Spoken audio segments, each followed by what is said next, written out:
Good morning, everybody.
Jump scared the jump scare that time.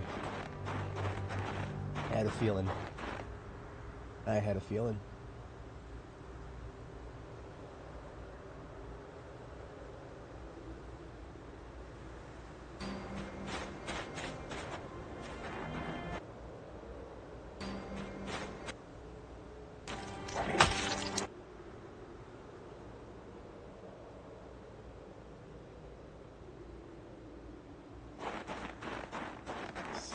This monitoring windows didn't load this morning.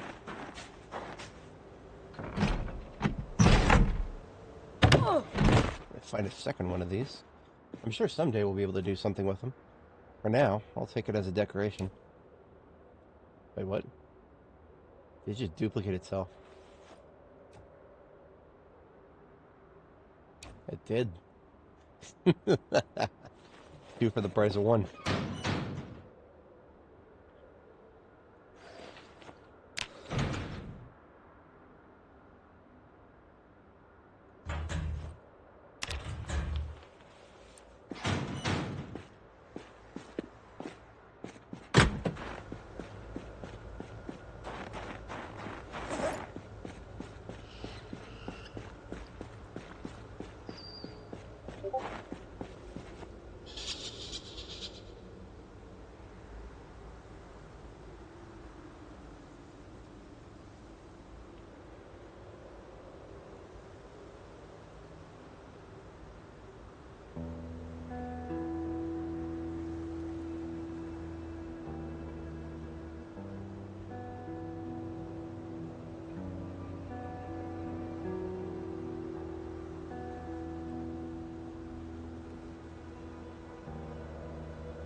That was my Discord, by the way.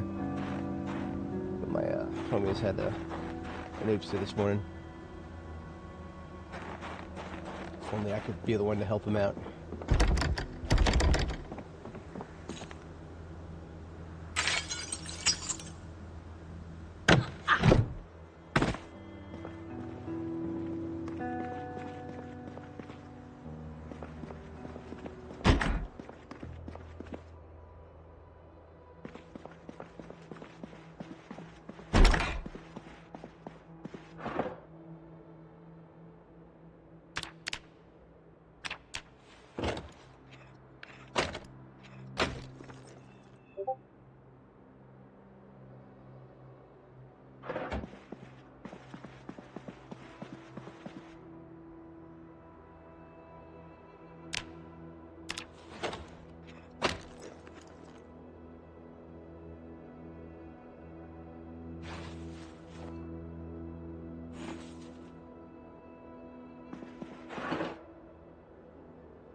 Garage door here was busted out.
Fascinating. Somehow two of them got stuck on that door.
And here's a philosophical question. If I open this mac and cheese, what in it is going to be stale?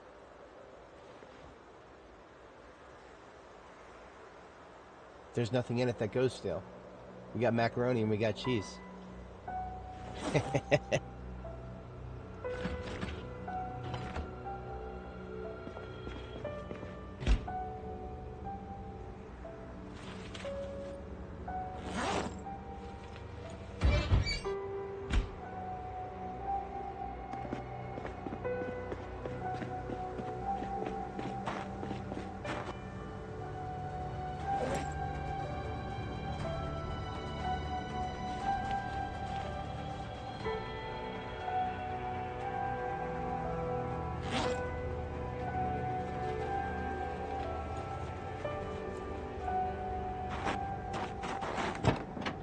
All day fog again today.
He's got a backpack in there.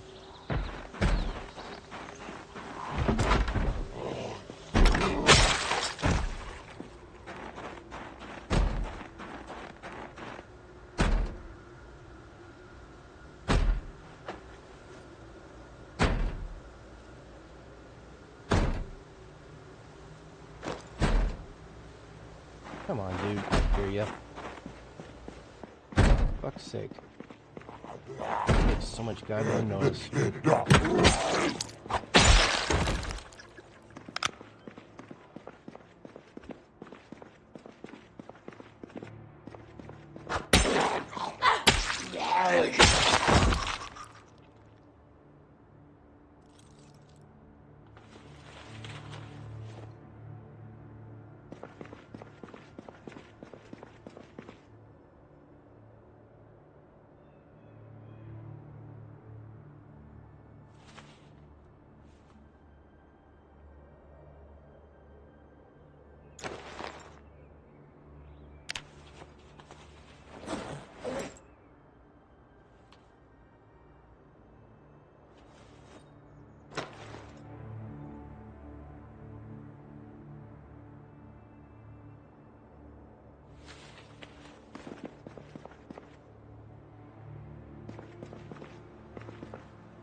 Hoping out for some coffee.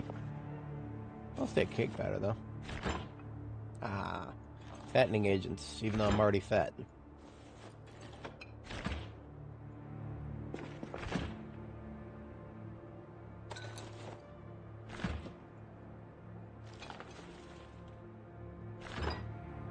Glorious.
Go to Survivor House further down Lawrence Street there.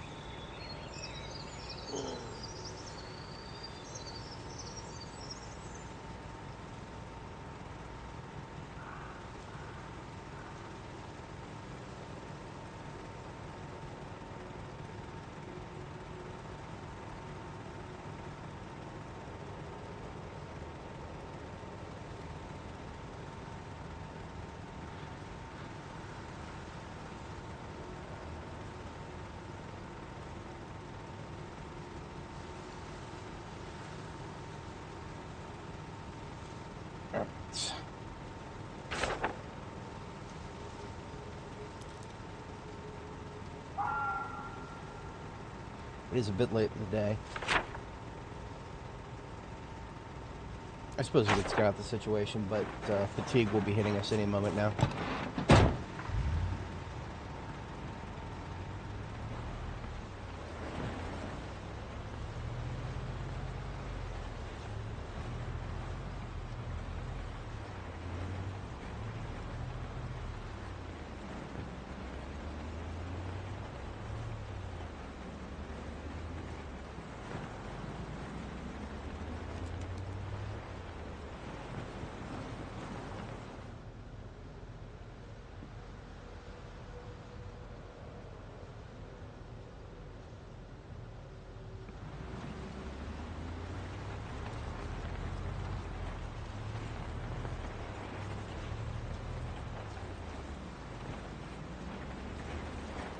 It'll be one of the first houses on the left here. Yeah, there it is.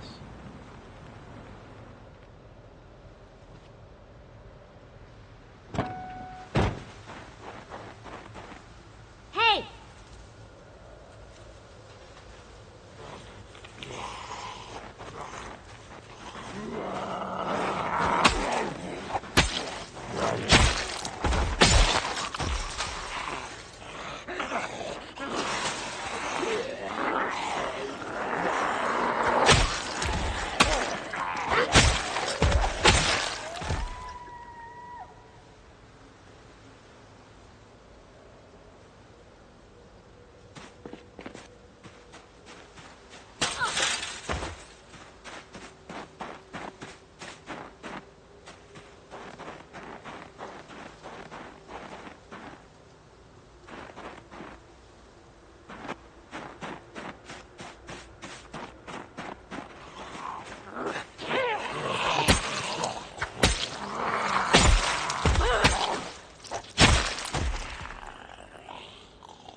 Ooh, generator.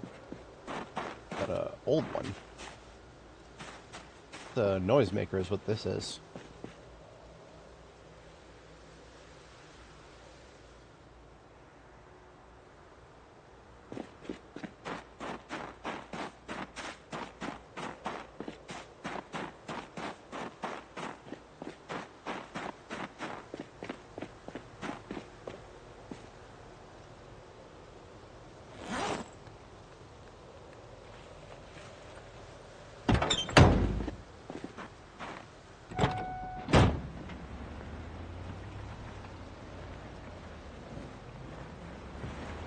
Spooky night fog today. So we got several large groups to the north and one to the south there. Part of the north group is already gotten aggroed. Just waiting for that fucking fatigue modal to pop up. It's any second now.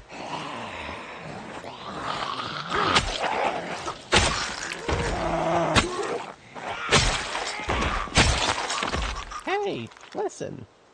Wake up.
Sword's on its last leg. We're going to swap it out after this fight.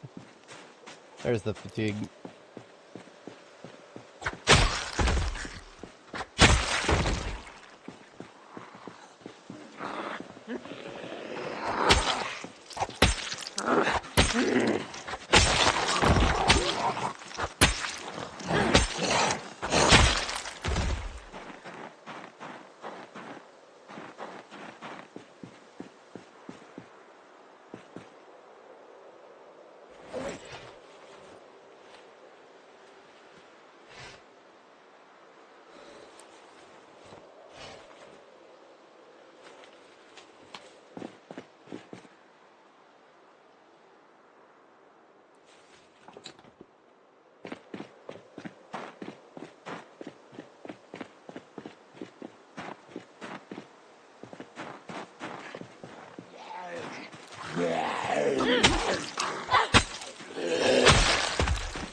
Close the window, please. There's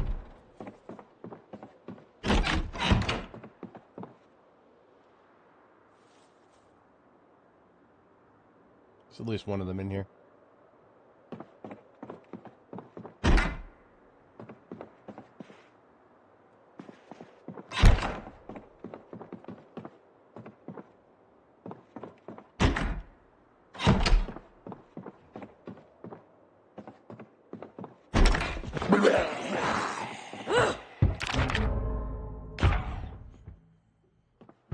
The fucking build menu opened up right in my goddamn face because I accidentally tapped Z. Fucking fuck off over there, please. And then, of course, the zombie started attacking the window because, well, yeah, of course it did.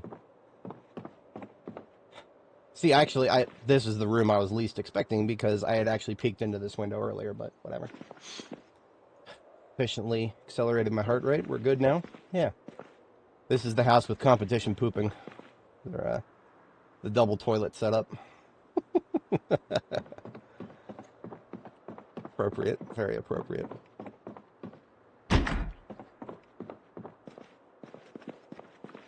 Yet another silent but deadly motherfucker here.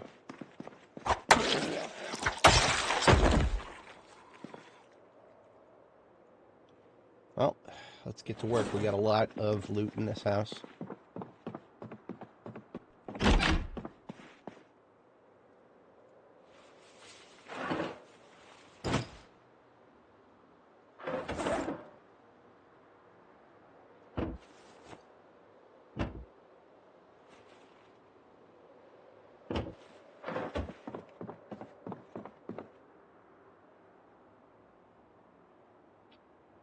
Don't need trapping 4, I don't think. No, I don't. One of the few blacksmithing magazines I haven't read, and it teaches you to make a forge. Except everybody already knows how to make forges in this universe. That's a temporary thing. I'm sure the devs are going to get rid of that.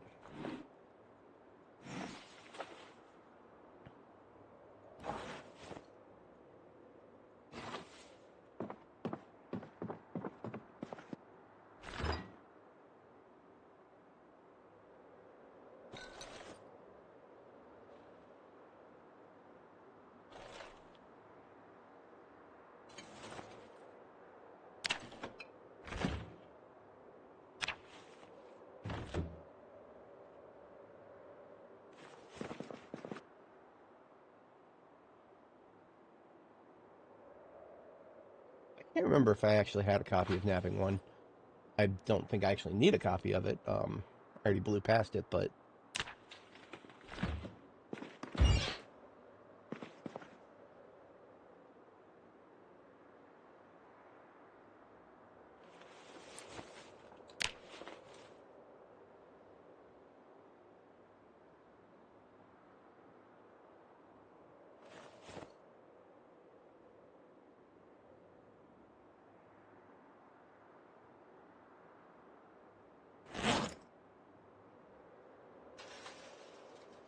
That's the sound of a zombie outside. Possibly more than one.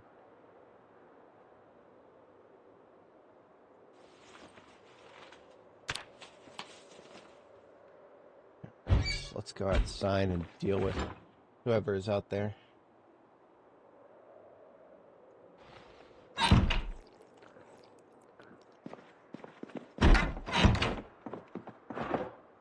I mean, we're almost done with this place. Might as well see if we can get finished with the looting first.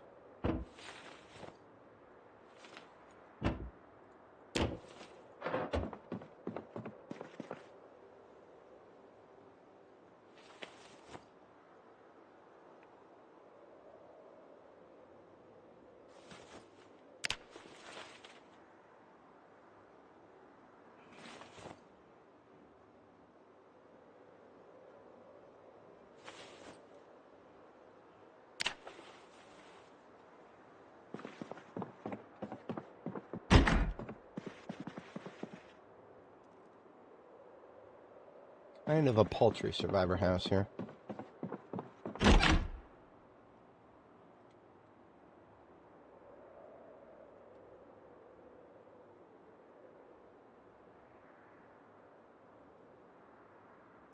Okay. Will the loot transfer this time? Oh, no, it won't. Okay, so, glitch here. If you got a container on the other side of a door, and the door is open, you can see the loot, but you can't take it. You actually have to go into the room. So that was, 2 glitches in a row there. Yeah, we're good. Okay. I don't really care about most of this. I was just going to grab it. Alright, so we do want to expect at least one individual outside waiting for us. Possibly 2.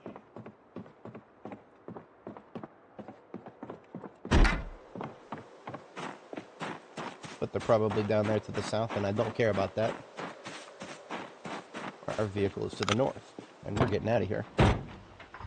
Because we successfully looted a survivor house. Ah, it was to the north after all. Clever girl.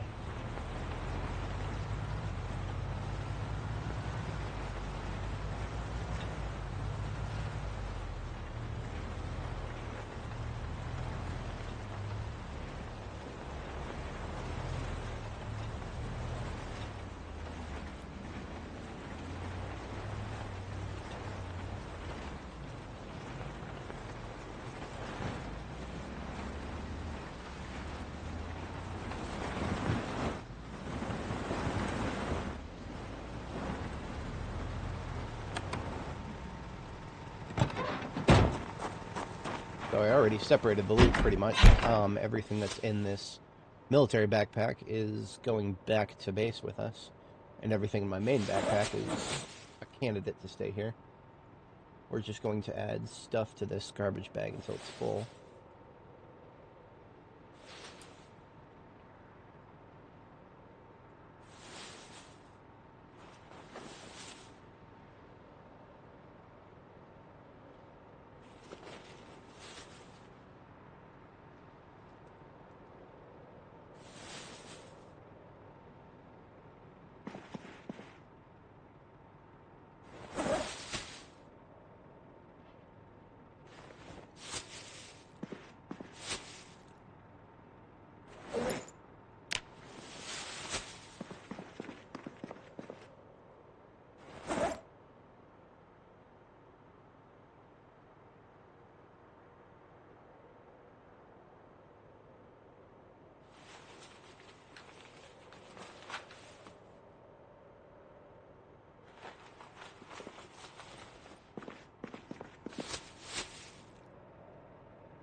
Alright. Bit late getting to bed, but successful day. Sounds like we've lost the music. I'll fire that up.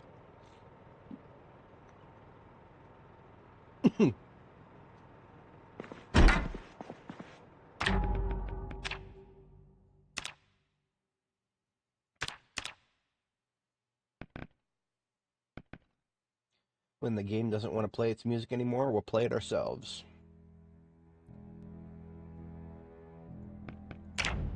Good morning.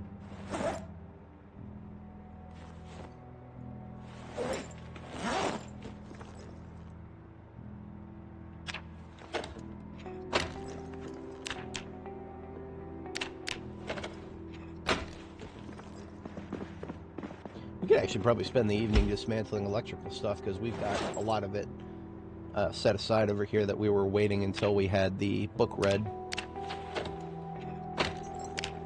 Which, of course, we now do.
So one of the things we located is an old generator.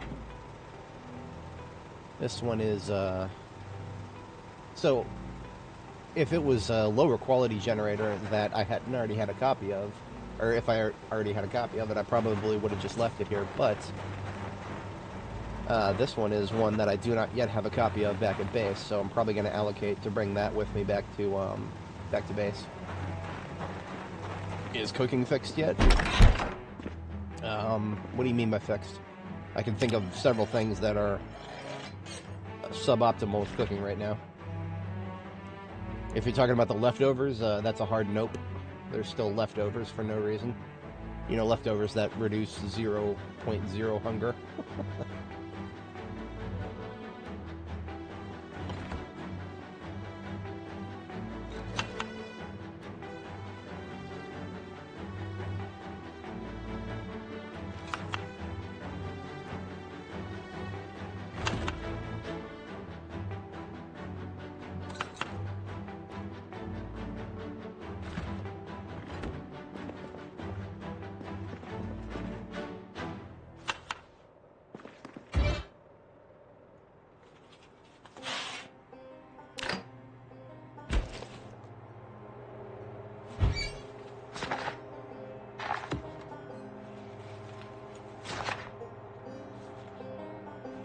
No, no, that's definitely not it.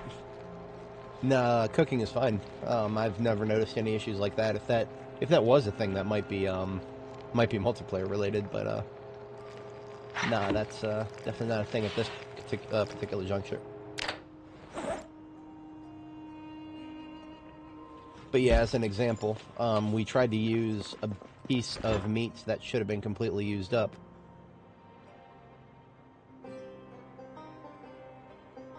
Maybe it did use it up. I don't see it anymore. If so, good. No, there's still a pork chop piece somewhere. Oh, it put it in the...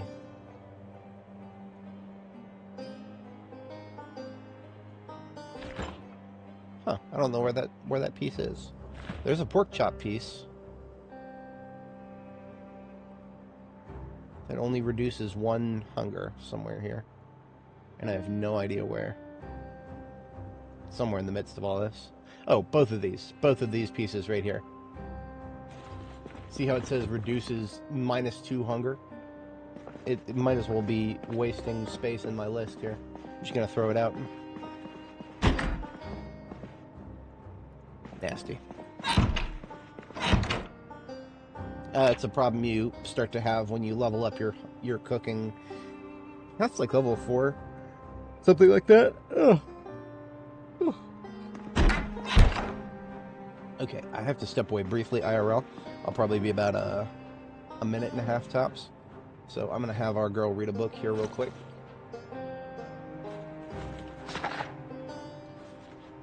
And I shall be right back. Oops. That's the wrong window.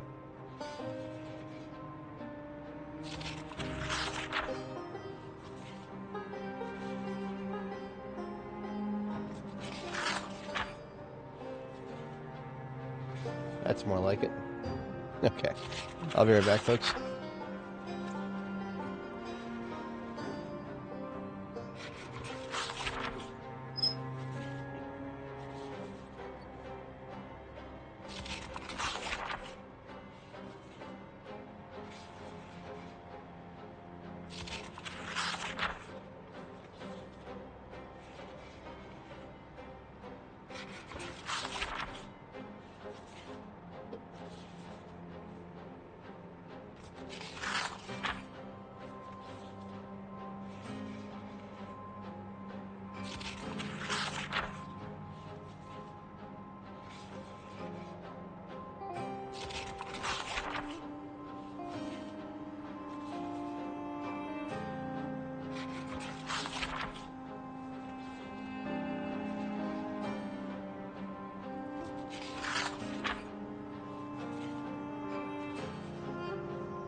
Alright, I am back. I appreciate everybody sticking around. It is February 1st, 1994. And we have got an ammunition shop in Brandenburg to be targeted here.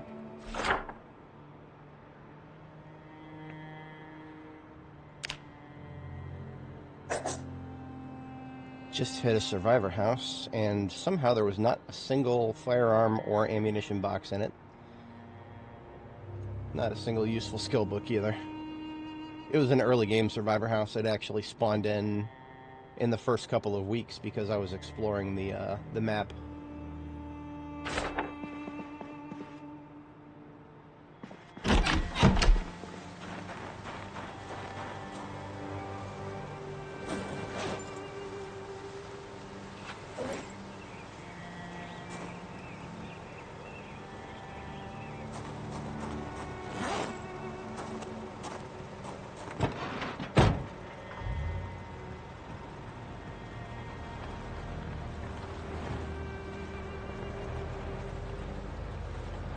Looks like we got good weather today.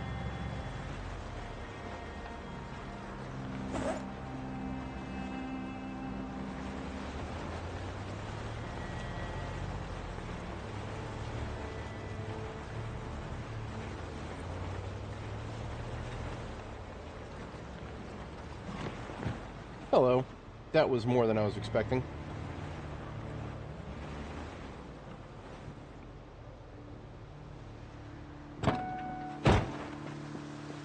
I need to swap out my sword.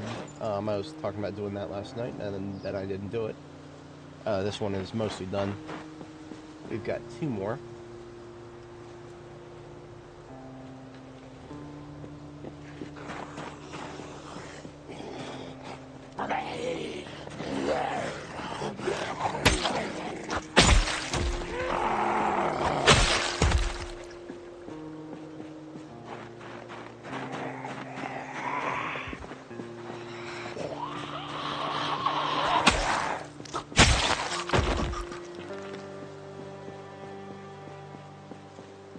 I'm not sure exactly where they think they're going.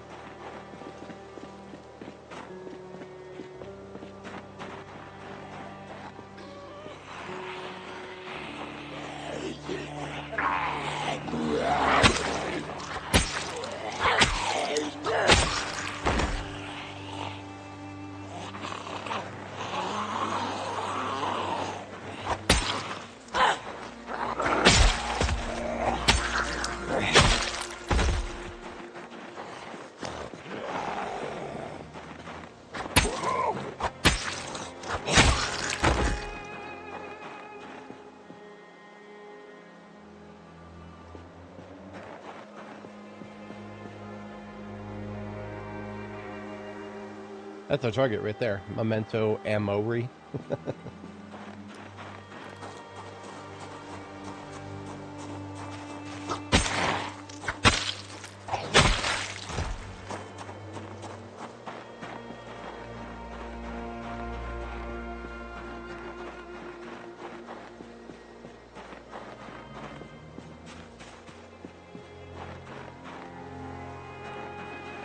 This is one of those joints that needs a sledgehammer to get into.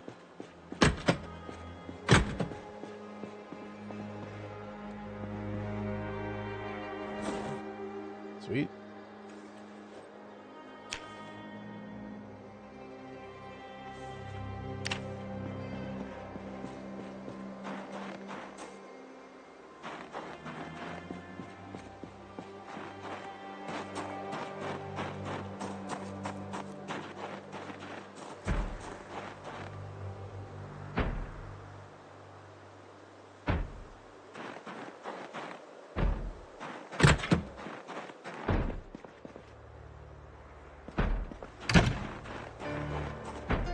So there's a Z in there.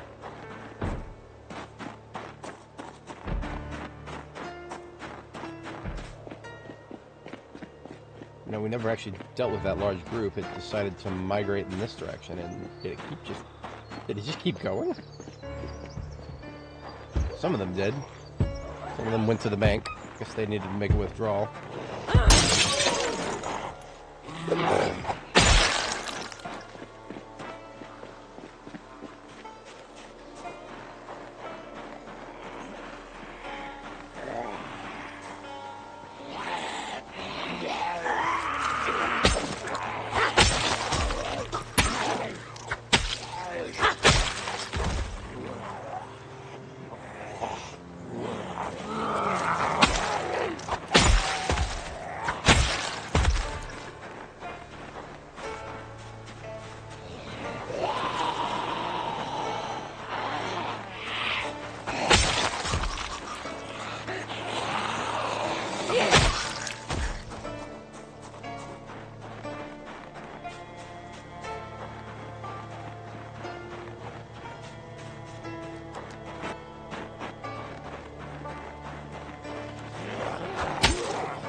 Oh.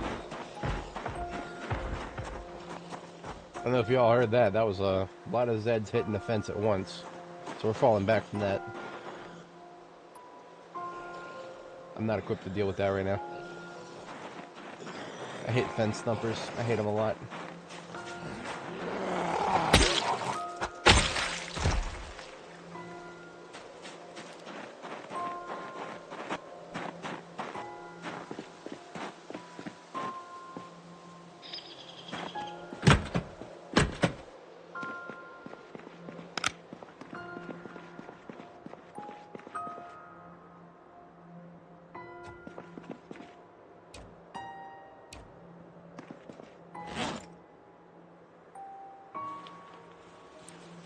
I don't think the security room here actually is going to have any guns in it, but I don't remember, so I'm going to check.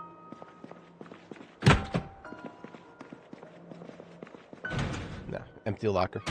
It's a bank.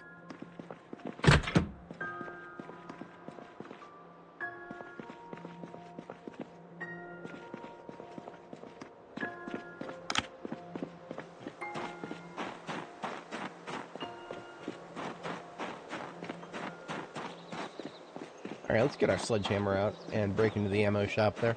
That is our target after all.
This is annoying.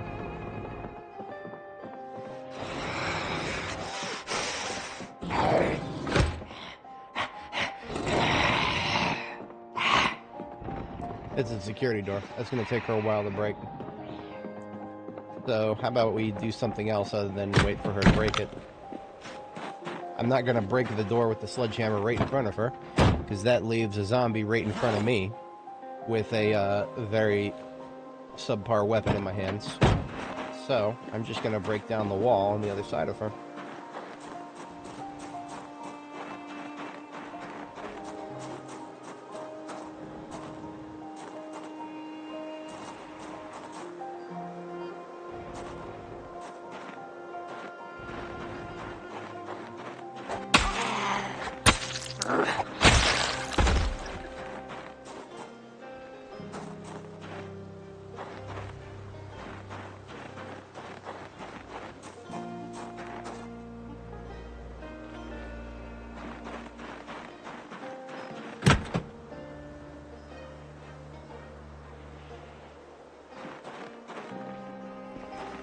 Apparently I can do this from outside.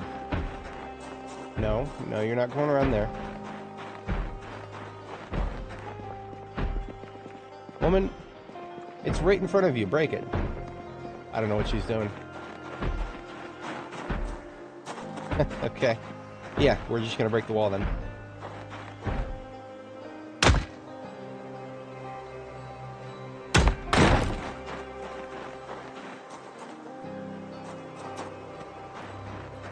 Come on out, bitch.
That is the contents of the back room.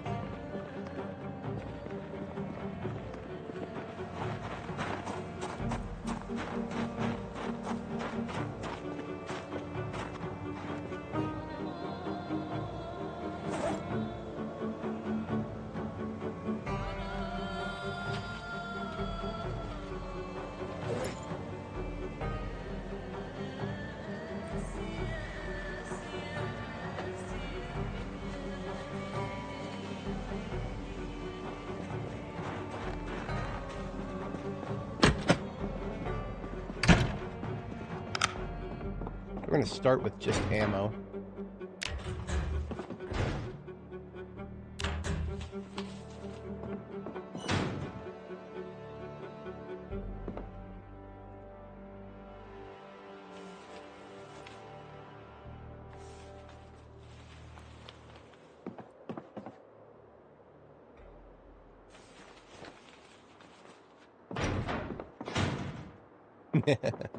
True.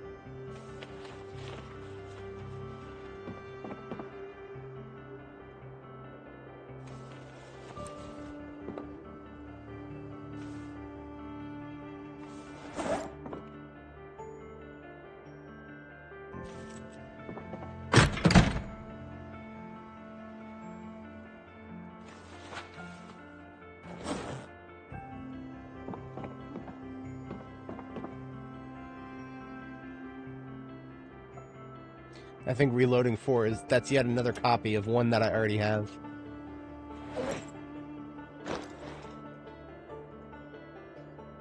Yeah. I only need reloading 5.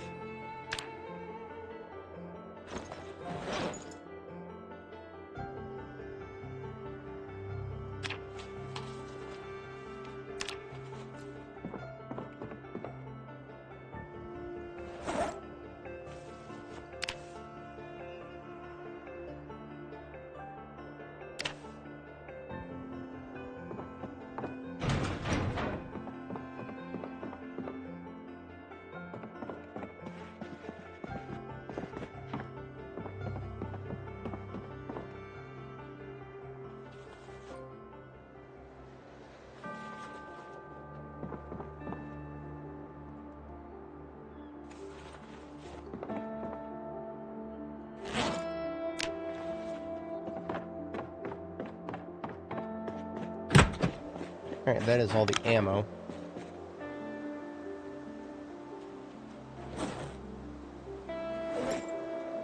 And a few civvy vests.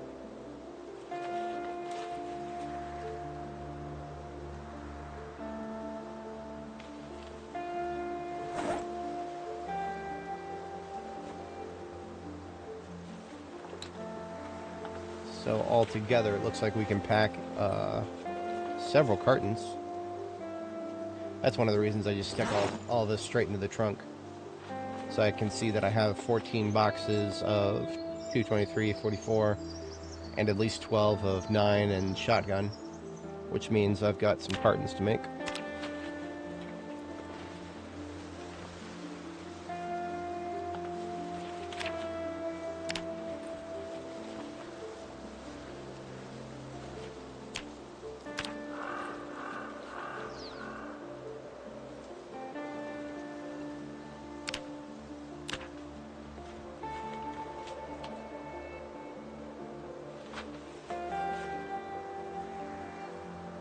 So we still got about 12 encumbrance to, or 20, about 20 encumbrance to work with in the trunk correctly.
Right. That is this gun shop looted. A little bit in the front, I think. Yeah. Mostly accessories.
Honestly, after that, we could do a shipment back to Riverside, and we would have a pretty full time of it.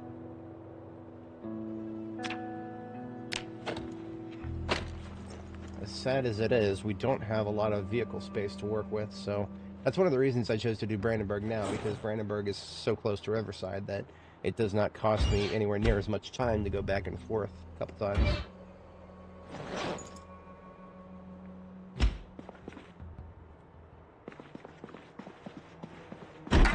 So if I wanted to bring the old generator back with me, I would need to clear about 40 out of the trunk here, which isn't too awful hard to do. I just take the cartons, get them into the backpack.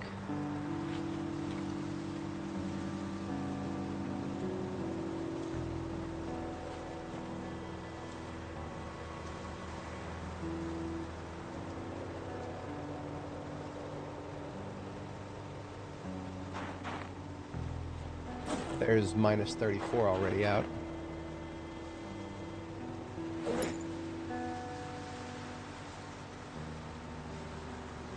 The fuck did you just say to me? Two of you motherfuckers up? We must have had a respawn event. I saw some other ones in the on the road that shouldn't have been there. Get out. Get over here, fool. This is why we put the generator out in the front yard. As far out in the front yard as we can. So it brings them to the yard instead of the door.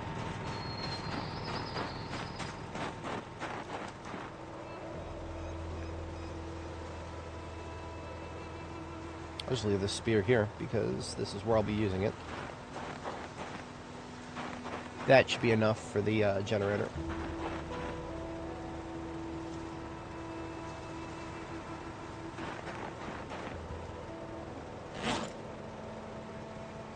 Well, I thought it was. Oh, come on now.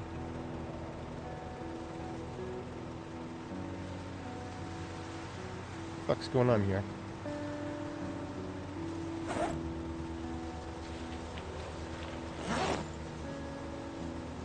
My math that bad? Kind of. I wasn't that far off.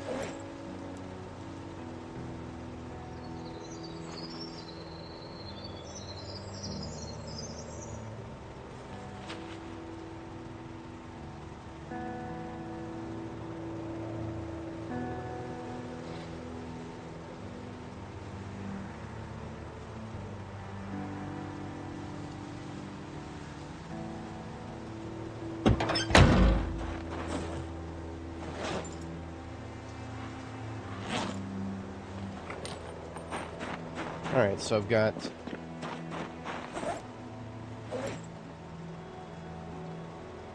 not enough room for that. I need like 2 encumbrance of stuff in there. Alright, let's go with the revolvers. That one and...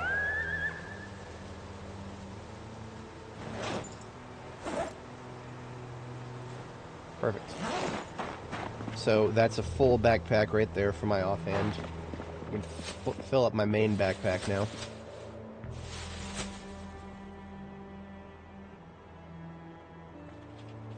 Pick up those hides.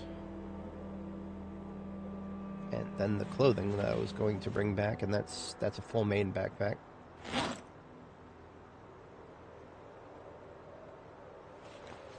I think this is going to be my new alpha bag right here. We're going to use that for the combat van. But for now, it's a hand carry. We will empty the contents of these bags in there. Yeah.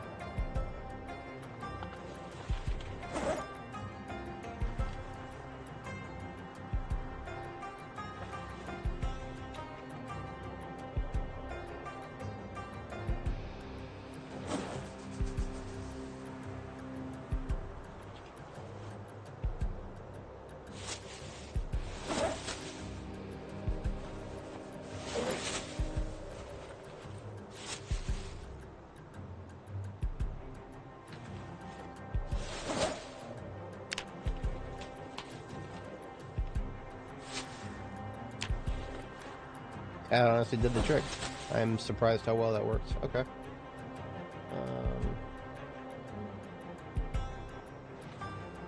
That's more like it.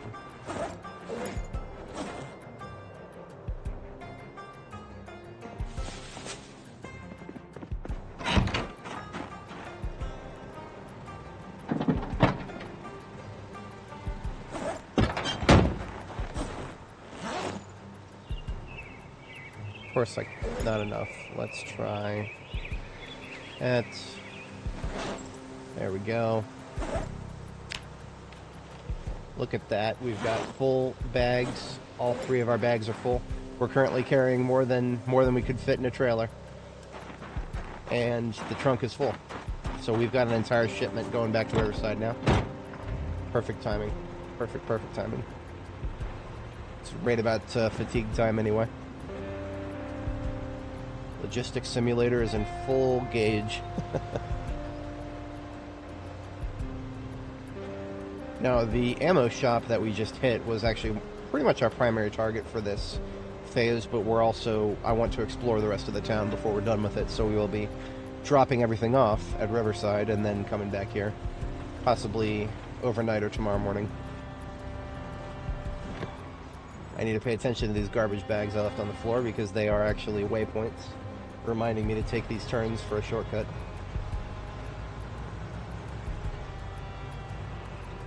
That's going to be a problem on the way back.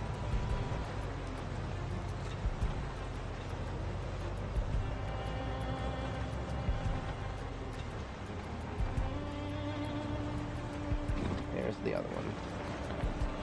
And I am now back on the highway, so this is straightforward back to Riverside.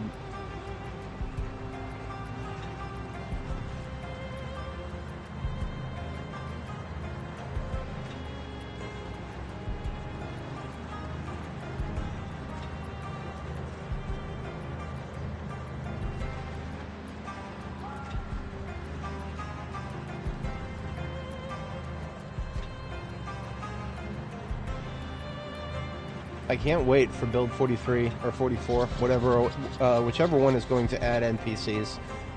The devs have already shown a proof of concept tech for their NPCs driving vehicles.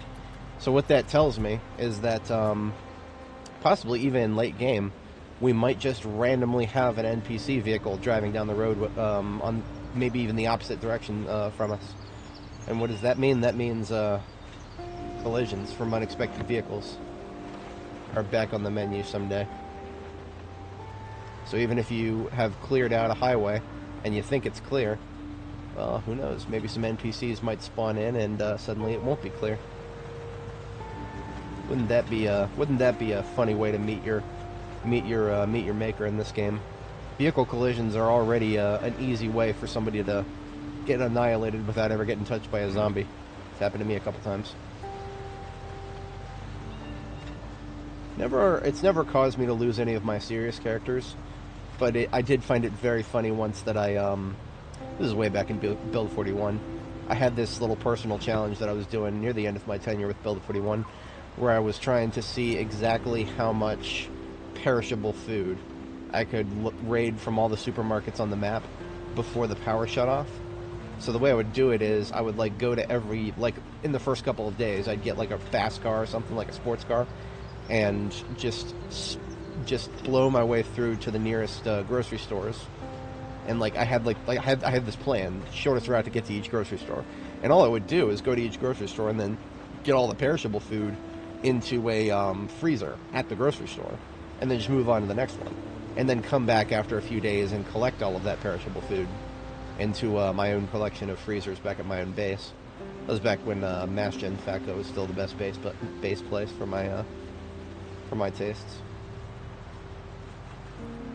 But when I was doing that, for one of my attempts of doing that, I got a sports car, and I didn't understand its braking capabilities were a little bit weaker, and I rammed a tree at 90 miles an hour.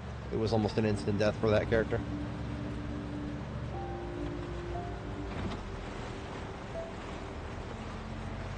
Looks like we'll have to do another clear of North Mass Gen FFFUUUU. Oh, sorry, that's Electromax right there. Yeah, another clearing of North Electromax. On the way back.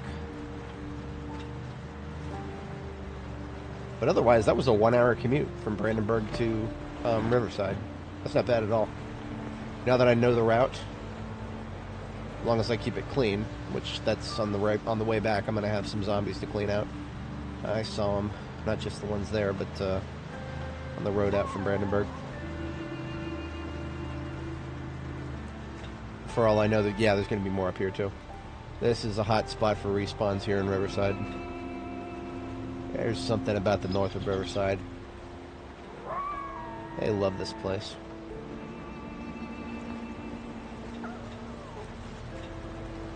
But we are home. And look at that. Respawns right in my fucking front yard.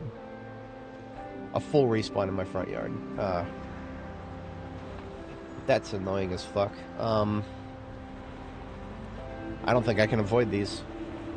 They're going to be all over the place in my front yard here. Well, if you can't avoid them, that means I need to drop what's in my hands. Annoying. I didn't want to have to fucking do this, because it's going to take effort to pick that shit up again, but I'm close enough to base now that it's not that big of a deal. I can just deal with it. Alright, I need some food. Let's kill some fucking respawns, shall we? The fatigue is going to hit me any second now, and then I'm going to get even angrier, and I'm going to probably pull out the 9mm.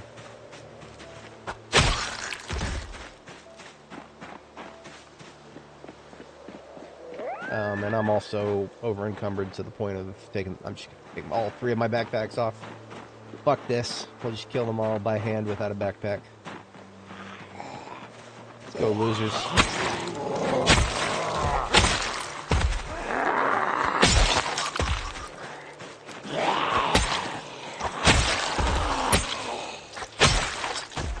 Alright. Ouch. Do not go anywhere near my fucking road here. Oh, I will absolutely pull out the 9. If I see that fatigue moodle pop up. No, I want to attract more. I want to attract more. This is my front yard. If there are any lurking near my front yard, they need to come out and die as soon as humanly possible.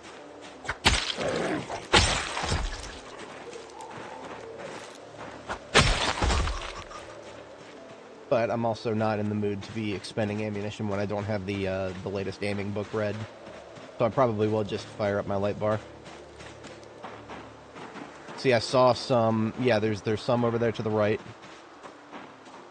None of them have actually made it down the road to my base, although I can't rule that out as a possibility.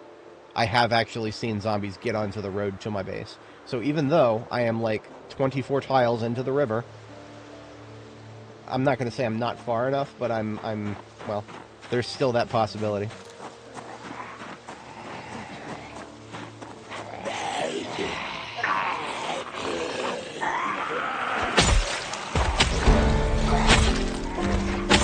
My power increases.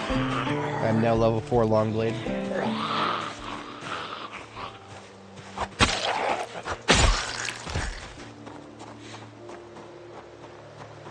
Now, the good thing about being this close to my base is I don't have to go through all the effort of reorganizing myself to pick my bags back up again. I'll just take one of my other vehicles to pick them up. I'm going to do that. It's my privilege. I have a bunch of vehicles, and I'm right here in front of my base. I shouldn't have to do that. I should have more room in this ambulance. But let's not kid ourselves. If I had more room in the ambulance, I would have filled it up with something. That's what I do.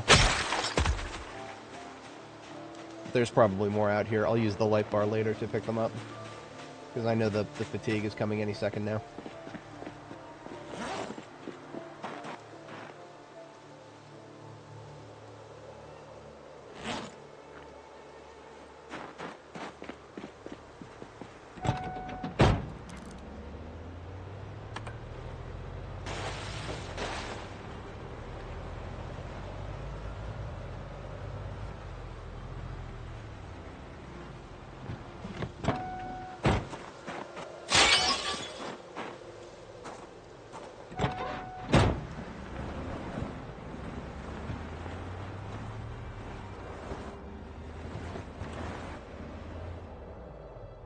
How about... Yeah, well, you use the usual spot.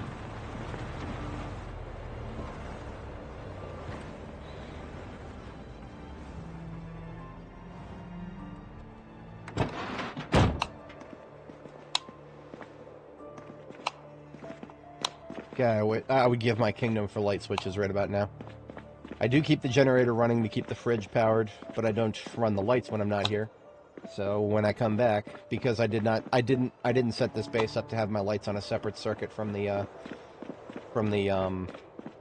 fridge. It's not like I can't do that. I could do that at some point, but I haven't. Which means I need to go through the effort of redoing the circuits. I'm not doing that now. I'm just going to deal with having to turn the lights back on. I think both of these ambulances are okay in the trunk. That's the refueling one. This one has got fertilizer in it. I gotta do something about that.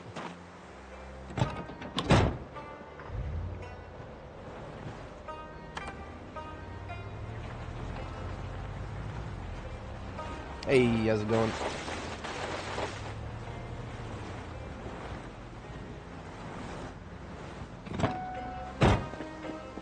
Much easier than having to pick these bags back up.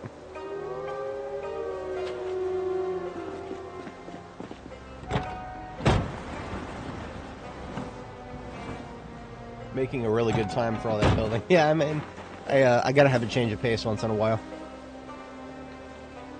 We spent a lot of time building, so we're gonna spend some time having fun.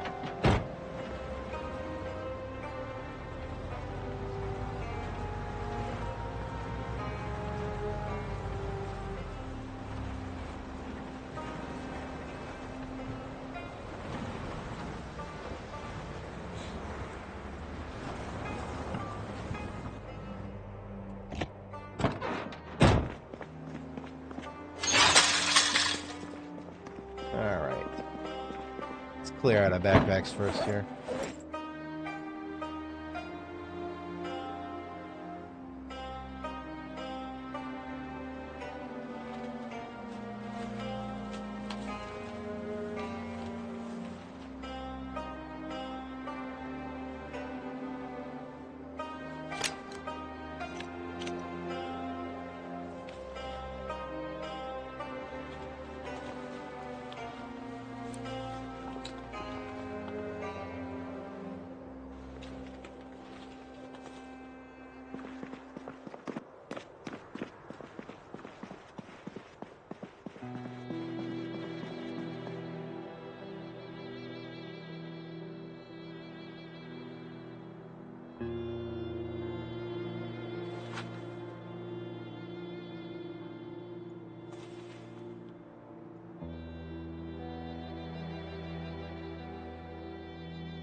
we should be able to fit the backpack back on without a problem now.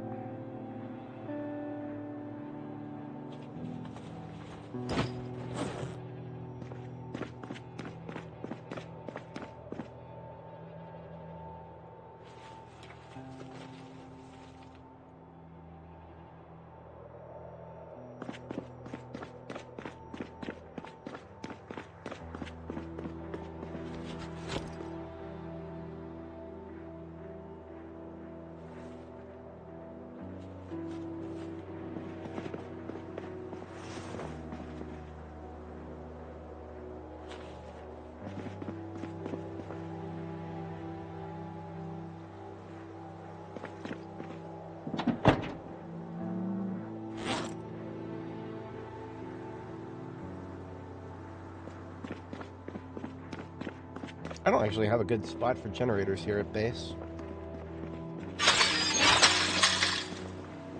See, I like to leave them out in front of the gas station, really. But if I like put them out in front of the base here, then that's something that I could accidentally bump into, and that doesn't feel good. Maybe I'll put them down here for now, near the vehicle lot, at least for the moment.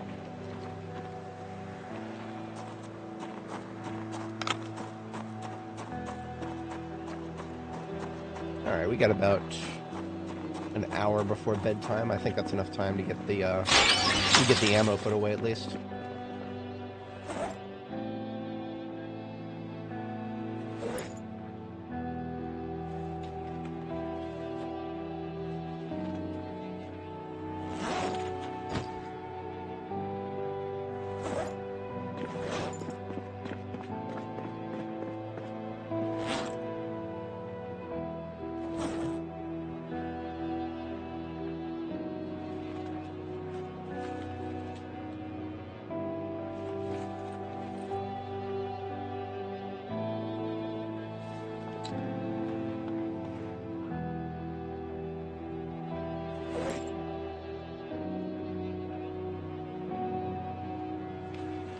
Carton of 9.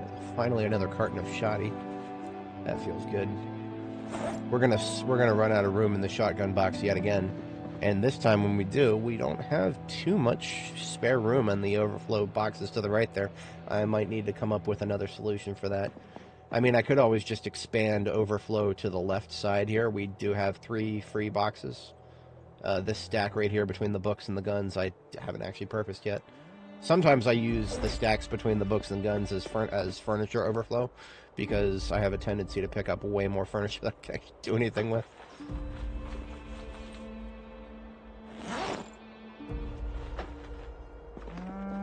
This civilian bulletproof vest can just go next to the white bag of clothes here.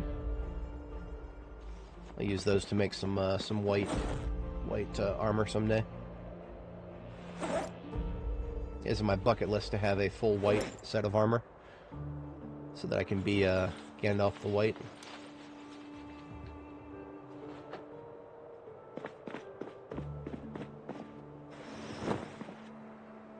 I come back to you now, at the turning of the tide.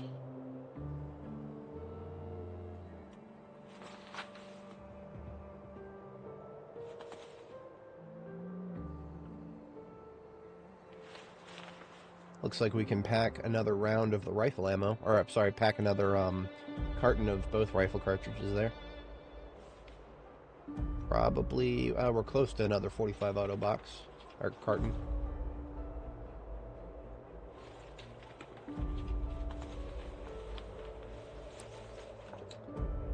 And there is another 556 carton.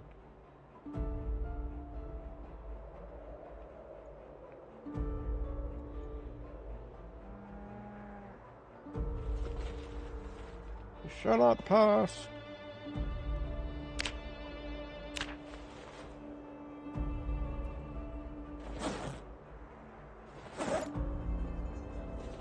We'll take care of the rest of this as an overnight task, because we are overdue for bedtime.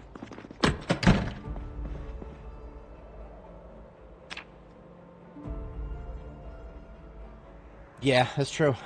No, you definitely be scared if you have so much weight, because you're extremely vulnerable.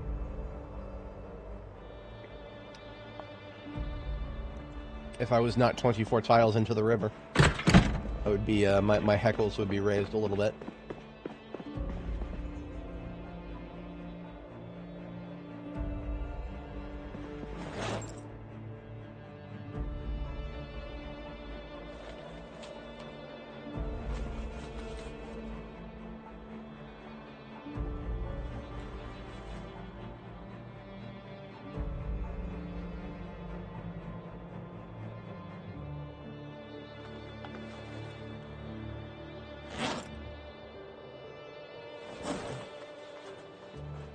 Alright, that should be most of our firearms stash brought back.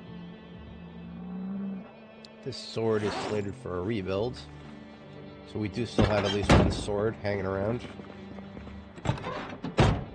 I put a couple of magazines on the passenger seat, but other than that, the ambulance is still good to go.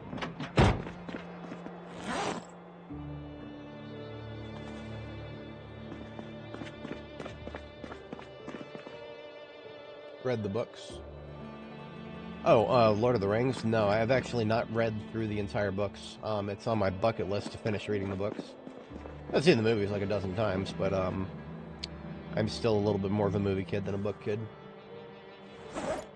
Somebody who desperately wants to be an author.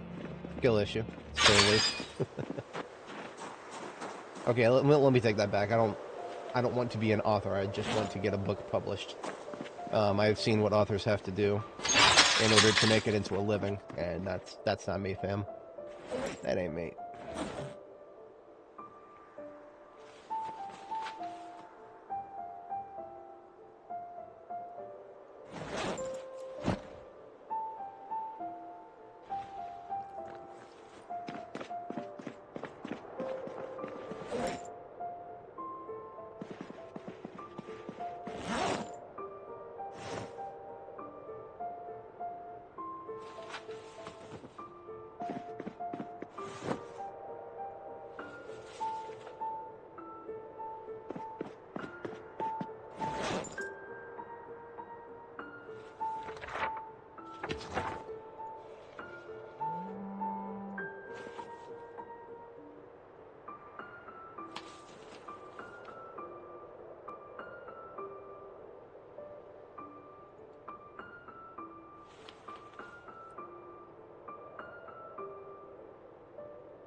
I was incorrect. I did not need a copy of Napping 1. I do need a copy of Napping 2, though.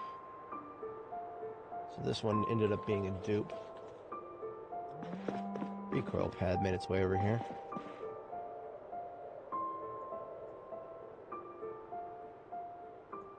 Build sus, that's black. It goes over here. We can put that in the backpack. Yeah.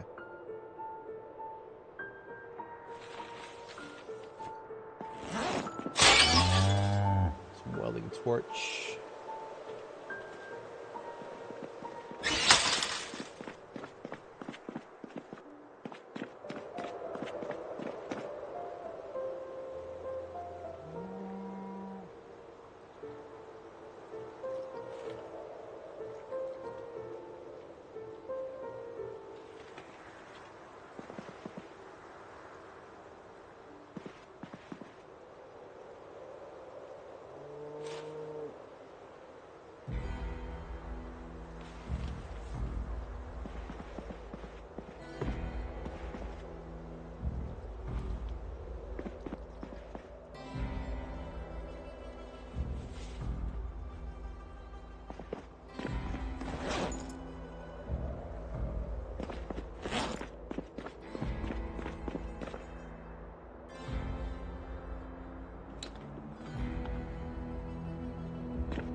Alright, and we still got about a half hour left for the night. I shall give our girl a bath. Definitely earned it.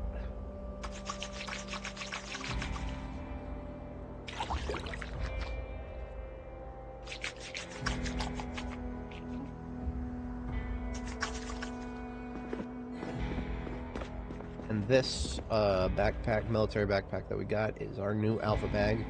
which replaces this garbage bag on the floor here. What I mean by alpha bag is just guns that are not in active use and don't need to be on our person, but do sort of need to be somewhere nearby, so we can leave that there.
This hauler shall go back to the lot. It is pretty after all. Very pretty vehicle. If only its engine was better quality, it would be my full-time one.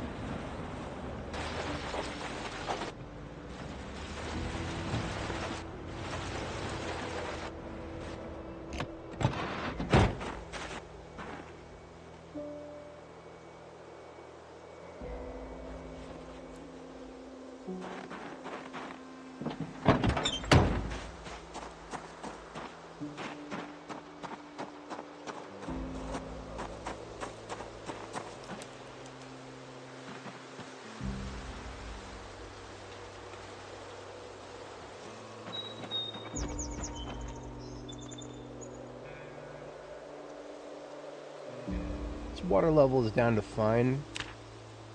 I don't really need to water it, but I'm going to. I put a lot of effort into growing this, so I'm gonna top it off.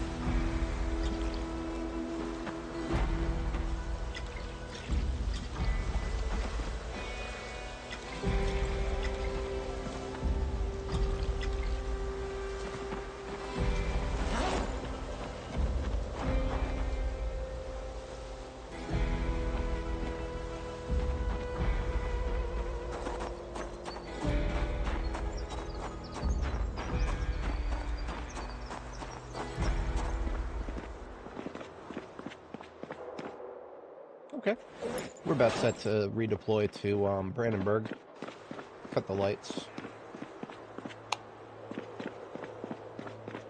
We've been back and forth several times recently, so the generator here is topped off. We don't need to go upstairs and top it off again. It's only been a couple days, really.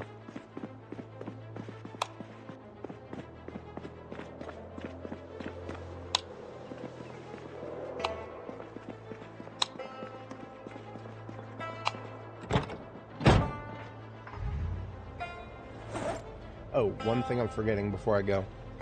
This leather jacket that I picked up is relatively new, so I'm going to sew some leather strips onto it.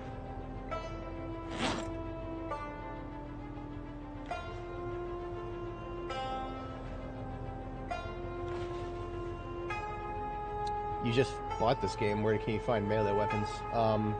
Everywhere. Just think of tools as weapons. Just anything that, like a hammer or something like that. Look on the shelves of the counters and whatnot. Good morning, Hassan. How you doing? Or good evening for you. Oh yeah, thank you. For the thumbnail, we've got our that's our previous kit with the bigger jacket, the military jacket. We're currently just wearing a this is just a regular bomber style leather jacket. It's much lighter on the insulation. We won't get quite as hot wearing this. And there is some strips. Boom. Our protection levels are much better. We got actually 100% to the upper arm. 70 to the torso. I could do better, but yeah, not bad.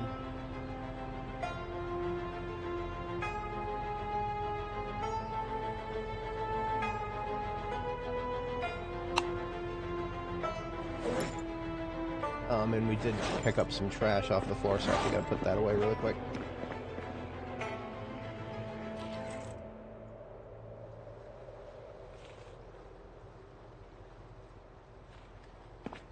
I found this dress rather cute at the time. Will I ever wear it? Probably not, but that's not the point.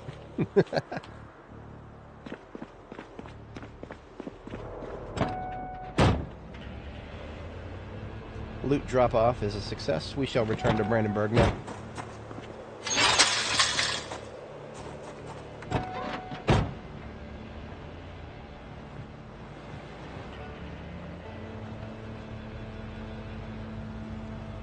And on the way back, we're going to kill any zombies that we saw.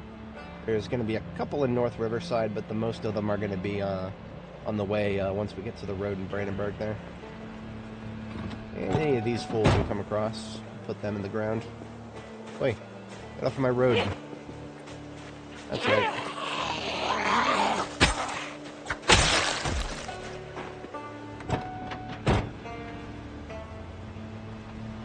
For anybody joining, welcome. We're doing some Brandenburg operations today per the thumbnail. And we are just, we just finished a loot drop-off at our main base in Riverside. And we're on our way back to Brandenburg, but we are going to get out and kill anybody on the way because that's how we roll. We have clean supply lines here.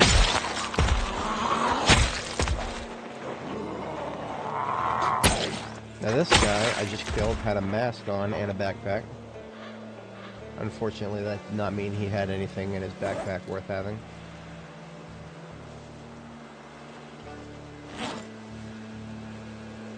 Now this is supposedly a tinted bandana, but that's a nice bright white right there.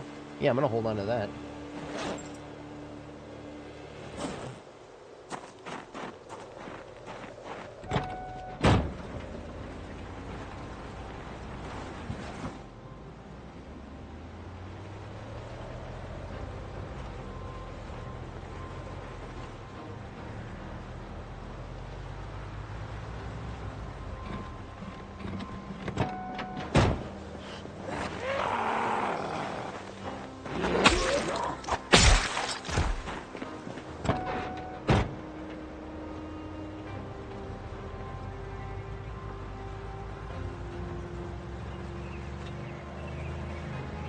In terms of weaponry, we've got the sword and the machete on us right now, and then we've got yet another sword in the trunk. That's going to be enough for now. At some point, we are going to run out of sword, but we're well away from that point. I don't think we'll even have to worry about that for the duration of this stream, unless we go nuts. Brandenburg does have pockets larger than I expect sometimes.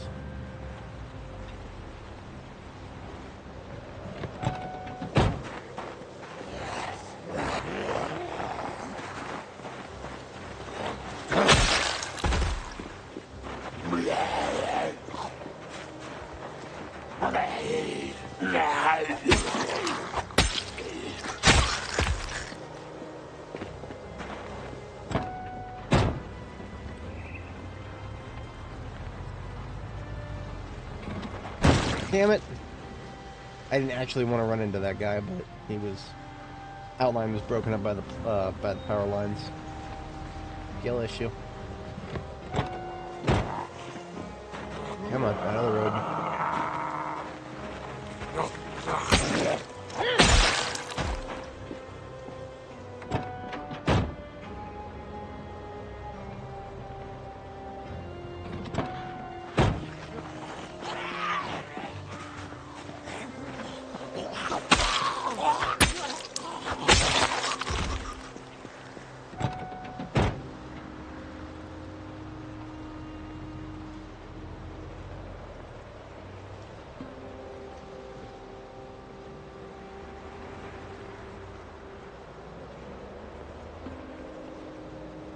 Okay, I think we are clear of respawn territory.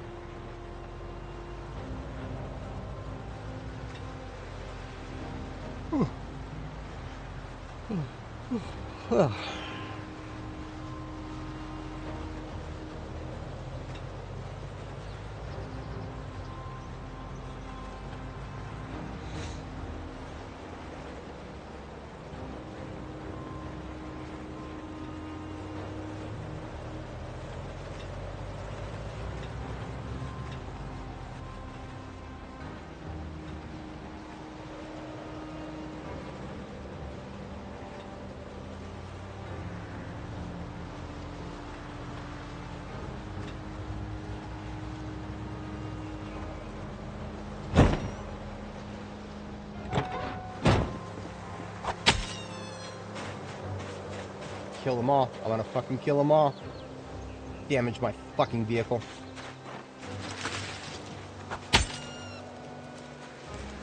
Fucking goddamn it.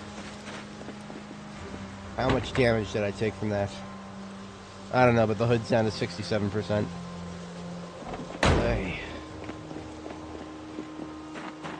Well, I did, I could use some meat.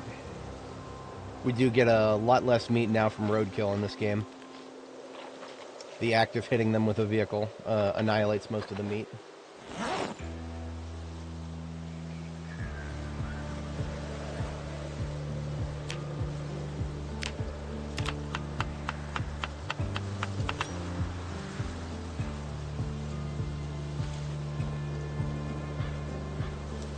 Hey, Dark. Yeah, that's what happens. The moment you clean it, it starts getting messed up again.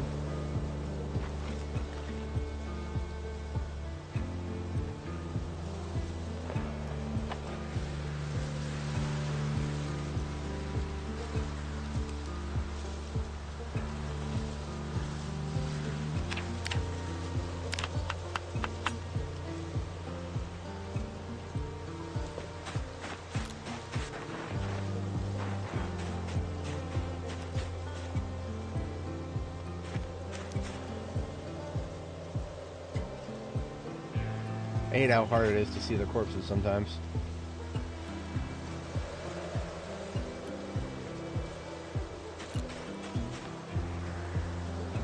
Alright, you know what? I don't care.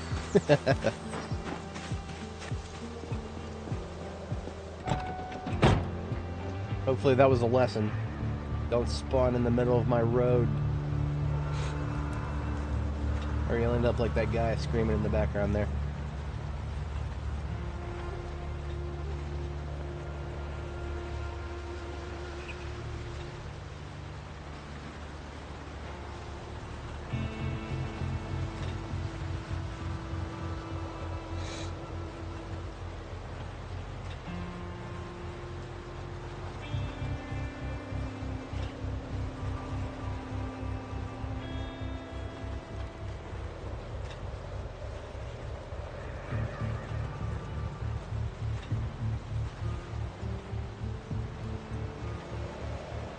Max storage in the ambulance versus other vans. Okay, so are you asking what it's supposed to be or what it currently is? Because those are two different answers.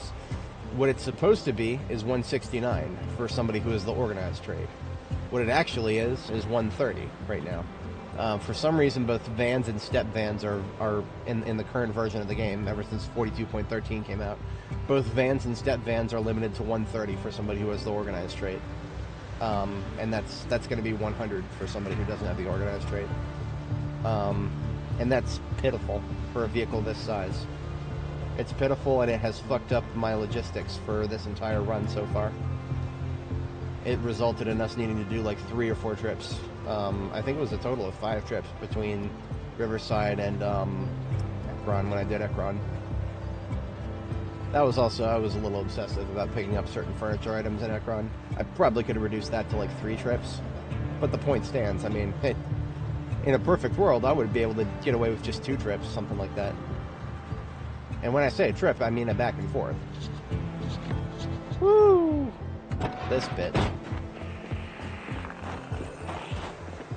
I got a goddamn hole in my glove, and I don't even know how.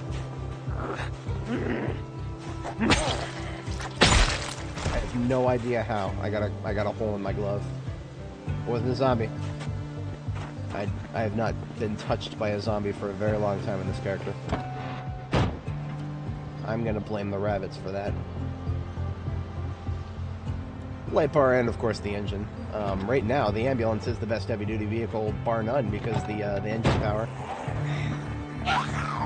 The engine power is an order of magnitude higher than anything else in the heavy-duty category. Nope, no trailers. Animal trailers galore. We have like 4 animal trailers. And an entire parking lot of animal trailers down in Ekron. I'm sorry, not Ekron, Irvington. Irvington is the place that's got trailer shops. Like parking lots that spawn trailers. And yet, all we got were animal trailers on this character. That's karma getting revenge for us having we got a few sports cars, Corvettes in this character. So as revenge, we have gotten 0 trailers. But who knows? Maybe we'll get really lucky and we'll find a wrecked trailer or something here in Brandenburg. There's a lot of roads to uncover. Maybe we'll get lucky and find one.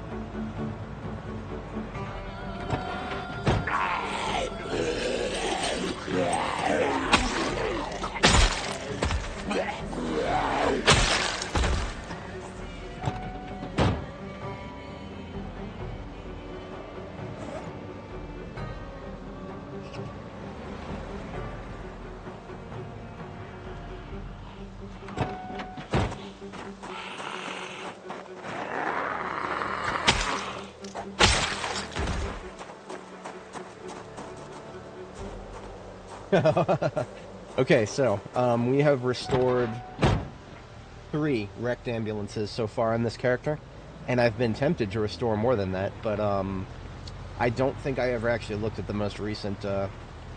I did see yet another ambulance, wrecked ambulance, that I was considering restoring.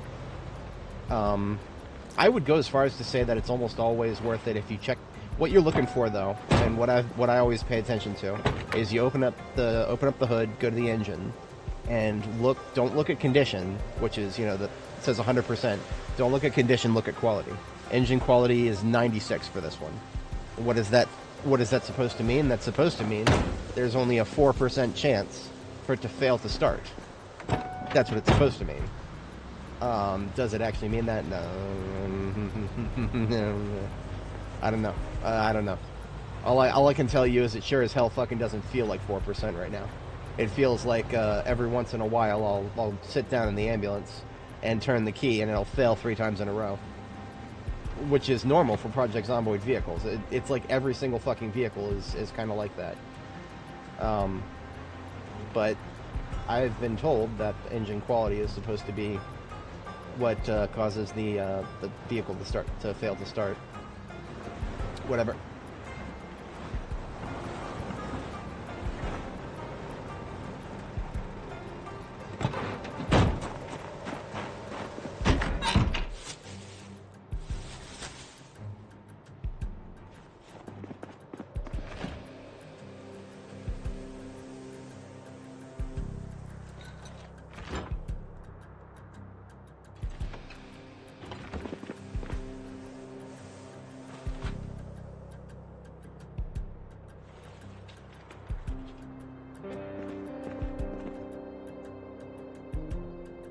Fucking whack. That is fucking whack. I believe it. That actually makes 100% sense to me. And it's still fucking whack though. That is whacked bullshit. It's like 20% is like the minimum.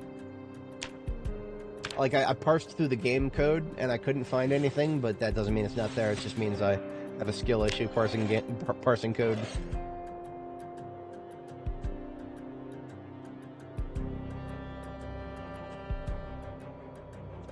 Divided by quality plus 50 times 100%. That, what form is quality in percentage though? We've got the code right here. Decompile 42.13.1. It's under vehicle, I think.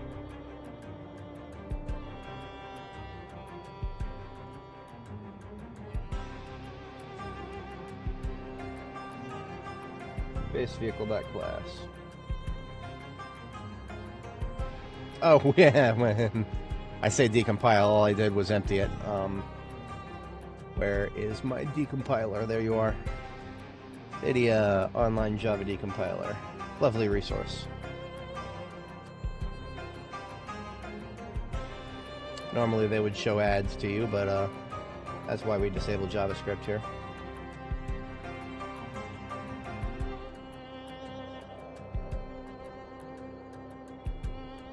You can tell by the list of imports that it's a chunky boy.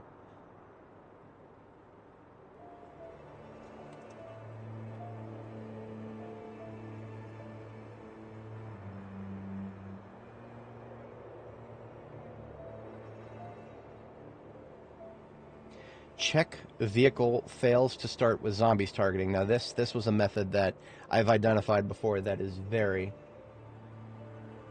Oh yeah, no, this is a great spot. This is a great spot strategically speaking. This spot that we're in right now, it's right outside the main town. Now, of course, you do have to fight. If you're going to go straight north, you do have to fight through the senior citizen retirement home here. But once you clear that, you've got yourself a really easy route in and out.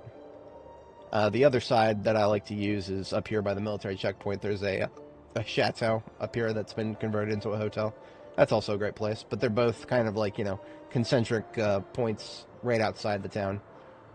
But yeah, that I did notice that there's a separate thing that has to do if zombies are targeting you. And that I found to be quite interesting. But I would like to check quality checks. Private void update engine starting. What? What? This wasn't here before.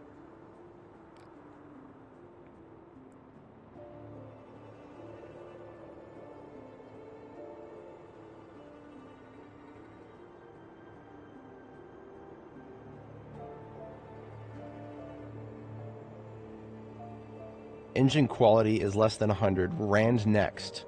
This dot engine quality plus 50 minus weather effect. Less than or equal to 30. Now, Rand dot next is an int between 1 and 100? I have no idea, to be entirely honest. I don't know Java that well. But what the fuck is weather effect? What the fuck is weather effect, and how is that preventing my vehicle from starting?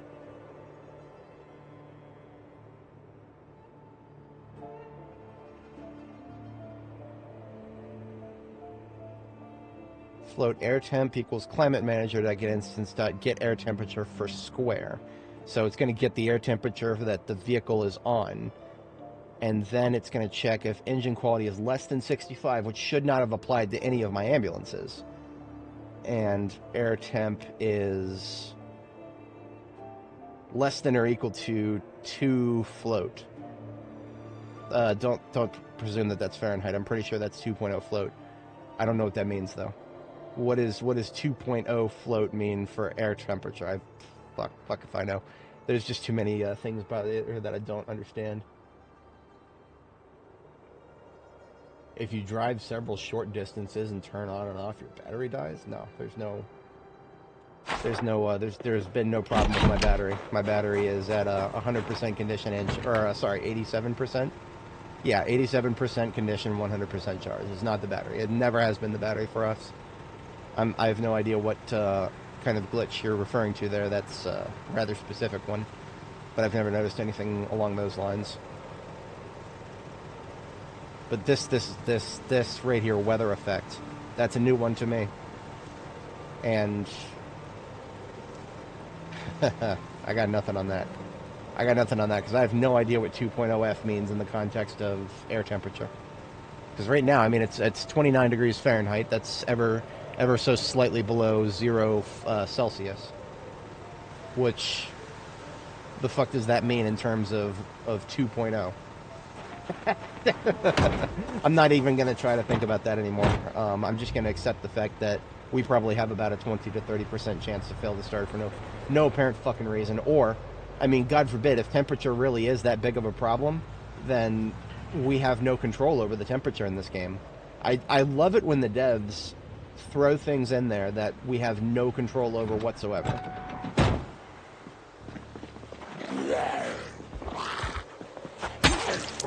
Really good game design. Really good game design.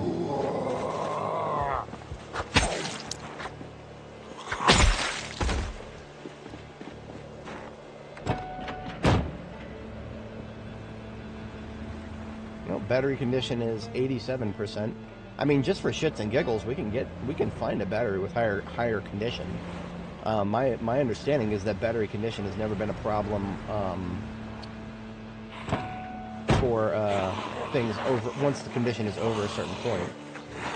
I mean, we looked at the code there. Battery condition wasn't actually checked anything other than it being above a certain percentage.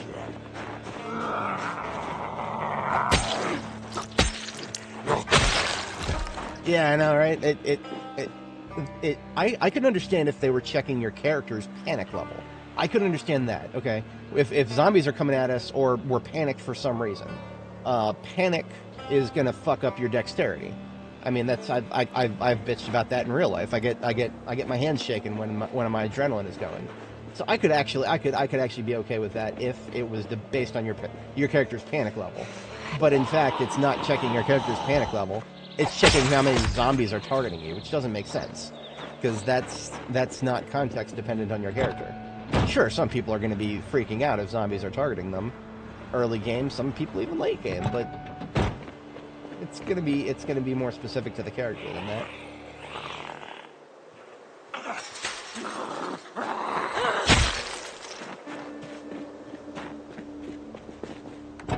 Yeah, oh well, I mean, you know, if that's true, then at least you can say that I'm taking care of most of my vehicles, some of which, well, you can't afford to take care of everything here, be it NPCs, animals, vehicles, but I take care of my own. Let it never be said that I don't. He says as he has a lot full of vehicles with no tires on them. I take care of some of my vehicles more than others, perhaps. Now, if my memories are not incorrect, there is a sewing shop here in town. I don't know where, though. If there was one, it would probably be... If I'd take a left here, because this is sort of the main town road, and there are other roads that have commercial sectors that branch off from this one. Percentage of the engine, the amount of times out of 100 it starts. Percentage of the engine, assuming your engine quality, that was my understanding too. If I mean percentage of the engine, if you're talking about quality, then yes. But remember, quality and condition are two separate things. All of the vehicles that I use have their condition brought to 100% after I max my whatchamacallit, my mechanics. Because once I max my mechanics, I can repair engines quite easily. And I generally tend to do so. Because there's no reason not to. We got 2 slow-bees and a fast one that has not noticed us.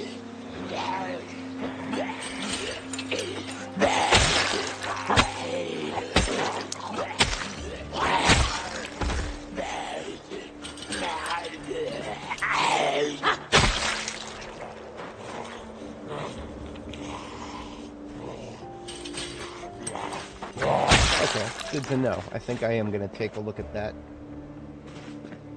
And the magazine stand, of course. I don't have high expectations for this. Oh, you know what? I think we're... Okay, here's another problem. This is new for 13.0, 42.13.0.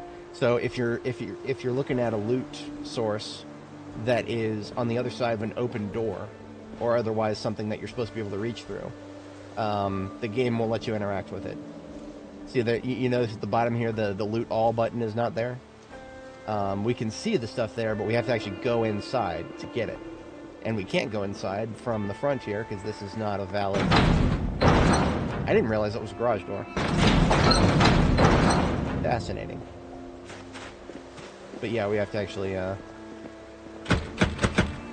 So if we want to take any of the magazines, we actually got to break open this door here. Welcome to Project Zomboid. We have fun here. It's a good thing I got a sledgehammer.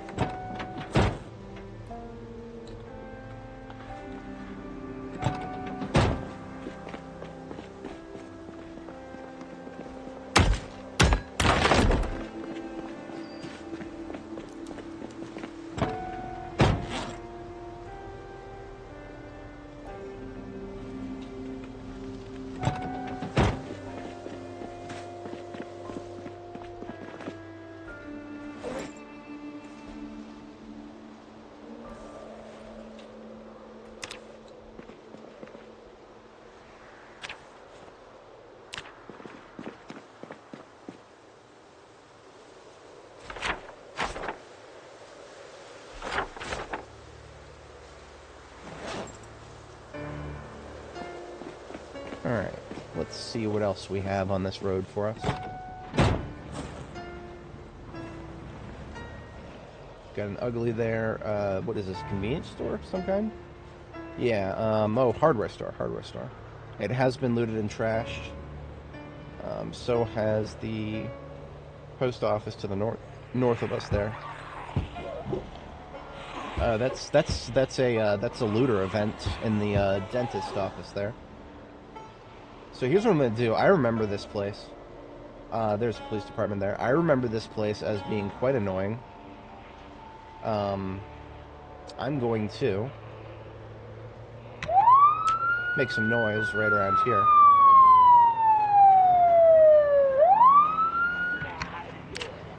And then I'm going to go back to the north, because we are going to want to use the north as an angle of approach. I'm going to need to use this side road to get back north.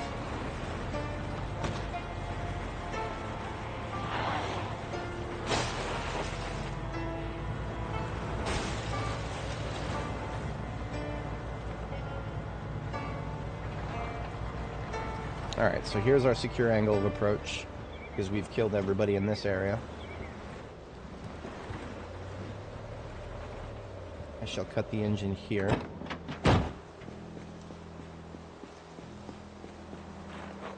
Start with these guys who followed us down the road.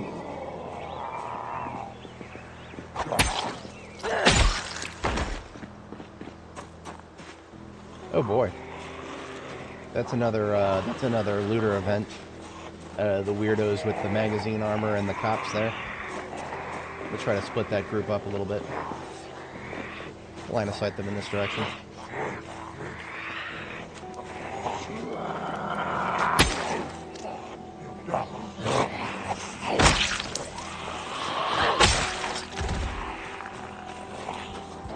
Split these guys up. See how fast to the south.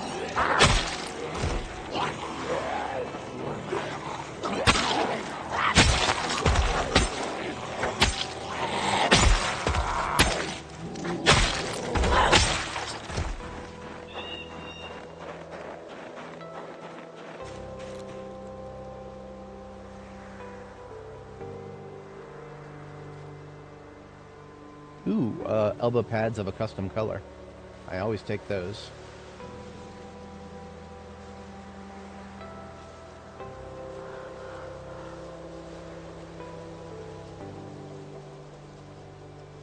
Another one south.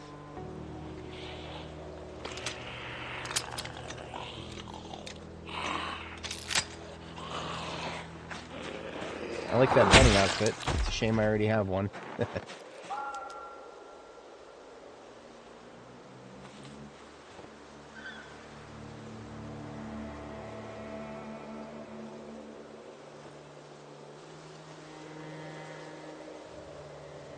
New Wave sunglasses. Now that's a new one.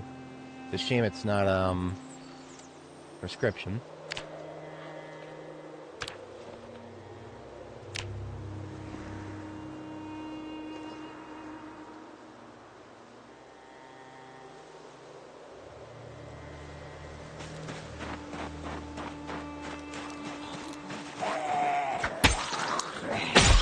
Oh yeah, no, the magazine armor is a bit whack. It the protection level is garbage. The discomfort is high, and the it disappears if it gets wet. So that's either you basically you could despawn it if you get wet. Hello, fuck you. You can despawn it if you sweat too hard. I find that to be pretty funny, to be honest.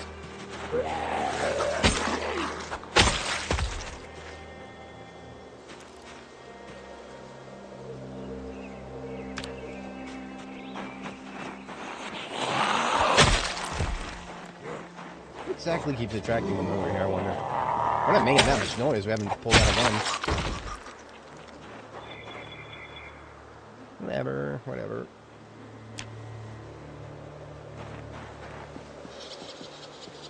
We actually don't have a lot of daylight left to work with, so I'm just gonna kill anybody who has made it all the way up here.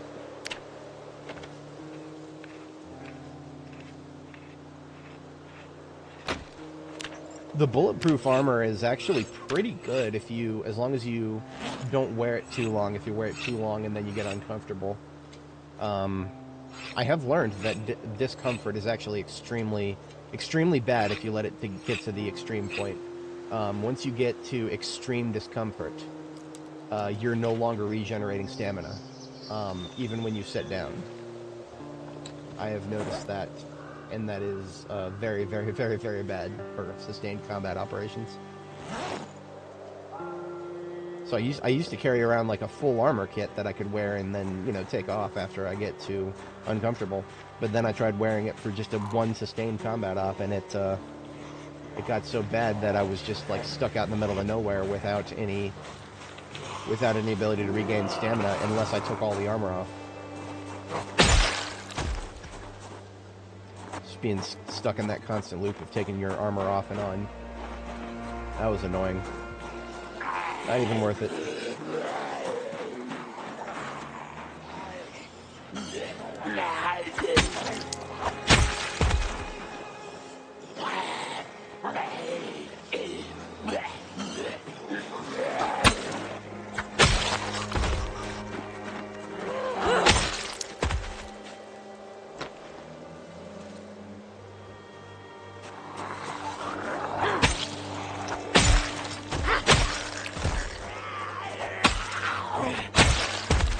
Oh yeah, discomfort will very quickly build up to depression if you keep it for more than a day or two.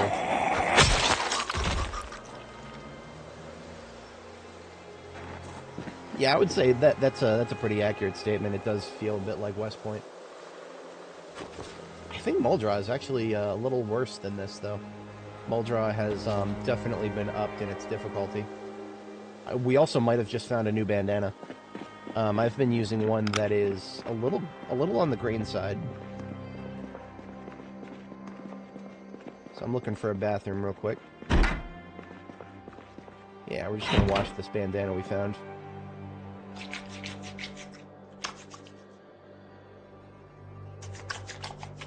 So the one that I currently have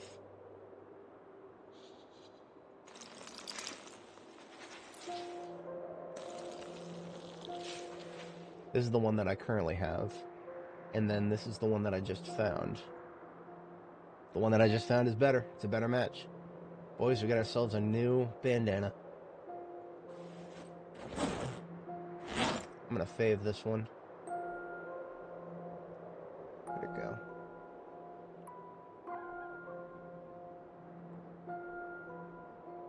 Oh, that's right. It's usually at the top. Alright, new bandana acquired. Is there a water cooler in here? I thought there was.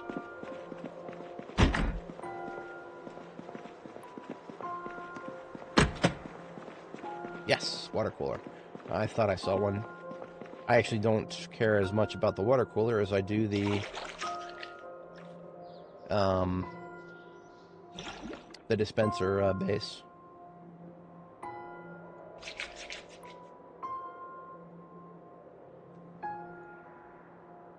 These things are unusually heavy. They weigh 30 encumbrance.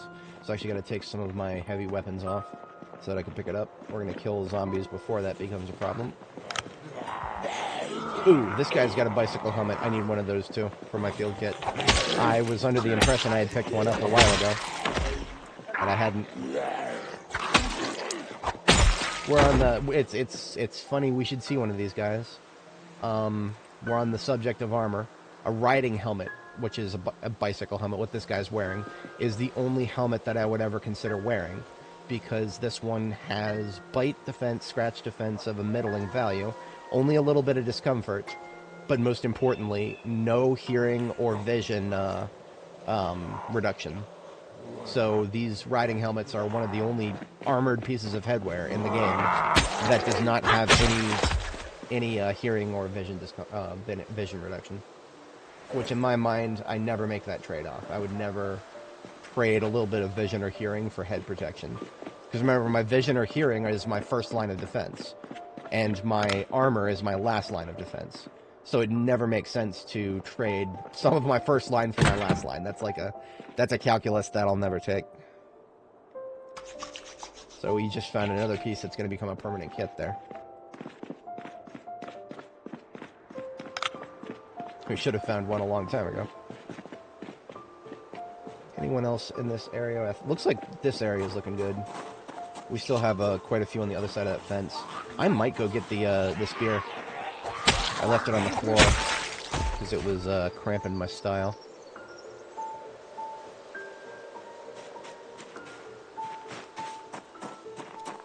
Oh no, God no! The bone chokers are nasty discomfort. We're currently rocking a hockey neck guard in our armor kit.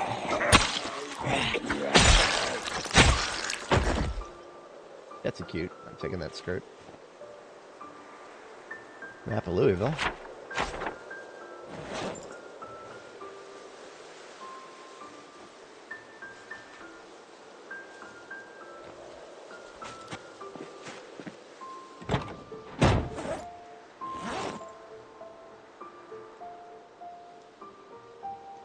But yeah, we can add that riding helmet to the rest of the armor here. We got bone fingerless gloves, ice hockey neck guard, which is basically the same as a bone choker in terms of bite, scratch, and discomfort. I just took this one because it's a different color. And then we would swap our leather jacket for this military jacket in the officer variety, because it's one of those leather jackets that reaches all the way down to cover your thighs and your groin. But it does not block your Alice belt and suspenders like most other long coats would. So this actually, in my opinion, the military jacket officer variety is best in slot for jacket protection. The only problem is its insulation is so high we can't wear it regularly. If we were to wear it regularly right now, we would be sweating buckets. And then, of course, the hoodie. But yeah, we can add this helmet we just picked up. Where'd that go? Where did the helmet go? Am I an idiot? Oh, I didn't put it there. I'm an idiot. So yeah, if we wear these right here, watch how our protection levels will go up if we just put these 3 parts on.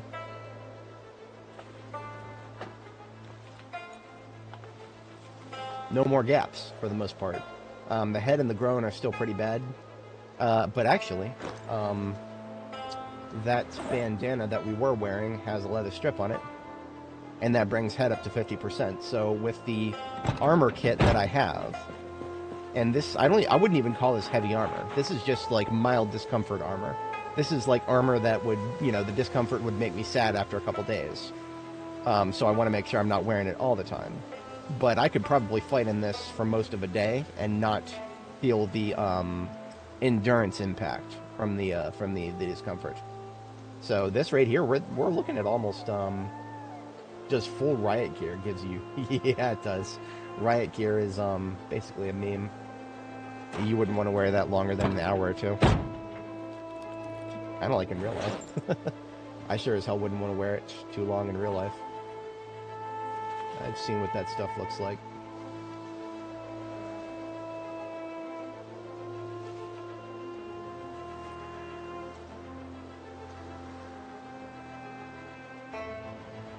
Oh yeah, we never actually swapped our sword. Or we did and I completely forgot. Anyway, putting that away now. We did swap our sword. Hang on. No, we didn't. I don't know what's going on there. But in any case, we have another sword here. I might have just gone through that one without noticing it. And fatigue is kicked in, so we're going to go ahead and fall back. These guys will be here tomorrow, along with many more. Yeah. I was having a conversation with a guy on Reddit about protection levels, and he swears by the shema. I am carrying around a shema. It's currently in scarf config because you can wear it. You can wear it as a scarf or over face or as a headgear, which I would never do. But you can. Yeah, the shema is one of the most versatile. And you put a leather strip on it, and that leather strip will actually change its protection based on whatever slot you want it to wear.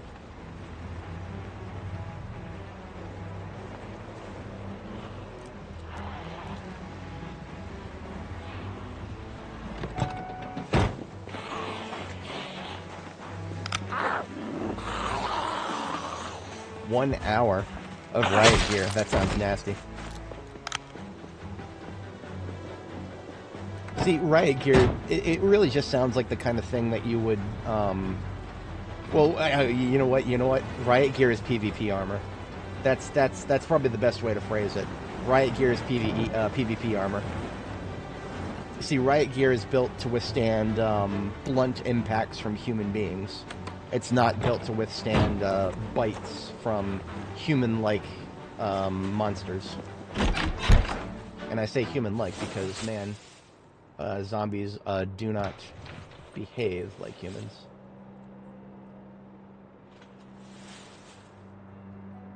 My neighbor is already firing up their electric base. That's really early for them. It's 10 a.m. local time here. The fact that they're getting started now with that shit, that tells me that they've got a long day ahead of them. And that also tells me that it's time to fire up my countermeasures.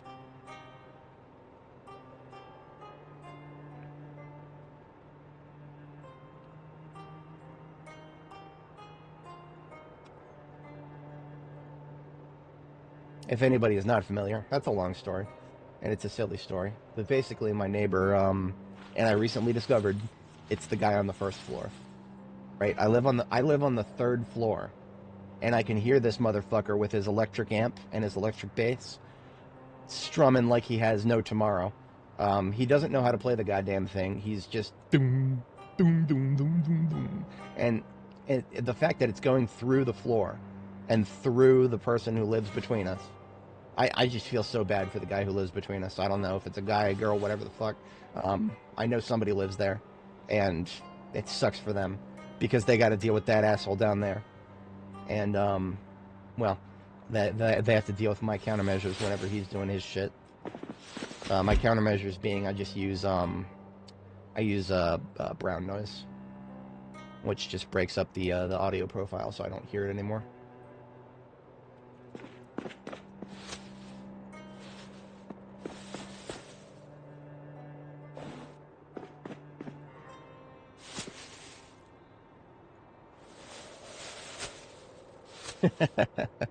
Well, no. So he's on the first floor, so we'd have to be hitting the floor. And I mean, honestly, that's the worst part is if I do that, if I start hitting the floor with a broom, he's not even gonna hear it. Like he's not even gonna hear it because I have to go through another floor. It's the person on the second floor who might not even be home right now. I don't know. Like whoever lives on the second floor clearly, I don't know. Maybe they're shy or something. They clearly haven't complained hard enough about this guy. They're the ones who are in the position to do so. I mean, you know, you know, if you were to install a decibel meter, someone would probably be like, you're just bitching, because it's not that loud, to be entirely honest. It's just loud enough to bother me, though, and it's the irregularity that really bothers me. Like, if the guy was actually playing like an actual song, I probably wouldn't even notice it anywhere near as much. It's the irregularity of him just, you know, doom, doom, doom, doom, doom. It's like, you know, there's no pattern to it. Because there's no pattern to it, it's really hard to get used to and, you know, shove it to the back of your brain. Buy them headphones and leave them in front of the door. That, you know, if I ever find, I swear I had some, I have like an old pair of freebie headphones that I got from a flight, from like an airliner at one point. If I ever find those, that's exactly what I'm doing with them. That is exactly what I'm doing if I ever find those. So we're going to fire up a stir fry using some of that rabbit we found on the way here. So the rabbit shall serve a higher purpose.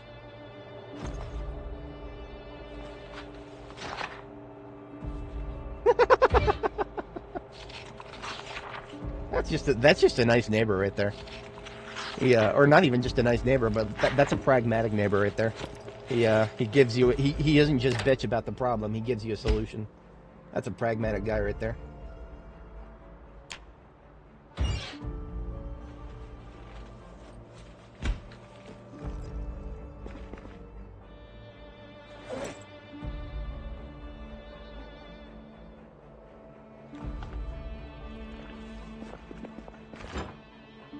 So we're officially out of milk. I forgot to take that, I forgot to take that... Brain. I forgot to take the dispenser that I was talking about. And the reason I needed a dispenser is because I can't right-click on this dispenser full of cow's milk. I can't right-click on it and then use it as a, sink object to fill things up from. But if I go get the dispenser bottle base that I saw, then I can do that. So I'll do that as an overnight activity. In order to do so, I just need to take off my heavy weapons, which means I put the sword and the M9 into the trunk here. And...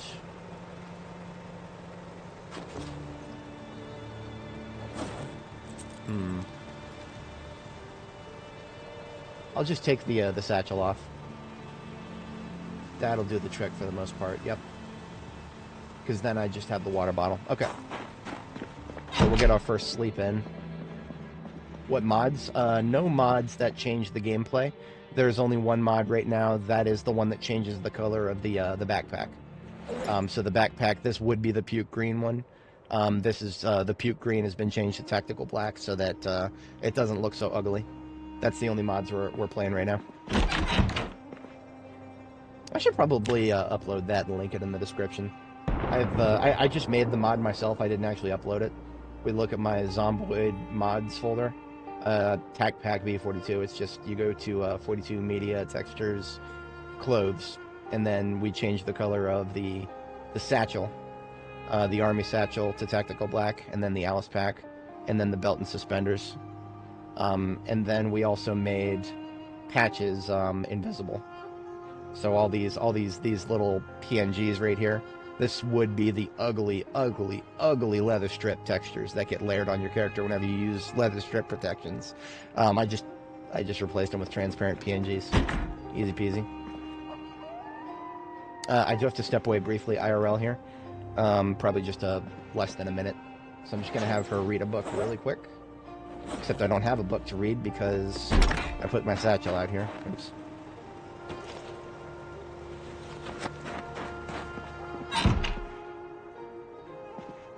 Okay. Now I shall have her read a book for a moment here, and then I shall be right back. Catch you guys in just a moment. Oh god, yeah, I would love to be able to dye containers. We should be able to dye anything, really. I hope that someday we'll be able to dye anything.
Alright, I am back. I appreciate everybody sticking around.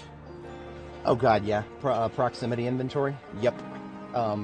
when the day comes to add mods, that's definitely a priority one right there. Proximity inventory. I hope that someday becomes an actual thing for the base game. But if it doesn't, that will be a mod that we absolutely add when the time comes for mods. If anybody's not familiar, my general policy on mods is I want to keep the game as lightweight on mods as possible. And the mods that I do add, I want to be 100% certain that the mods do not add anything to the save game data. So what that means is new items or changes to the map or changes to existing items in a way that would modify the save data. All three of those for me are no, I would never do that on an unstable version of the game, because all three of those factors severely reduce the ability for a save to be successfully migrated from one major build to the next. So I would never want to have any mods that do any of those three things, and sadly, a lot of mods out there that you might not initially think would do that, definitely do that. Like the Common Sense mod, for example, I do recall looking at it and seeing several direct modifications to existing items. I never actually did a side-by-side, for example, to see if, one way that you could verify whether a mod is going to add anything to the save game data is just check the mod's description and see if it says anything about how safe the mod is to add to a save game after it's been started. Like if a mod tells you you should start a new game after installing this mod, you can basically be almost 100% certain that it's one of those kinds of mods that is going to, well, not necessarily guaranteed to break your save, but very, very, very highly likely. If a mod cannot be added and removed freely from a save game, then that's a pretty hefty red flag right there. We actually completely overlooked some coffee here. Excellent.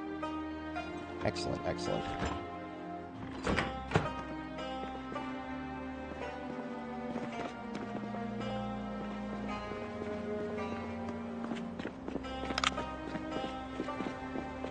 Yeah, you could do that too. That's a policy that I would highly recommend if you can read Lua. I'm not particularly. I wouldn't even go as far as to call myself proficient. I'm just the kind of guy who can bash his head against something long enough to figure out exactly what I need to figure out for that exact moment. That's why I'm a reverse engineer, not an engineer. I'm very comfortable with that assignment.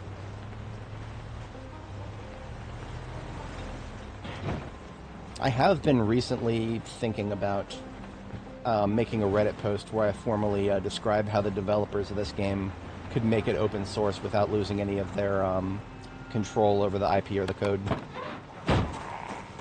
See, a lot of people would never consider doing open source because they reasonably expect that if anybody can see the code and decompile it, then it becomes a problem where people steal stuff.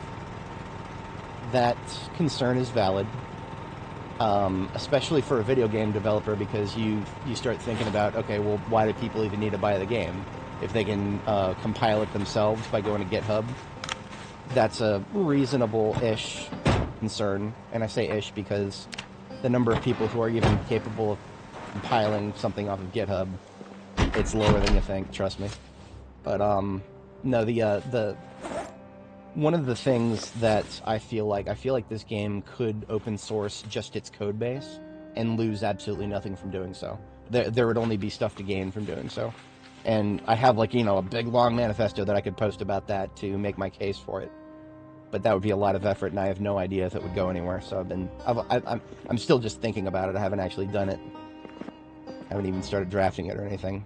See, it's something I would do for myself is one of the reasons that I would propose this. I would never want to propose, something that I would think somebody else should do that I wouldn't do myself. This is something I'd absolutely do myself, which is just,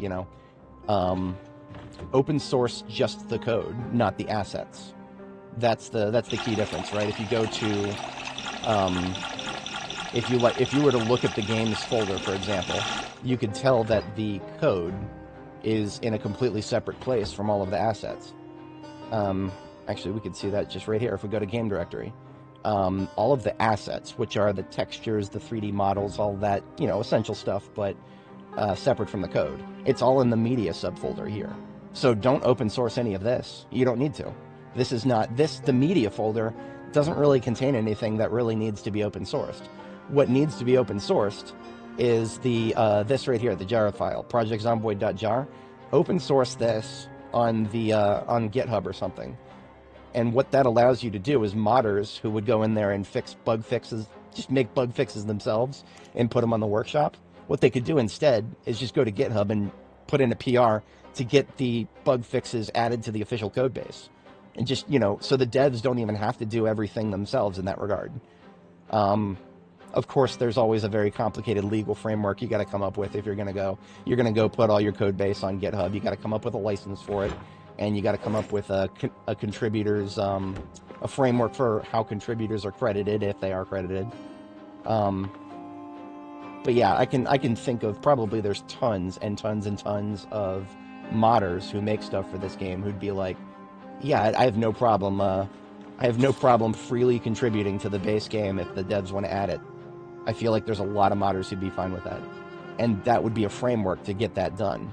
Because I mean, there's multi-billion-dollar projects on GitHub who can do this exact thing, and there's also free projects on GitHub that could do this exact same thing. It's not a question of money. It's really just a question of organization and effort.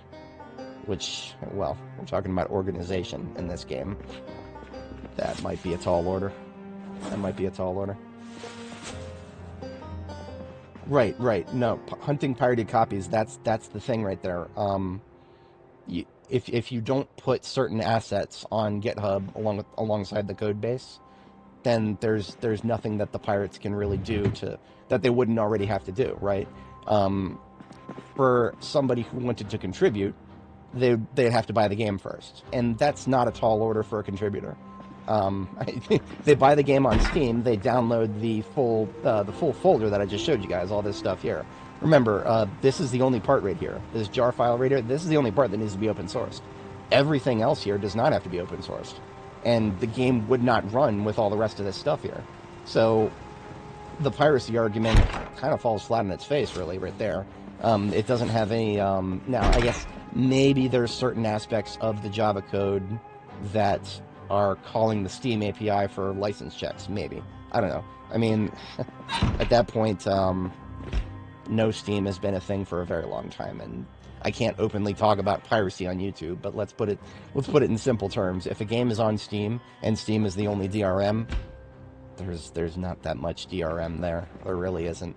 It's like a kiddie fence in terms of DRM. Steam is very, very, very lightweight as far as DRM goes. These eggs have gone stale. Let's get rid of those. And it's actually 4:40 a.m., so we do have to hit the sack.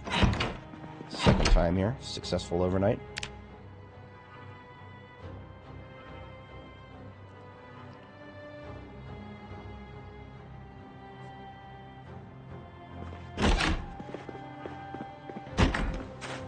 But yeah, did I just hear somebody retch at me? I must be hearing things. Okay, we're good. So let's gear back up. I have to drop the backpack so that I can put the satchel on and have the satchel be in the correct slot. Now I can put the backpack back on. And the sword back on, and the 9mm back on. I'm going to drop this sword because it doesn't need to be in there. We're going to take the spear today. The spear is... I haven't noticed anything impressive about it, really. But, as always, it can poke straight through fences. And the place we're about to go fighting in, there's going to be a big old fence there. So we are going to be poking some Zeds through fences now. We got an 80 stir fry here. It's got 53 hunger left in it, so we just gotta wait a little bit before eating after we get hungry. If I can control myself. My brain meat tells me as soon as a negative moodle pops up, get rid of it, get rid of it, get rid of it. Especially with hunger. But a little bit of self-control and we'll make that last all day.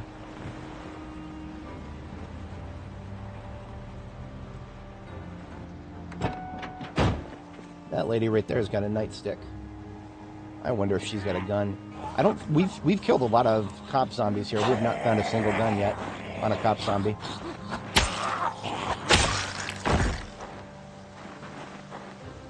Hillary Turnbull.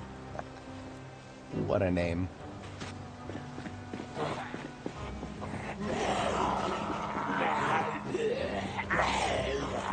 This guy's got a gun, finally. I said something and there he is. Oh yeah, absolutely. That was the first thing we did. So all this military gear that we're wearing right now, the satchel, the backpack, the angle-headed flashlight, and the belt and suspenders, all of that came from the Brandenburg military checkpoint. We did that within the first couple of weeks. That's always my early game strategy. There is to hit the BB checkpoint, because it's not just that it's slightly less populated than the Louisville one. It's also got a really nice big open field there, and that open field you can drive around a lot in the early game. You cannot drive around a lot late game, because late game that field would be filled with little trees. So if you are going to hit the Brandenburg military checkpoint, I actually recommend to anybody who would be interested in doing it, do it early. Do it within the first month, if you could manage. Because if you can, it actually gets a lot harder after the first month. Oh yeah, that's the security booth. The security booth has one window in it, and the window has got one of the gates on it, and the gates are invulnerable, but zombies still attack it. It's so stupid. It's so stupid, I hate that. Alright, so here's where we need to start poking them through the fence.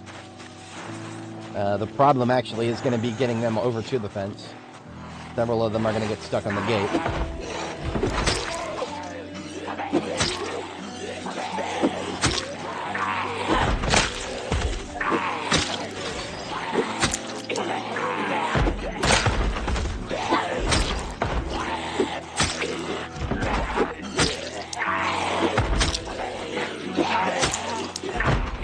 Fuck this.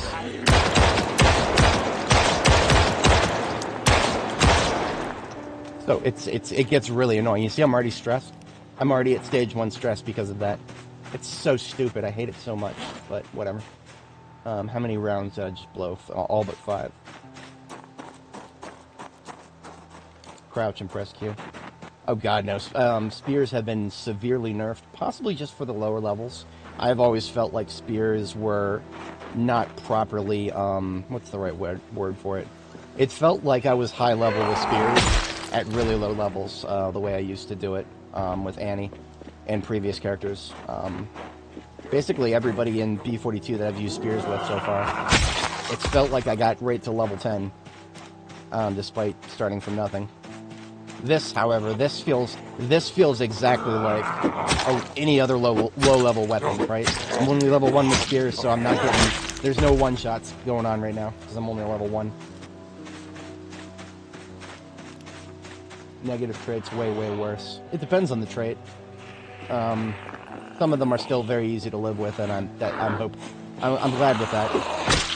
Yeah, that was a luck right there. That was a luck.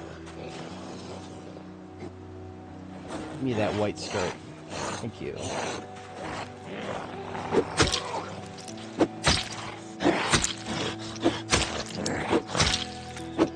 See, for every one shot we get one of these.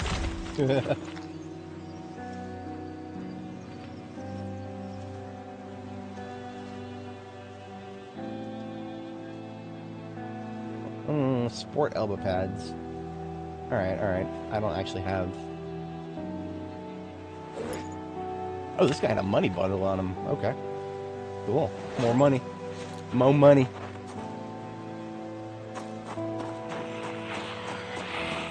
Now this doesn't work. This gate right here.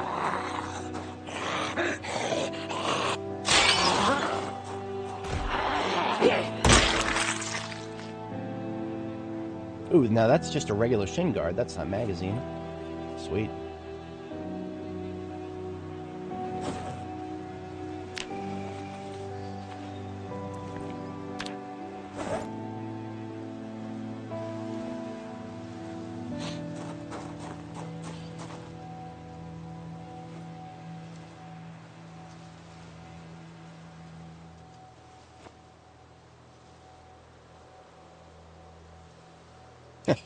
So I was looking for replacement leather gloves if I couldn't fix this one.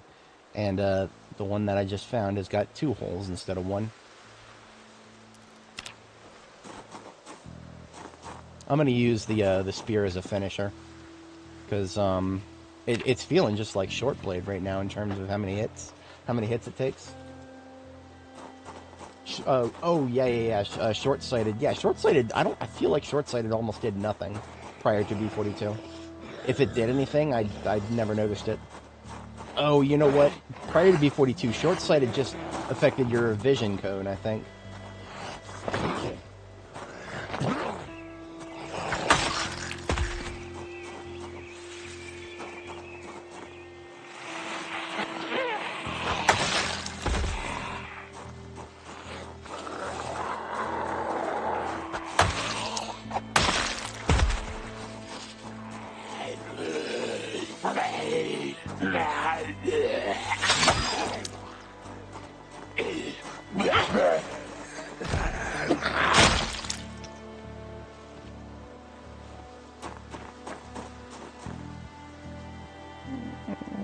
Kind of weak. I'll hold on to it. Hockey helmet. I think I already have one. Spear with glass head. Mine is more damage, I think. Honestly, that's almost the same level of damage as my current spear. And I already have a hockey mask.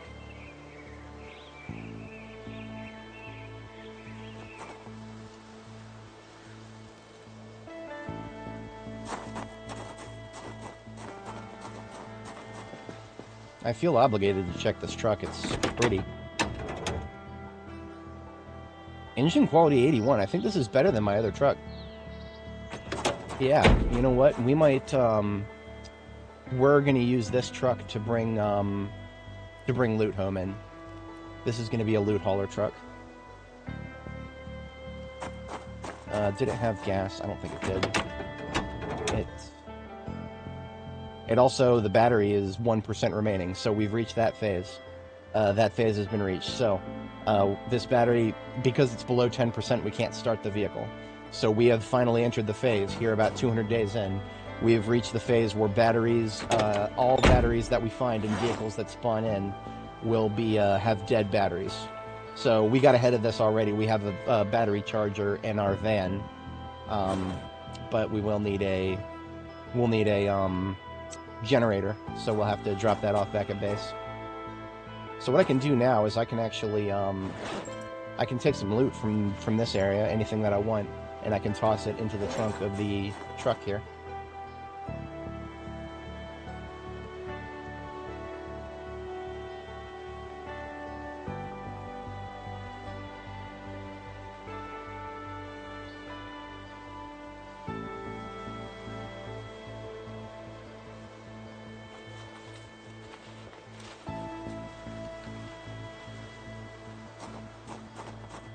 And if I find a, oh yeah, look at this. Okay, so we got a bandsaw here.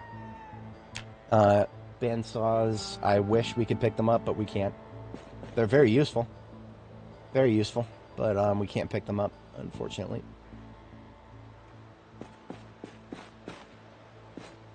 So we're in the back of a hardware store here. And it's been looted and trashed. So we're gonna find a mix of things in the containers and on the floor. Whenever a place has been looted and trashed, anything that's on the floor is going to be low integrity, or low condition rather.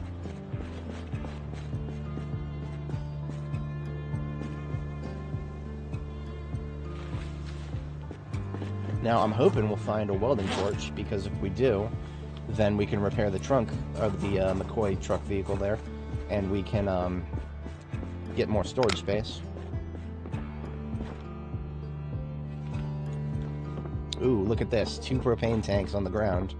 But because they're on the ground, I feel like they're probably going to be... one of them is empty. The other one is full. Perfectly balanced, as all things should be. And a full one on the shelf. Hell yeah. Hell yeah. So we got a lot of propane. How about a torch?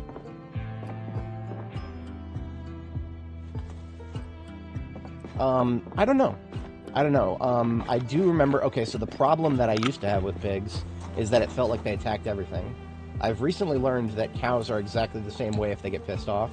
So my problem with pigs that I've traditionally had, I feel like that problem is probably no longer as relevant as or if it ever was specific to them. Simply because, you know, if any animal that gets stressed that can start attacking your fences, then that's not unique to pigs. That being said, are pigs useful for anything other than butchering for their meat? No, not really. And I don't know if, like, their breeding speed, for example, is faster than something like a sheep, for example. Because sheep are useful for their milk and for their wool. And you can also butcher them. So, in that case, I feel like sheep are still better than pigs, but... Like better than pigs in every way. But I don't know. I don't know.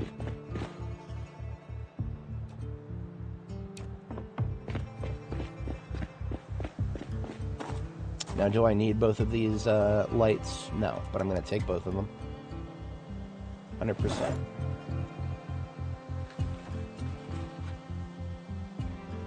I really shouldn't have been so cavalier putting everything back here.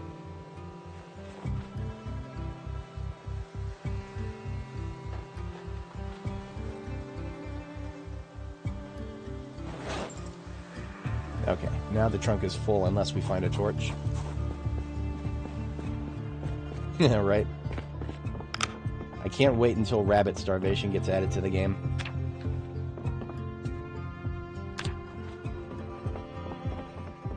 I mean, technically speaking, it is in there. If you just live on nothing but rabbit meat, I think you will eventually die. Like just rabbit meat is not going to be enough. Not going to be enough calories.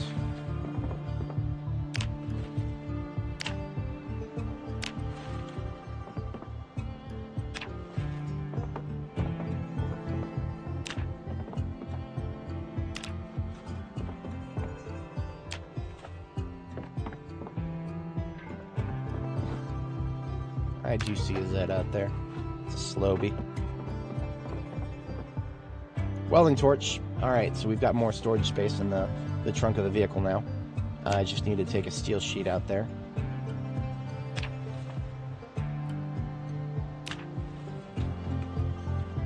I think we've picked up all of the steel sheets.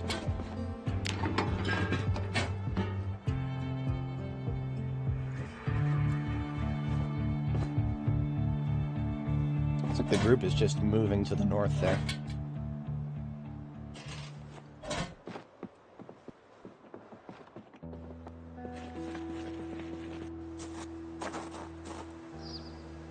Alright, grabbing one steel sheet out of the trunk.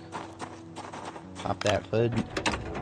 And use the torch we just found to bring that trunk from 58% to 100%. We now have 130 storage space. Which this, okay, so the trucks right here, these open bed trucks, they're actually not that far off from what they normally would be. Normally they would be, 115 something. 149, if memory serves. We did find a really good one on Annie, very close to, like, the end of her run. But yeah, we have finally degraded enough hunger. I think it's safe to eat this stir-fry.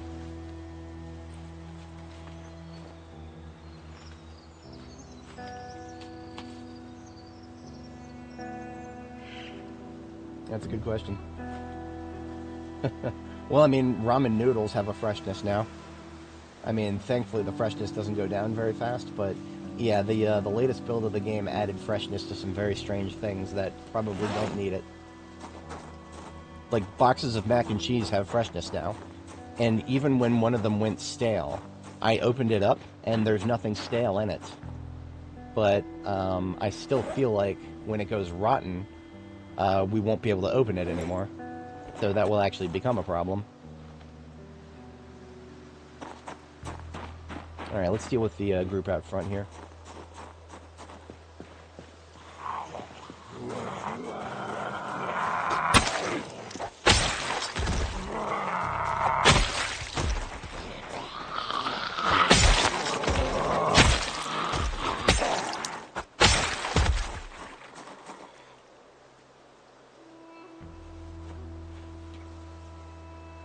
That was quite a bit of luck right there. Constant stream of crits. Can't be relied on to be like that all the time.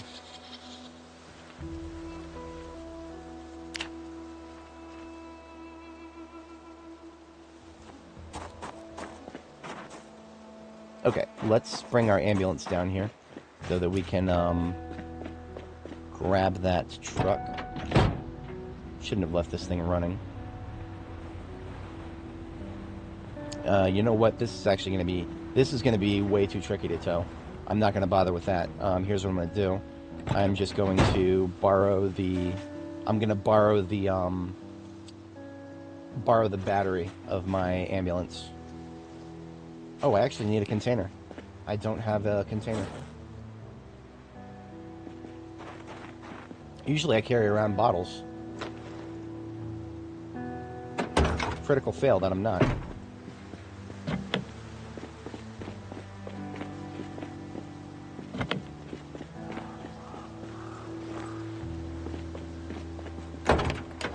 Some seltzer water here, I don't need that.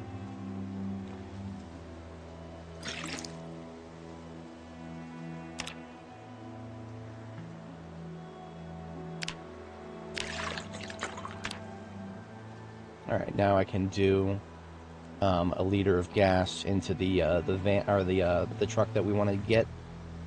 Take a liter out of this, and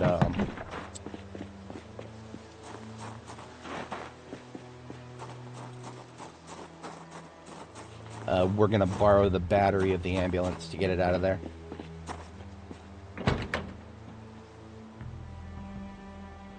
We have too much obsidian.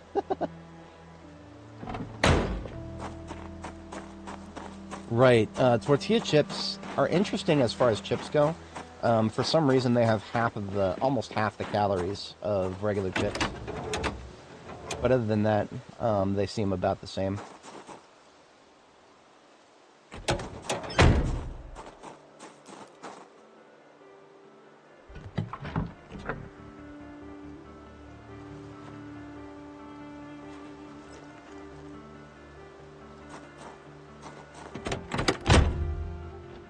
Oh, but the key was in the ignition. I didn't even realize the key was in the ignition, so we don't even have to hotwire it.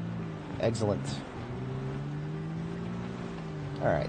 I just wanted to avoid having to go through that awkward tow there. So we've got it in the correct spot now. We can put the battery back in the ambulance.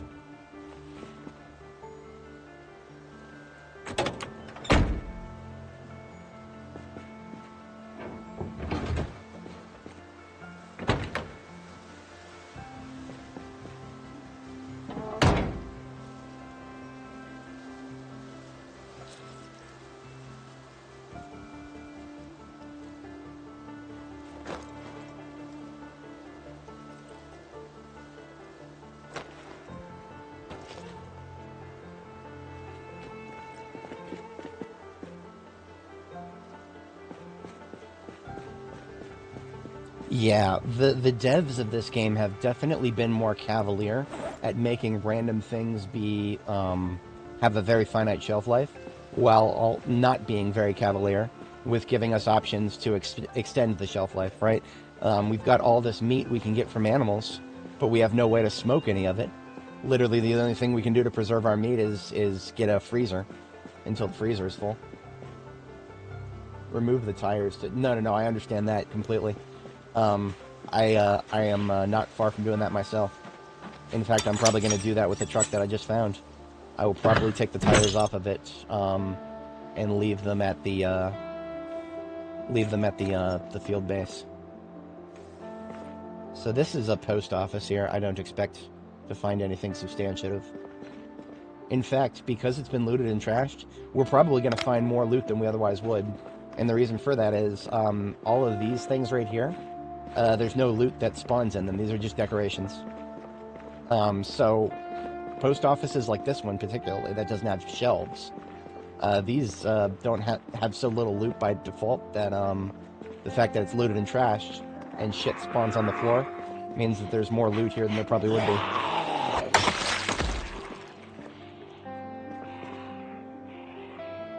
I don't even know where that sound is coming from.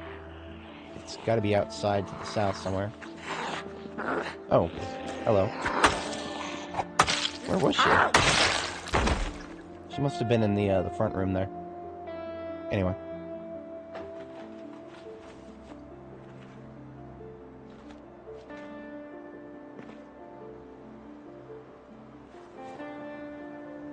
Leather gloves that don't have holes in them.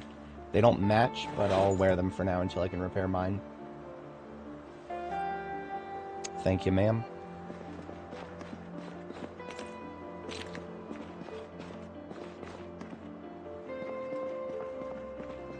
Ooh, okay, so look at this. You see this mail sack on the floor here? We might never have found a mail sack normally in a place like this. I find that to be very funny. I find that to be very funny. It's fucking... A looted and trashed place has more loot because, base game's version of it is so sad. Okay. There's probably nothing else here. Oh, wait a minute. No. I see another... That plant actually freaked me out for a second because, I didn't realize it was a plant.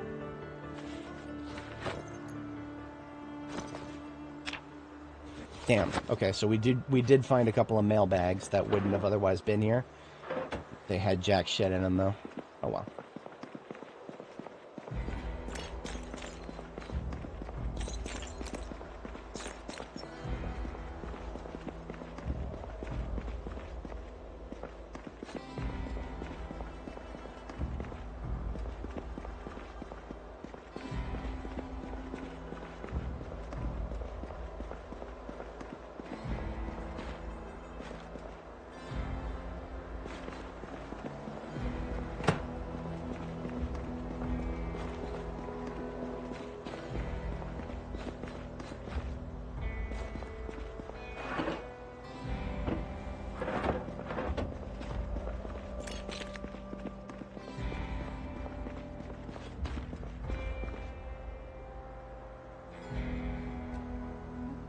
Just because I don't see them very often.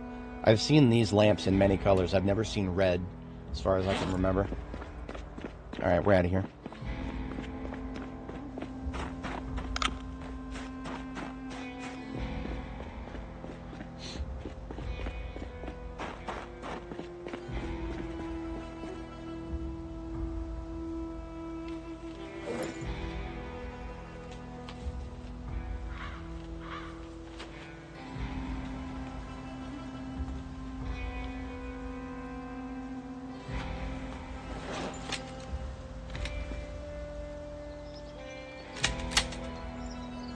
Another magazine of 9mm from that hop that we looted there, and also a few more shotgun rounds, shells rather.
Okay. Took a moment, but we got everything sorted here. Let's go ahead and see if we can get the police department partially cleared before the before we get hit by fatigue here.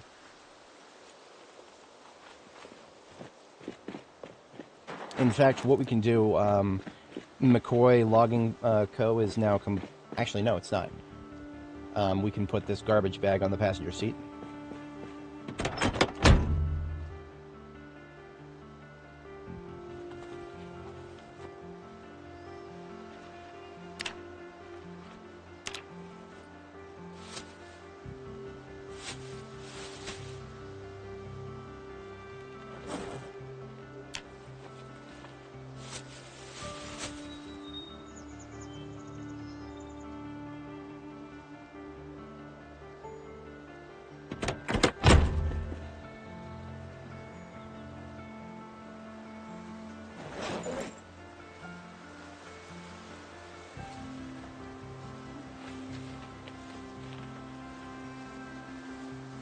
There's a little bit left, a little bit of room left here.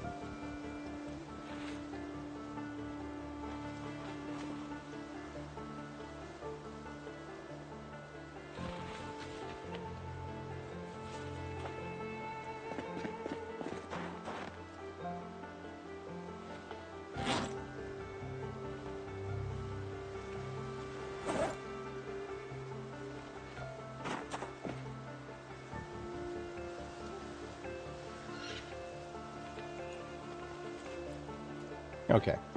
Optimized enough.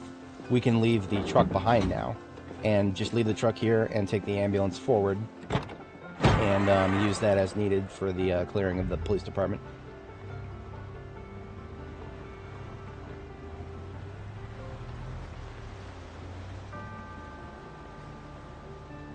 I can't remember if we can pick these up or not.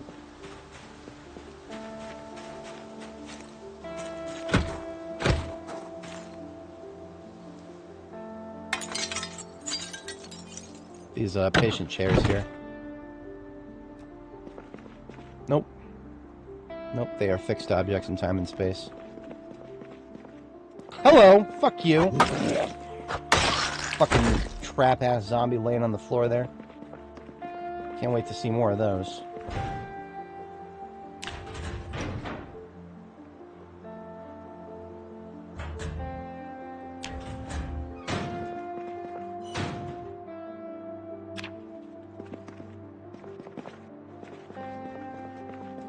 So most of the furniture here is fixed.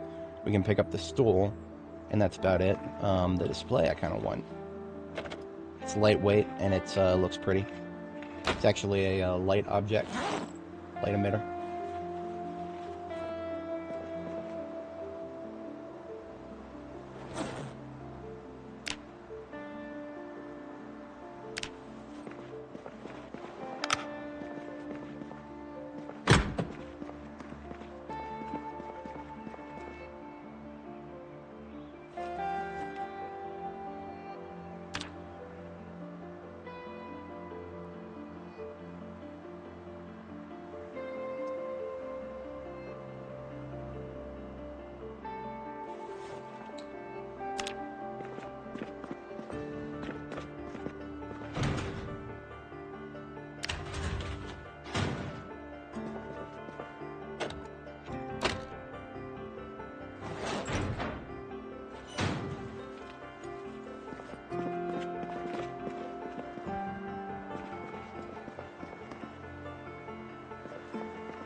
Yeah, that's right, I'm taking the curtains. I'll even take the curtain railings. Now, these are going to be really low priority loot items. They're decorations, so... Decorations that I'm not even 100% sure where they're going to go. It would be in the hospital upstairs if and when I took it. So... it'll go in a garbage bag that'll go somewhere separately.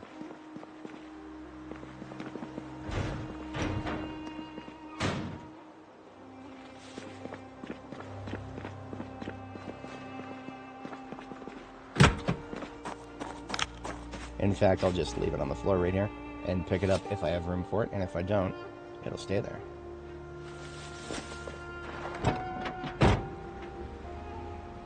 We cannot, sadly. The metalworking machines that you can find in some hardware stores. Nope. They are fixed objects in time and space as well. Alright, so we want to get rid of all these guys. Because if we don't, there'll be problems for us now or later.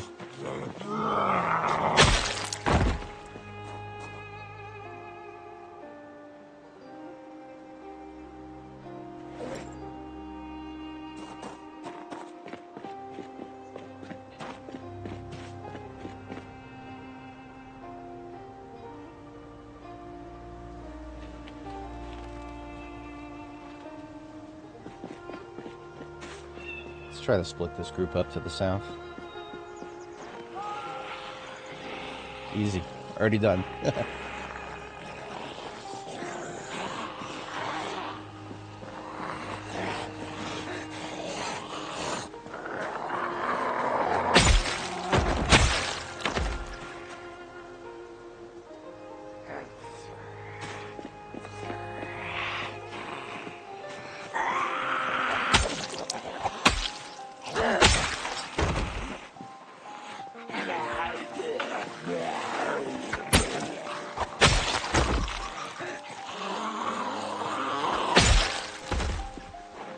I think the next building after this laundromat is the PD.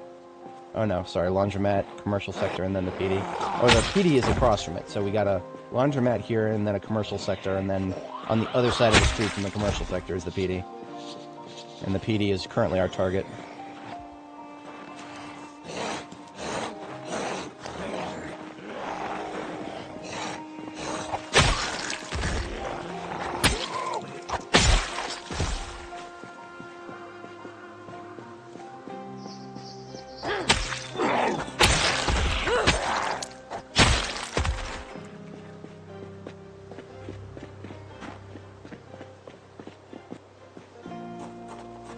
Now, I remember one of my folks in chat mentioned that they were getting a lot of steel sheets by disassembling stuff in the Mad Dan's Den.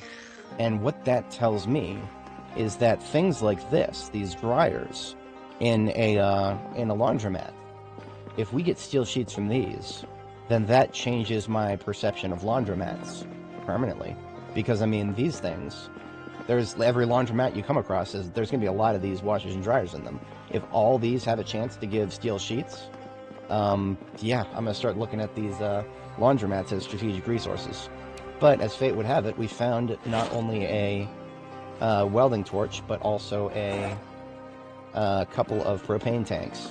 So we can afford to actually take the one that we have in our field kit and expend it on a little bit of testing here. See if that theory is correct.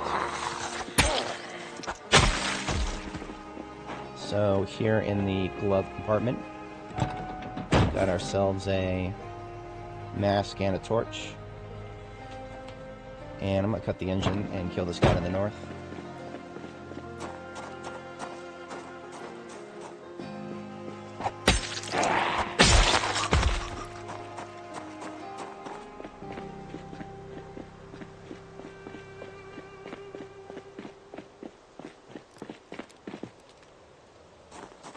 Alright.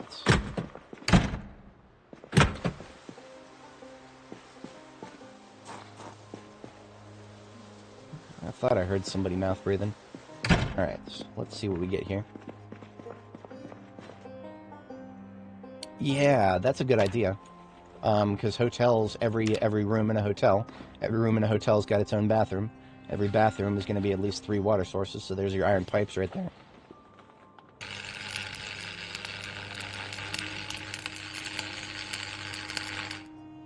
Look at that, boys. Look at that. 2 steel sheets and a small steel sheet. Okay. Okay, so laundromats are now strategically valuable resources for steel sheets specifically. I actually kind of ran low on steel sheets at my base. I was blowing through them by doing floors, but that's okay now. That's very okay now. I'm only going to allocate about 1 torch of propane towards this. And I'm only doing this now because I feel like the fatigue is going to hit us any moment now.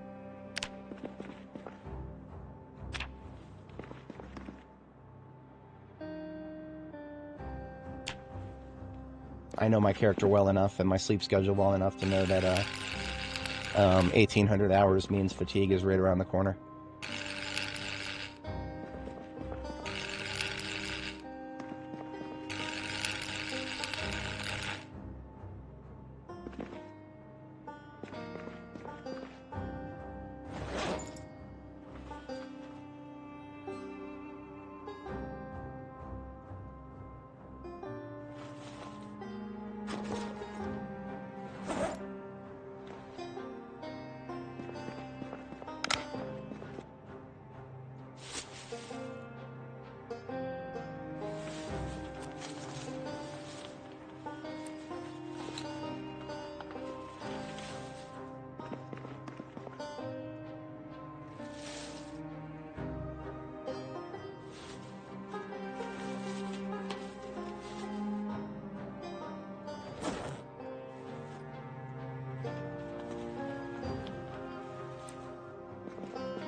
Oh, god damn it.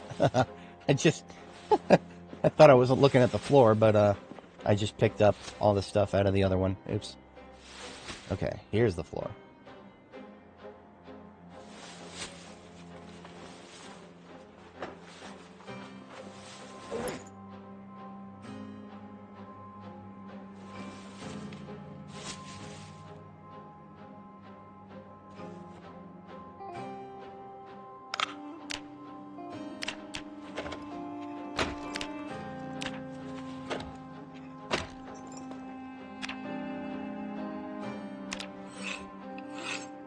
And there's the fatigue.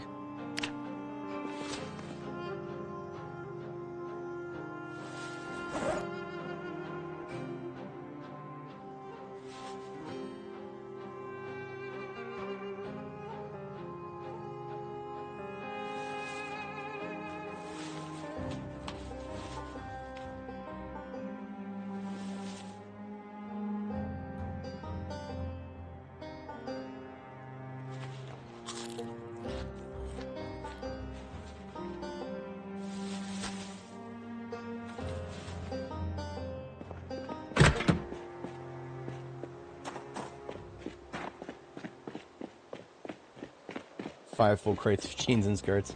When we finally got to the point of leveling tailoring on this character, we ended up doing, oh, what was it? We did, neck guards for the most part.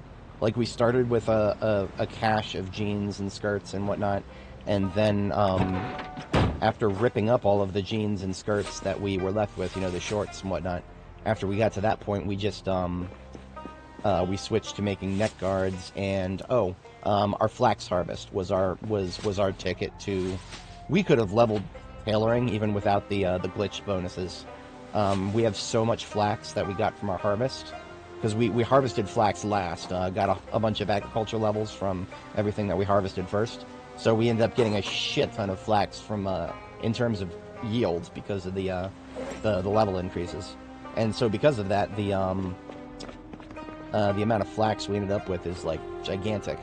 And we could have made a whole bunch of that flax into bolts of cloth. Like, we only made, like, 5 bolts of cloth, using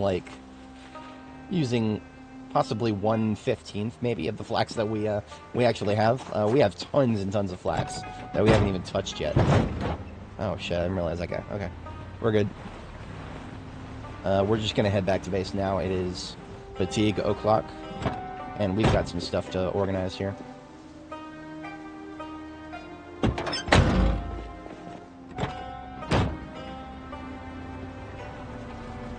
But yeah, I can confirm that flax is possibly one of the most valuable crops to grow in the once you get to the October planting season. Wheat is good if you don't have a lot of grocery stores looted, right? Because wheat gets you wheat seeds, which gets you flour, which gets you a lot of thickening stuff for your recipes. But you know, you loot 3 or 4 grocery stores, you get about 8 bags of flour. You're probably never going to need more flour. So wheat is really probably not as good as flax, which flax, of course, you can make entire bolts of cloth with it. Or you can make thread, but of course thread is no problem if you've got sheep. So if you don't have sheep, I would say flax is easily one of your most valuable crops. If you do have sheep, it's still pretty good.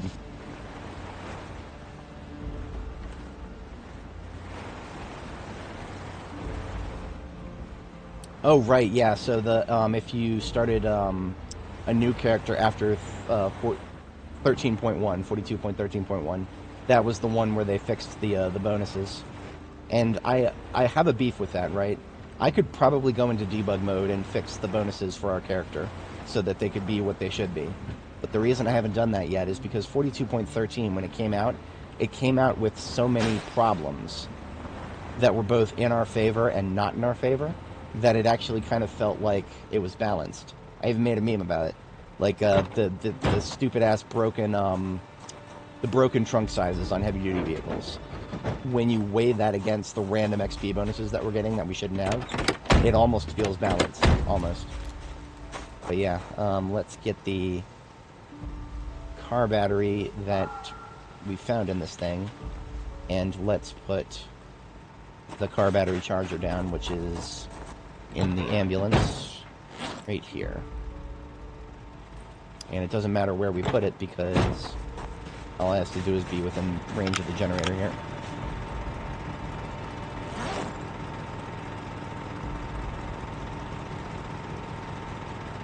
So we let this charge overnight, and we'll come back tomorrow morning, and the McCoy Log & Co. here will have its own battery. In the meantime, I have a can of gas. It's not quite bedtime yet. What I'm actually going to do is take this can and... just this can. And what we're going to do is go harvest gas from that car that I found out there. There is a car out there that had a full tank in it.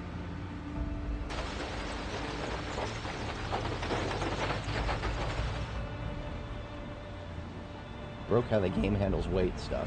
Yeah, that's yeah. I noticed some weird stuff about that. The whatchamacallit, things like guns. Guns, their weight from attachments is still there, but weight from bullets is not.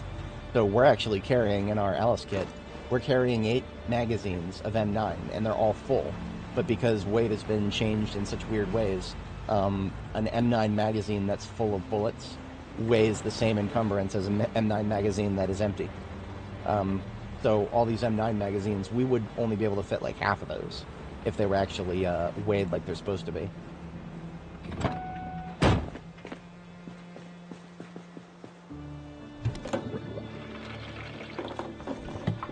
So I'm gonna I'll add it to the ambulance till the ambulance is full. I see you incoming.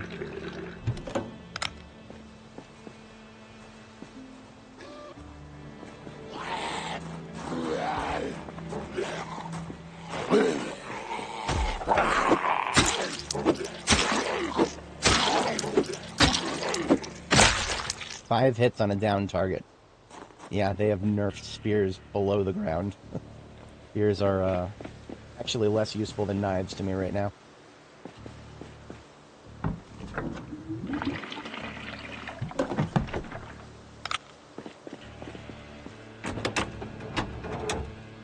Mostly empty now.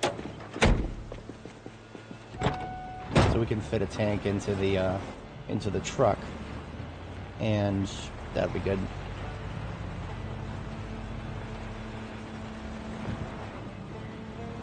Boy.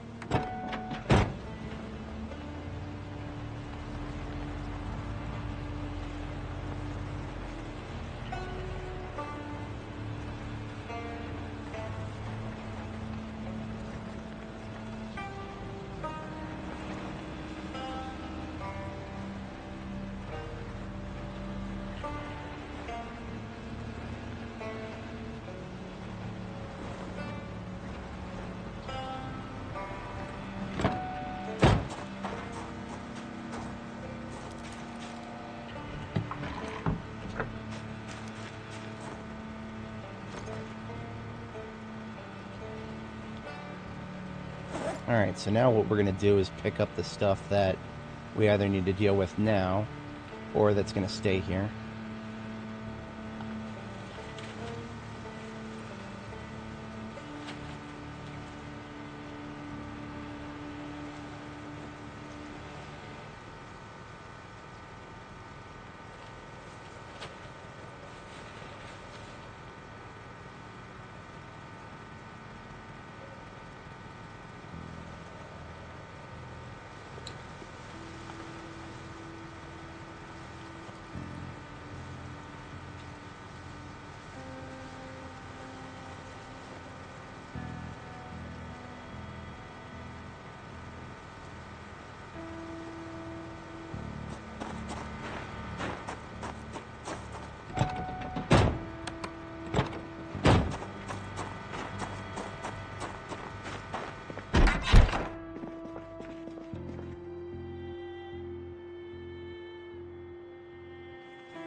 Well, that's a full container right there. I should have known that was coming.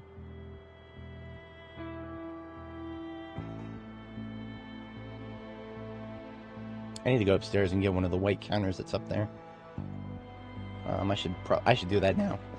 I should do that now.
Just as I intended. So, we're going to separate some of the stuff. This is all, basically everything in here is stuff that either I'm definitely going to keep here or I might keep here. So I need to separate it and categorize it a little better. What I will do is go through it and parse what I want to take back with me versus what I want to leave here. I'll do that before we leave here permanently, or semi-permanently.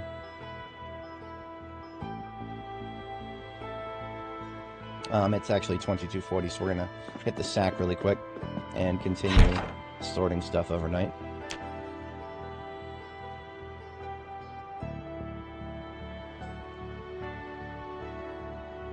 Aiming 0, 40 boxes of 38 and 30 of 9mm.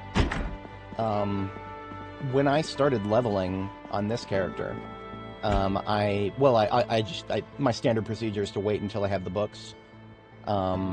Which is one of the reasons I'm only carrying around a backup 9mm right now. I'm not carrying around any of my other firearms because I don't have aiming level 5, which is why I have not started using firearms yet for these two levels. Okay, we're gonna move these up to the third one there under the sink, and then we're gonna put food in the middle one there.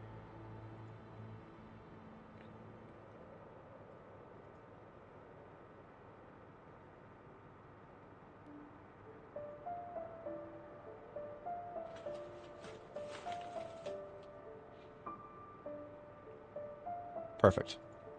Now these bulletproof vests here, what I'm holding out for, I'm holding out to see if I can find an awl.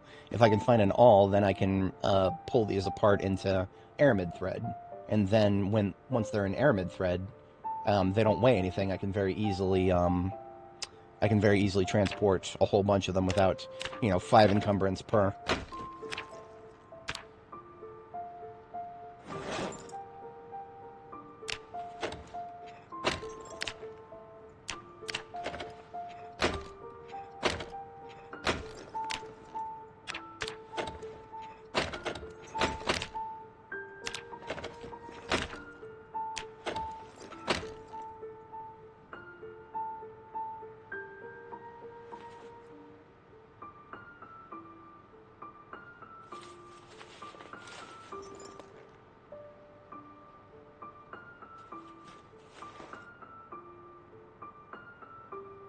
Right. The mag weight thing is going to be great if you have a lot of targets to shoot.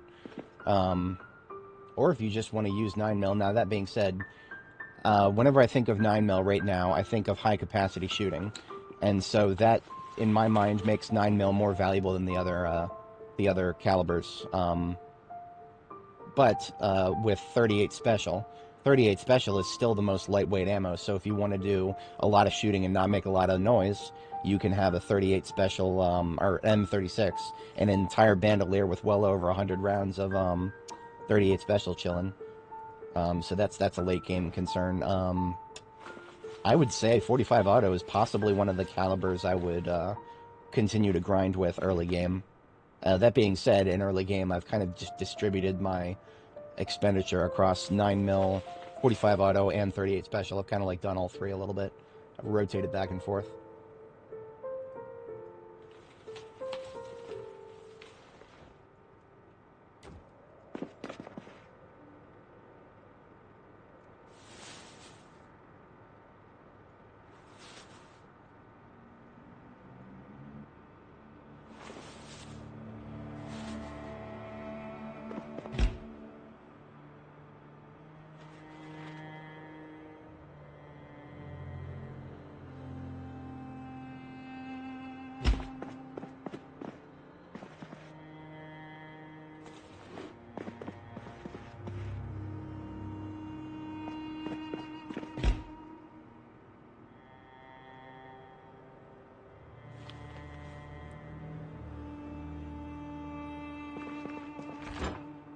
Say we're due for another cook here.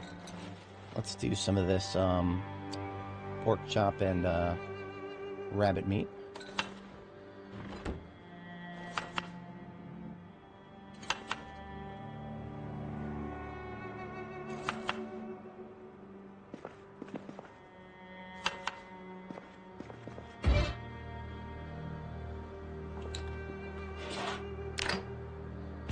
While that's cooking, we've got some belts to rip up.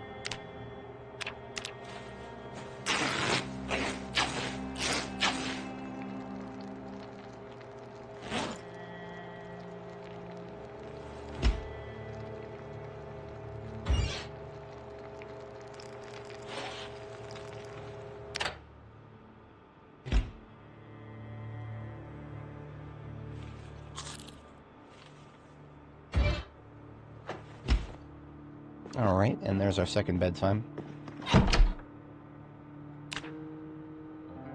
Oh, thanks. I appreciate that. Hopefully I provide some content of value. A lot of my viewers put me on YouTube TV, so I can reliably say that I'm good background noise. That's the nature of being a long play here. We go long, super long. So I got this propane tank right here. That is one that I want to use to refill the 2 torches on my person right now.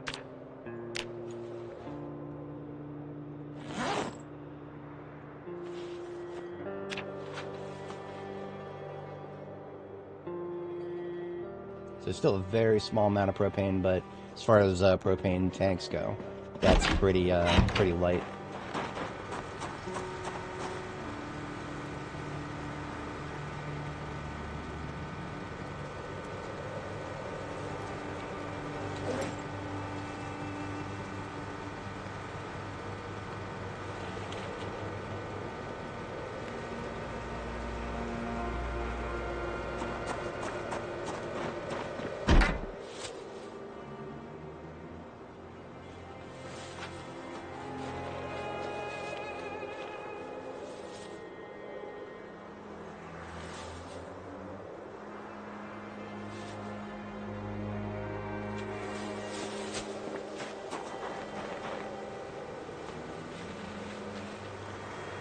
Alright, now one of these torches and the mask is part of the ambulance's field kit, so it goes back in there.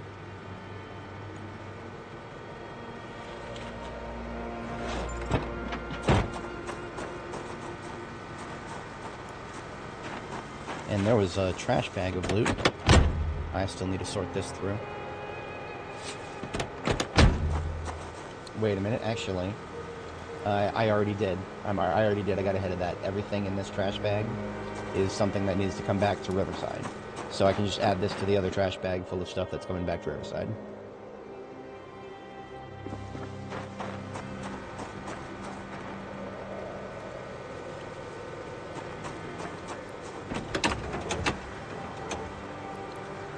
These are performance tires on this thing. So actually, 2 of the tires on this are better than the tires on my ambulance. And one of the brakes is probably, 2 of the brakes might be better too. So we might actually do a part swap here. Yeah, we might actually do a part swap because I want performance tires on the ambulance. So we're going to grab the vehicle kit here and we're going to swap some good parts. We're going to start by taking off anything on the ambulance that... yeah, 2 of these tires are definitely coming off. Oh shit, we might do 3 brakes. I'm just going to get ahead of it now and take all the tires off. So that we can see what our options are. All in one spot.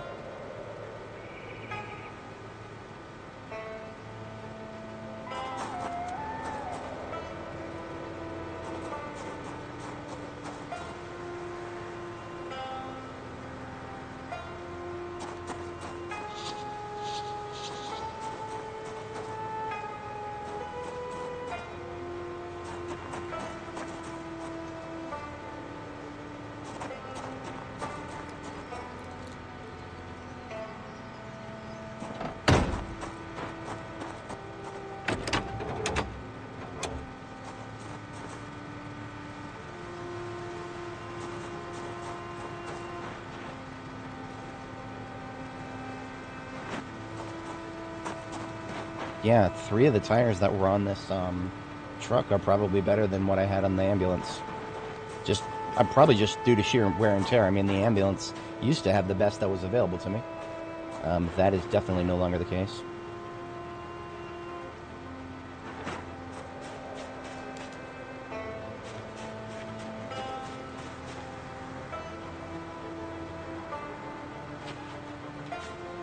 These suspensions are all performance too. That said, I know for sure that none of the brakes in the ambulance are below 50%. So these 2 50% brakes are certifiably the least that I have available to me. So I'm going to put the 51 and the 56 back onto the truck here.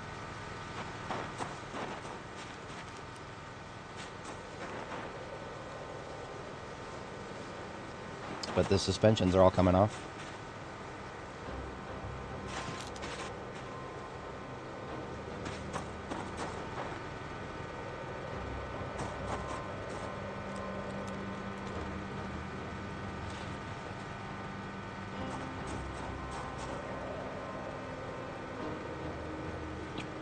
For all I know, the muffler might even be better too. So it's a 73% performance. And the gas tank is big. Holy crap. This truck had surprisingly good parts on it. Like, I am genuinely surprised.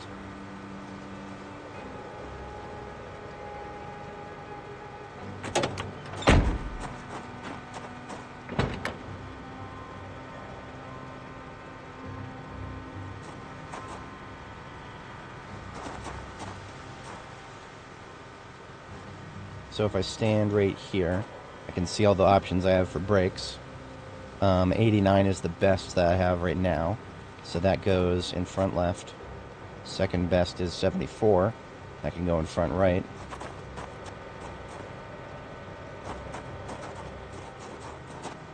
I think I saw a 72 on the ground there. Yep. So we've slightly improved the braking force of the ambulance by doing a little rotation here.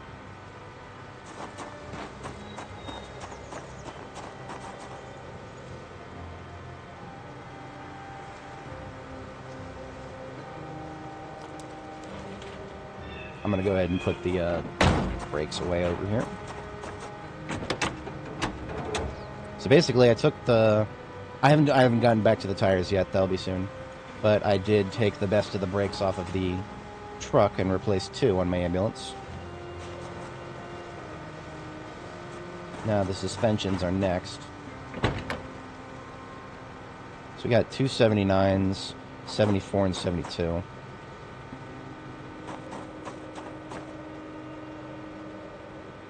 But then we have like an 82 and a 78, so we're going to rotate the 79 here.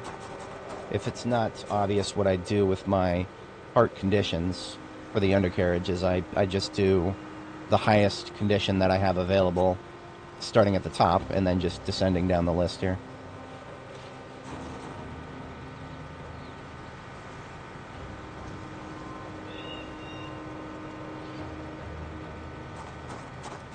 At least that's what I try to do. Sometimes it doesn't work out because I miss one. Alright, an 89 goes there, and then an 82.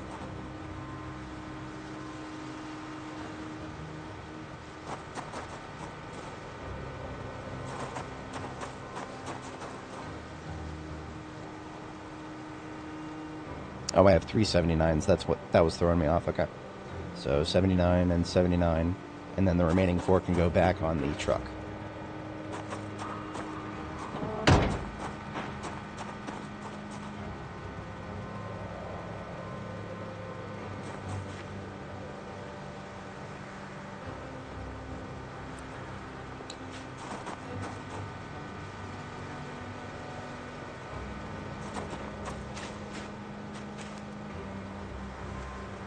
We do actually want parts on this, because eventually this is going to be my new charcoal truck, because the one that I have in my base right now has a much lower engine quality.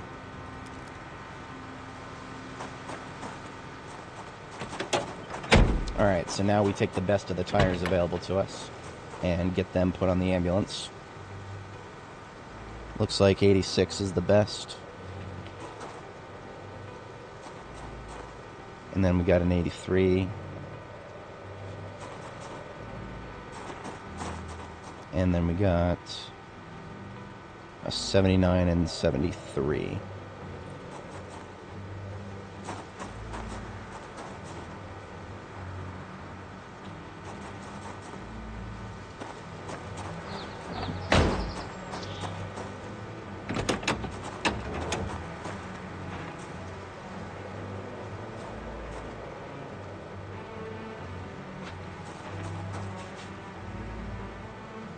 Making tile flooring. Oh, okay. That'll get you a lot of pottery experience right there. Assuming that you have enough clay, cement, and clay for the tiles themselves. That actually, to be honest, that's a bit of a flex right there. If you got enough clay to do tile floors yourselves, that's one hell of a flex right there. That's possibly more of a flex than I would do. I haven't done that for quite a while after doing it. The first time I did it, when I realized how much clay it costed, I was like, hell no. No, clay is a lot less difficult to find now. If you go out and spend an entire day harvesting clay from, like just going down the river, you'll probably get about 10 times more than I did last time I built an entire floor myself. And we're just gonna pump the tires next.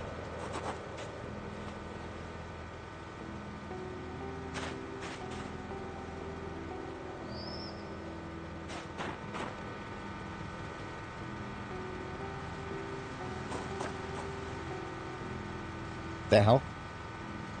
One of the tires went up to 45 out of 40. Fascinating.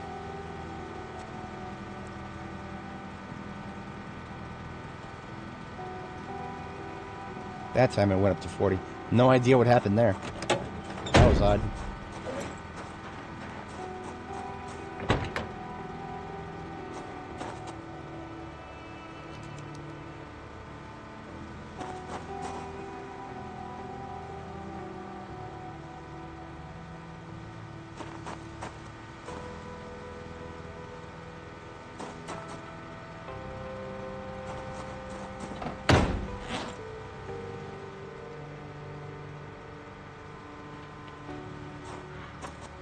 Alright, the vehicle kit goes back into the ambulance.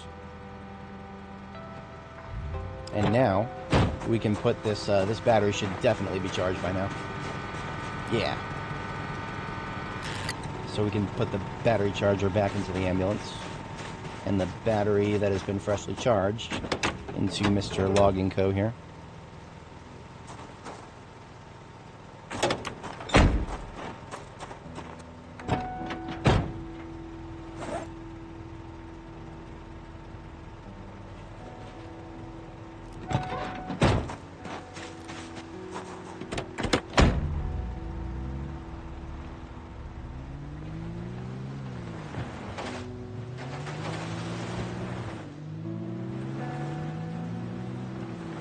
Alright, so now we position this for the tow job on the way back.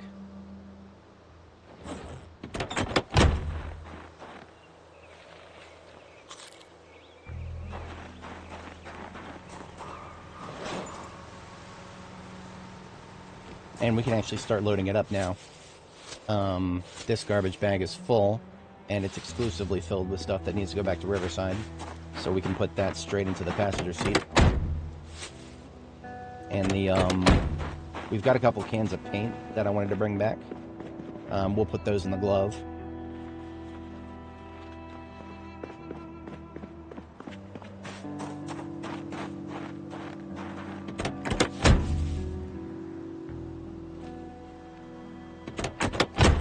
We're also going to take this sword that is done and put that in the glove, along with this welding torch.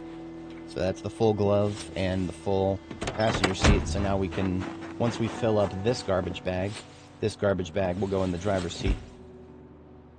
In fact, we could fill that up now. Yeah, there's some stuff here that I want to take back with me.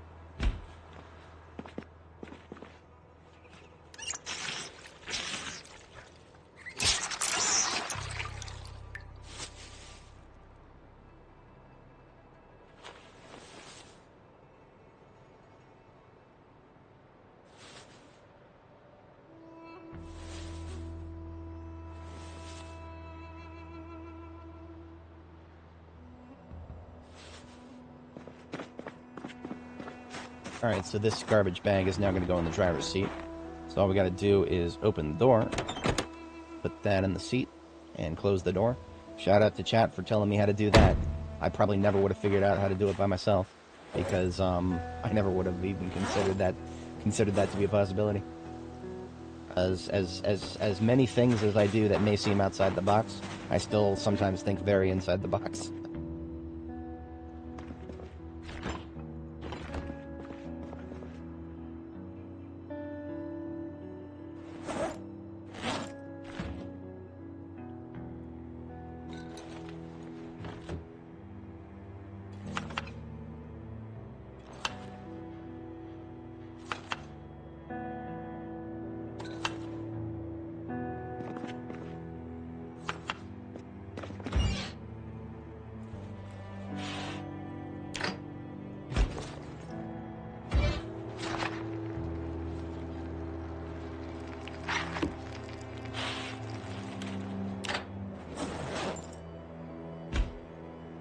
Alright, so there's our daily bread for the rest of today. I think we should be able to fight our way to the police department today. I don't suspect we'll have too much problem doing that.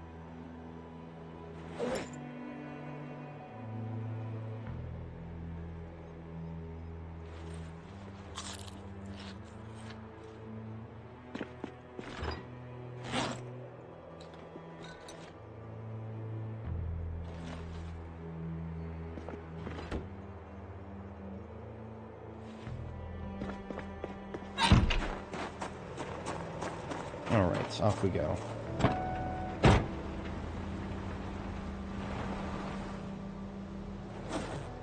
Oh, wait a minute. We've got some loot in the ambulance, and we can get that emptied into the trunk of the truck so that we have more room for the police department loot.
Alright, we have a small amount of room left.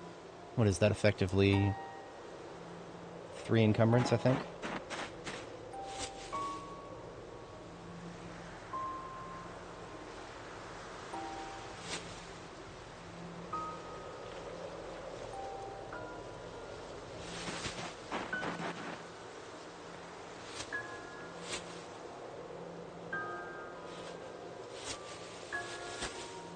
Yep.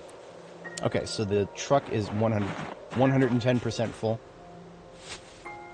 So now we are triaging these 2 bags for stuff that we want to either keep or leave, as it is.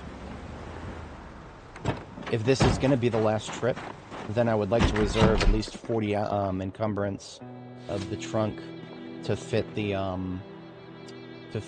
generator. But I have a feeling this is not going to be the last trip.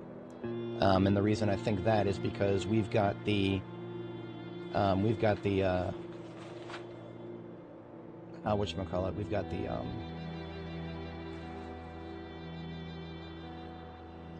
we still have the mall here in Brandenburg. I've barely even scratched the surface of the mall.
Okay, so we've got 1 full garbage bag on the ground there, and then 1 that we've started.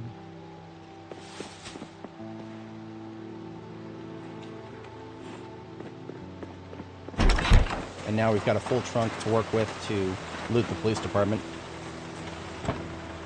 Once again, I've burned a lot of daylight doing all that sorting, so we are actually well, we should have enough. We should have enough daylight, I think, to secure the PD. Unless there must be an unholy amount of zombies down there if we would not have enough daylight to handle them now. Oh, hey there. Sorry, I didn't see you in the chat earlier. We were laser focused on getting that sorted out. All right, taking a left now.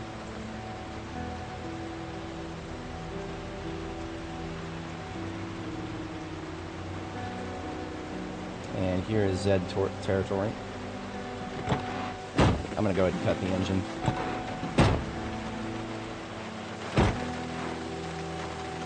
And weapons free, we're going to start with the sword.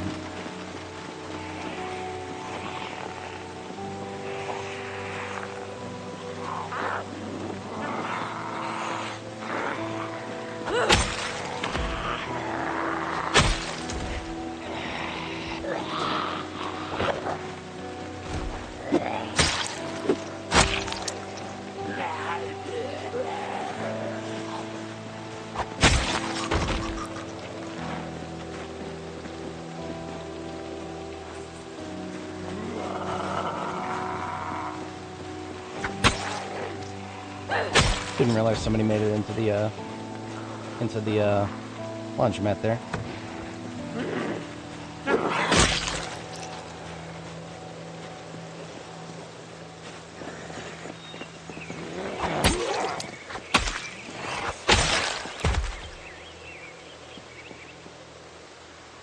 this fence doesn't have a lot of good spots that I would like to poke the spear through, because if I'm gonna stand there and be poking the spear through a fence, poking the spear through a fence is a 1-second stun lock, and I don't know about you guys, but I'm seeing a lot of trees out there. I feel very, very uncomfortable if I'm getting a 1-second stun lock while there's trees directly behind me. So no, we ain't doing that.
Nothing for me, officer.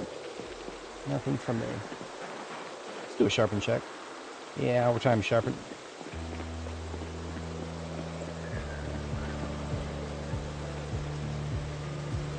And the rain has washed the snow away. Can't wait to see that undone in a day or so.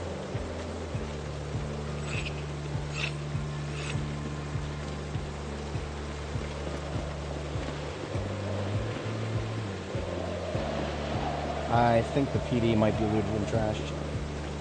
All the windows are, yeah, it's looted and trashed.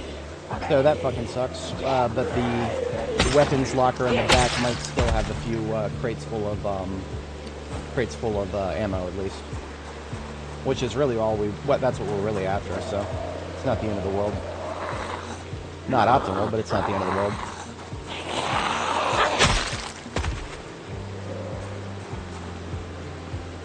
Hello.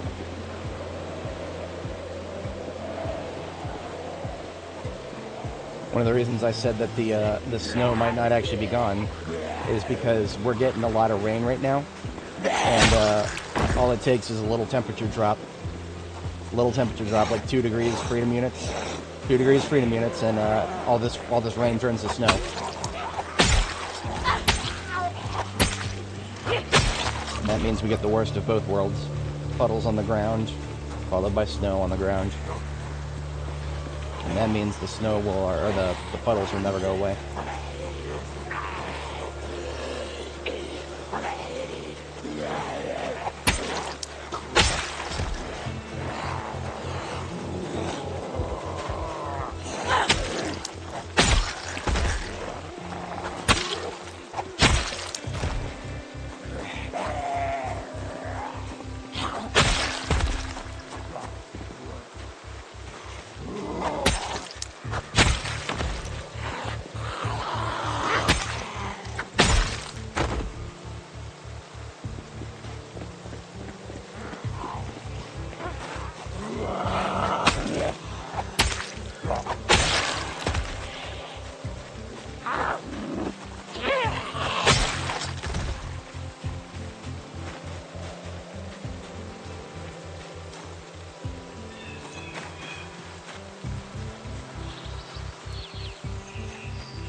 Oh, he's dead? Okay.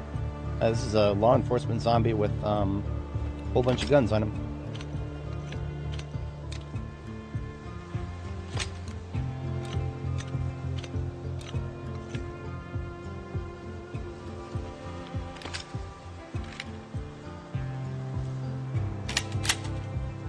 Hello. Fucking... I can't even complain about that. I was just getting a little tunnel visions. Yeah, this one's got guns too. So, our lack of guns that we're gonna find in the building itself as an answer. And Shauna Weston. And, detective without a name. Been through the map on a Z with no name.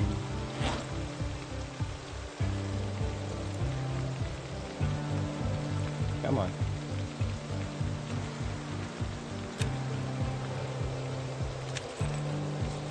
Nine mags that are topped off. Guns are emptied. They can go back into the backpack now.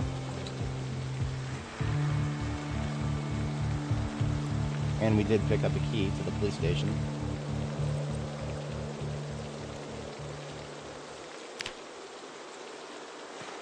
We can rename keys now, by the way. If anybody was not familiar, that is a thing we can do now. So I picked up that key. It said Key Police Station. I renamed it to Key Brandenburg Police Station.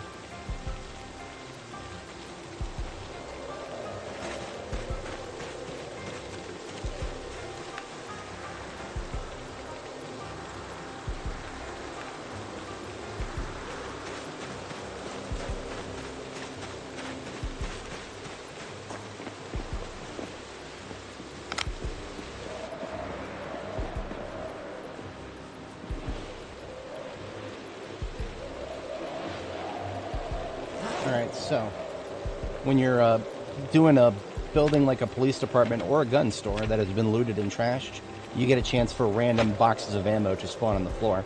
So as part of your sweep and clear for a building like this, be looking out for these little icons here. And also, before you leave, do a search with the foraging search mode. Because if something might be on the floor that you don't immediately see, search mode is going to point it out. So we do that last, after we clear all the actual loot containers and anything we can actually see. We do a final pass with search mode.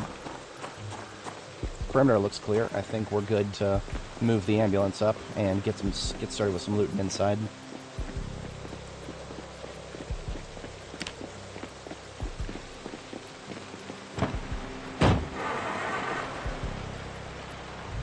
In fact, I'm going to go ahead and put the guns that I picked up back into the trunk here.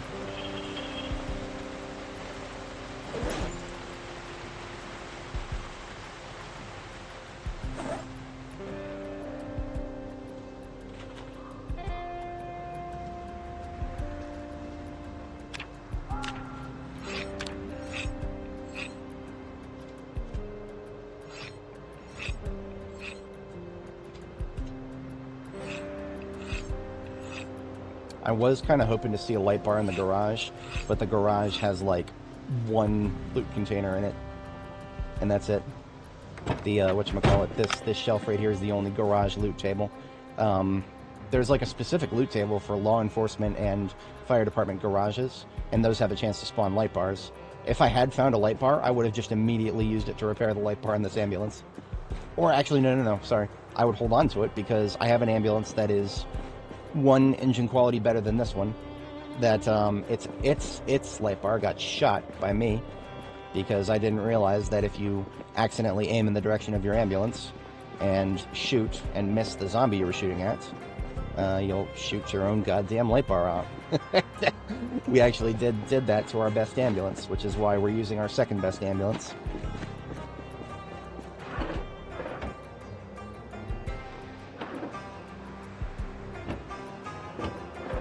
Alright, now there is a lot of crap on the floor here. So I'm probably just going to use search mode once I check the containers here.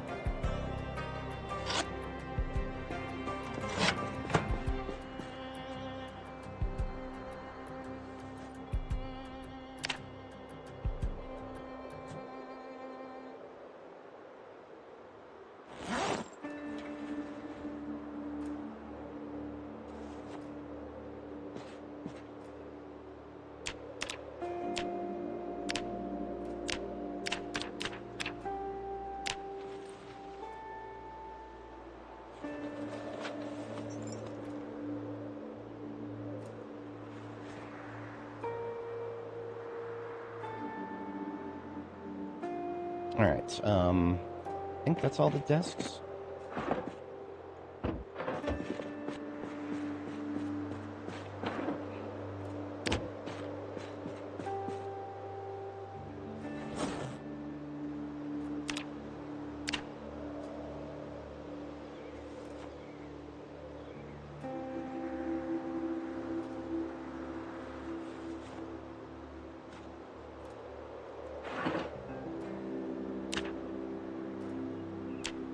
Okay.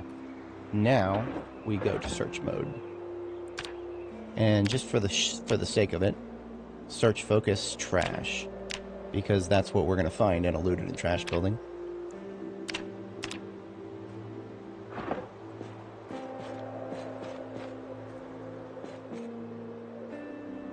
See, I didn't even notice that audiobook there.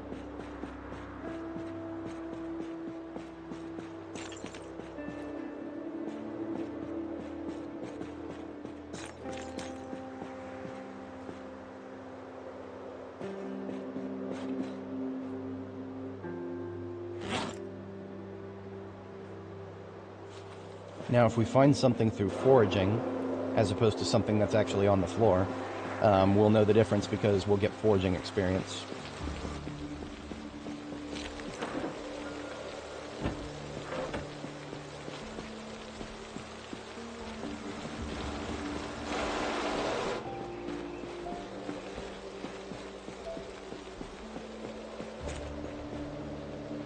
We just got an M9 magazine through foraging. Neat. And it was full of ammo. Oh no, wait, that was the camera film. Okay, so the 9mm magazine that we just picked up was just on the floor. The camera film was what we found through foraging.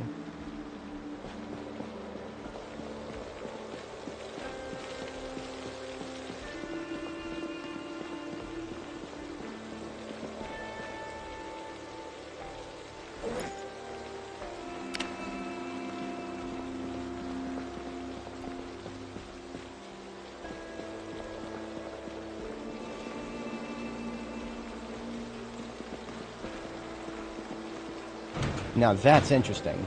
Look at this. Foraging is not showing us the fact that there's a box of shotgun shells on the floor.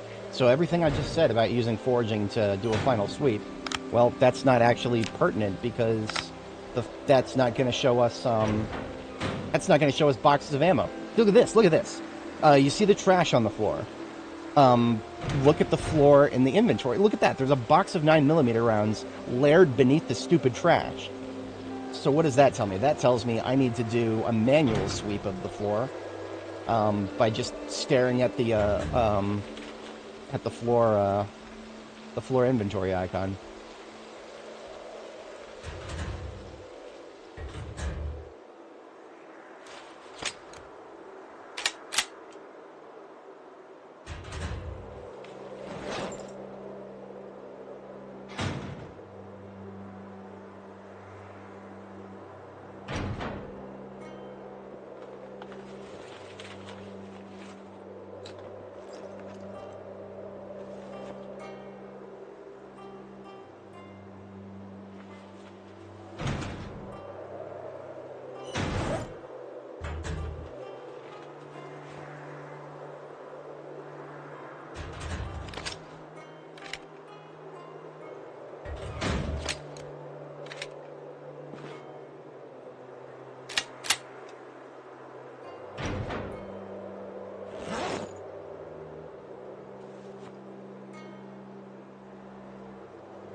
Alright, so the ground floor has been fully looted. Let's put away the ammo and guns that we picked up.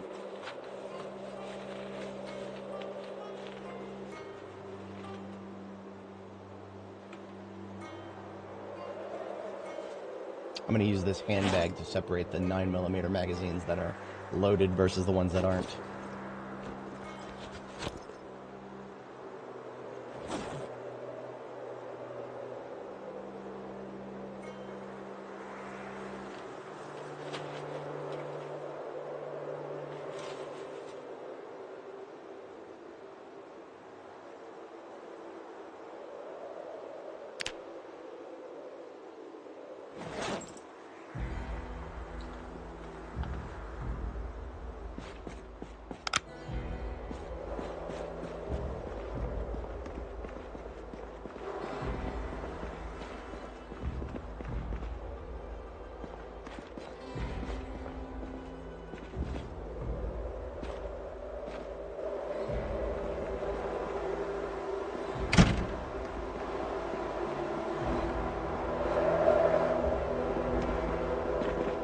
Alright, I'm sorry about the stupid-ass noise.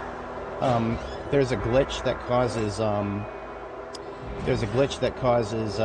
sounds to randomly multiply in volume if you, go past too many open, doors or windows at once. So, in a looted and trash place where everything is open, yeah, we get a lot of it.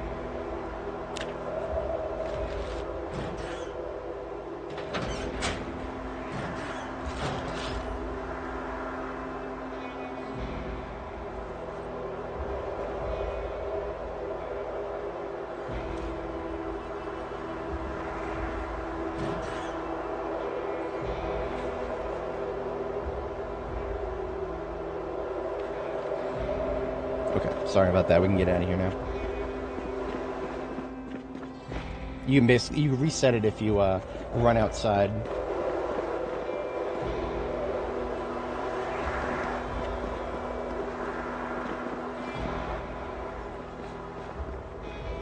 Random welding torch on the floor in the bathroom. Odd.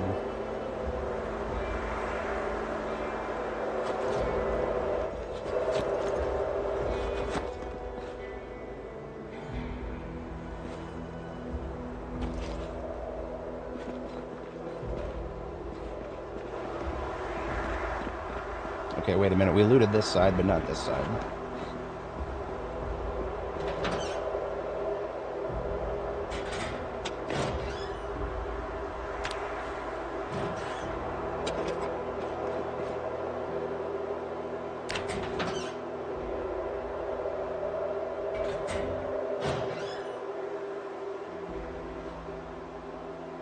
It's another McCoy Chevalier D6 out there somewhere. Or we just got a second key to our own truck.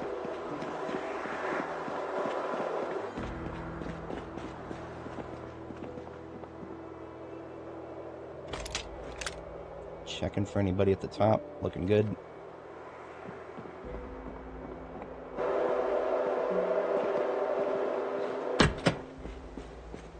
Okay, that's right. There's no second floor here, just a roof.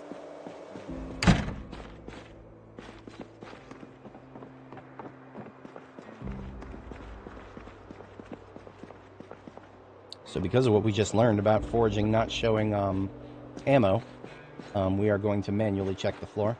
Sorry about that, folks. I know that's not the most compelling content to watch because we're going to be at this for a minute. But we shall leave no stone unturned. Even when the stone goes on strike and refuses to turn over.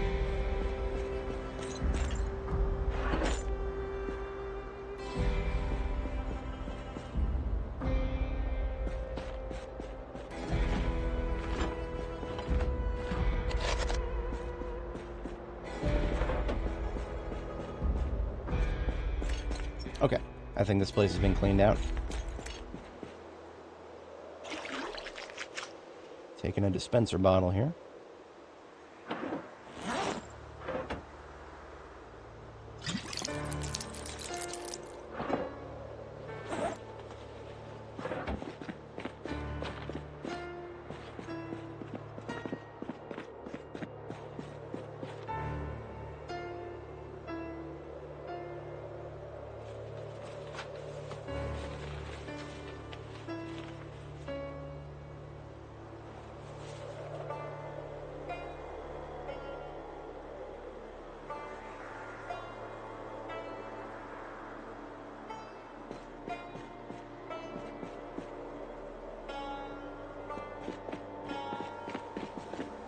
Alright, hang on a second, did I check the... So even though there's no loot tape, or there's no loot containers in here, we're still checking the floor.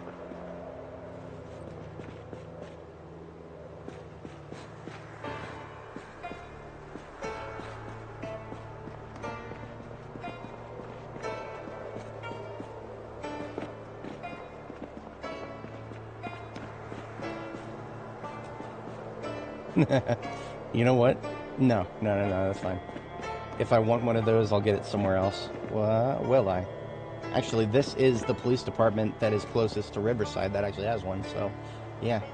I can't get these anywhere else without driving even farther. So that's exactly what we're taking. We're in the market for furniture here. It's part of our target.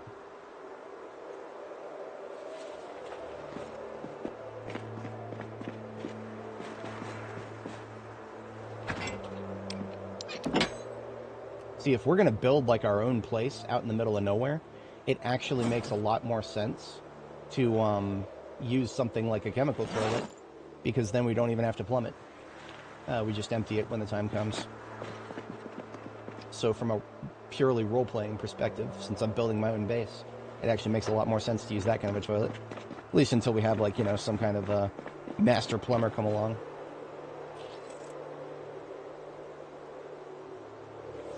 At the moment, we got the room for it still. If we were to go back to Riverside right now, we would still have some room left. We're going to kill any Zeds in the area. And then there's a coffee shop right next to the PD here. I would like to check and see if there's any coffee in the coffee shop. Believe it or not, with this game, there's not guaranteed to be coffee in the coffee shop.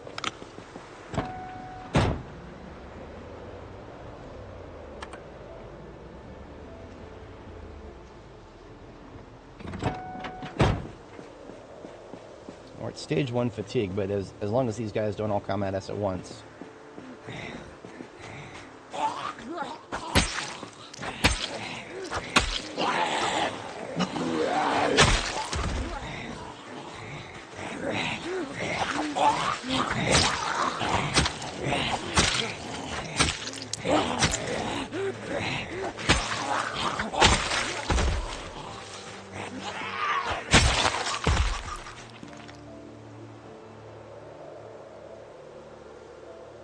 And we got a key to the cafe.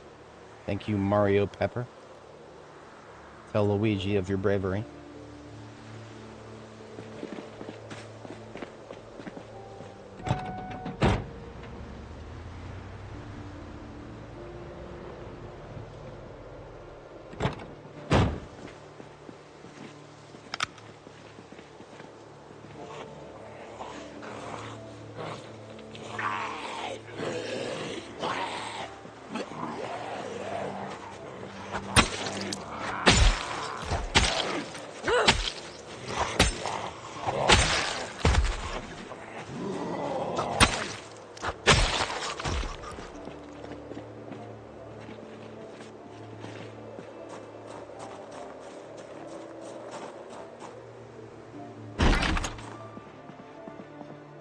I like that painting. But we're here for coffee first. Decorations later. I don't see no coffee, though.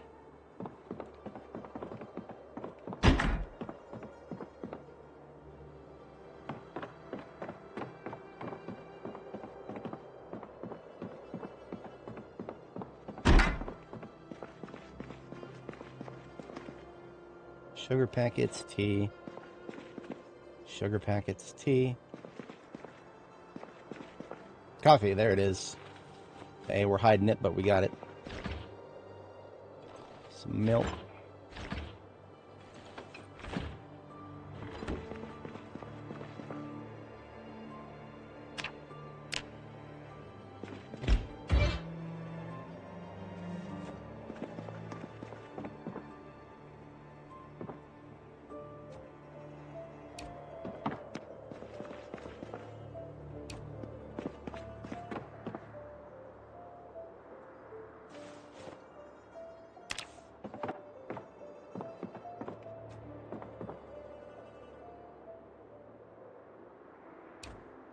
This is one of those paintings that weighs 20 encumbrance.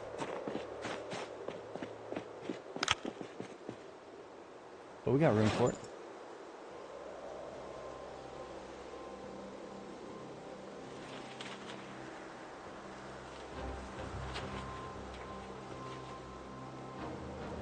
Okay, back to base we go. It is bedtime, and we have had a very productive day here.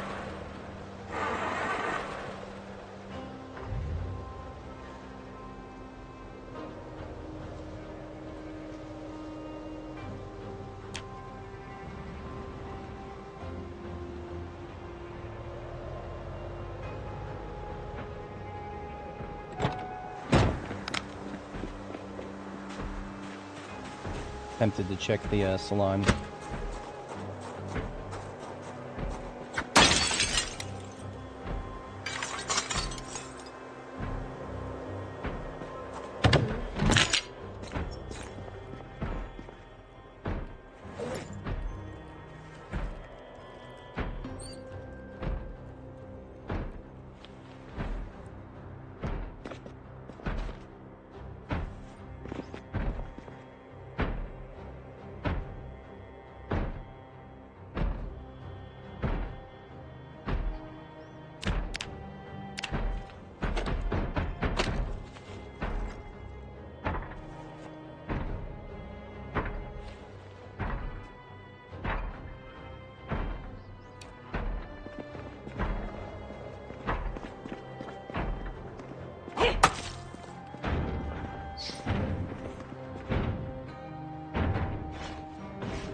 That's the sound of them breaking a door.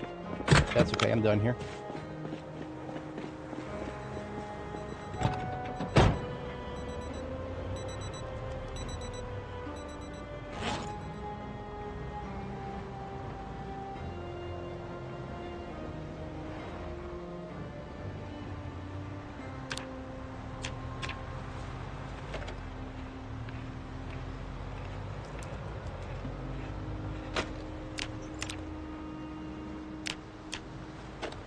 What could go wrong with dismantling stuff while we're trying to drive?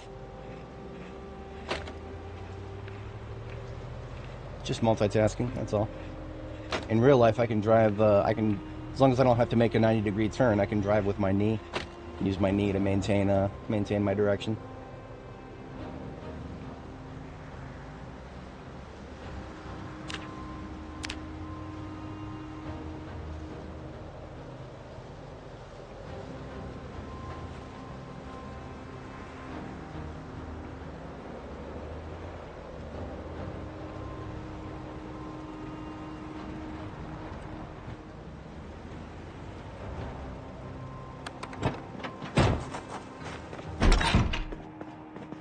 Alright, very productive day.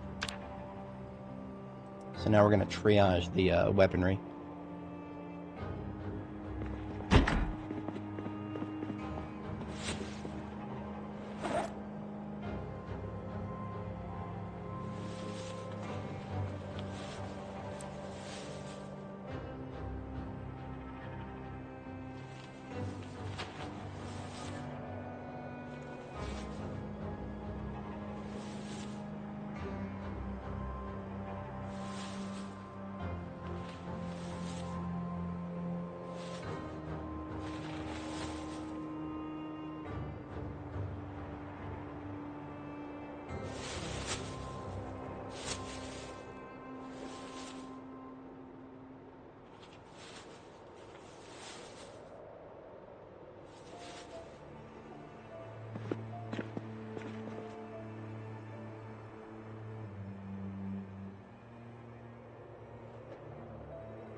Alright, so now to see if that key that we picked up actually belongs to this same McCoy D6 as the one we already have the key to. So I'm going to drop the key that we had in our keychain already, and then I'm going to check the... And look at that. So we have 2 keys to this one.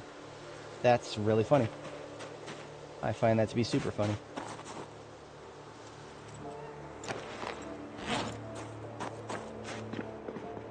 The first key that we found was in the ignition already. And the second key is we found in a random fanny pack in the police department, which is down the road from where we found the truck. I don't know what's going on there. Something unusual.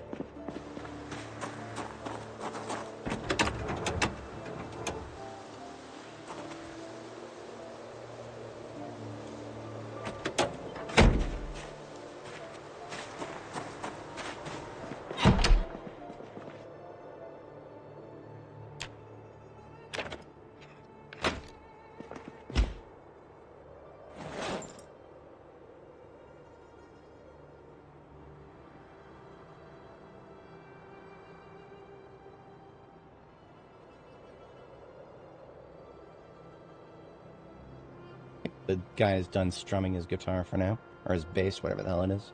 It's definitely a bass. Based on how it sounds.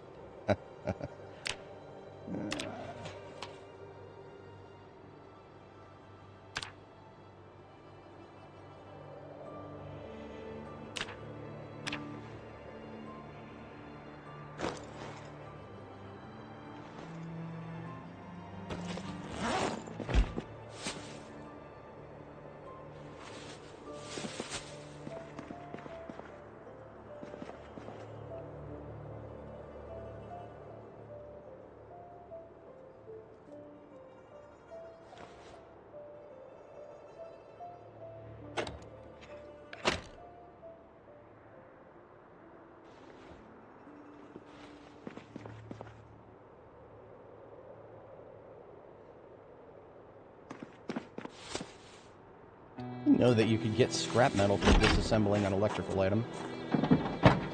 Like a purely electrical item.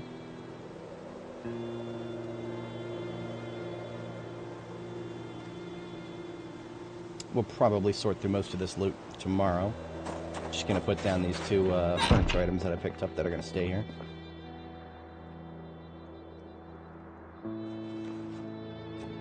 The espresso machine and the toaster.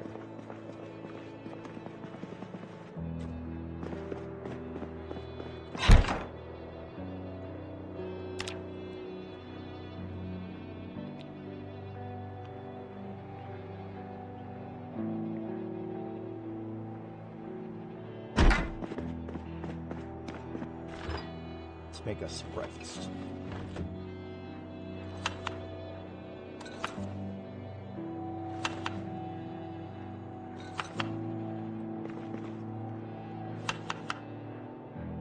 Alright, so all of these, except for the rabbit meat, the pork chops, these pork items are all leftovers, so we're going to just cook those for the sake of cooking experience, and then toss them out.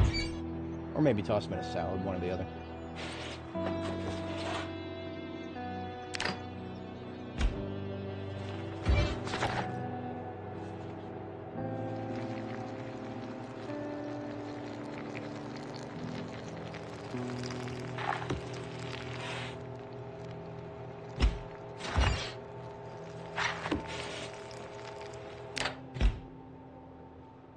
I was incorrect. He's still strumming. Ay, Dios míos.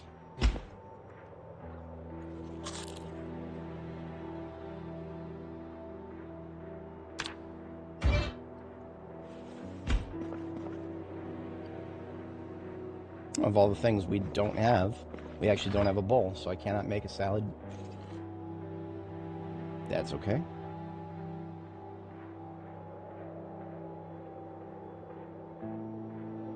So we got 5 cartons of milk right here. What we can actually do with those is just put them in our backpack, and we're going to build a butter churn really quick, and we're just going to churn those 5 cartons of milk into a stick of butter. I'm already going to be bringing some milk back with me because, well, I have a lot of spare food that I can make out here. I don't need to rely on drinking milk anymore.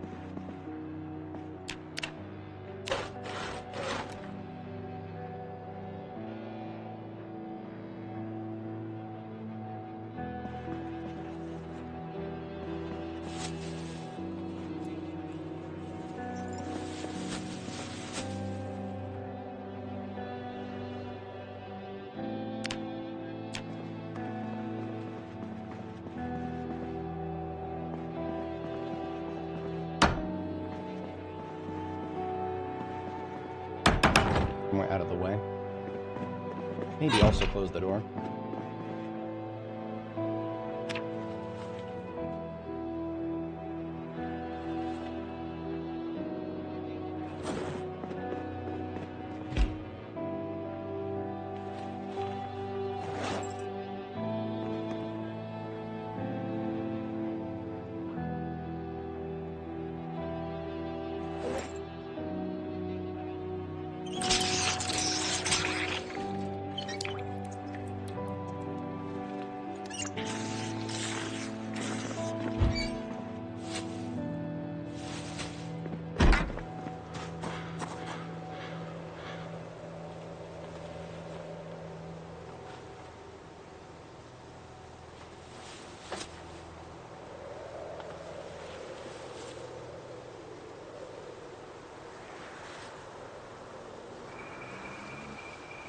I should probably actually start storing these bags of loot that need to go back to Riverside.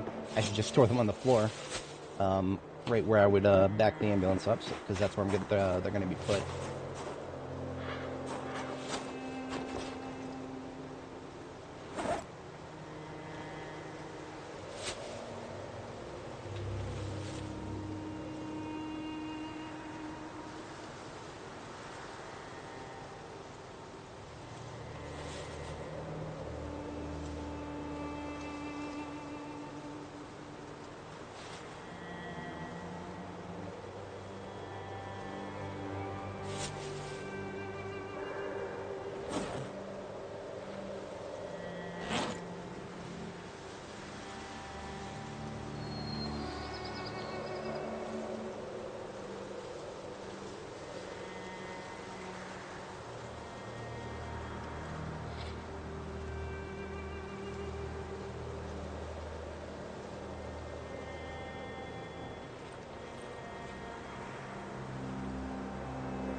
Okay, so we got 122 encumbrance of stuff on the floor right here. That is almost a full trunk for the ambulance. So we actually have to deal with the stuff that's already in the ambulance.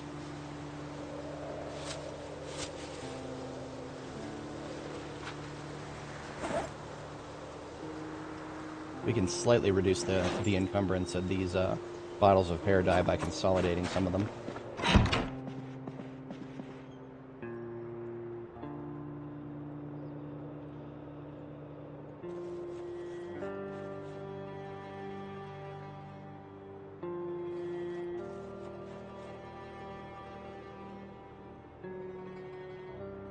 These four need to be kept separate.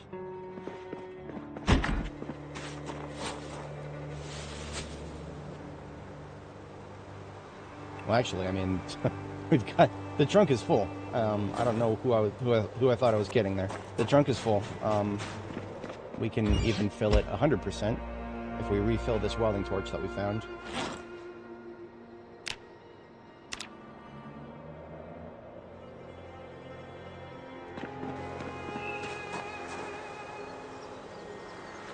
Yeah, it's 100% full now. So that means we are ready for a trip back to Riverside. We've just got to decide what we're going to hand carry, if anything.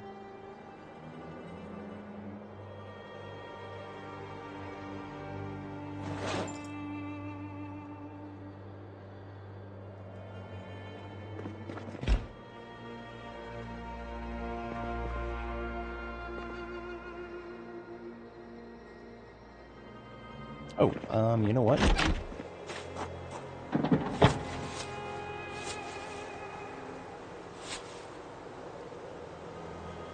Empty dispenser bottle.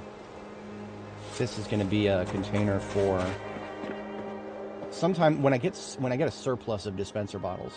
I actually like to start consolidating my common colors of hair dye in it.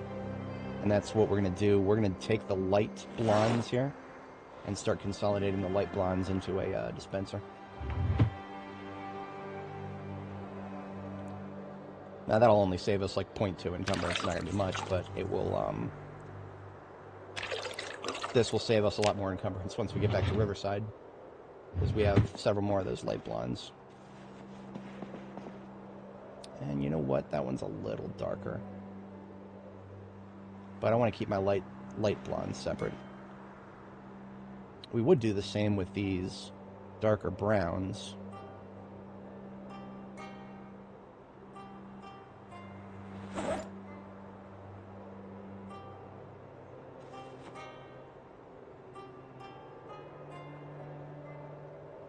In fact, we will do the same with those darker browns.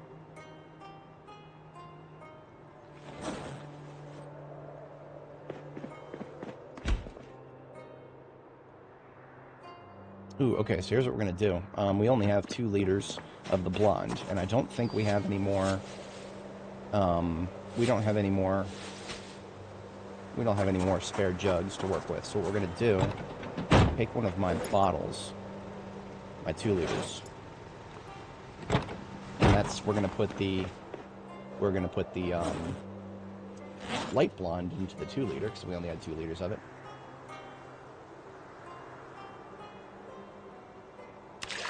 And then we're going to actually consolidate all the darkers together into one,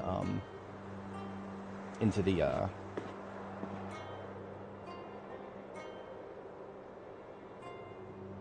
dispenser.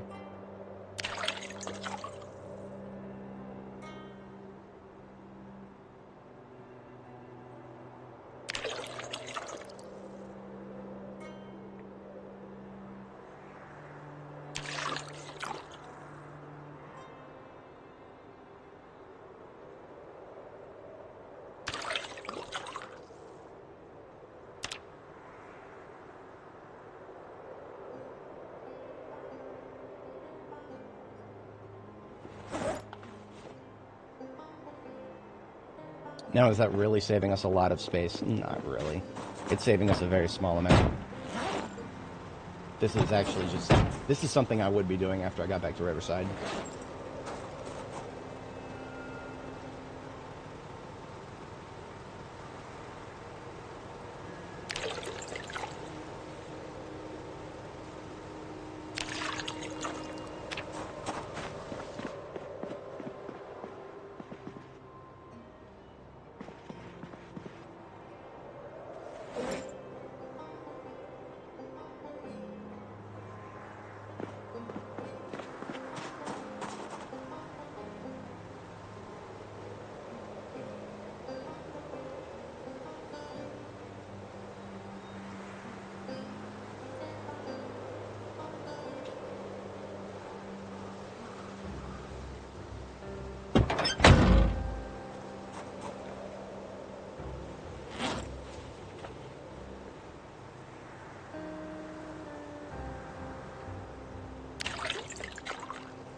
Okay. Yeah, we're gonna commute back to Riverside. I'm gonna stage the vehicles now.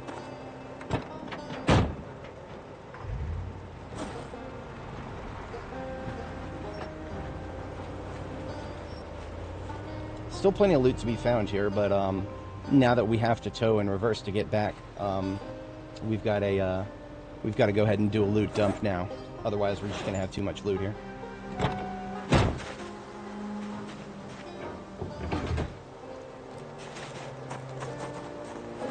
At least doing it this way makes it so that I can break things up a little bit. I don't have to do all of my transportation at once, because that breaks my brain sometimes if I have to do all that at once. So I'm going to start taking the some of the specific food types back. Things that I'm guaranteed to want back at Riverside. Versus things that I can leave here.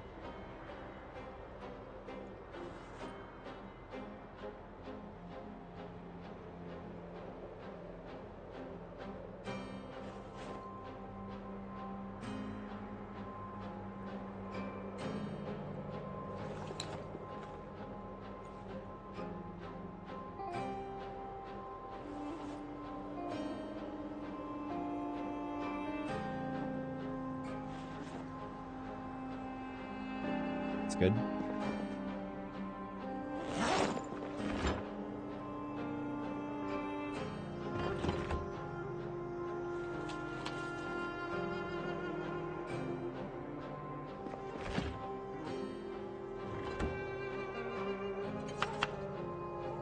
I don't even need to cook this right now. I'm just going to get it put into a container.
Some stuff that I put in the freezer isn't actually freezing, which I find to be very fascinating.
I suppose this isn't the worst thing in the world.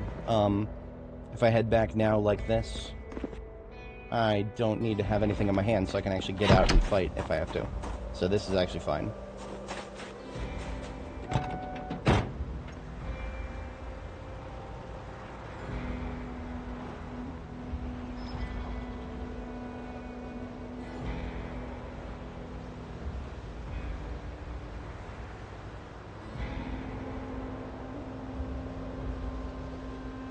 Now, I seriously doubt I would be able to tow forward like this.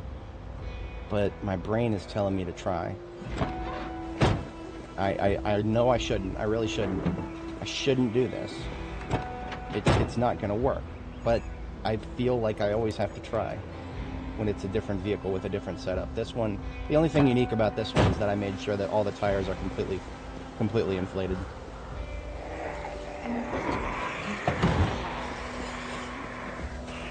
Kill these guys anyway.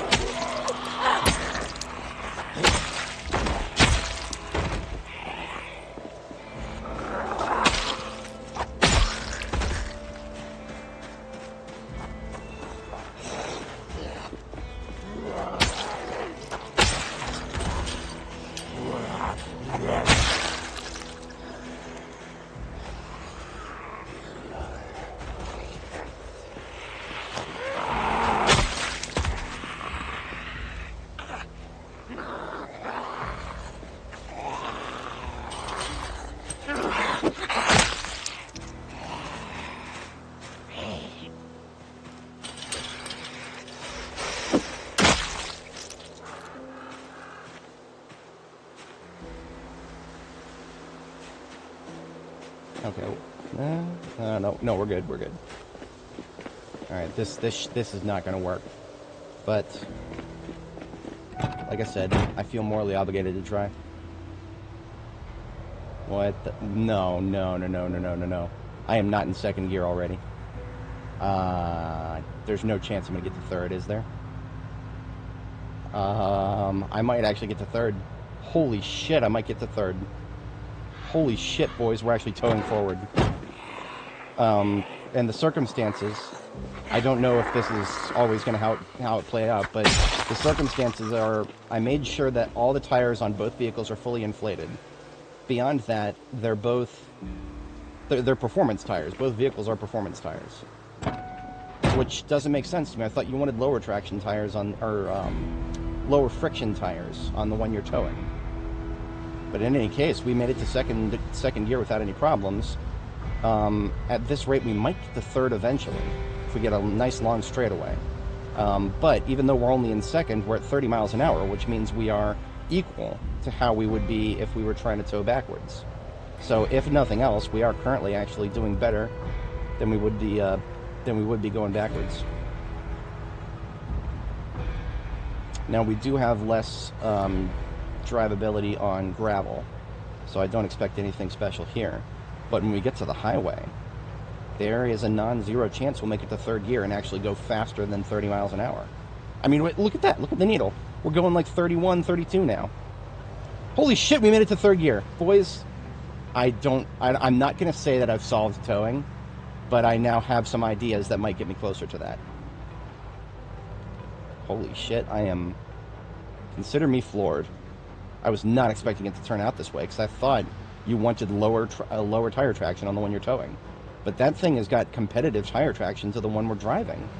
I mean, the wheels on average are only about 10 to 20% lower condition, and everything is full of air, which, I mean, filling it with air supposedly increases the traction a little bit. So, yeah, it really is.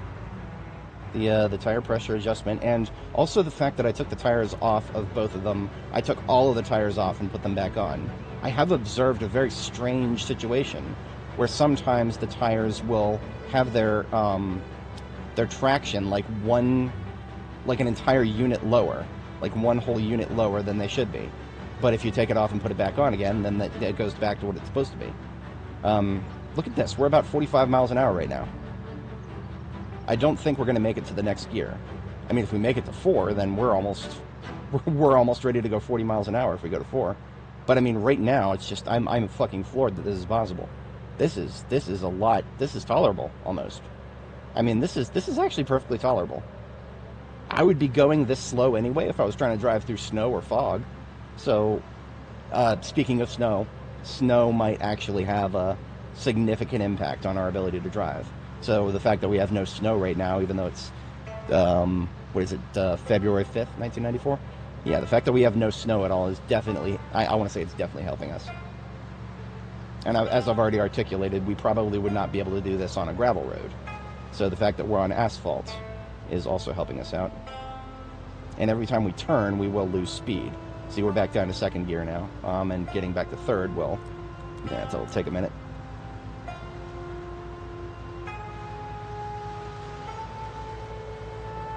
Still though, this is freaking great. This makes me want to do a double ambulance convoy, but that's okay because I do feel like there are still plenty of trucks in Brandenburg, just like this one, that we can fix up and bring back with us.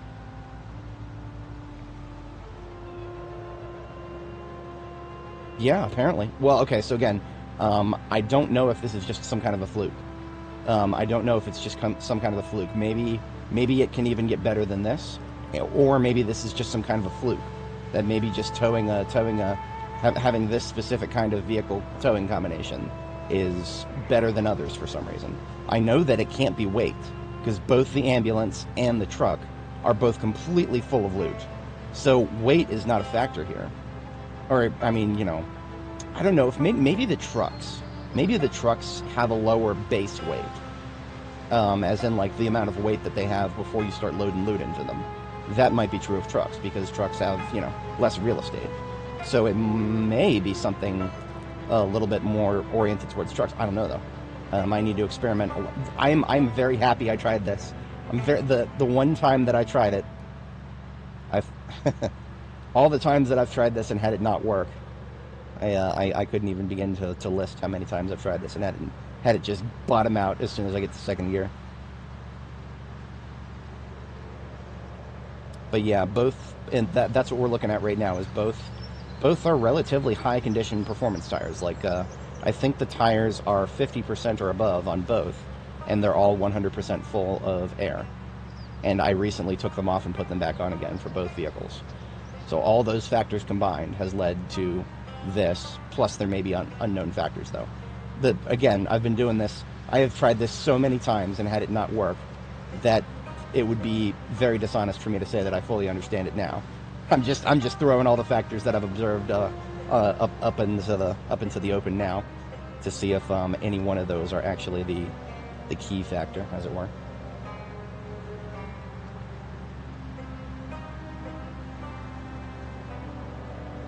I mean, for all I know, maybe just the sheer fact that my ambulance very often is, you know, 2 or 3 psi below what it could be. I mean, just maybe that single digit number of psi that I've shed from the tires, maybe that has been holding me back more than other things that I've been trying to account for.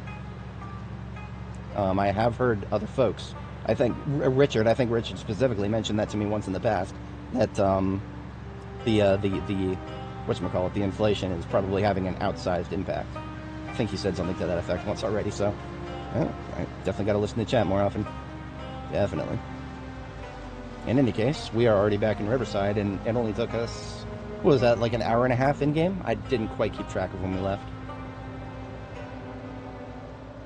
Now, when it comes to accelerating for the first time after taking a deceleration, I feel like getting a head start like that might be better, so when we take a turn, we might actually want to get a little bit of leading room. Because if it's fully taut, you don't get as much chance to accelerate. No idea if that's a thing, though. That's just, that's what my brain meat tells me right now.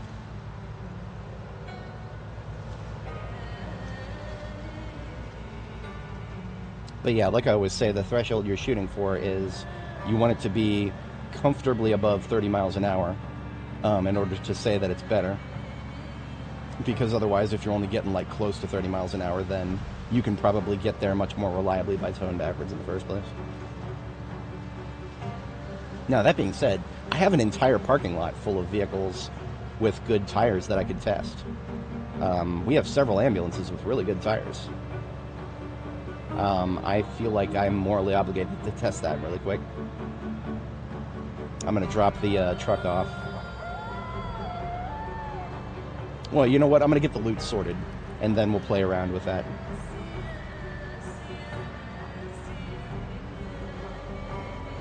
Yes. Oh, yeah, absolutely.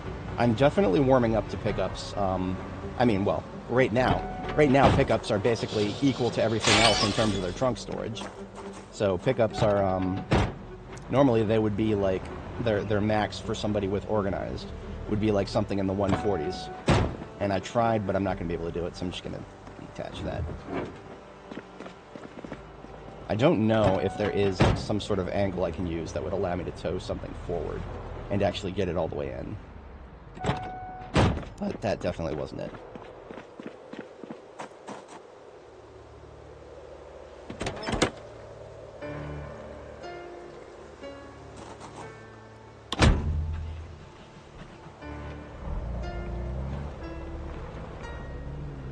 Actually, you know what? Before I do that, let's just get its engine all the way up. We've got, in our vehicle lot down here, we've just got this duffel bag laying on the floor. Duffel bag is full of engine parts. So all we gotta do is pick up the duffel bag and open up the engine, right-click, hit repair. And we've got access to a shit ton of parts, so it'll probably take us straight to 100 Abuski.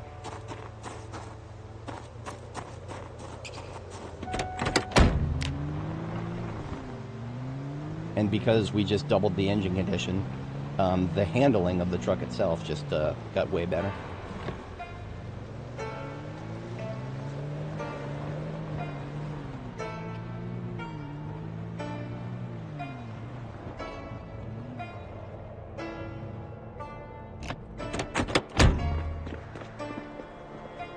We need to lighten ourselves a little bit here.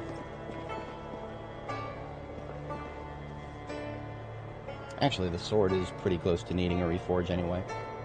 So I'm actually going to put those where they belong over here. I can reforge the sword and the spear.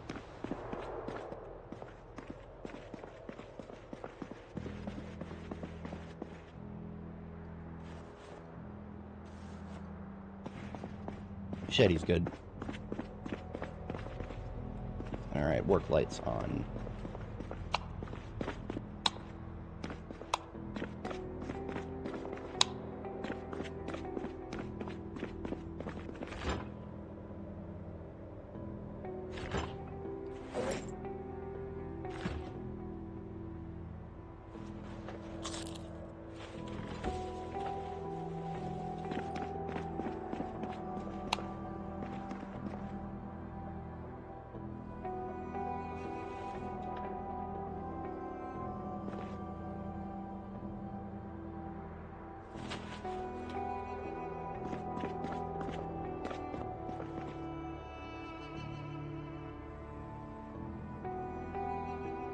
I love how hair dye is being listed as food right now, just because the container is something that was listed as food.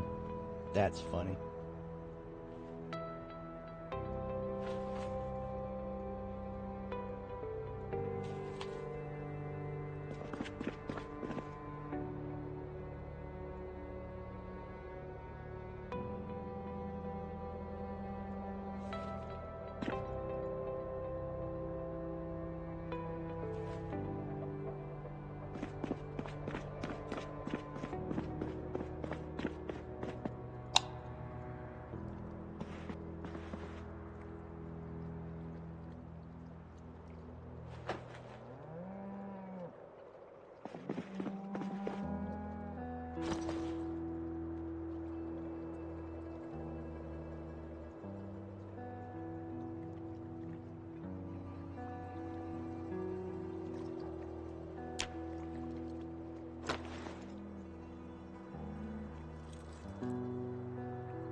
Alright, so we found some black hair dye. That can go over here with the one we already got. And we got some blonde, which goes here with the yellows and the golds. And then we got this orange dispenser here. I'm actually going to take some of the other, well, it's not orange, it's like a saturated brownish color.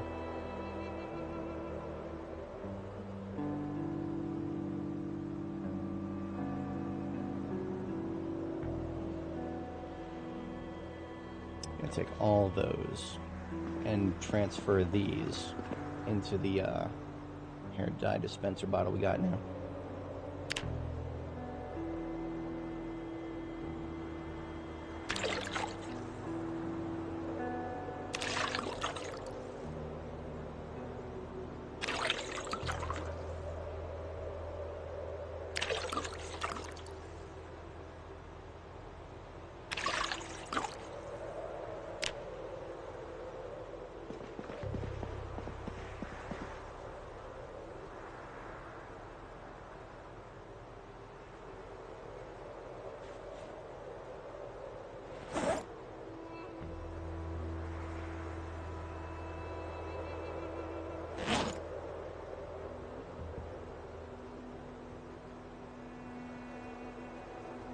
These two are darker, so they're actually going to go in there too. The darker blondes can go in the go in with this.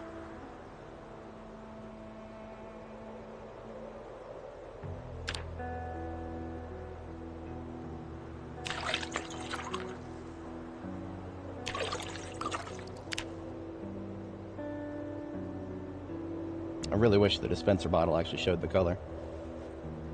That's all right.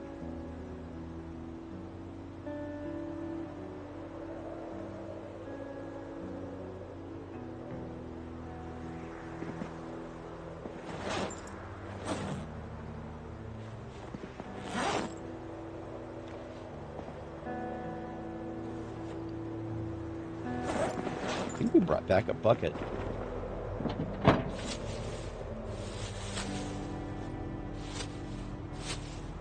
I do know that buckets actually show the color of the contents as long as you have over 5 liters, which now in the case of black hair dye, we actually do. So all these all these containers of black hair dye can now get put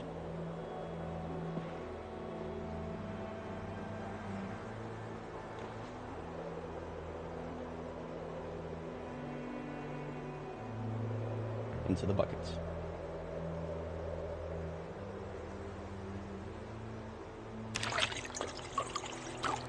By your powers combined, I am Captain Color Sensitive.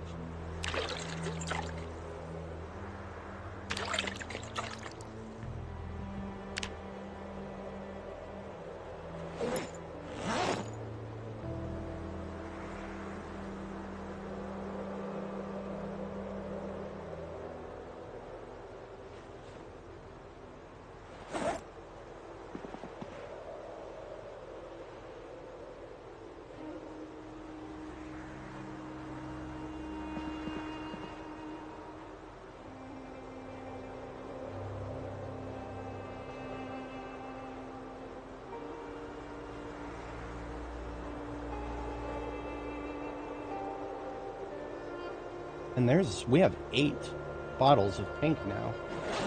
So we can do the exact same thing with that.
Ooh, that's dark by comparison. Yeah, we're gonna put that one back. Oh, these are both dark by comparison. These are purple. These are not pink.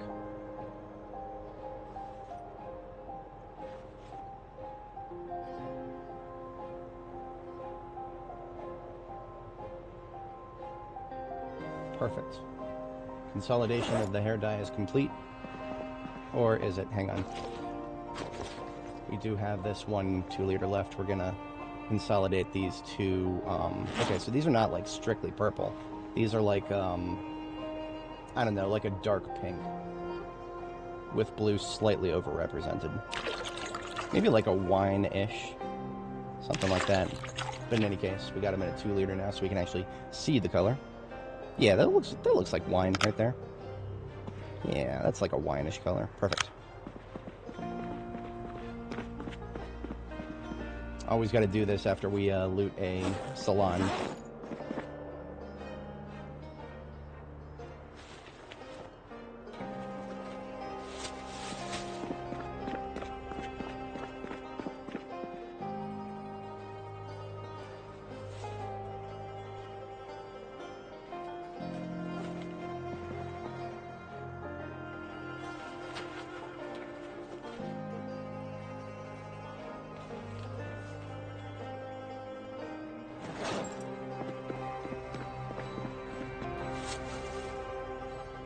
Come back to that one.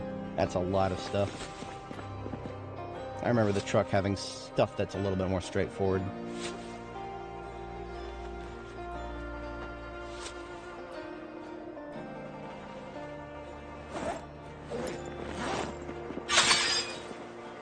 We are no longer anywhere close to being low on steel sheets. We have tons of steel sheets now, thankfully. I am glad we went out of our way to grab more.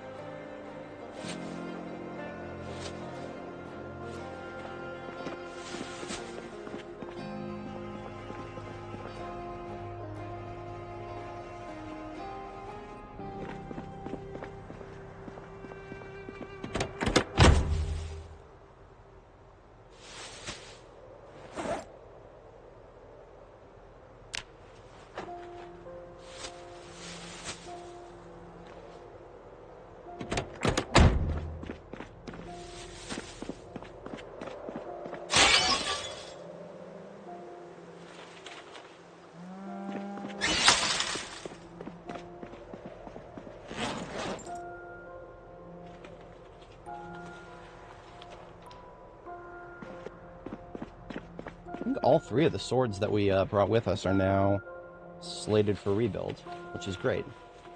That gives us an excuse to do all three at once.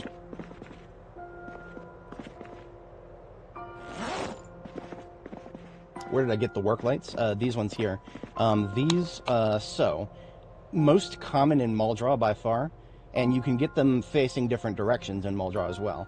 These are one of those weird objects that cannot be rotated. So these have to be facing from the northwest to the southeast here. But you can get opposite direction ones. I know of some in Muldraw. These ones we actually found here in Riverside because they just, as of 42.13, they just added lights to the gas station in Riverside. So these were all from the second floor of the awning over the gas pumps in Riverside. But if we wanted more of these and some facing the other direction, we could have gone to Muldraw and come home with a whole treasure trove of them. I know the Muldraw Police Department's a good source. There's a couple of other buildings in Muldraw as well.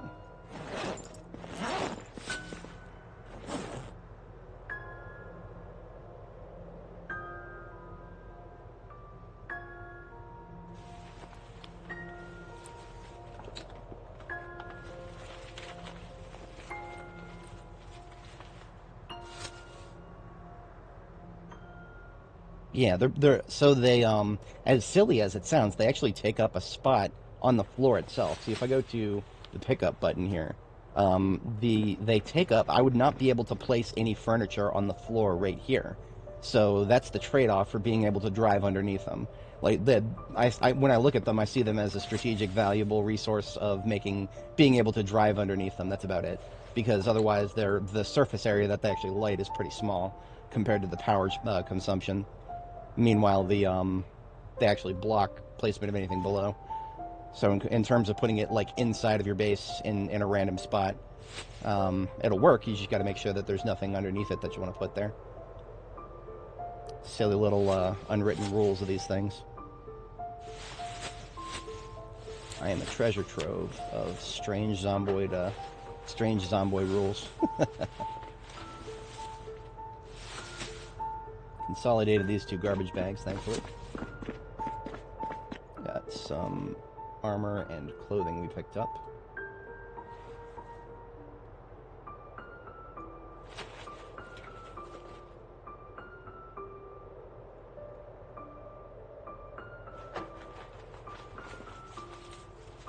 We're close enough to a full washing machine. I'll just get that started.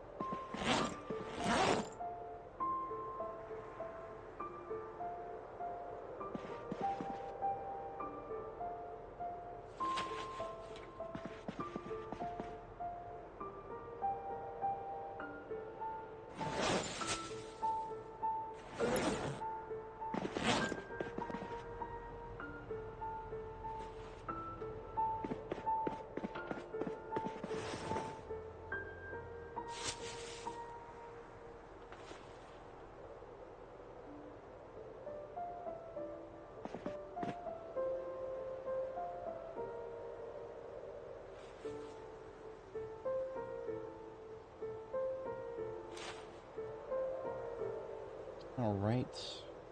Should be everything on this wall. Yeah. We'll come back to do guns in a minute.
We're doing maps in here too. I should now have maps to all of the regular towns. Yeah, I have maps to all the regular towns. I no longer need those. It's just Louisville maps that I'm looking for now.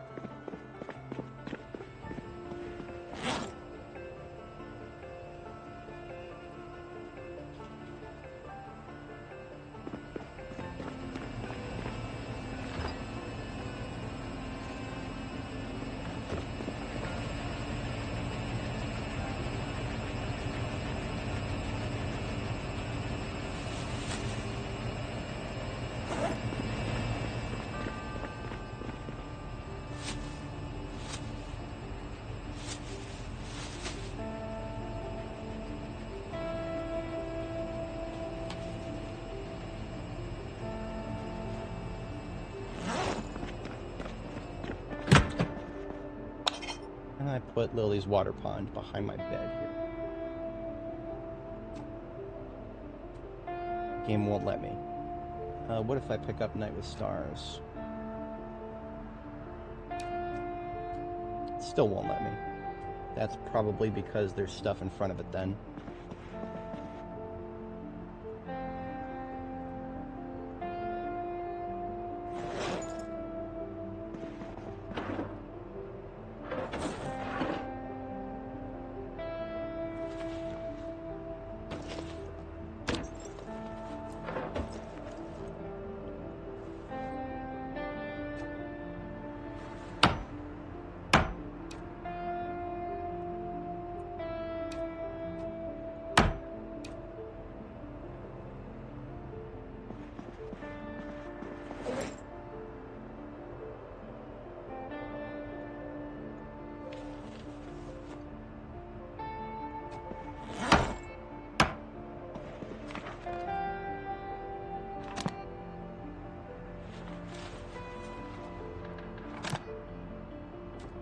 Perfect.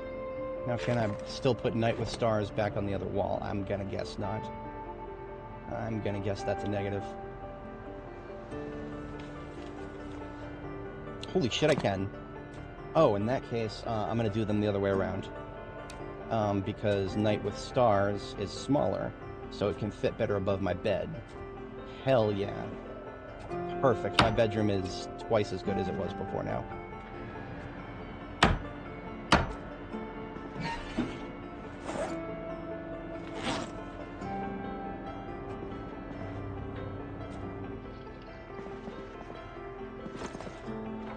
And for the most part, I don't even need to do 3D organization again, or 3D placement again, because I put everything back, and everything moves back for the most part where it should be.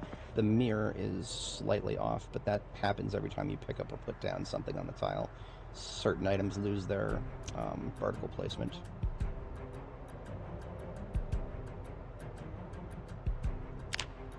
And that's fine.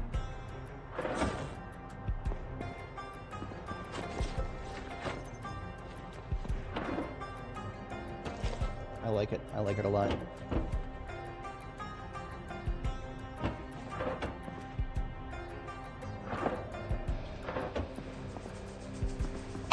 Hell yeah, look at that. Let's close the,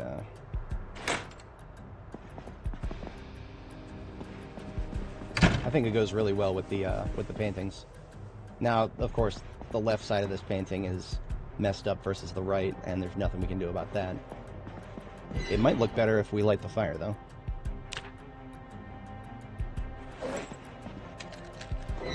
It didn't really improve the paintings, but man, I do love the contrast. Blue on one side, orange on the other. Hell yeah. I'm liking it. The exit sign doesn't actually provide any light. I like it a lot. We're definitely going to leave the fireplace while we sleep tonight. If nothing else, for the aesthetic. We've earned it.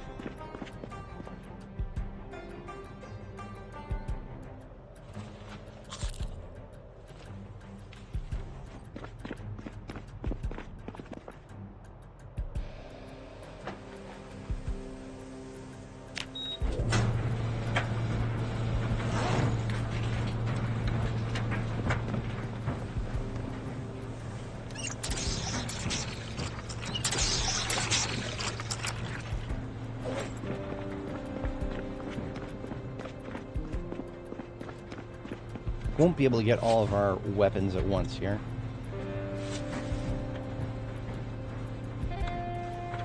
I'll just try to consolidate them all together here.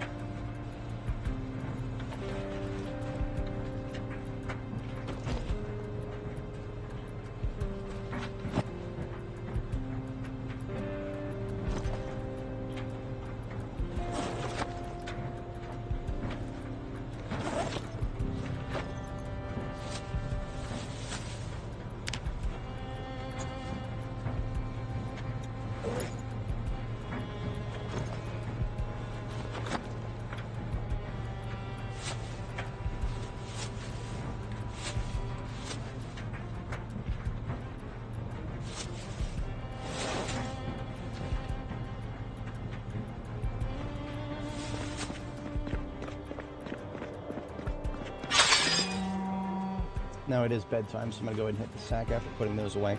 I'm also going to leave the flashlight running because it's pretty low on battery. I would like to burn the flashlight battery tonight and get it replaced. Hang on, I gotta screenshot that. My bedroom is coming along very nicely.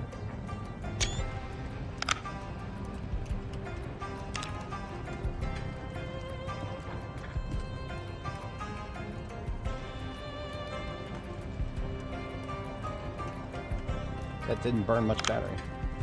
Alright, you know what? I'm just gonna delete the battery.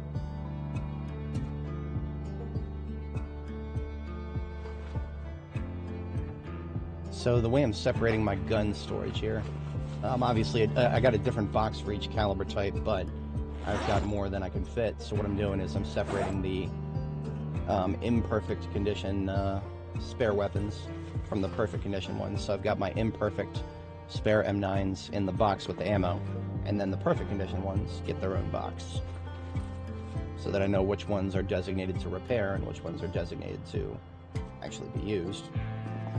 And the ones, of course, that I don't have enough spares of can just get put together.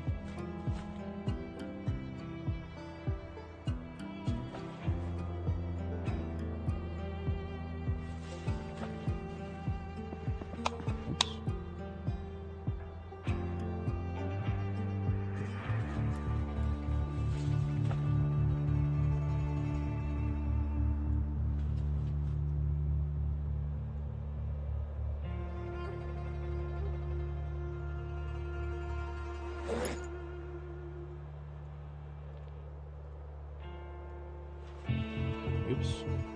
Unbox. You are shotgun box.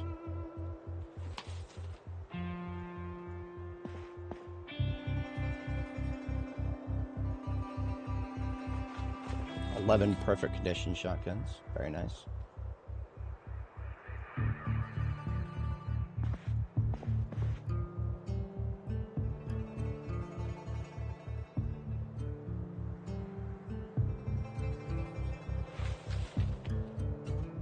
We are way overdue for another carton of 308.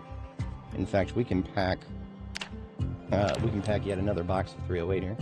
So let's go ahead and make 2 cartons of 308.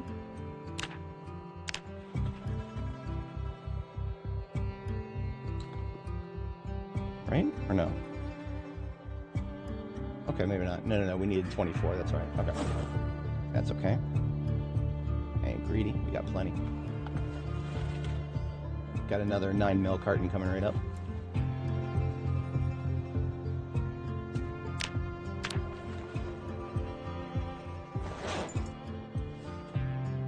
And another 556 carton.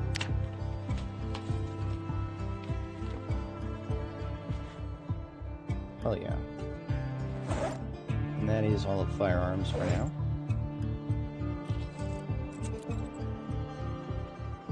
We do have these 2 loaded 9mm mags. They go into the alpha bag here.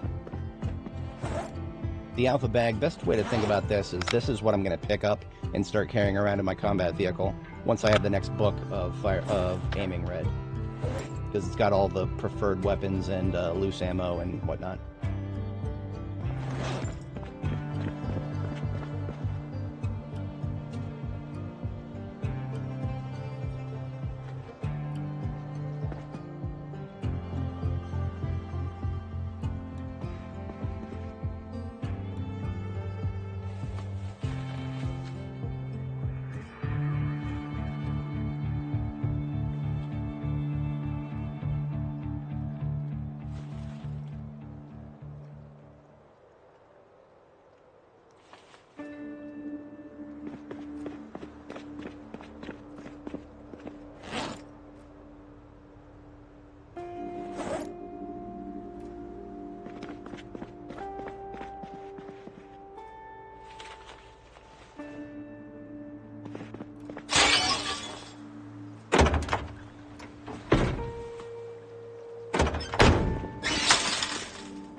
Ooh, we can make another bundle of money of all the cash we've picked up. We finally have 100, so we can make another bundle of money, and that gives us 3 bundles. We're going to add that to our, I use money as betting. Yeah, that's right. I sleep on my caches, my stacks of cash.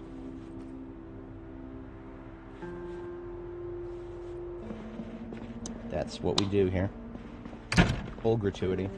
No brakes on this train. It's 3 a.m. now, so I'm going to go ahead and sleep. I put away this griddle pan.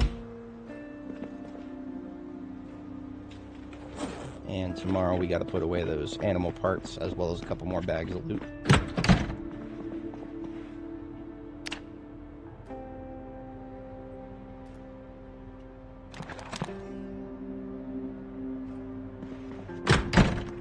How's my machete? My machete is great. I haven't used it very often.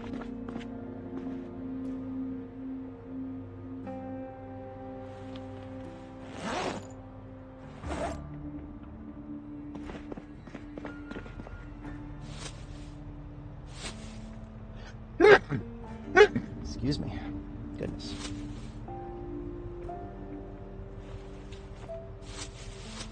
Get furniture put away. That would be an easy thing I could get out of the way.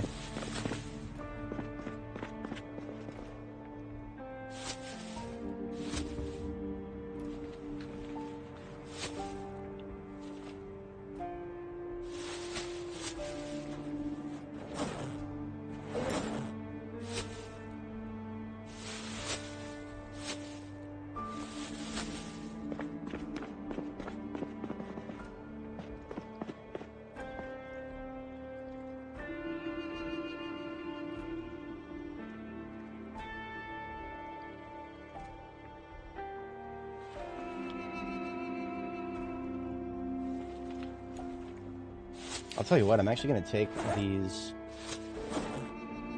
I'm going to take this garbage bag full of curtain parts upstairs. Because that's basically where that's going. That's going to go in the hospital, and the hospital goes upstairs.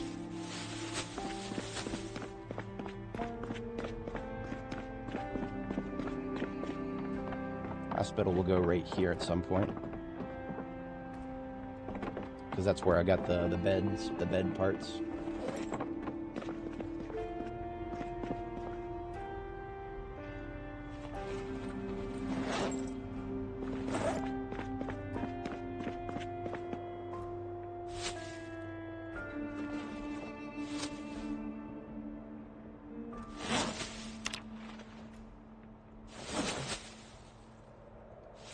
That should be the truck emptied out. Yes.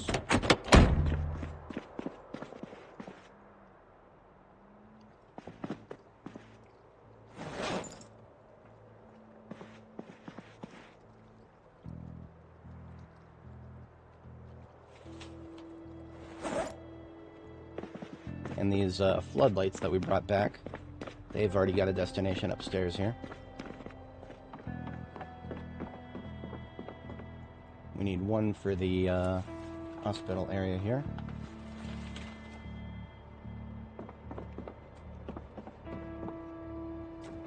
One for, we'll reposition the one over here. Right now this is a bunch of drying apparatus, but we don't actually need that here. That's just kind of a temporary spot. And we have a spare floodlight, so this is going on the roof next to the generator. Which I suppose we'll go ahead and check the generator in just a moment here. Top everything up. Yeah, barely needs it, but we'll do it. Good practice.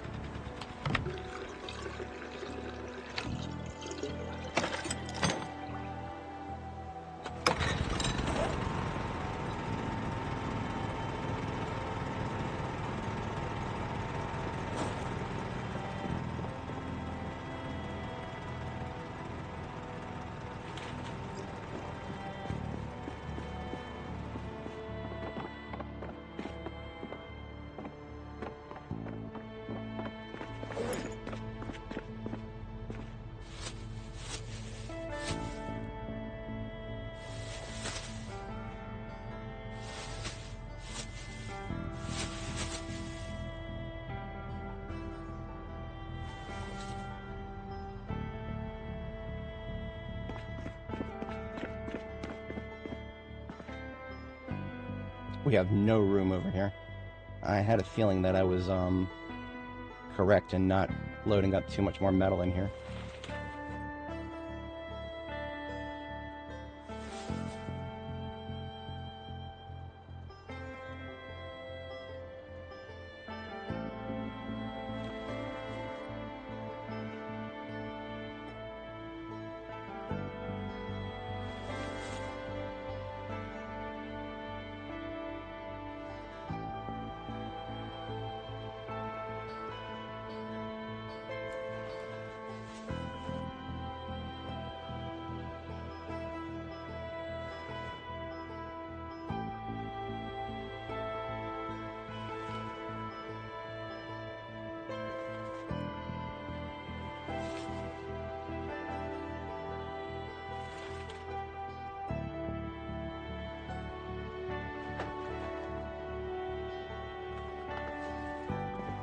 Oh yeah, thank you.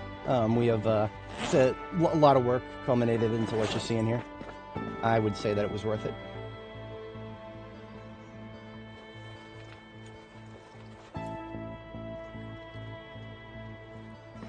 And we put this out into the ambulance for welding. So basically we've separated the steel that we're saving for the blacksmithing versus steel that we're saving for welding. Even when there's a crossover, we generally do more welding with steel sheets and scrap metal and wire and whatnot. Now that the McCoy truck is completely emptied, we can get rid of this, because this is the last garbage bag of loot. Did we leave anything in passenger seats? Well, we left the van running. We don't want to do that. Nothing in the passenger seat. Actually, yes. A couple extra magazines.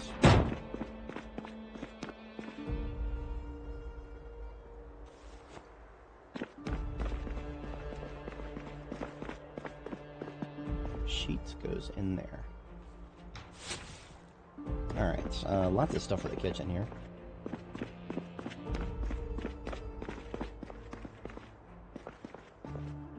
Got coffee. Coffee for the coffee god. Tea for the tea god. And then just a crispy rice square, so not quite as much.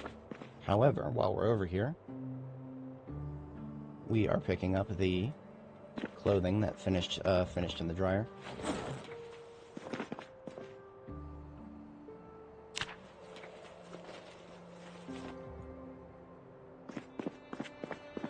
This Boonie hat we picked up is Melius. I think that means we have Boonie in every color now. Well, we actually had a Melius already, except that one wasn't washed. Why do I have dirty clothes over here? I got lazy. I should never have dirty clothes on the racks, ever. That's past me getting lazy here. Now we do have some clothing that needs to be fixed. So I can actually place everything that needs to be fixed on the floor here. And we'll come back to that when the time comes.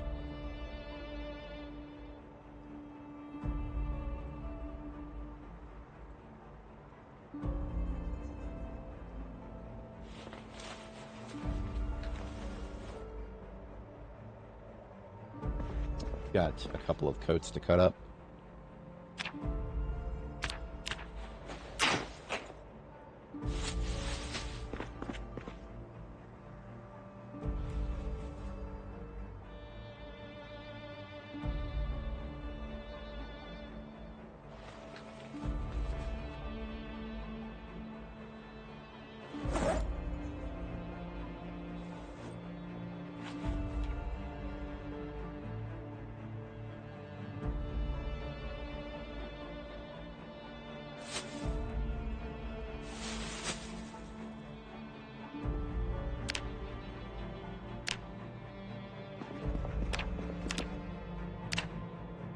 Stacking up some leather strips, as if we don't have enough of those yet.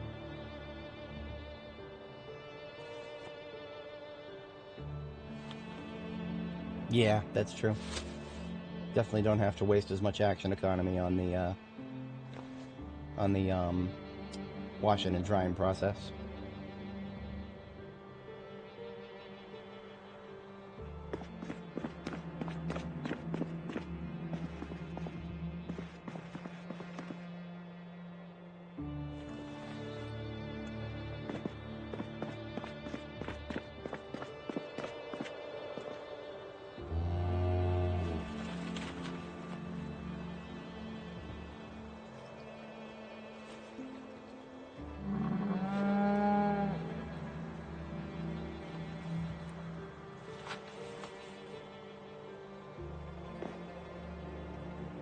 Just first aid and that's it, just first aid. Everything else belongs on the other side. Oh, electrical. Oh yeah, no, leather strips cannot be washed in the machine unless they fixed that in the most recent patch, which I highly doubt at the moment. I don't think they fixed it in 42.13. The last time I tried was 12. And it definitely didn't work then.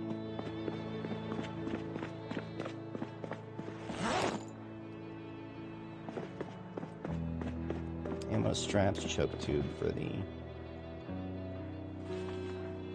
customizables, and magazine, and then a CD. And we are completely sorted on all of our loot, except for some stuff I left in my main inventory. Of course I did.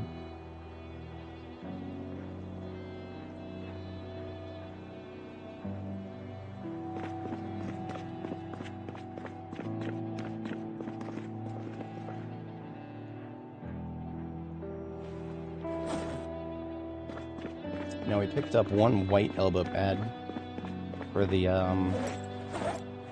white object here. So we do still need one more white elbow pad to match the collection. Shin guard is got a mixture of white and black, so it goes in the gray. And then we have a prison guard shirt, which is white. I think this was a white beret and bandana. Let me double check that. Yes, look at that. Look at that. That is fantastic. Straight into the white duffel bag with those.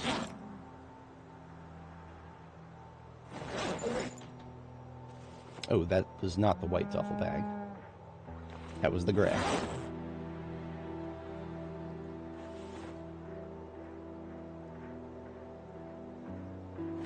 Alright, I would say that our girl has been extremely patient with this bullshit. I'm gonna give her a bath. She has very well earned it.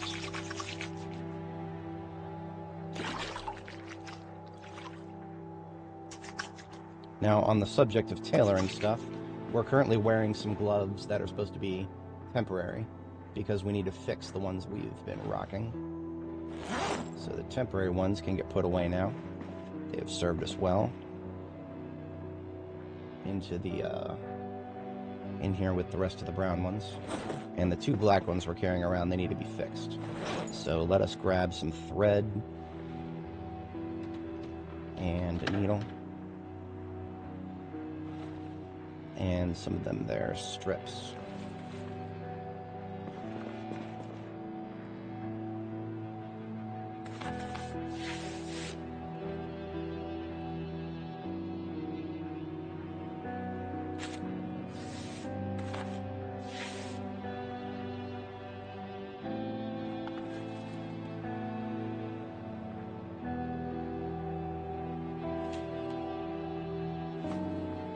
Perfect.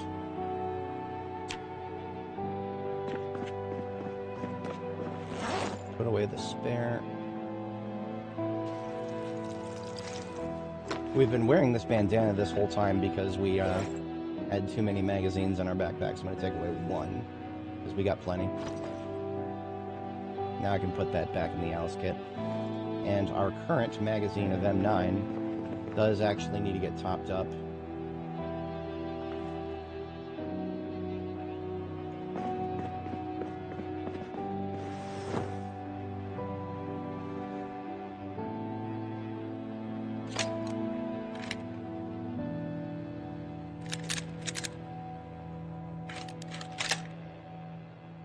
Perfect. And these two elbow pads, we picked them up. We didn't actually get a color on them. These looked lavender, if I'm not mistaken, but they are coming out pretty dark on the floor there. Yeah, that's pretty dark. I'm gonna go ahead and put those in, and we'll put them in the violets for now, because we don't have anything even remotely close, so. So if anybody's not familiar, elbow pads and knee pads do actually every once in a blue moon, they come in random colors, and you cannot dye them yourself. So if you want one in a random color, you just got to roll a good color. That's long and short of that. Putting these bones that I picked up out into the bone collection, as it were. I don't think we have any new births, but I'll check. Check the zone. Yeah, whenever we have a new birth, I give them a name. So if we have anybody here without a name, which we do, we have one lamb without a name, and it is another Suffolk. Do we have a Suffolk male yet? We do. So this is actually one of the first males that I'm not going to have to kill off. We're going to call this Ram Jr. And that means that sometime in the next 3 or 4 months, we're going to install another animal pen and move all the Suffolks together so that we've got a male for the Suffolks and 2 females to go with them. We might have a new calf over here. I only recall seeing one.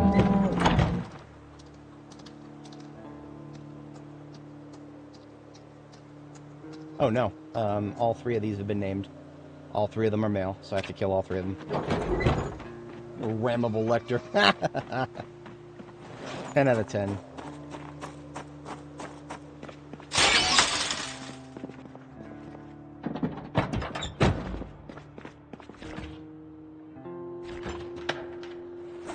So we got a bunch of eggs to collect too. I'm going to go ahead and grab those out of the chicken coop, and we'll cook up a few of them so that we are using perishables to feed ourselves.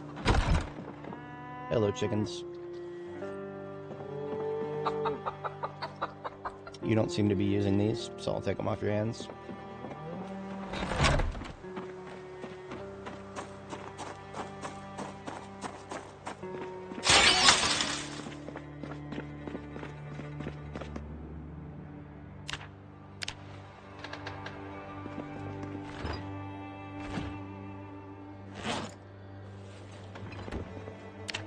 Nowhere near weight gain territory yet. In fact, we just got out of being a fatty.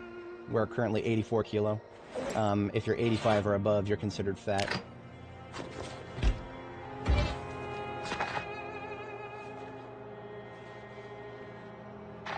So we just hard-boiled these eggs. We're just going to eat hard-boiled eggs, since that is a very cheap way to shut the hunger up without worrying about calories.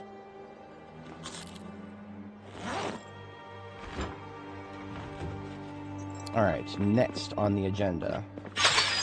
First, we're going to get the ambulance out of here because it's in the way. Second, we're going to swap the trucks. So the McCoy Logging Co. there has a better engine than the white truck. Therefore, the white truck is going to be repurposed sometime in the future. For now, it is going to be set aside. And the McCoy Logging Co. will take its place.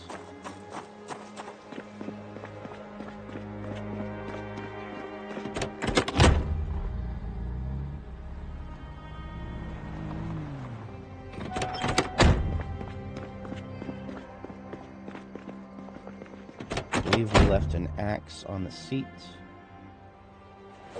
Spare pairs of tongs in the glove. That doesn't need to be there. But the axe does want to be on the seat of the next one here. See this right here, the failures to start? This is why we want the other one, because this one has a really shit engine quality. And I didn't. Probably should have also gotten State Trooper out of the way.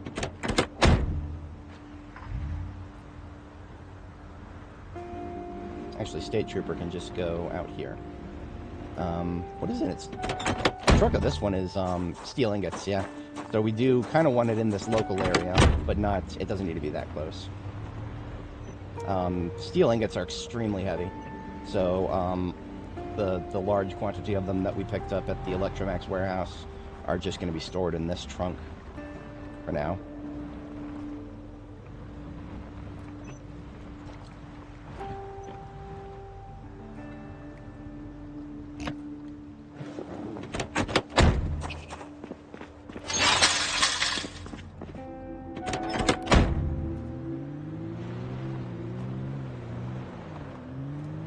Alright, trunk swap. So the trunk of the truck that is designated for the workshop area there is what holds all of my tools and all of my charcoal. So when we run out of charcoal, we just take the truck out with us and cut some wood. Or in this case, I mean, we have a lot of wood already cut. We would just take the truck out and take some cut wood out of the Plunkies Mobile, which is my logging vehicle, and just take that down to the charcoal burner here and do our business with that. But we are now currently done with this truck. It can go in the spare lot, and its key does not need to be on my belt anymore. This is just the regular D6.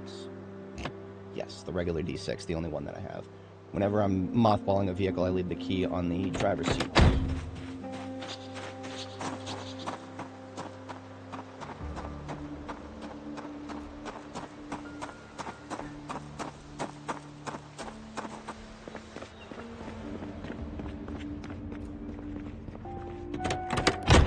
And speaking of the driver's seat, that's where this wood axe goes in case I do need to actually cut wood while I'm in this vehicle. And there's a very specific spot that I must park it. These trauma bags outline exactly where the wheels must be. And when the wheels are in that correct spot, the vehicle's trunk can be accessed either from this side for the furnace, which needs both tools and the charcoal, or from this side with the forge, which also needs the same set of tools and charcoal. So this is just basically one of the only ways in the vanilla game to have a storage container that's pretty big and mobile and also accessible from a 4x4 space here. You can only really do that with a truck in the base game. So that is our vehicles taken care of. The ambulance out here and running. I'm going to shut down the lights in anticipation that we're ready to head out, but I am going to fuck around a little bit with one of my spare vehicles and see if I can get a better sense of exactly what conditions are required to tow a vehicle forwards. I feel like I've gotten a lot closer now. Basically everything needs to be fully inflated on both sides. Maybe both sides also need to be taken off and put back on again, but our most recent success was with both having performance tires. So I want to see if if the towed one, the one being towed, having old tires gives it even better towing experience. I want to try that. One of my ambulances had a full set of good condition old tires, and I can't remember which. This one is full set of performance.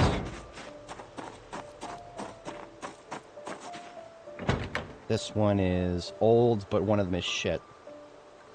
Okay, this is what we're going to use to test then.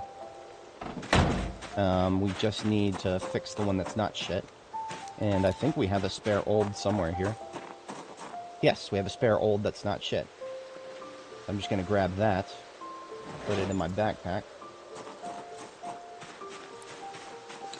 And we should have a full vehicular kit, so I'm going to grab the tire iron, pump, and jack.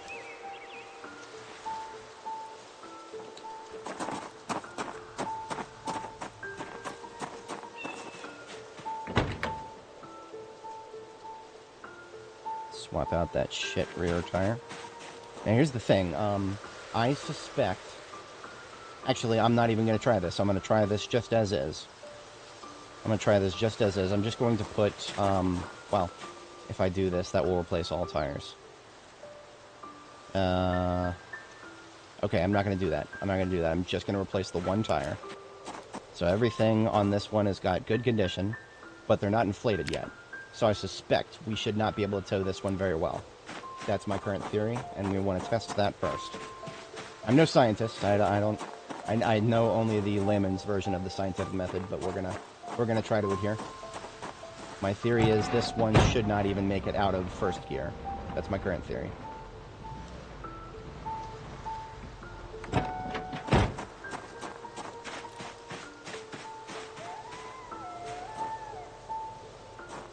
Okay, we're gonna have to reorient it.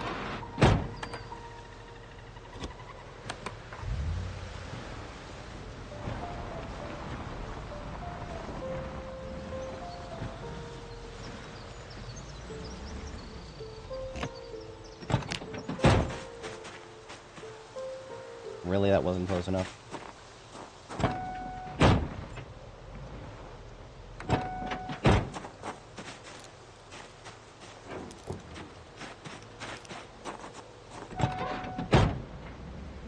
Alright, so that's nice and slow.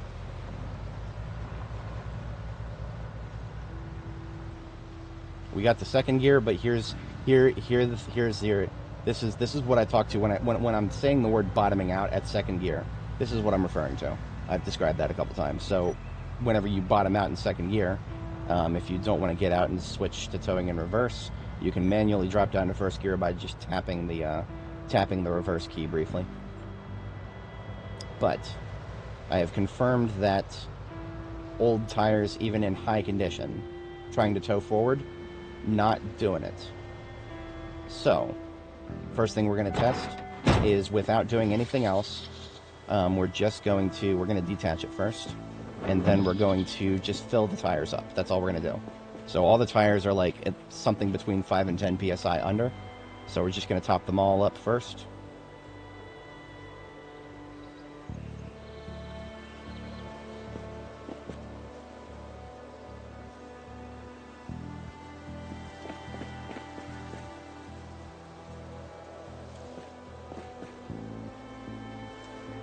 Okay, so all the tires have been inflated now. We're going to reattach it, and we're just going to try the exact same, just towing it forward. Now look at that. That still doesn't feel very good. Yeah, we're getting the second gear, and we're bottoming out. Okay, so the last thing that I'm going to try now, and I think, if it works after this, and then this is the breaking point, we're going to take the tires off and put them back on again. This is the vehicular equivalent of turning it off and on again. My suspicion is that there's a weird issue right now with vehicles not having the correct friction initially, but then if you take the tires off and put them back on again, the friction will be correct. So just to take all these off and not be completely wasting my time, I'm going to order the tires by condition, like I usually try to do. So the best condition ones go on the front, and then these two with lower condition go on the rear. I do not believe that that is actually contributing to anything other than my obsessive-compulsive tendencies.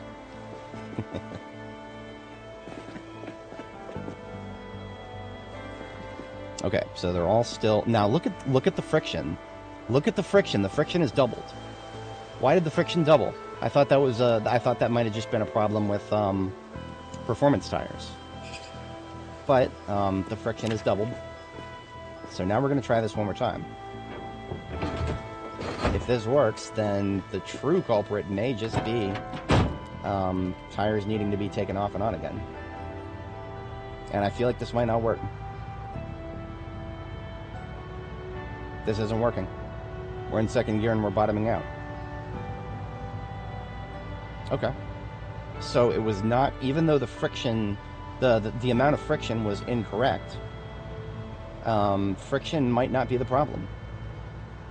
Friction might not be, or it might not be the only problem. There might be other problems at foot here. Now, if we look at the vehicle, the total weight is 1204. That's pretty heavy. That's pretty heavy, Doc. But there's nothing in the trunk. Well, okay, the trunk is actually most of the way full. So... Out of curiosity, this shouldn't necessarily be, if my success with the D6 told me anything, it shouldn't be a question of weight. But, now that I've emptied the trunk, has the vehicle weight changed? Yes, it's been lowered by 100. I feel like that's not going to be a very significant change, but let's find out. Yeah, we're going to bottom out in a second, I can just feel it. I've tried this enough times that I don't even need to get to second gear to know that I'm about to bottom out.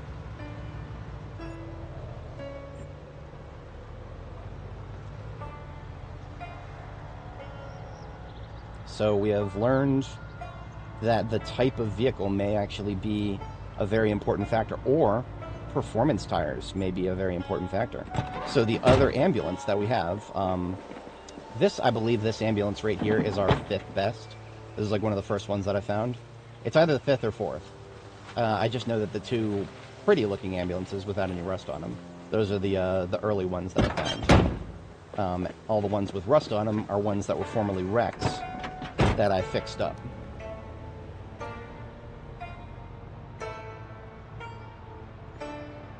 So we're just going to lug this back up. You know what? This takes forever. I'm just going to sprint back and drive it back.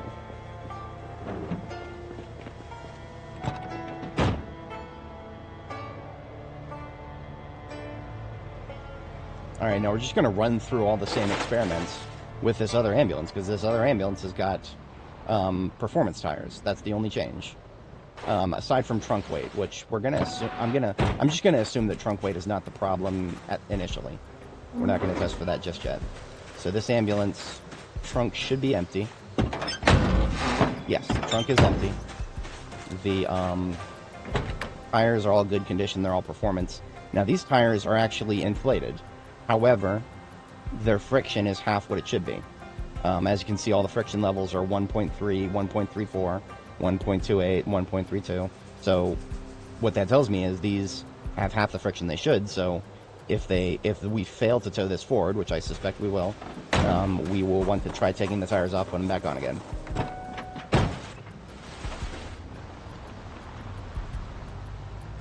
Already, that's feeling better. But we're bottoming out in second. That did feel better while we were in first. The gravel is also a factor. I know that regardless of how good things are, gravel will slow you down better, more than you were before.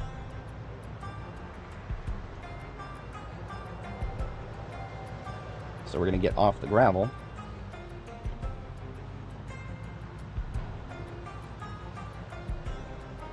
And now we're going to rotate the tires.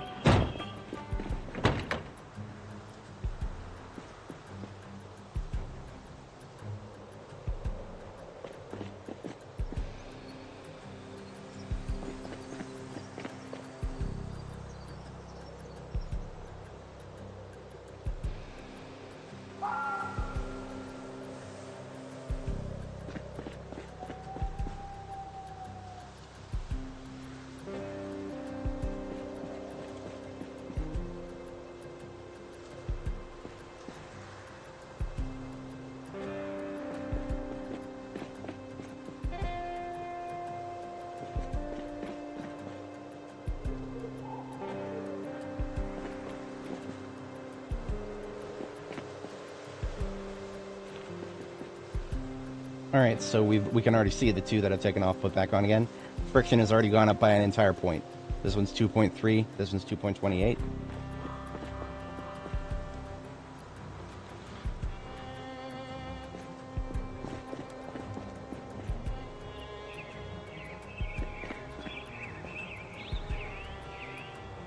And I'm just going to top off the inflation for the sake of it. So all four of them are 40 by 40.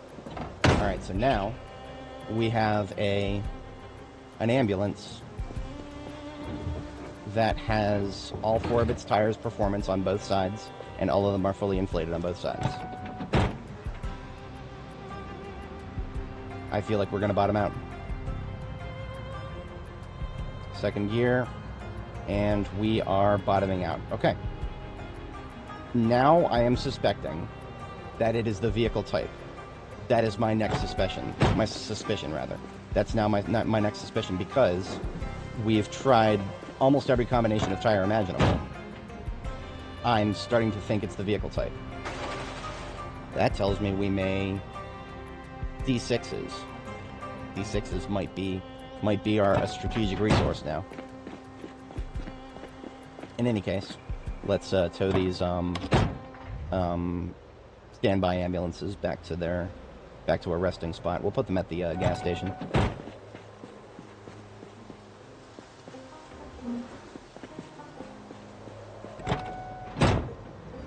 Towing in reverse for any of them has never been a problem, and it probably never will be. I mean, ambulances are pretty powerful, and towing in reverse is always more powerful than anything else.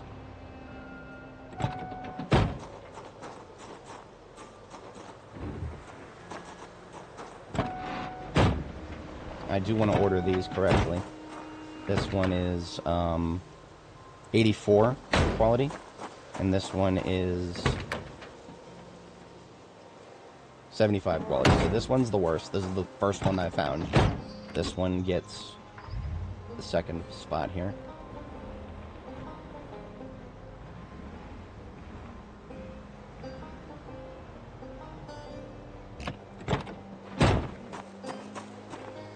And this one gets the first spot.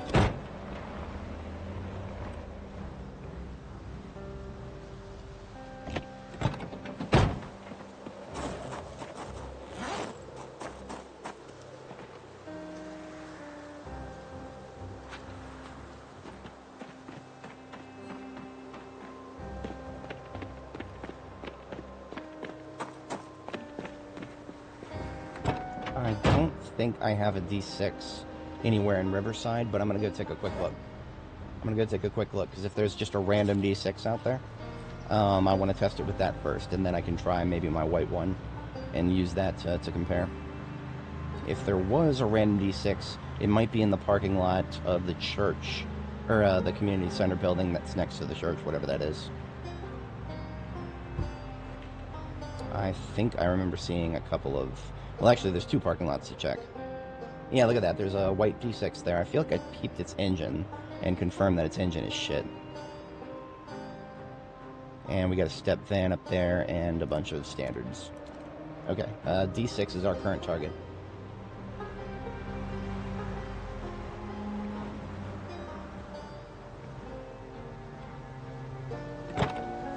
I'm not interested in testing it right now. There's zombies out here. I'd prefer to get this situation dealt with without having to fight. Because if I get embroiled into a fight right here, things could last a while here.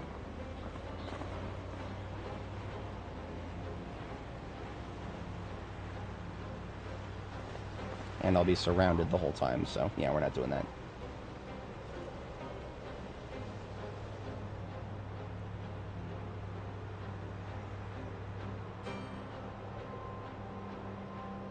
You know, for the sake of science, there's some wheels on the floor over here. These are all regular. I don't feel like regular being in the middle between performance and old. I feel like they should not produce results dramatically different from either, but I mean, they're right here. I'll pick them up.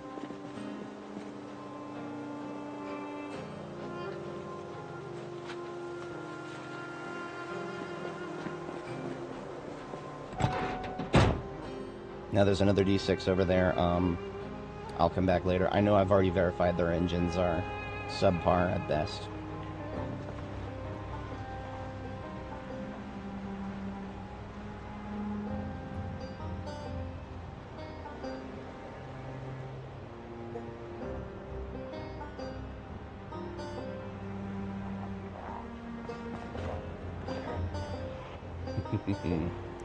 If he's slow, you can dodge him. Wouldn't have been able to get away with that with a fast shambler. I'm also not interested in doing a riverside patrol right now.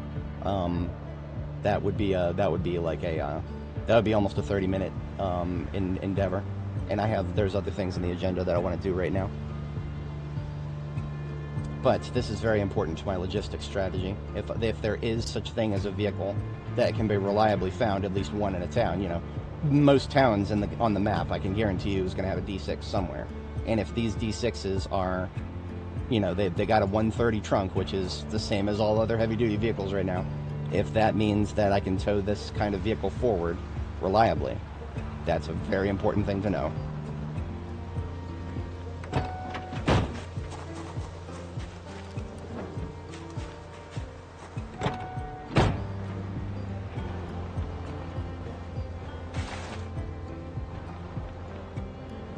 First thing we do is get it gassed and keyed.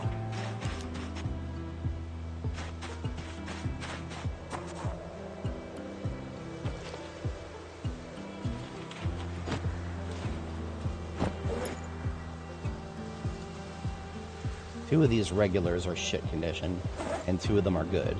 So I want to separate them.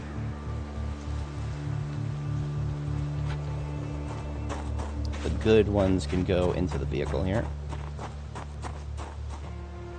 along with these other 3 good ones that are already in the vehicle.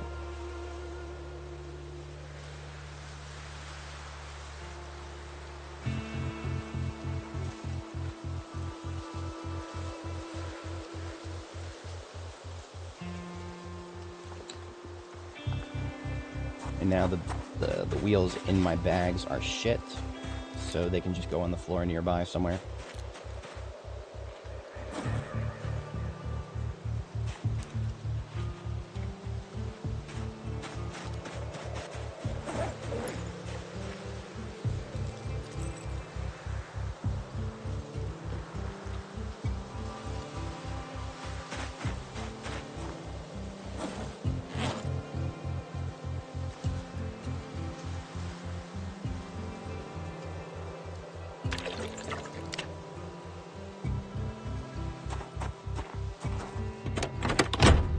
He's already. Sweet. Just need gas.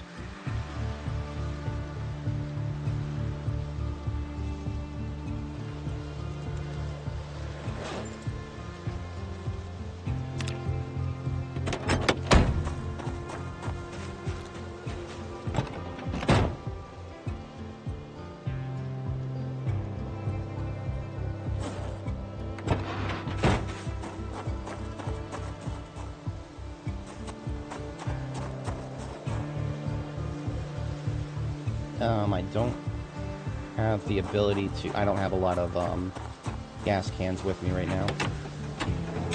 This is a regular gas tank, so I'm not worried about replacing it. The battery is dog shit. Suspensions are regular. Brakes are performance. Tires are all regular. Well, we'll come back to that.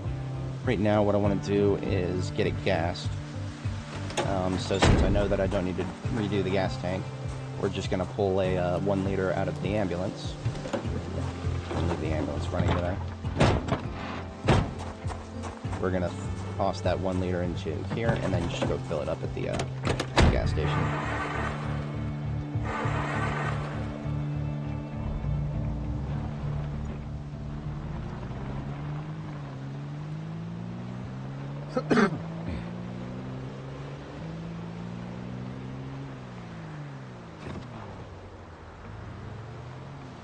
Gonna need to do a quick perimeter check. I think I recall seeing a lone Zed to the south. I'm just gonna leave it running, charge the battery. Yes, there is one lone Zed to the south. I do not see anybody in the general this way direction. Okay. I feel okay turning on the generator here.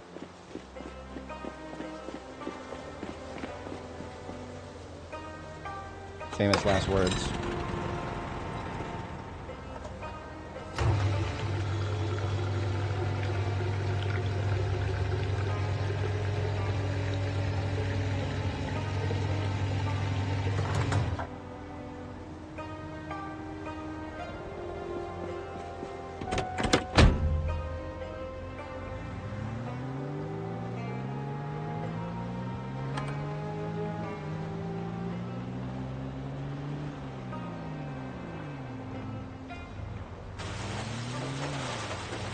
So we're going to go ahead and slap some good tires and good suspensions onto this. I have no idea if suspensions contribute, but if they do, we're going to find out.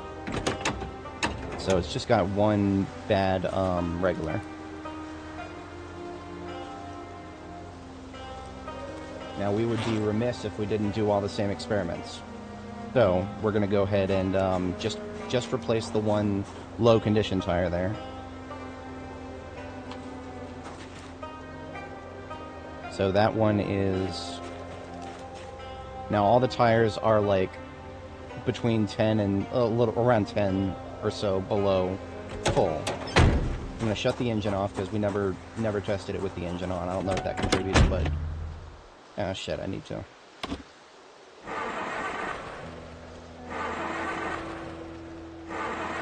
I hate these low engine qualities. I hate them. Alright.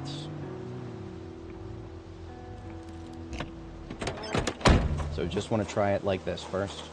And I never even looked at the weight. The weight is 1281. 1281 and the trunk is empty. Okay, so weight... I don't think weight means anything then. I don't think weight means anything. It's got to have something to do with the type of vehicle at this point. Or at least something innate to the D6 versus other ones. So we're just try this as is. We're definitely not going to make it past second, but that, I don't know. That felt a little faster than I'm used to. Yeah, we're not making it past second. We're also not bottoming out. So there's definitely something with the D6s. I can say that definitively at this point. Now at this rate, we may bottom out. In any case, I'm not going to try to... I think we just made it to third. But I'm not worried about that now. At this point, I just want to check the other factors now. Let's get some more light.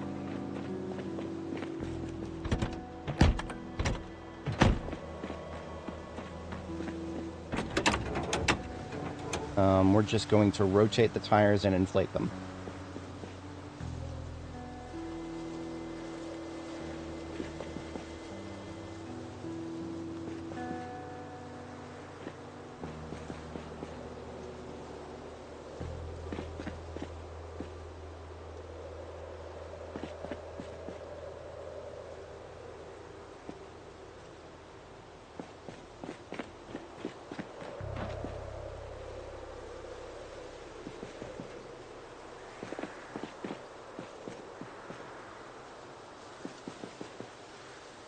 Alright, so by taking all the tires off and putting them back on again, we've doubled the friction for the usual, whatever the hell glitch that is. And now we're just going around and inflating them. Now, an ideal, you know, an actual scientist would have not skipped a step like I just did. He would have tried, you know, after rotating the tires, trying it again. I have a feeling that that's not a necessary part. I think I'm going to go by intuition here. This is why I would make a terrible scientist. Oh, I detached it.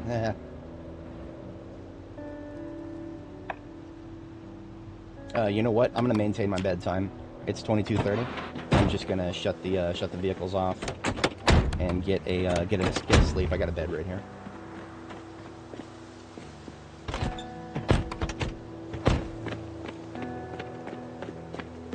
I shan't violate my bedtime. Not if there's a bed right here.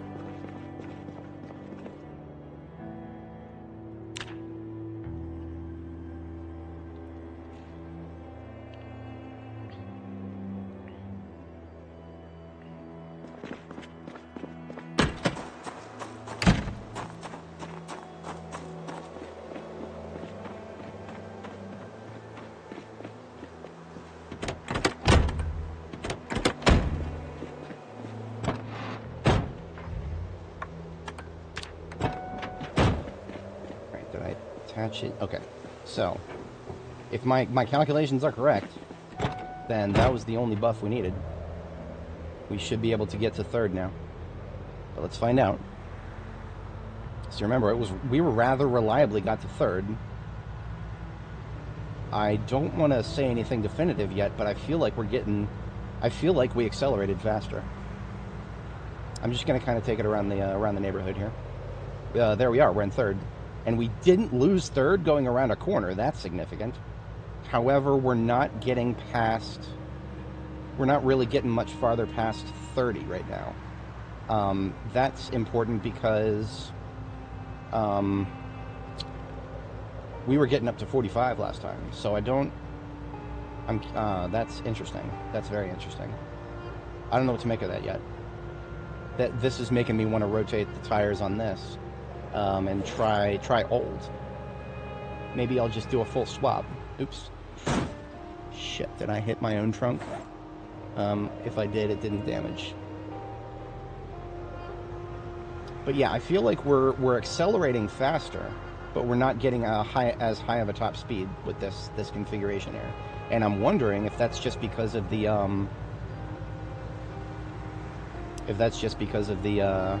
tires being regular as opposed to performance. Performance, having a higher top speed, but a slightly slower acceleration I don't know. I'm curious if that is a thing.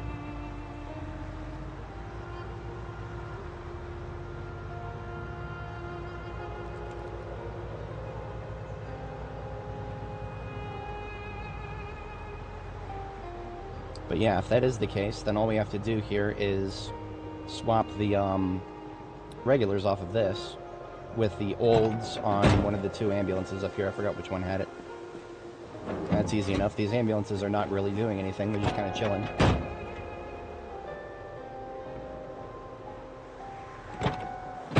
So which one of you has olds?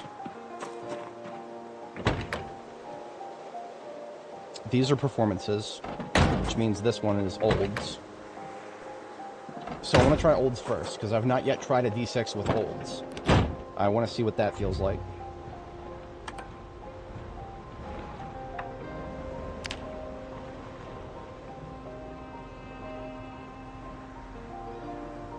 and I leave it running because its battery needs a bit of a kick.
Alright, so this will either be better or...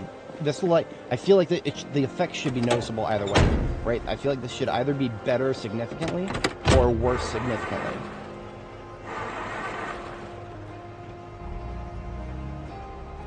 This one still needs its battery to get a kick. That being said, this one also has a pretty shitty battery, so I might want to actually replace the battery at some point.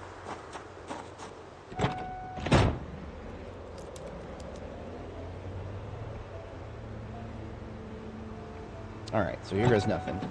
Like I said, if my calculations are correct, this is either going to be better or significantly worse. Because we've already made sure that these tires are fully inflated.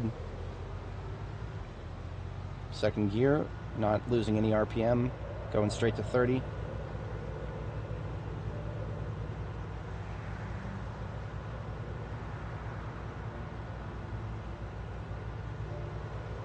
Never made it to third gear. Never made it to third gear. That's significant. That's significant. Okay, we just got third gear after taking a turn. I don't know what to make of that. Third gear, and we're still at 4,000 RPM. I think we have to be at 4,000 RPM for a minute to get to fourth gear. Fourth gear would be one hell of a feat if we actually got to fourth gear. But I think we also need some more speed before we can get to fourth.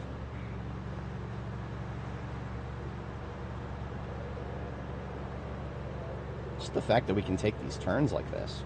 How about off-road? How about not fucking ramming my best ambulance? God damn it. I hate these trees.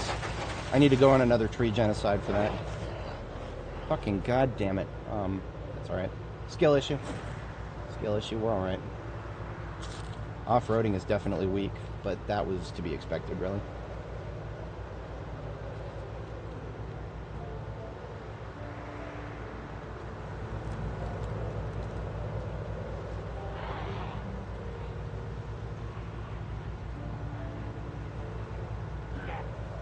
Did we lose the windshield of that thing?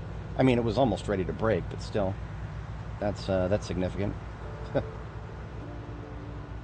least we didn't take any, no injuries. No injuries, we're good. So, we're having trouble getting into third gear. I think at this point I can say with surprisingly high confidence that it is performance tires on both, fully inflated. And it has to be a D6 for some reason. I don't know exactly what is setting this D6 apart from those other ambulances. I mean, in fact, it probably isn't something like suspension, because the D6 here has got some rather bad suspensions on it. Or at least a couple of the suspensions are bad. The two that are in good condition are just regular. Okay. So that tells me performance tires are kind of a necessity. I mean, we can make it to third gear, but we did not get beyond 30 miles an hour just now. It also feels like we got a little weaker after that collision, which is, sadly, that is possible. I don't think that collision should have caused any engine damage, but I can't rule it out.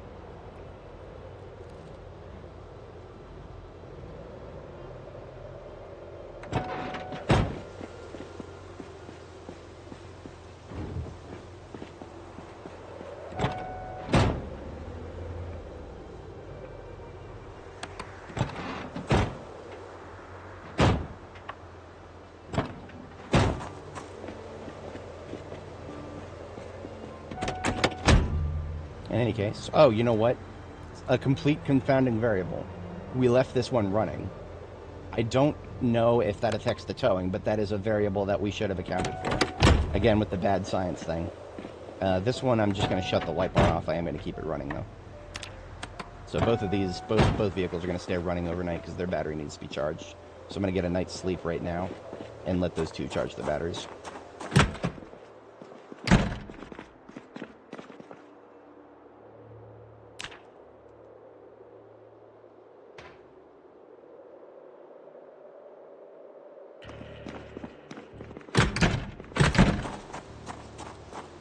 Alright, so, first thing I'm going to do is shut the battery off, or shut the truck off.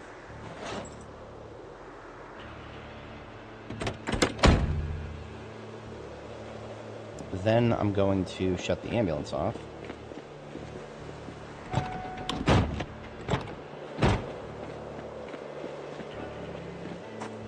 Then I'm going to make sure I didn't lose any engine condition on this one. No, we did not lose any engine condition. The hood and the windshield have fallen subpar.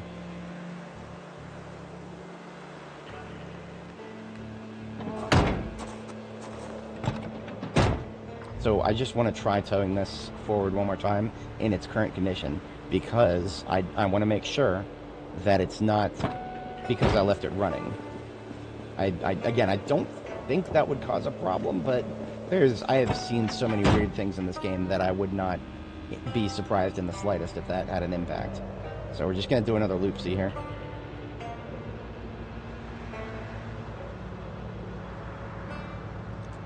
We are struggle busing a little bit to get to third.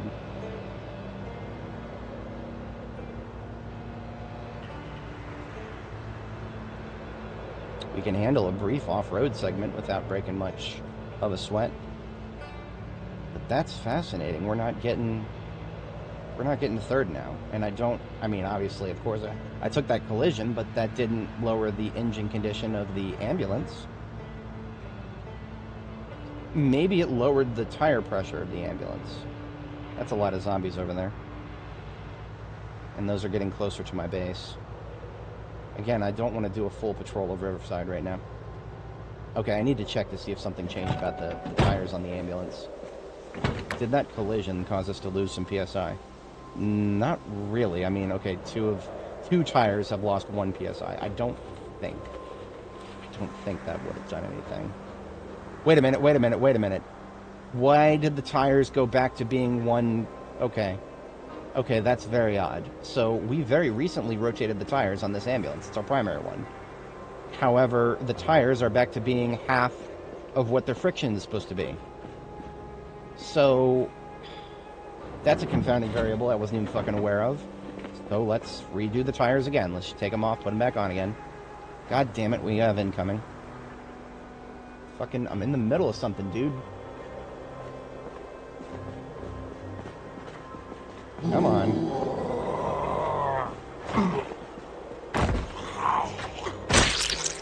Alright, where was I?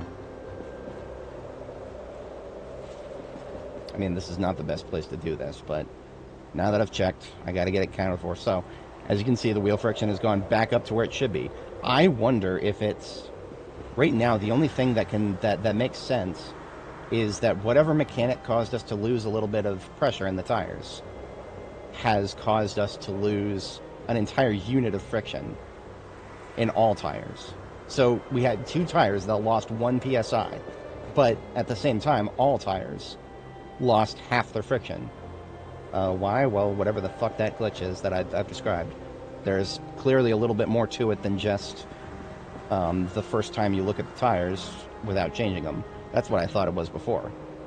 But we have taken all the tires off, put them back on again. The friction is back to above 2 for all of them. So I don't know how different the results will be, but there will be a difference of some kind here.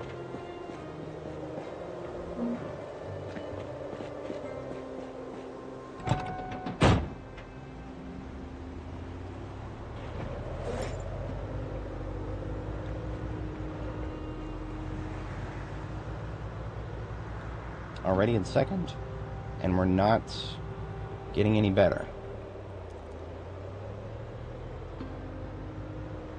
I wonder, did the same thing happen to both vehicles? It's possible the same thing happened to both vehicles. Anybody in this road at this point is too close. Alright, fuckfaces. Y'all wanted me to kill you. Now I have no choice. Hey! Yeah, I saw you going straight towards my fucking base. How about no?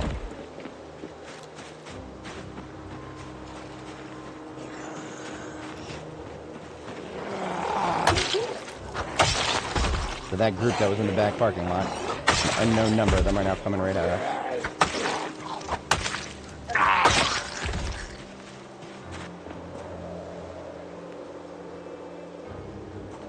I am almost 100% convinced that the same thing has happened to the other one. No, it is not. These are all old tires, fully inflated. They have not lost anything.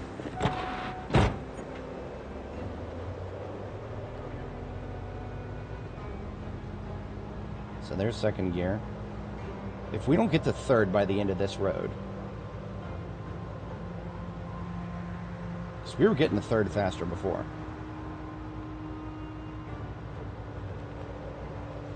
Yeah, you know what? I think I was right. I think both vehicles need to have performance tires fully inflated if you ever want to reliably tow forward. But it also has to be not an ambulance, and possibly not a step van either. We haven't tried this combo with a step van yet. But I'm going to go get some new glass work and a new hood.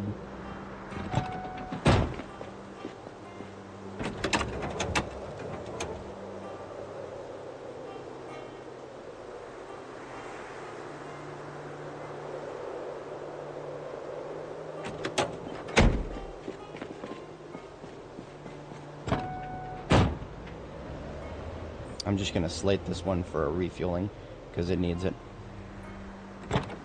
And I kill this fucking, for some reason, wandering straight towards my base guy right here. I wonder what brought you in that direction, buddy.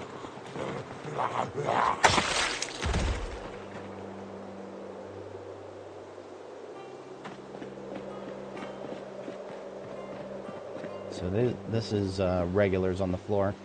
That's fine. Regulars are outside the scope of my experiment, so we can put these back on the ambulance here, and then this ambulance can be tucked away.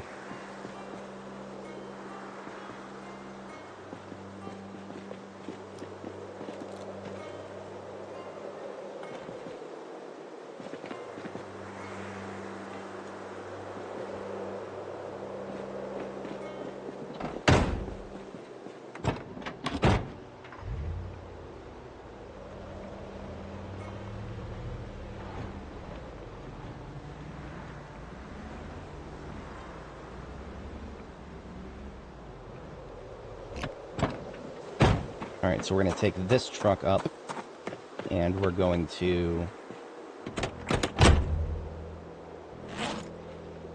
get it repaired and get some performance tires slapped onto it.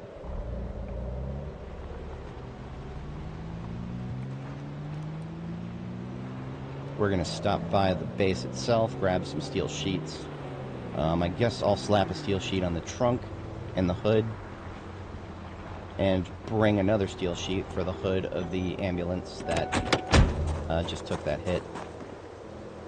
So that's 2, 3, 4 steel sheets ought to do the trick. And we already have some torches down at the repair lot.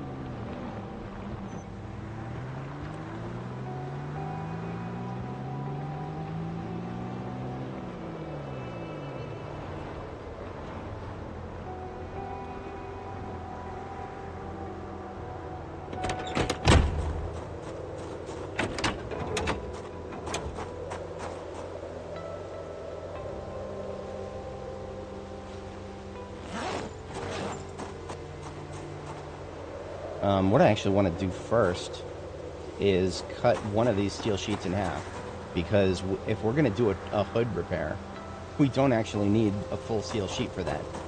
Half of a steel sheet, 2 small steel sheets. That's more than enough to fully repair the hood at my current level. The ability to get more out of lesser materials increases as your skill goes up. Yeah, so that took it straight to 90, so that's great. We are going to use a full steel sheet on the trunk. So the trunk now 100%, and we're done with metal work on this one for now.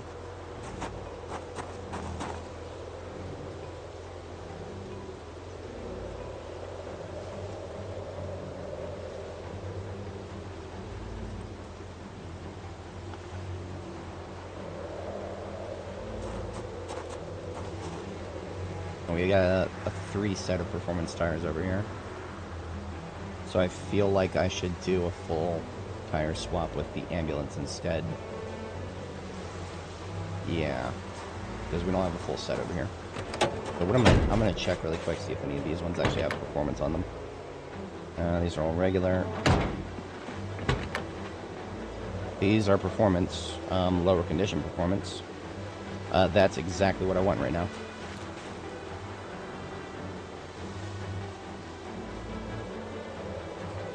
I mean, in fact, MM doesn't need to have tires anymore. I can literally just leave MM without tires, because I'm just using it for its trunk now.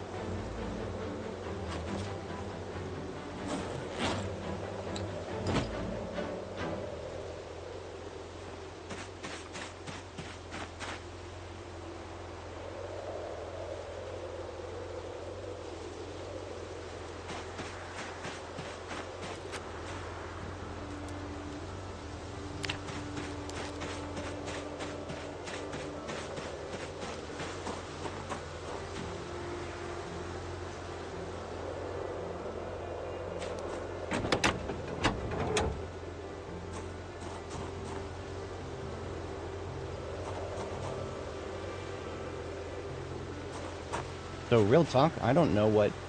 I no longer know if old or regular tires are even useful for anything specific anymore. Maybe off-roading if you're not towing. That's the only thing that I can think of. Because we've confirmed that it... Right now, if this pans out the way I think it's going to, it has nothing to do with towing. In fact, performance fully inflated is what you want for everything. This thing does not need to have good brakes on it. So these 80% performances here, yeah, I'm going to swap those out.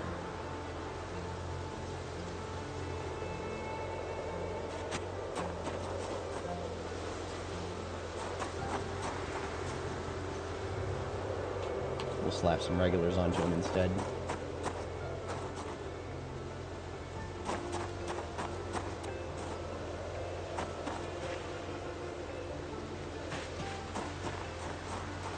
Probably same with the sus.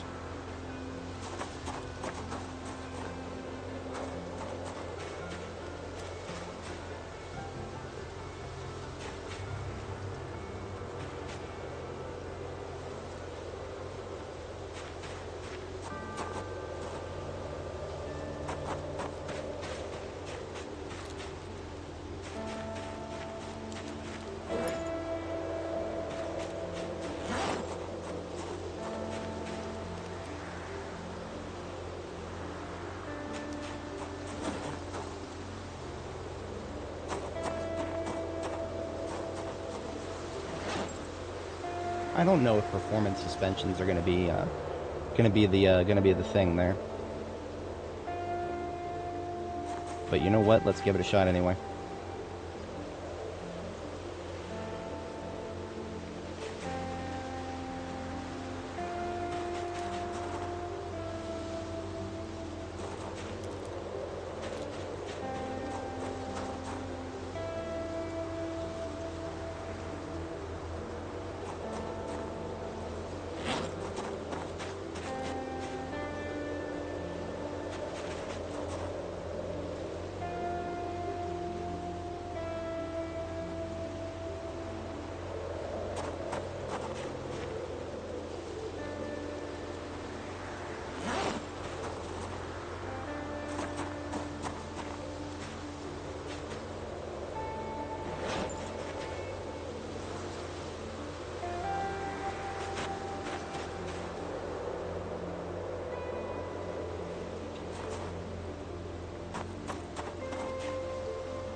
Okay, so the performance tires that we put on there aren't the best condition, but they're all right.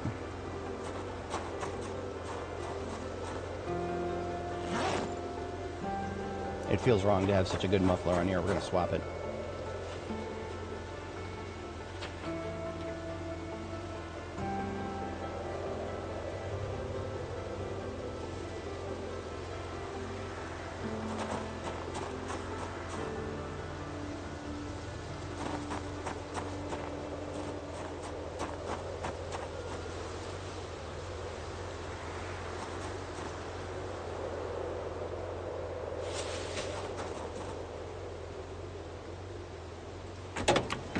I don't like looking at broken windshields.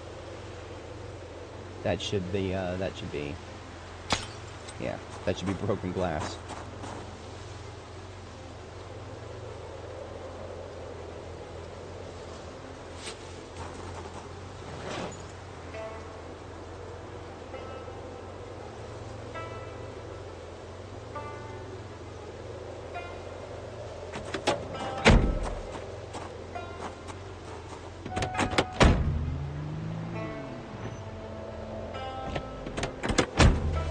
Anybody have a better battery? Yeah, 72 is fine, I suppose. 77, that works. Remember, these Electromax bands pretty much never need to move again. If only just a little bit.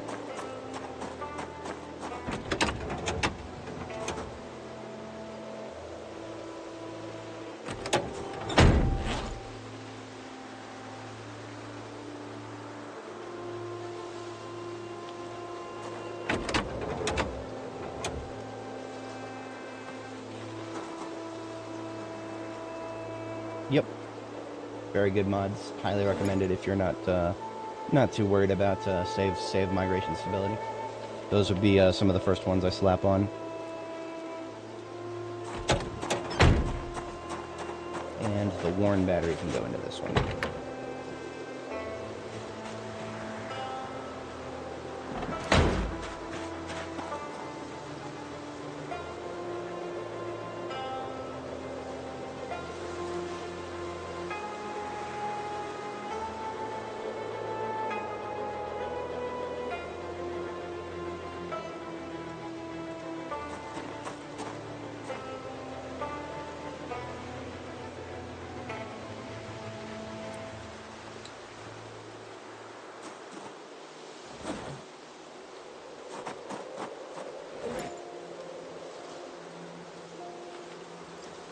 Alright, so this truck, aside from needing an inflation, now has a full set of performance tires in pretty good condition. Not my best performance tires, and I'd rather not give it my best if it doesn't need it. We're going to try it like this, with like, you know, mid-70s performance tires, and see how that feels.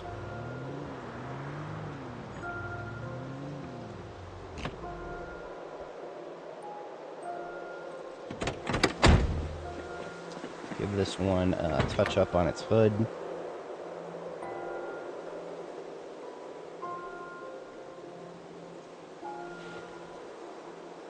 And we're going to replace its windshield.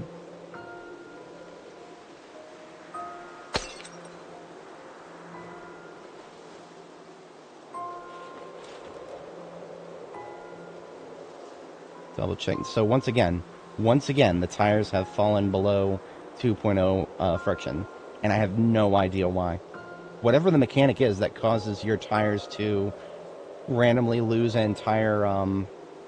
entire point of friction, I have no idea what that mechanic is, but it happens a lot more than I thought it did. Like, a lot more. And it's fucking up all of my experiments right now. At least it doesn't take too long to fix. I'm starting to wonder if it happens every time you leave the area where the vehicle is. That would that would really fucking suck. What that would really mean is that just means that we want to do this tire rotation that I just did. We would want to do that before every long-distance travel.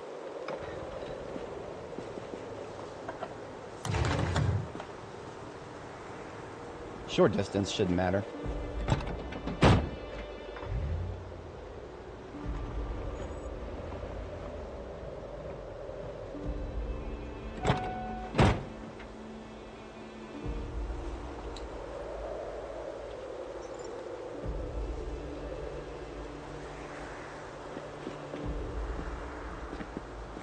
Just double checking that the tires are fully inflated, which all of them are.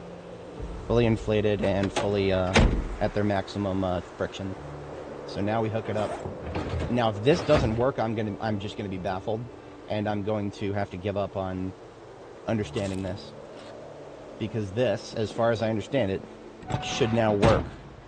Like, we should be able to get to third gear.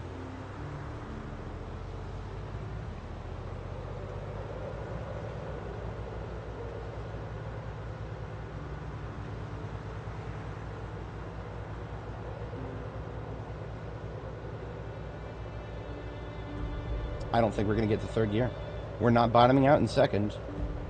But something is wrong here.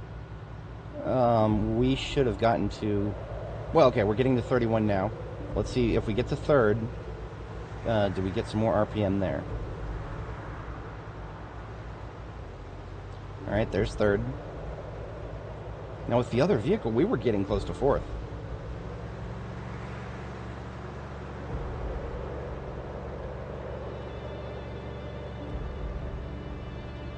We're getting about the same results now. Yeah, we're getting about the same results as the other vehicle.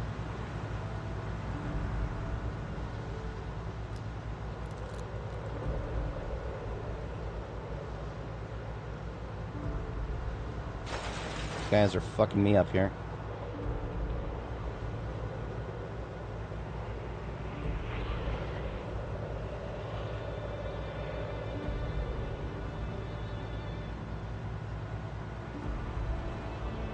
I don't know, guys. I don't know. Like, this is reliable-ish. It's still... I feel like the other truck was better still, and I can't explain why. I genuinely can't explain why at this point.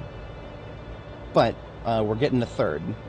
And we're getting to third, and I feel like if we get enough track, that we could possibly get to fourth. I mean, in any case, now that we're in third, we're going over 30 miles an hour. Now, again, I can't... I wanted to say that I could rule out weight. I wanted to say that I could rule out weight. I don't think I can.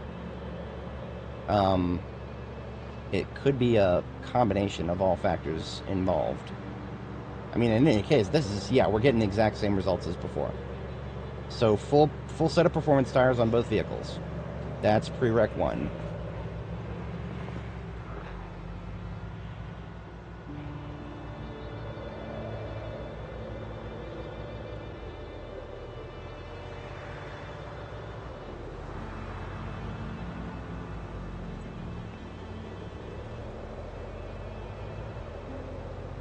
I don't think the snow that we're getting right now, I don't think that's going to be...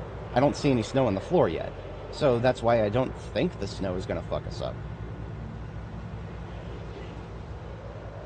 You know, I'm also realizing that I haven't looked at the code yet, and I get this deep sinking sensation that even though there's no snow on the ground, just the fact that snow is falling may actually be slowing us down slightly. That wouldn't surprise me in the slightest, based on everything else that I've seen, that where the weather just seems to affect everything now. Yeah, that wouldn't surprise me in the slightest.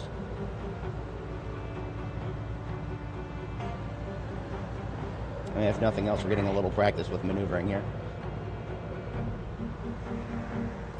Now, not making it out of third gear, or, sorry, not even making it out of second gear while taking a lot of tight turns, that's not a problem as long as we're still going 30 miles an hour. Because as long as we're still going 30 miles an hour, then we're competitive with towing in reverse. Which means I'm not disliking this. The last thing that I want to test is reducing dead weight. We can reduce dead weight. The truck that we're towing, it doesn't need glasswork. It doesn't need glasswork. It doesn't need doors. It doesn't need a hood. Okay, it needs a hood. I'm going to keep the hood on it. But there's a lot of stuff on here that we can get rid of. The seats are required. But a lot of the rest of this, we're going to take the windshields off. And everything we take off should reduce the weight a little bit. Yep, just by a little bit, even if that.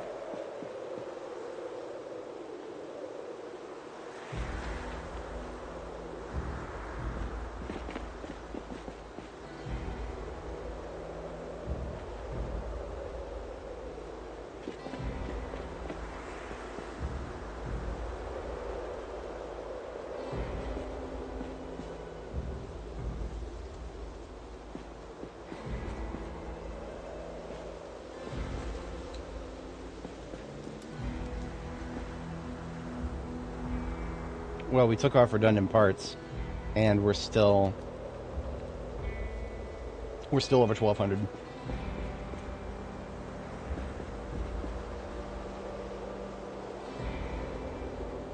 Yeah, there's not that much more we can take off without starting to really lose everything else. I mean, if I take off the hood, then that means any light tap from a zombie, or God forbid, like a fucking rabbit or something. The gas tank is going to be a significant factor.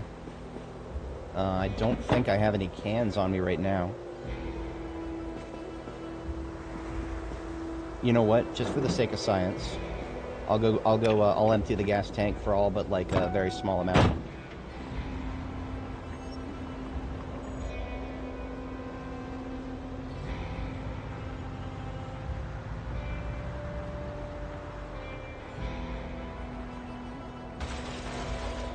Oh, I don't need to come up here. My refueling vehicle is the ambulance in the middle. And the refueling vehicle that I'm talking about has a bunch of empty cans in it.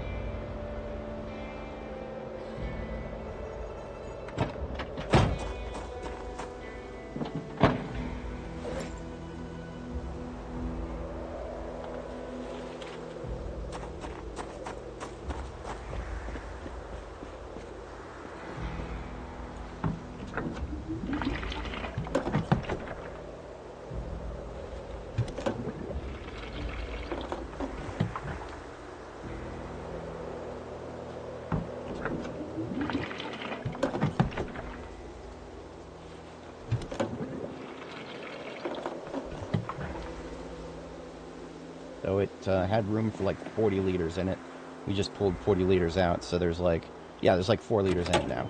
But the overall weight of the vehicle has fairly, I don't think it's gone down at all. The vehicle weight has not really gone down at all. Fascinating. That's fascinating. Okay. Well, I mean, I needed cans of gas anyways. That's not, we didn't waste any time there, but still, that's fascinating. Very fascinating.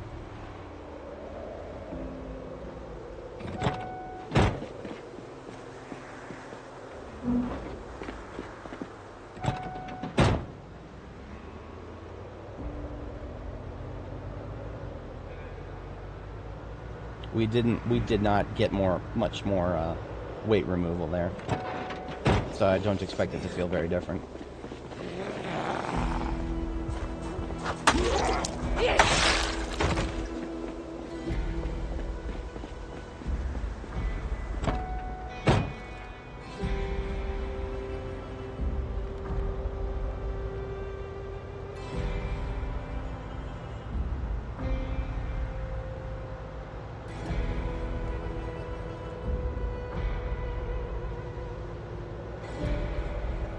Yeah, I'm not noticing any changes here. Yeah, we're still moseying up to 30 miles an hour reliably.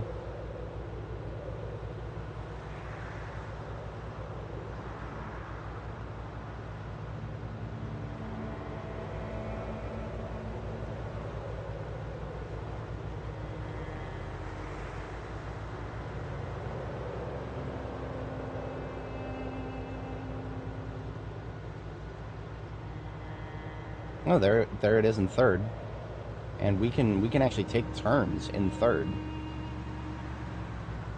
and stay in third. That's pretty neat. But yeah, okay. Well, I've confirmed all of my suspicions. It definitely matters. The type of vehicle seems to matter more than anything right now. The type of vehicle, and then performance tires fully inflated, and then why did these get halved? I don't know. Did the ambulance get halved too? No, the ambulance is still good, but the wheels on this, the wheels on the D6 got halved again.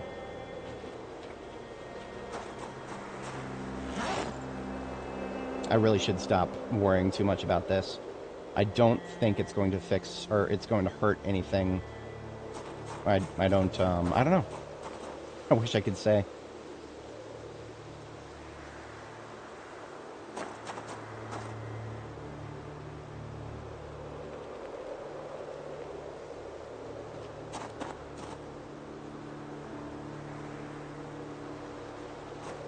Okay, they're all back up to 2. And we just confirmed that the ambulance is still at 2. And just for the sake of science, let's connect it and disconnect and reconnect.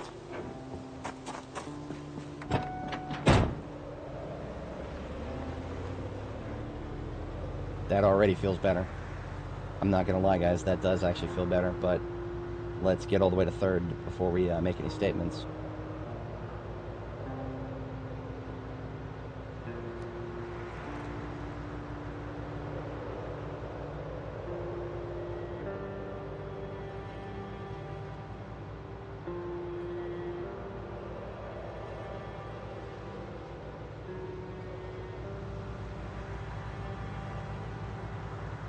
I'm also starting to feel like the more efficient thing to do would be to just throw around something without any tires on it.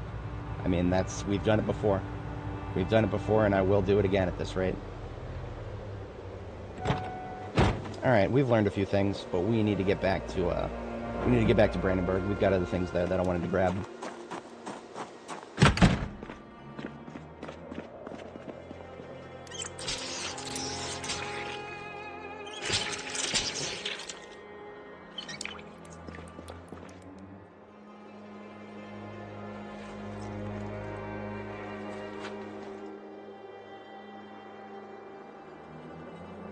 God damn it. Where the fuck did you two come from? Let's go. Get off my lot. Come die up here where you won't make a mess. Again, I don't want to get committed to a full patrol of Riverside yet. That's a I have returned from Brandenburg on a permanent basis. That's that kind of event. Because if I were to do a full patrol now, and then go back to Brandenburg, the patrol that I do now would be meaningless. All these zombies that I'm killing now are basically meaningless, because when I leave the area, more of them are going to backfill very quickly. Very quickly. It always seems like whenever you leave an area just for a couple days, and then come back, those couple days are more than enough for a whole bunch of them to come in out of nowhere. That's the current feeling that I'm getting.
Dropping off anything I picked up, and then we are back to Brandenburg.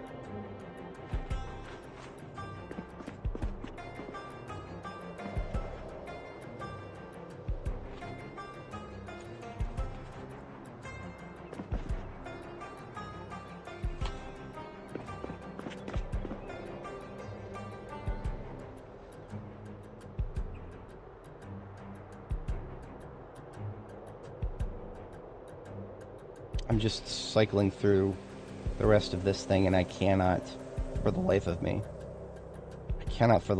see anything that would really... I mean, the weight was even higher. It's not the weight. It is not the weight. The weight doesn't matter. I can say that 100% definitively. The weight does not matter when it comes to towing. Not after what I've seen in the past hour and a half here. Not in the slightest.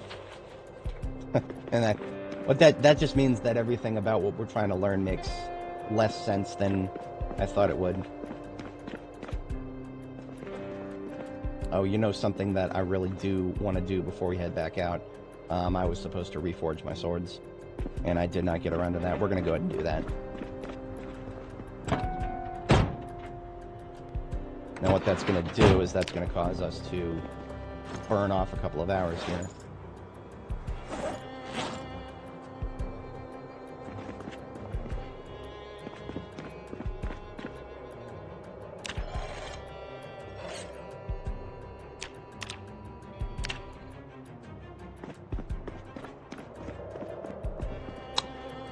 We don't actually have a lot of charcoal to work with either. So I might just reforge one of my swords. Yeah, we're just going to reforge one of my swords.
I've got a spare machete right here. I'm going to take that with me in case if my sword gets blunted too much, then I'll have a spare machete to replace it. I want at least one spare.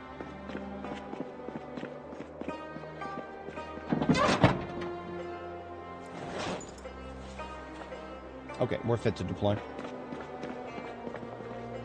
Theoretically, there shouldn't be too many zombies bothering us on the road, but that's all theory.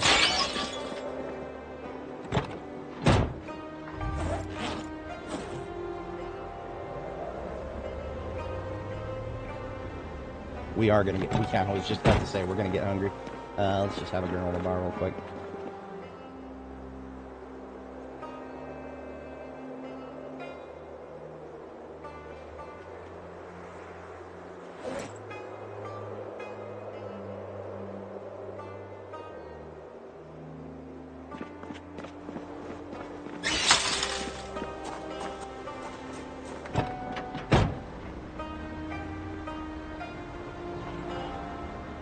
Alright, back to Brandenburg we go.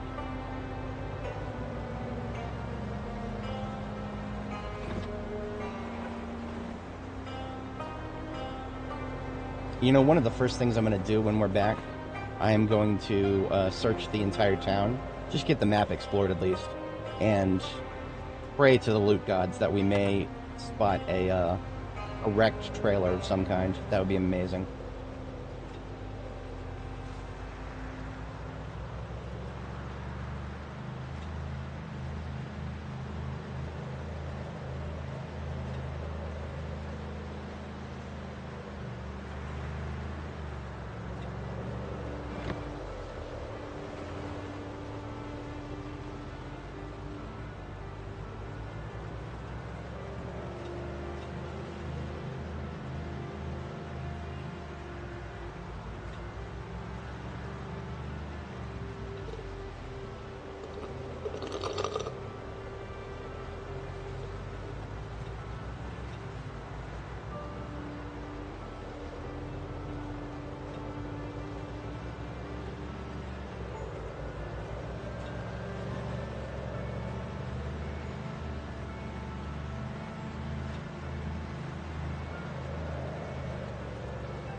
Jeez Louise, I've already been at this for 7 hours. We have fun here, what can I say?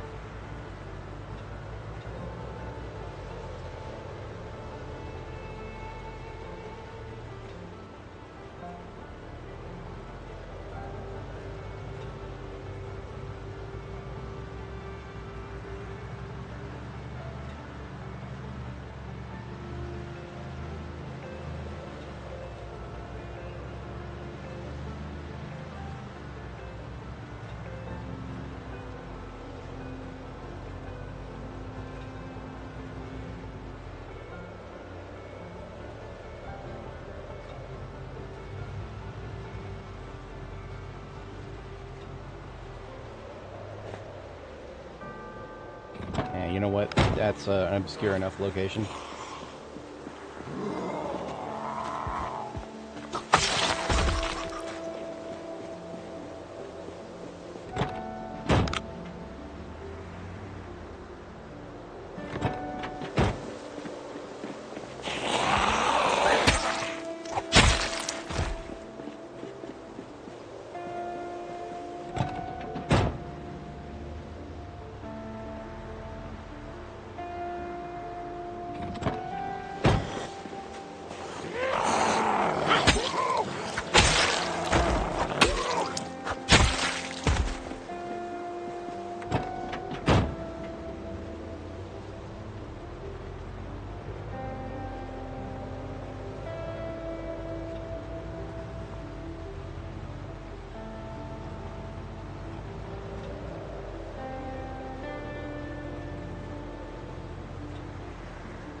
Alright, bedtime.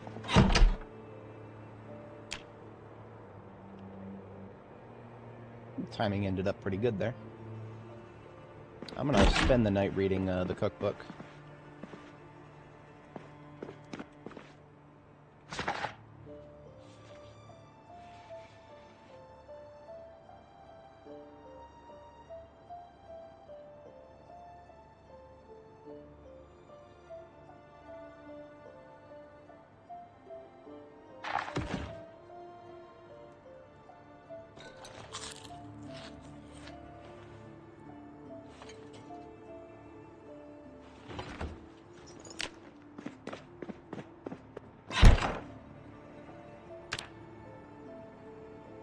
Alright, ready for another day at the works in Brandenburg. We've gotten the PD, and we've gotten... I think we've gotten most of our primary targets. We're on secondary targets, and, well, actually, I suppose these survivor houses over here are supposed to be primary targets, so we'll move in that direction first, and then we'll also do a loop around the rest of the residential there, uncover all of that, and see if there are any other survivor houses. In fact, let's start with Ridge Street, right on the corner here.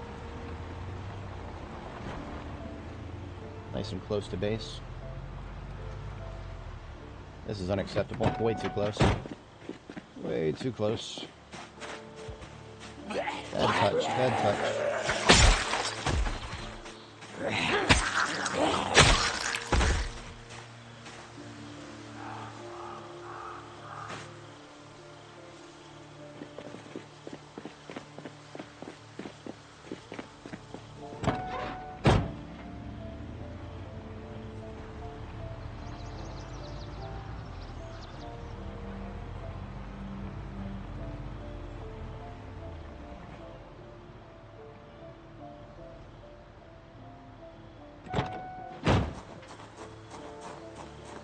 This might as well be a big roadblock of Zeds.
Looted and trashed garage.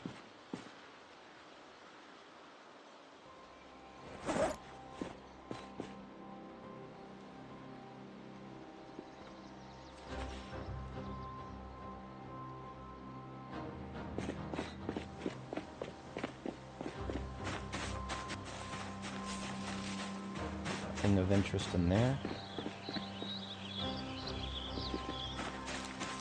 There is a Brandenburg Fire Department. I almost forgot about that.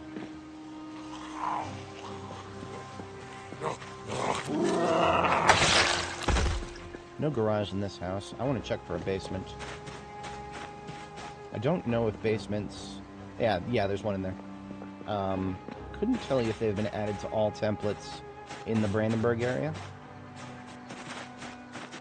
But at least this one we have identified positive. Tested positive for basements.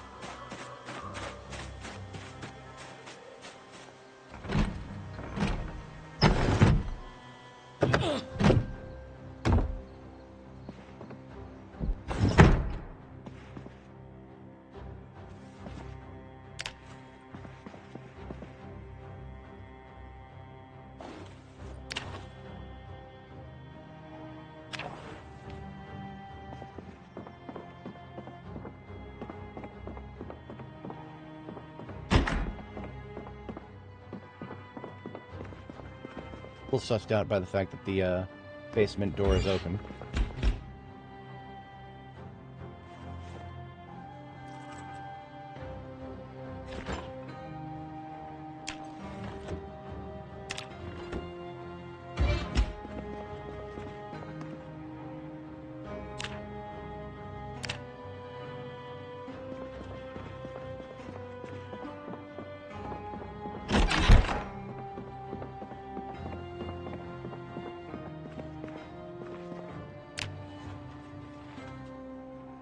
Ah, finally, a locally sourced sewing kit. Hells to the yeah.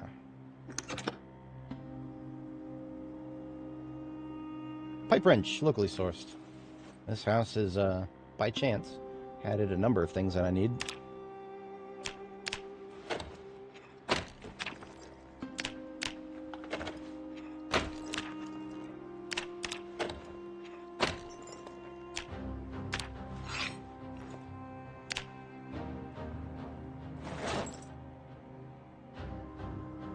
Checking upstairs before we check basement.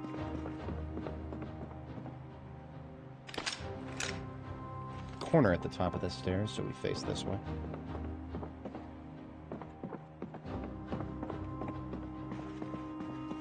Now we hear absolutely nothing, but that doesn't mean anything anymore. There seems to be like a 1 in 10 chance for zombies to just not make any fucking noise. And that's one of those can't tell if bug or feature things. I could easily see them making that a feature. But for some reason, the weird implementation of it feels like it might actually be a bug. It might be one of those things that is a bug and then they decide to make it a feature.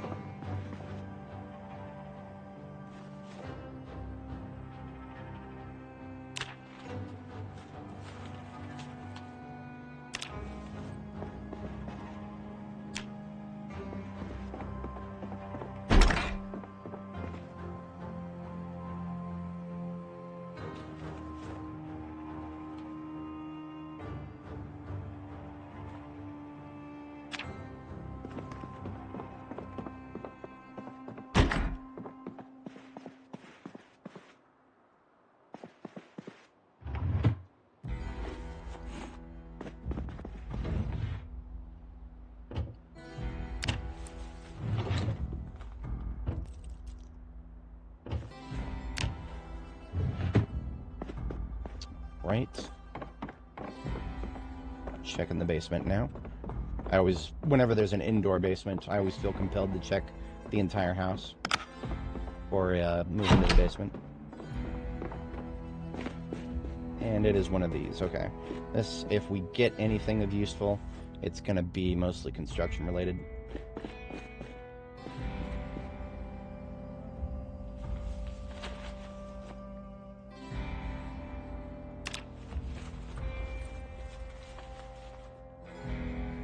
I don't think I'm going to need any more pink or purple, but I'm going to take them and leave them at the field base here, so that if I actually do run into a situation where for some reason I need them, I know exactly where to find them.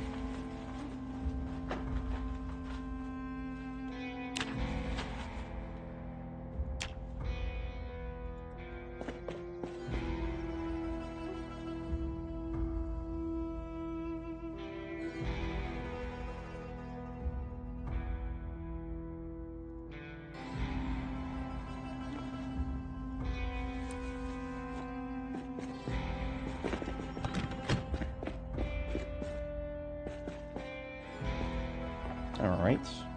Worth a check, but nothing here.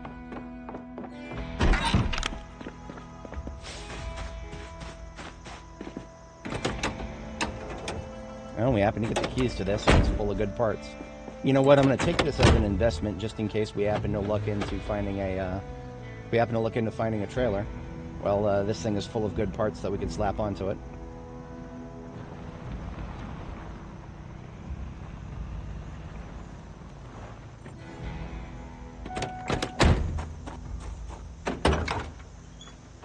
Surprisingly decent storage space in the trunk here.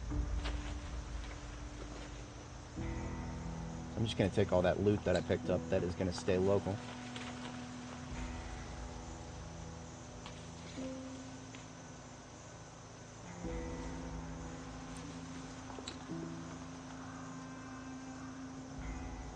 Yeah, okay. Everything else can stay with me, because it's gonna most likely come back to Riverside eventually. And we'll tow that back to base later.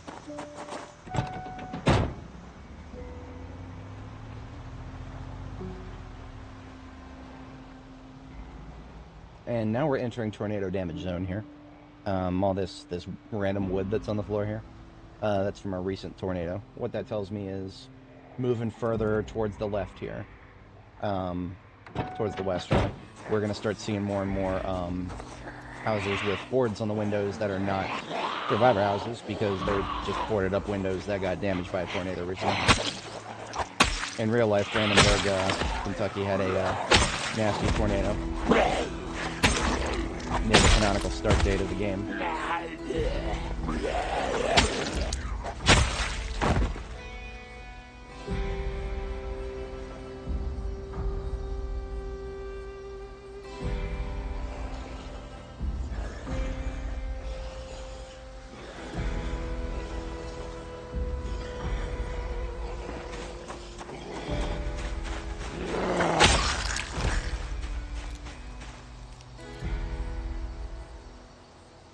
You know, we made all those stir fries and then never brought them with us. Bit of a doof moment. Bit of a doof moment, to be honest.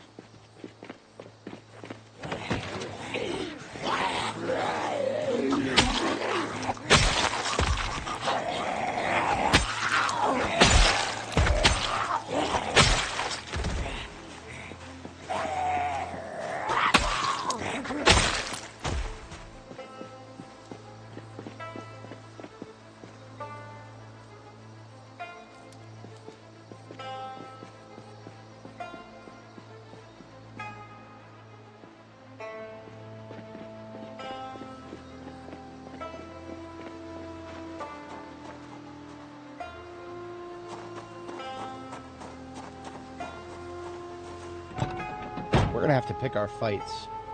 Honestly, all these zombies here, we're not gonna be coming into houses with a lot of loot here. These houses right here, don't let the board up windows fool you. That's just from tornado damage. It's not a survivor house. So I don't. There's gonna be very little loot in these. So all these zombies, yeah, we're not gonna get out and start killing them right now. I just want to explore this area and just see what there is to see. Our primary target at the moment is, well, obviously we want survivor houses, but we also want trailers. And trailers right now, best chances to find them from a vehicle wreck like that one right there.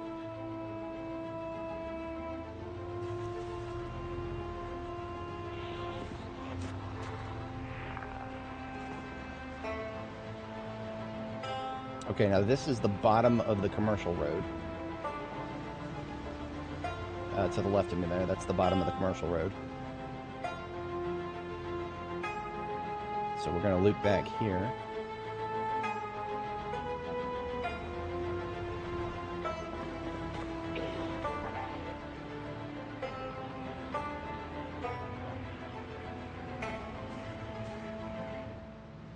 We did peek down this road briefly. And I think I actually... Yeah, I peeked at it from the north and I saw nothing worth seeing. Let's loop back around the other side here.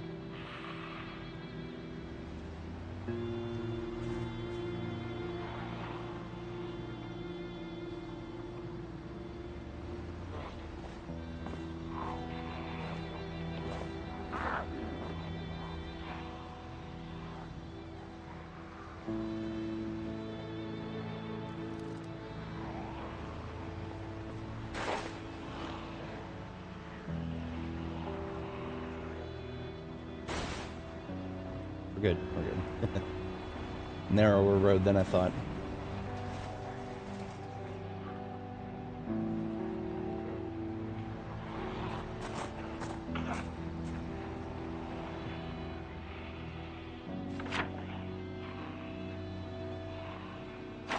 Alright, I do want to say that I've explored all the residential, even the residential that is basically useless because it's been wiped out by a tornado.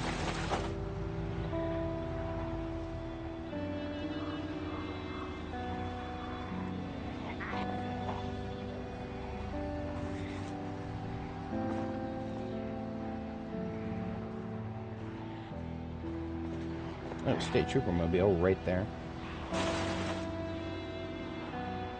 That may be the next vehicle we tow back with us if we, assuming we don't find a trailer. Yeah, see all these zombies here? It really doesn't make sense for this many zombies to be here.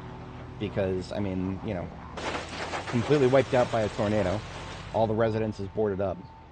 It just doesn't quite make sense to me. Whatever. Now this house right here, no. See, the shingles are ripped off the roof, and the shed is boarded up with steel. Yeah, that's not a survivor house. Got to be able to tell the difference with the subtle little key signs like those.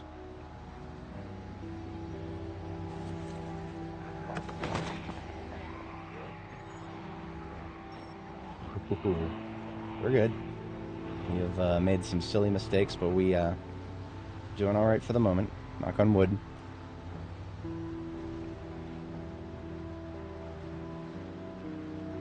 All right, the middle school right there would be useful if we needed level 3 books, but anything 1, 2, and 3, we don't need any 1, 2, or 3 books.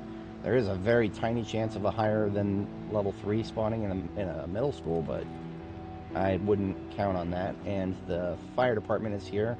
It, of course, has been looted and trashed. Because, of course, it has been.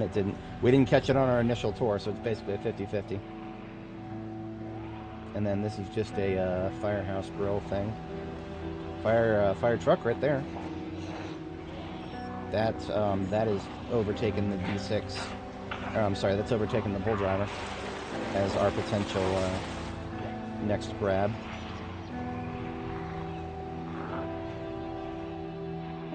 There's a Sammy's right there. Sammy's is basically, it's like Gigamart, but a little bit more. I want to say Sammy's is the stand-in for Target. We have a gas station here, partially boarded up from the tornado. One functional pump. I remember seeing these now. We got a fossil oil truck of both varieties. I don't have either of those in my collection. It's not like we're trying to fill out the collection 100%. Storage units intact here. This might be our new primary target.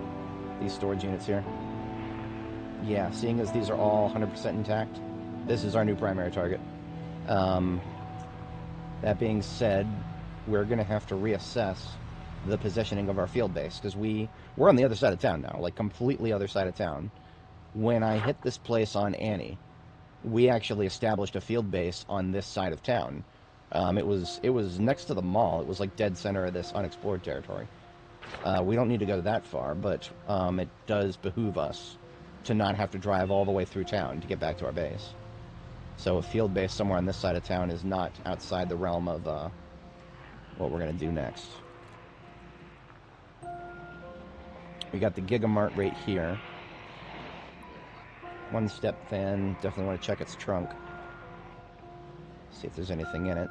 American Tire over here. Don't really need too much vehicle parts from that kind of a place.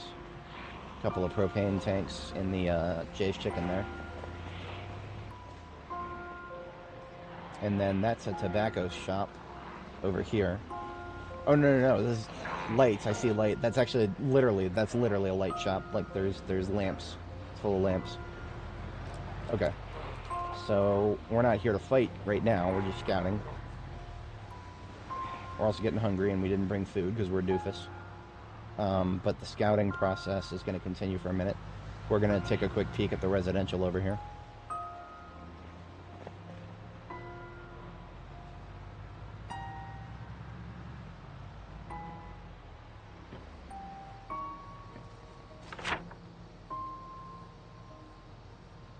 So there is a residential through the woods there. I have no idea if that residential through the woods there would be sufficiently insulated from the higher population of Brandenburg. I almost want to check, though. Yes, I do remember seeing both of those last time I was here. The sewing shop and the gardening store. Now that I looked at the mall and triggered some of my brain meat, I do remember the layout on the inside for the most part now. I think the sewing shop is one of those shops where the front of it is facing facing the wrong way from an isometric angle, so we actually can't see. We actually cannot see the whatchamacallit, the signboarding on the entrance.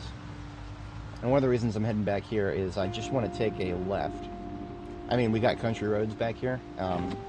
Every bit of road is a place that could spawn a wreck or a survivor zombie, so Nora the Explora is doing what she does best. But most importantly, we're going to take a, we're going to turn south again up here at the next turn towards south, and we're going to evaluate the strategic value of the residence that I saw there on the other side of the trees.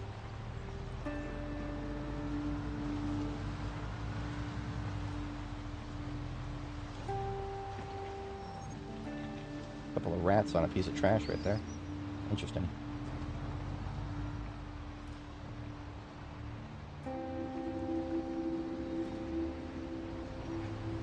Now, we definitely wouldn't want to have to take this runaround that we just did. We would not want to do that every time just to get back to a field base of a farmhouse here. However, if this field base of a farmhouse has, like, no zombies on it, that means no initial spawns.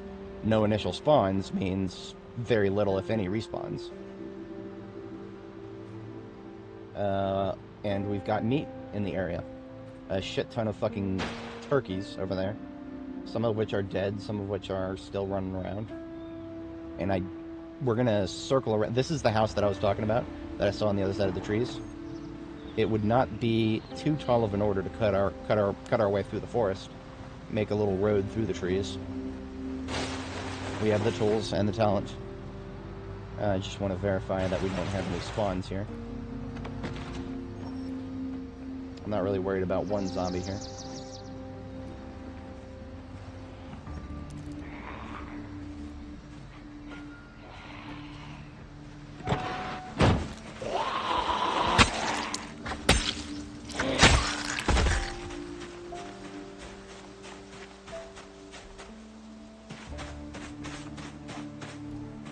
We gotta check between the trees now, so get better done on foot. Yeah, that would be very nice. A more efficient way of cutting trees. Obviously, the trade-offs, you know, you make it loud. That everybody should expect that. A chainsaw would be very loud. Operating a chainsaw to cut trees, honestly, should be louder than a couple of gunshots. Oh, I know the layout of this house. Yeah, I know what template this is.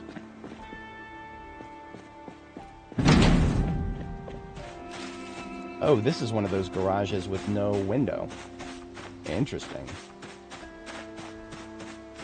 That doesn't necessarily mean anything, that's just, I find that interesting. It's been a little while since I've seen one of those. Don't suppose this lady actually owned the place and had a key. No, doesn't look like it.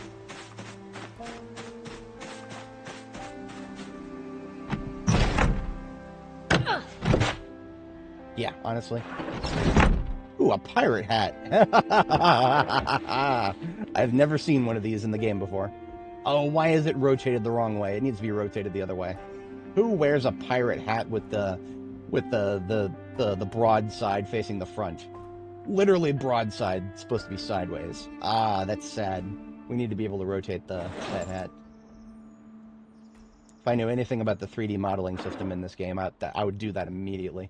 But I know nothing about it, so I'm not going to bother you guys with all the, Fuck you! Fuck you! Fuck you! Silent ass bitch! Fuck you! I fucking hate the silent ones. Not a single goddamn peep. For all, like, what was that, 30 seconds we were screwing around in that room and making noise. Not a single goddamn sound. Fuck you. Anyway.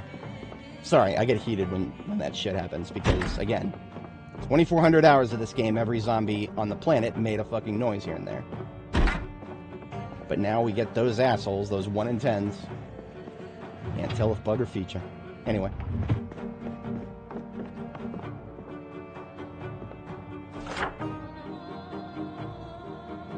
So that's the shortcut we would have to cut for ourselves. But if that worked, then we've got a base on the other side of Brandenburg. Our other base that we had before is up here, the chateau. Let's see if we left any, or if there's any food here. Yes, there's some food here. Let's just have a chocolate bar, whatever.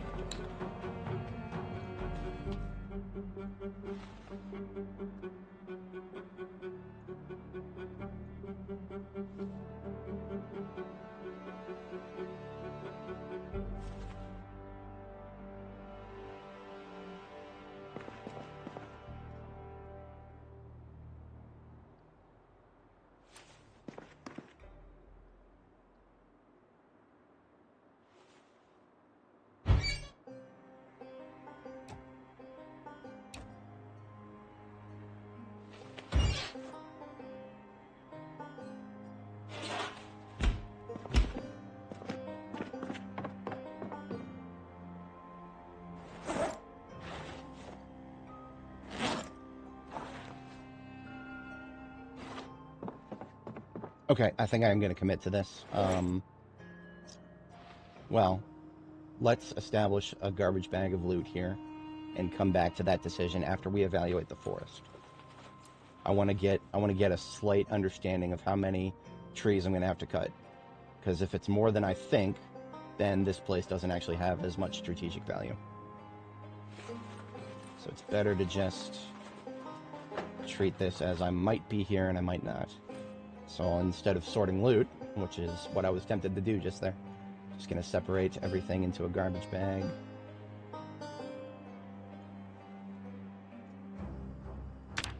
I suppose we should check the asshole who's hiding around the corner here. Hey, got a key to the residence. You know what?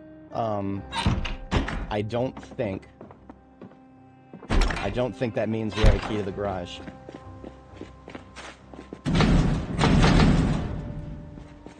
Who the fuck keys their garage to something other than what the rest of their house is? I mean, most people in America would just make their garage a, whatchamacallit, they would just make it a, electronic lock, even in the 90s. But I never lived in a house with a garage, so it is possible that, I'm wrong about that. Anyway, did I leave this? I think I left it running. Oh, I spot us. I can see it. I can see a path. Yes, I can see a path. This will be easy. Yeah, this should be easy. Where's my wood axe?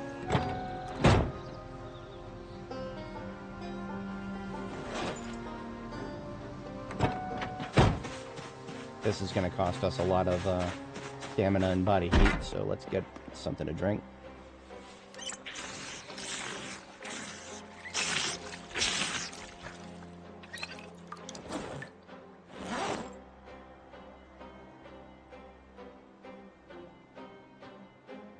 And let's also take off an extra layer.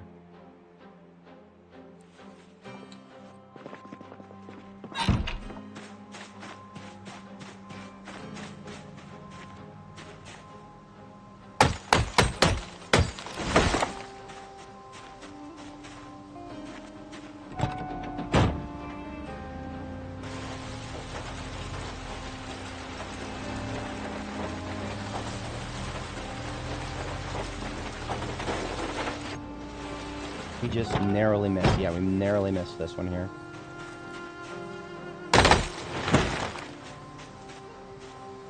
Of course, we're fucking hungry.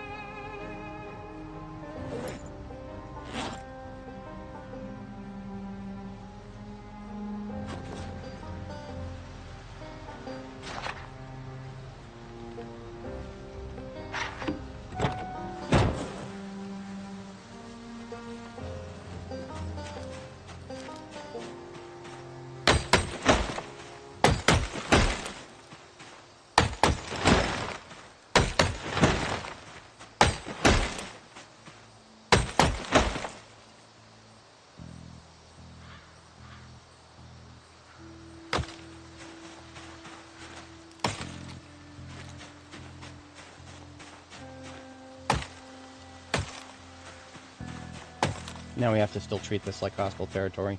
We never did clear any of the freeway, or the highway there, 163 over there. We'd never cleared any of it. Over here, we've always just avoided Zeds. So we're going to read for another 30 minutes here. So that we can cross that threshold with full stamina.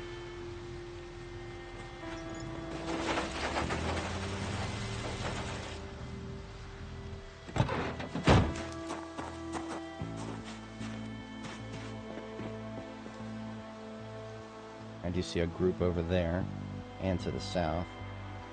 Let's just deal with them now. There's also some to the north. Hey!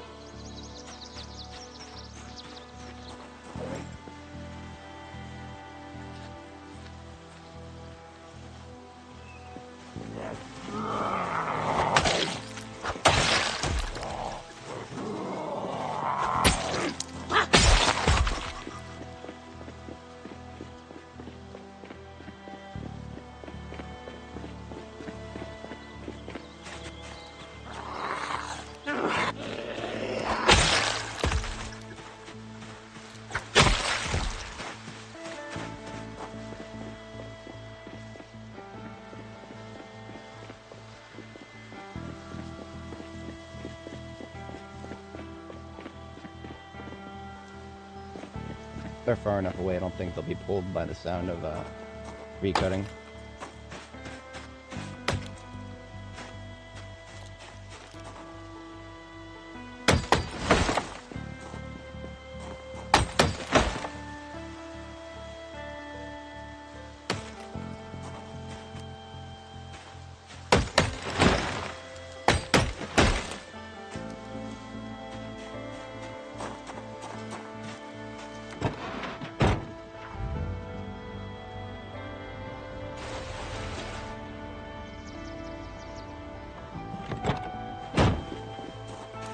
So whenever I do this, I make my own little road.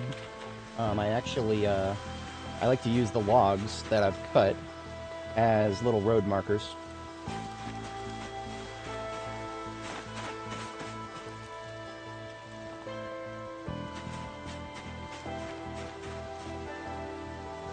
This helps me recognize the road in the dark.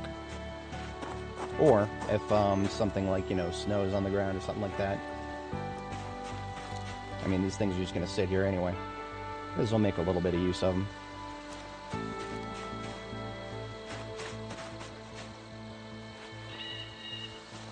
And in some cases, the logs are already marking it for us. Like that one there.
Oh, wait a minute.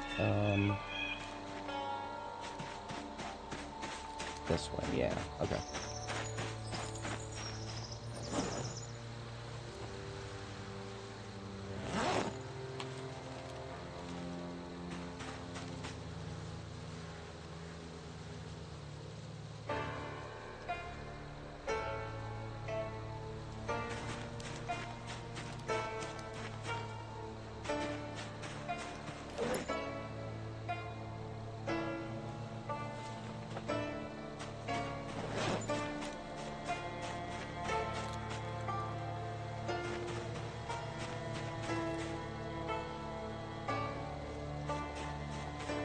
This is oriented a little slightly wrong. See, most importantly, what you want to mark with these is the turns, where, you know, where you're supposed to turn to stay on the road. Because going straight is easy. Knowing when to turn is hard.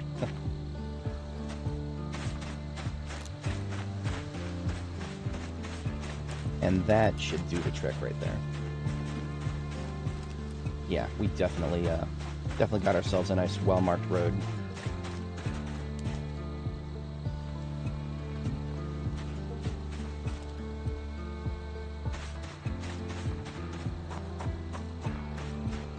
Now I'm going to put away the axe and go deal with those Zeds, who are eventually going to become an annoyance, but don't deal with them now.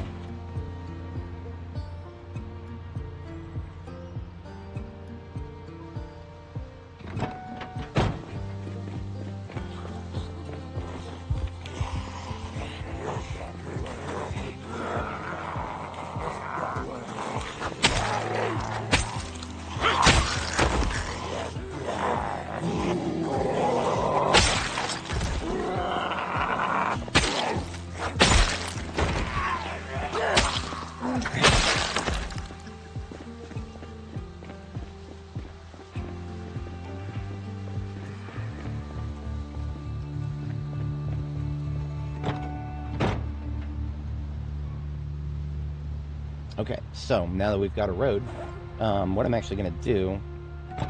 Fire out a spare log, that's not necessary. Actually, I'm going to put another log directly in the middle of the road as a signifier.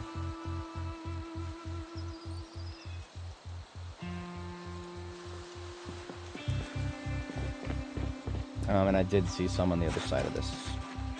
Where'd they go? There you are. I saw you. You can't hide from me. You're going to become a problem later if I don't deal with you now.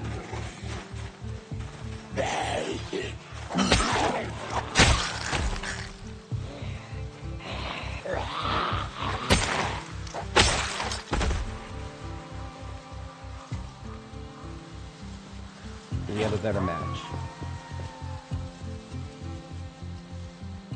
It's almost identical. We got another backup. That's perfectly fine. Always down for a backup. Especially after I lost my first one.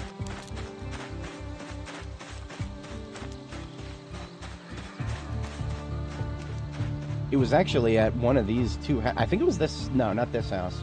But one of these houses over here that I set up my last field base on this side of Feeburg.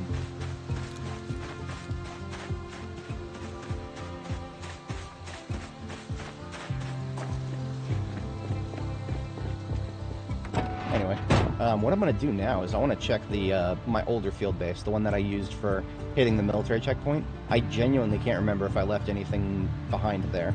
I remember doing multiple trips, so I theoretically should not have left anything, but that doesn't always guarantee.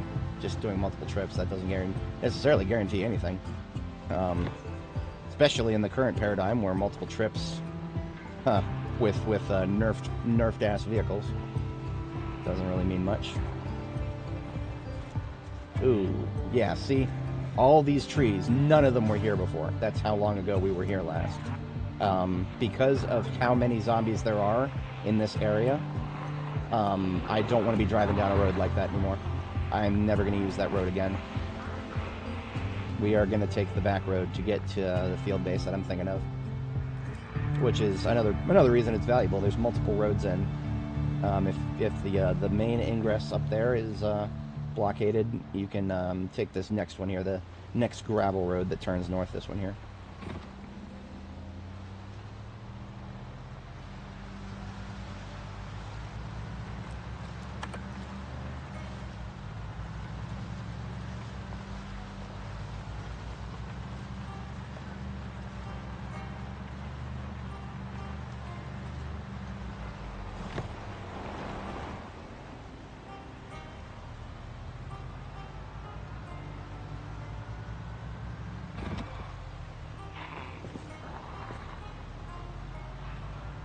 We do not need the road here, to be clear. We will only be going back and forth once here. We have no further incentive to be down here.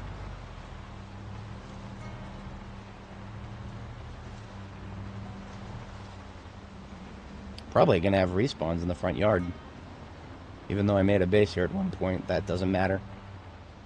There were initial spawns here, so respawns are within possibility, but it looks like we're good. Okay.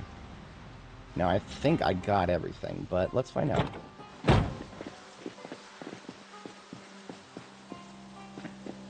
Oh, look at that. No, there's 4 garbage bags right there. This is all going to be really low priority stuff, but it's stuff. I'll take it. What we're not going to take is stuff that I only picked up for the sake of tailoring. Don't need none of that. And don't need none of this.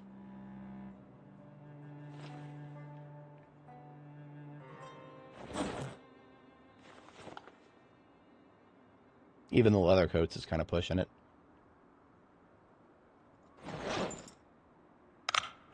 But I suppose I can cut them up while they're right in front of me.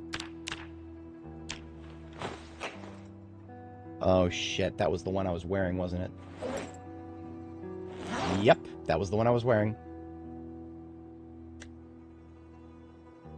It was in my backpack, I wasn't wearing it. So I just deleted my leather coat, and I got 1 leather strip for it. It's goddamn stupid. Now, thankfully, back at Riverside, I've got dozens of spares of that particular kind of leather coat. So, fuck. I mean, that's still really fucking whatever. Whatever.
Alright, I even had this labeled.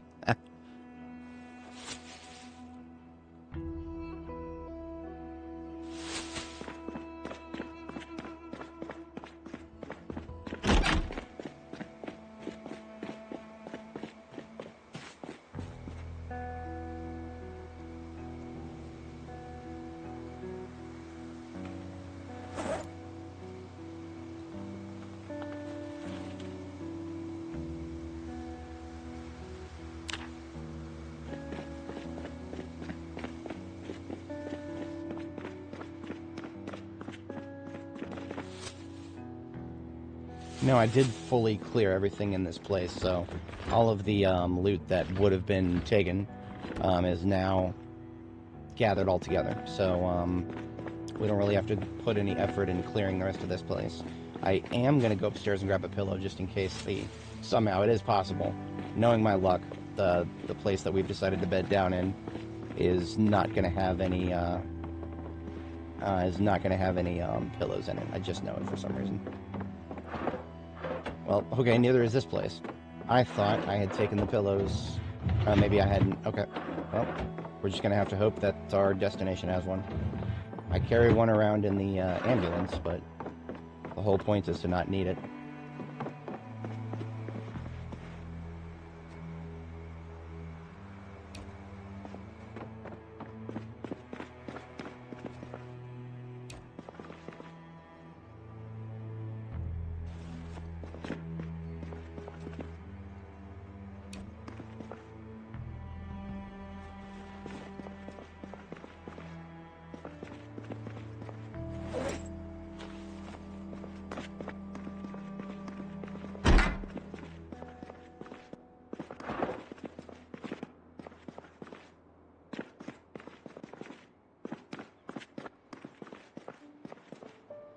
Do I need wall decorations? No. Am I going to take a few? Yep. Got a style no matter where I go. It's mandatory.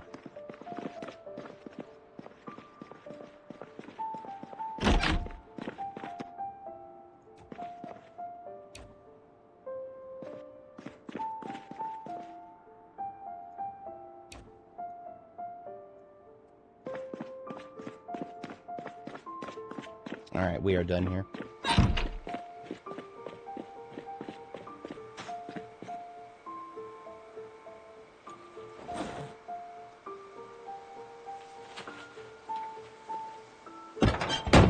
Should make it back back to our destination by bedtime. If there were any other things that I wanted to take back, I would have left them on the floor out here, but there's not. So I know for sure that I've gotten everything I want out of this place. I had a feeling there was some stuff left. I couldn't even begin to tell you what, but now we found it. And we can just stay straight on this road until we get back to where we're going to be sleeping tonight.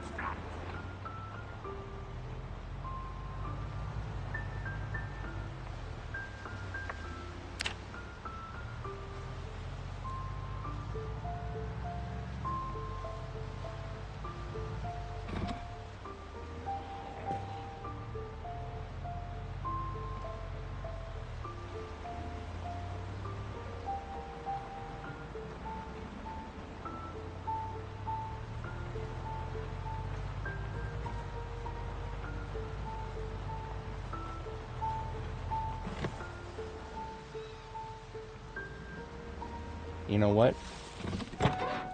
You know what? Got some dinner.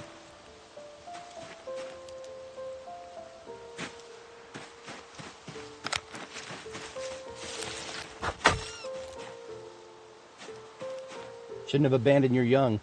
Maybe then they wouldn't be my dinner. Dumb fucking animals. I have no sympathy for mammals that abandon their young. No sympathy. I don't care how cute they are. Don't abandon your young. That first turn was our turn, I think. Yes. Seeing as I was getting hungry, that was not just a random act of violence. It may have been... there may have been a little bit of that there, but, no, we needed dinner.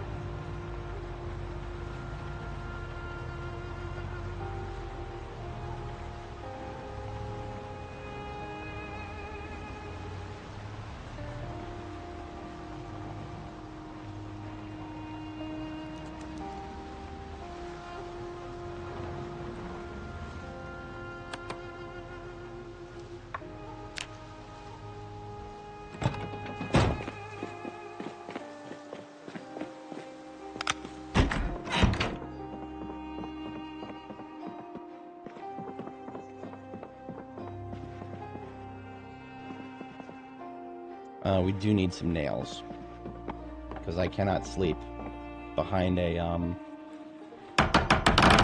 unboarded window. And we came back with some planks, but no nails.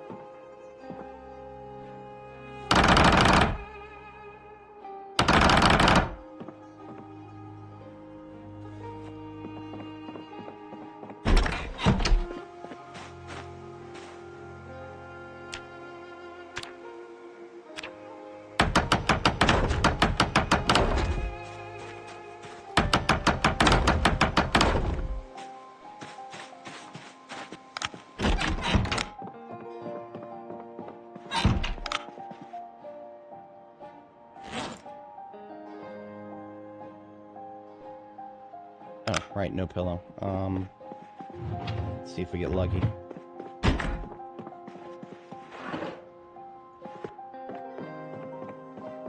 We did not. Those were the only places we would find one here, so stealing one from the ambulance. It's alright, we've got more.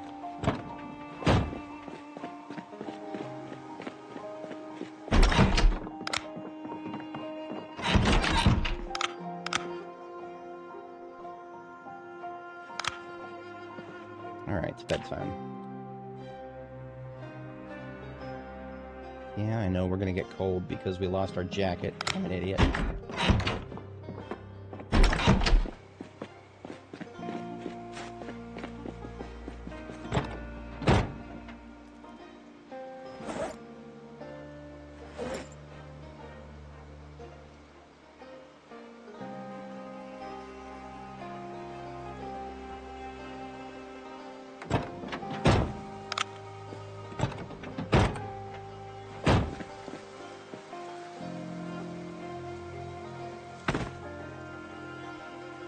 There's only one way to eat a brace of conies.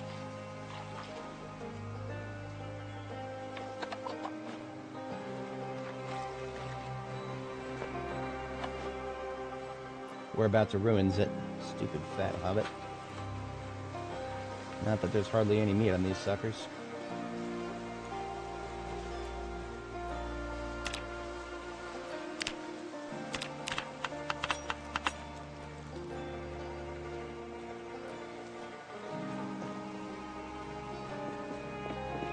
I don't think this place has a grill.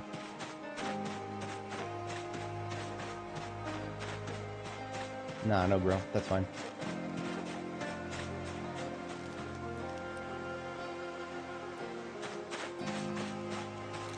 Stone, stone, and stone.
I have some rabbit macaroni and cheese.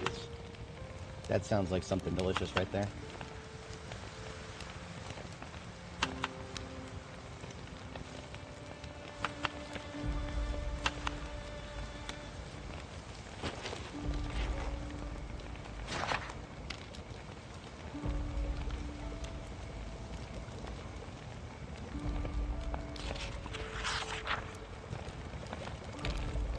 We'll call this rabbit cheese.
This time, when we take off an extra layer, we're going to put it somewhere where we have zero chance of accidentally ripping it up.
I'll hear that. What's up, bitch?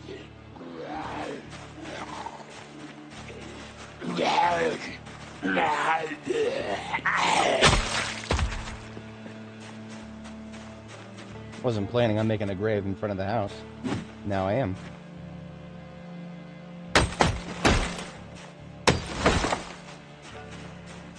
Where could he have come from, I wonder?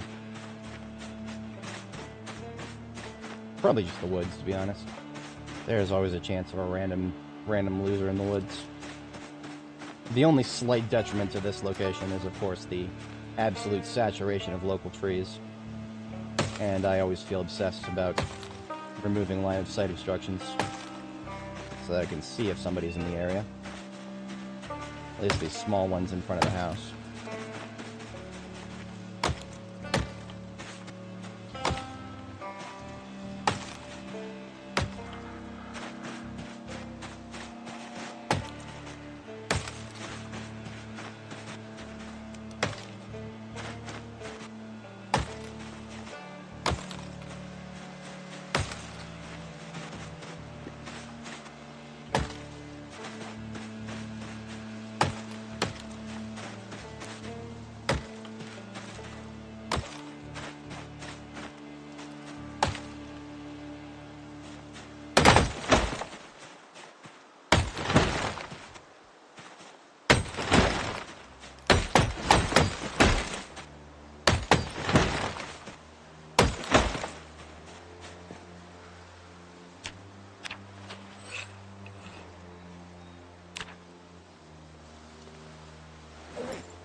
There's not just malice against trees going on here. I'm also getting strength experience.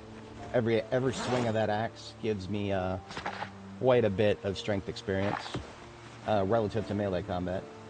Now, are we actually any closer to... not really. We're not even quite a third of the way there yet.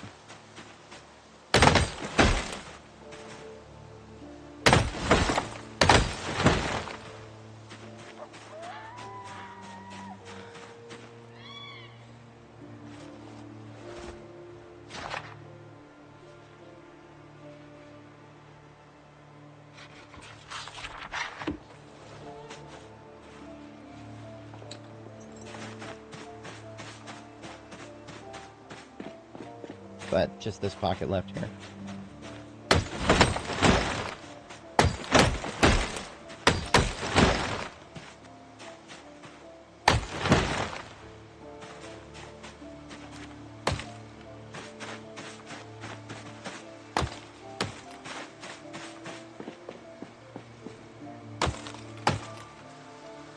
Now this is a little bit of cope, but this place actually will be strategically valuable if I consider making a Brandenburg Bridge location, or using the Brandenburg Bridge to get to the other side of Indiana there.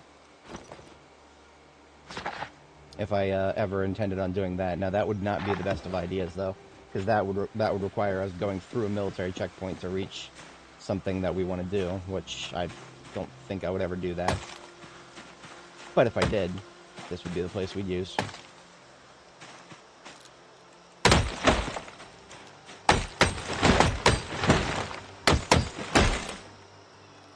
Perfect.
I'm not going to do this with all the logs. I'm just going to organize the area right in front of the base here.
In terms of real-time expenditure, that's one of the fastest setups of a field base I've ever done.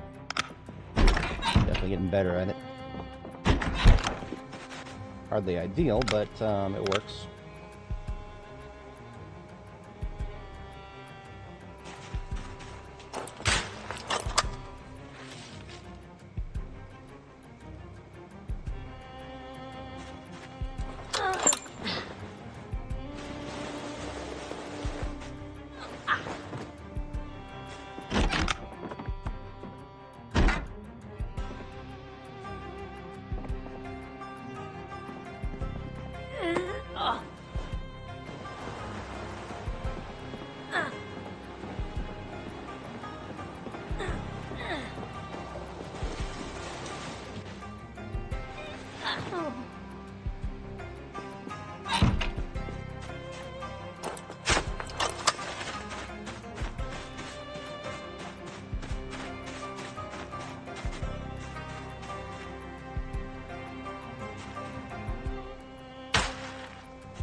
This is the only zombie that, well, you know what? This zombie and the other one probably could have been considered residences. I mean, this one didn't have the key and it was outside, but the other one... Actually, the other one was the residence. We'll give them both graves because they need to be out of the way.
Eating all this rabbit is going to nuke my proteins into orbit. But that's alright. We'll survive. It's not like we have any chance... We don't have a snowball's chance in hell of actually optimizing our strength experience gain with the, whatchamacallit, without the stat bar.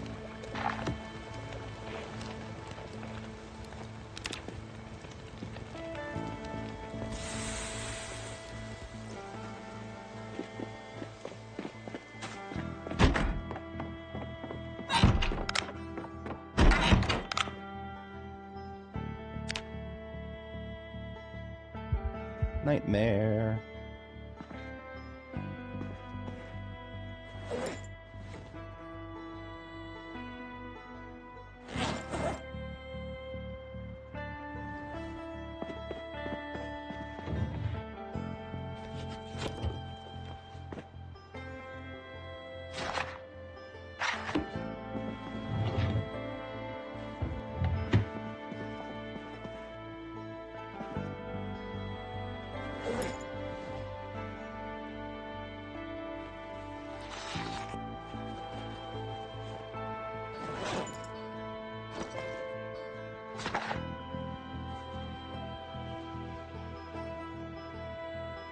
I'm not letting this mess me up.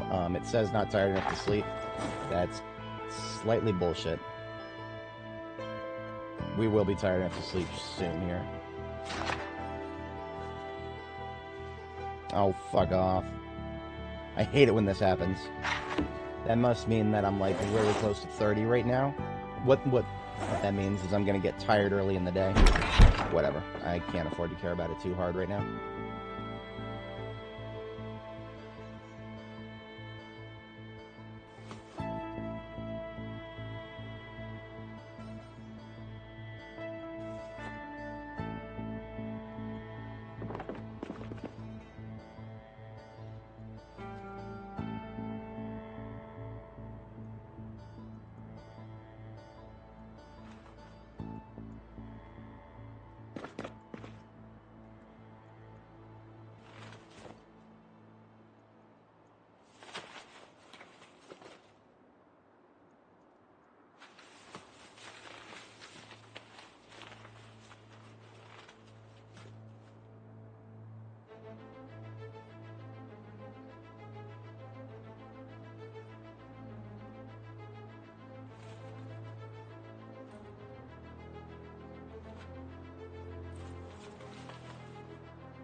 Four in and then one, 4 back and 1 in.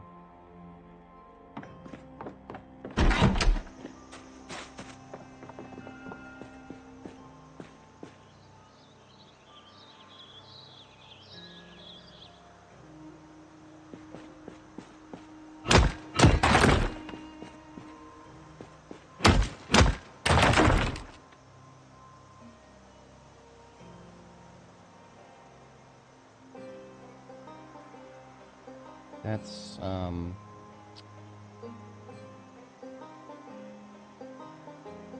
okay, maybe I can't do it there. Okay, oh, shit. Hang on, let's try something here.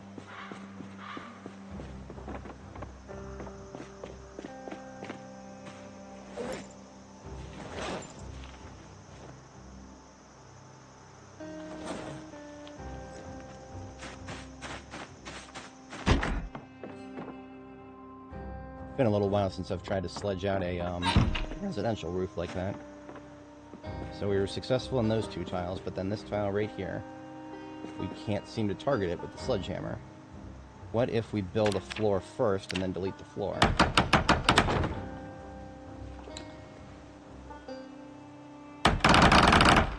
That did the trick. Okay. So if you have a missing tile on your roof in a residential location that you're trying to build up, build a floor first and then delete the floor. Success. So we can now build an indoor staircase, which is if I'm gonna have roof access, it's gonna be from the inside. No question about it.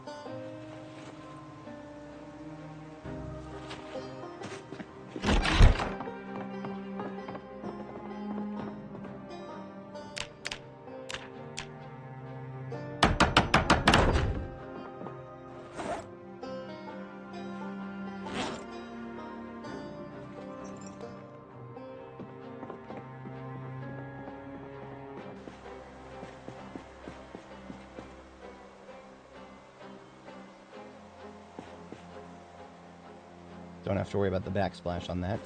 The roof is taken care of.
So all these that I'm dismantling now, I actually set aside a very long time ago. And that's one of the things we picked up yesterday. I had a feeling I'd be coming back up here at some point. Question of when, not if.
We're more than set for operational transference for the, we can bring the generator over here at some point here.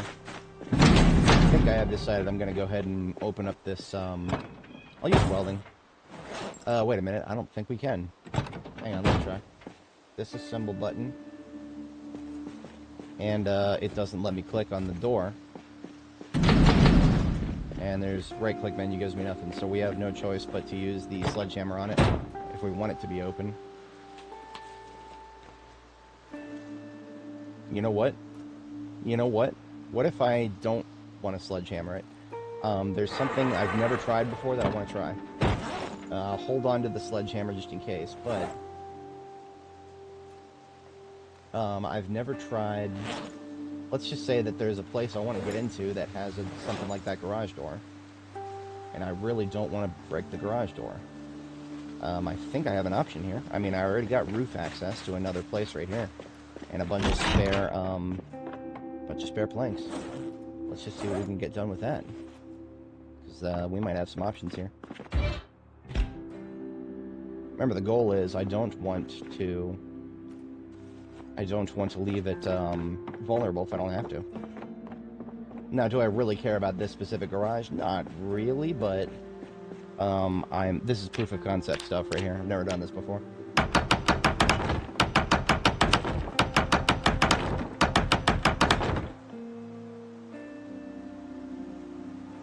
Let's say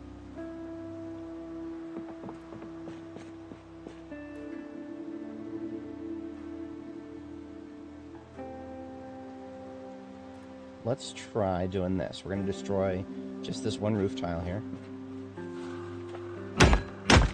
And then I want to see if I can somehow use sheet rope to get down there. How would we do that? We would have to use a fence post, wouldn't it? Something to attach it to. I don't know if a pole is enough.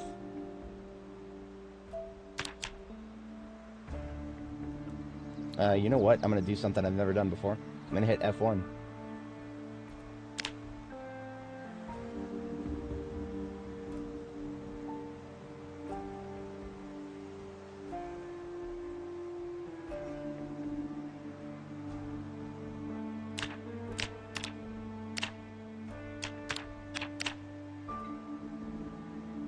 Doesn't look like they give you the old sheet rope breakdown.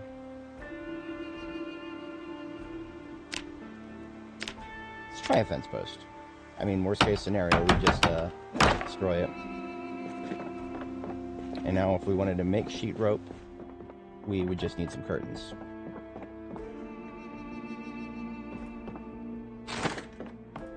And there's also, I think, yeah, there's already a sheet here.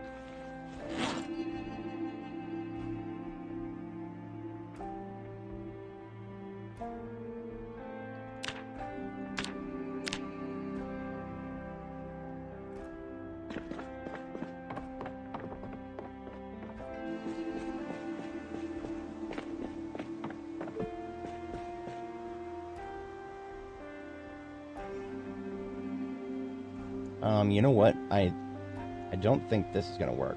I'm gonna do something a little wacky. I know windows work, so we're just gonna build a window. We're just gonna, that's all we gotta do, is build a window.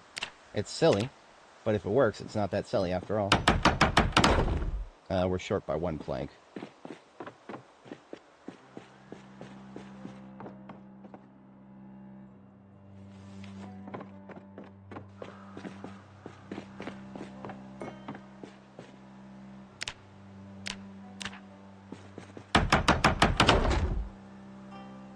Nail escape rope. Look at that, I think. Wait a minute,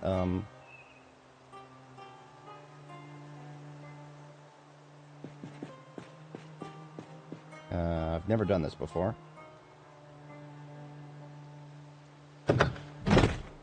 What? Did the roof respawn? What? Let's get rid of that.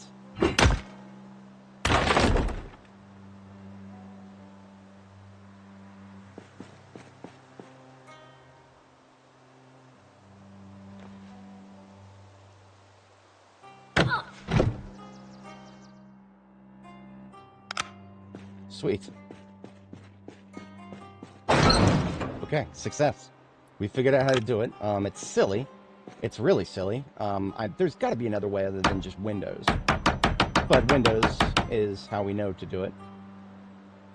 So we have successfully gotten into a garage that we had no chance of getting into otherwise without breaking the door. But now we didn't have to break the door. We just had to use the fucking roof to get in.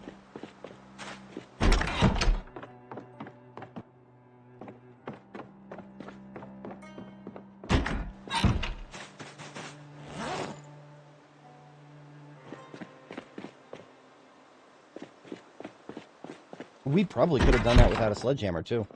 Without using the sledgehammer, we would have just had to...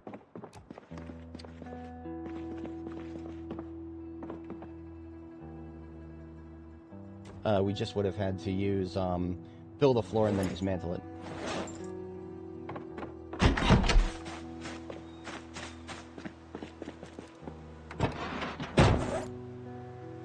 See, if that's true, I should just be able to put away the sledgehammer and do exactly that.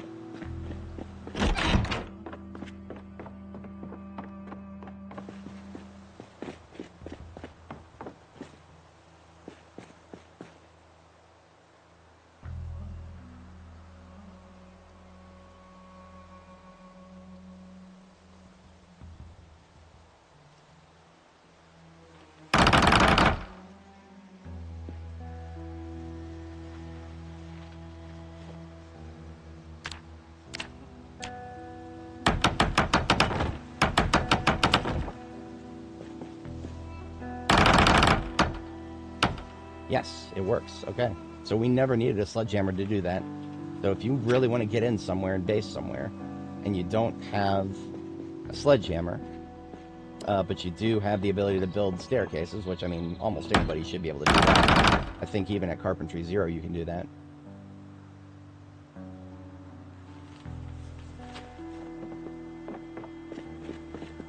With the log staircases. And if not zero, I'm pretty sure logs are pretty low. But now we can build, speaking of staircases, that's what we can do next.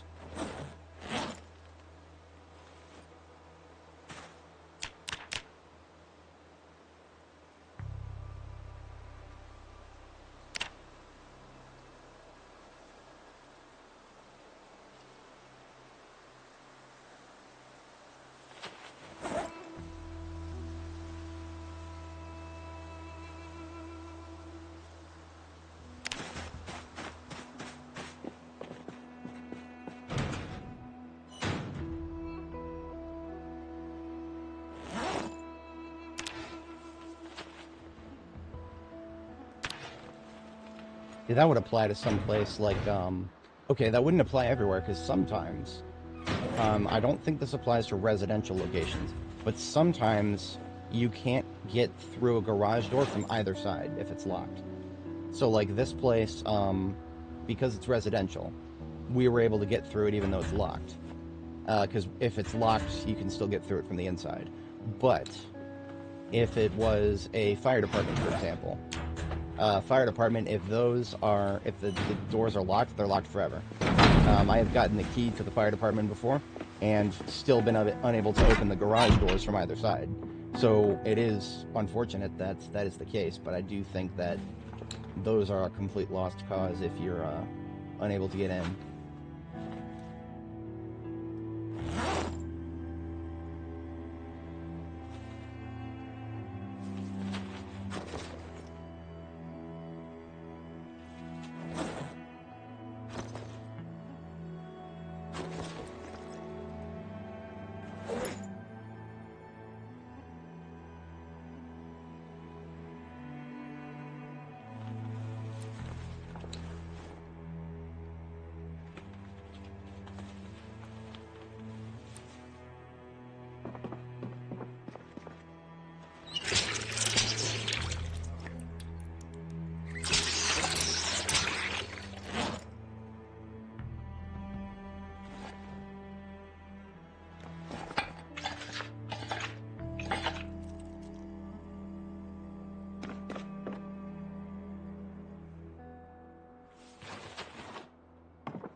Alright.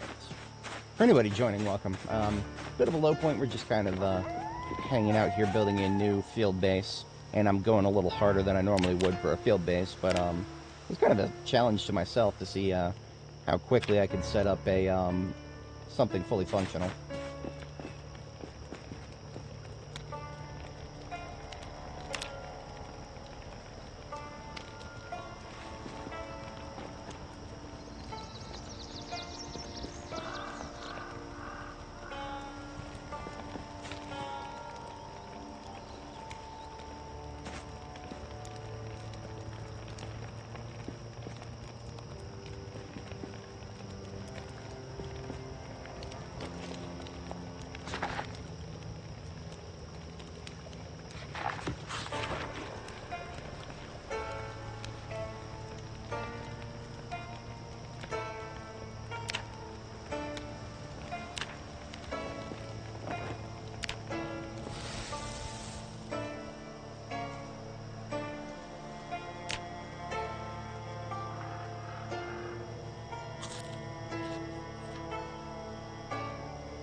Alright, so we just got hit by the fatigue, so we're not going to be fighting yet, but we are perfectly set to transition our primary field base from the other one to this one.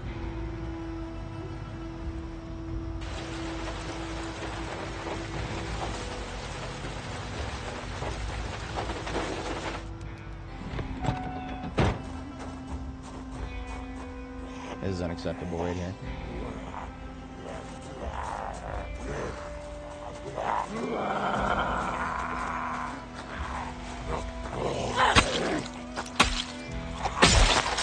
Stage 1 fatigue, but I think I'm still good for long blade combat.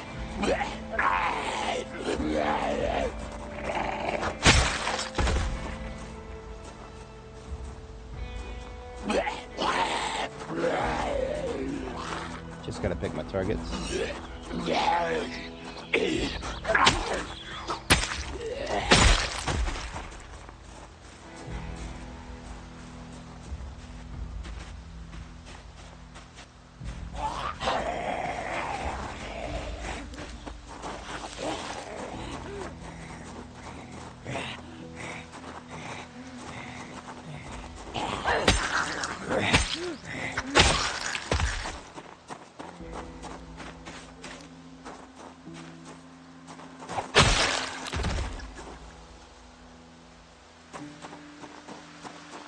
Now on our way back to the field site that is on the other side of town, we're gonna explore a little bit. We'll just go straight through this neighborhood to the other side here, and then swing to the south a little bit, or just we'll take Anvil Street here. So I think there's a way through up here. It's gonna be a little hairy.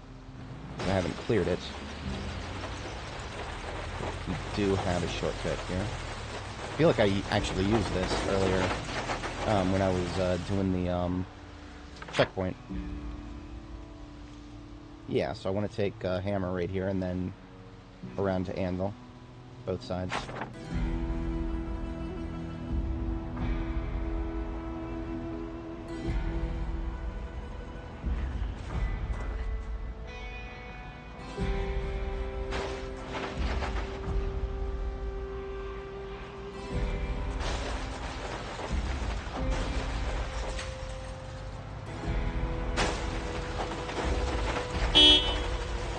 just gonna kind of lure these guys off in this direction.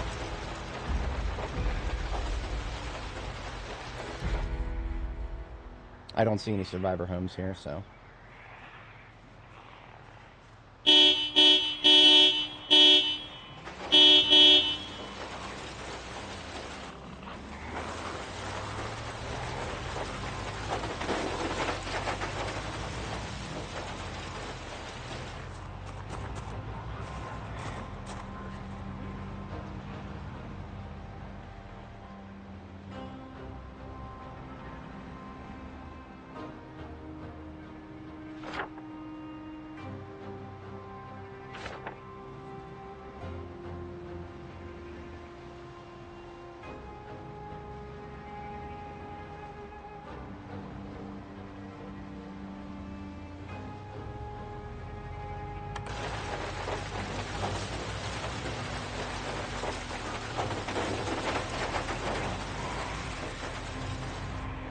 That's not good.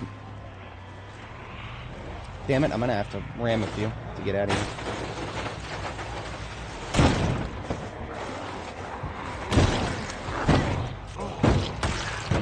I didn't want to do that. That caused a bit of damage to the trunk. Or no, maybe it didn't. Okay. I got out of that scot-free then. Just a little bit of hood and windshield damage. Probably some tire damage too, to be honest. Okay, we were supposed to be checking these houses for... Yeah, nothing boarded up here. These are slightly bigger houses. They got garages, but, oh, shit. This is not good. Yeah, so much for those new headlights that I put on. Jesus Christ.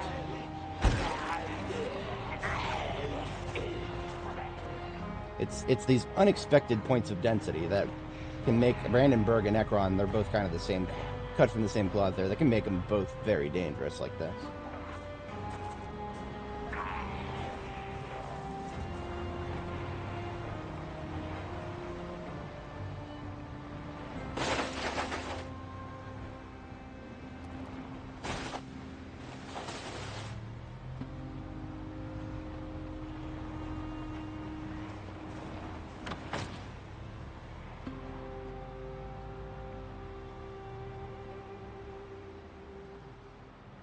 So any further north, and we're actually on the checkpoint, which I've already hit, so I have no interest in being there again. We just haven't really explored anything to this direction of it, because I always approach from the other side.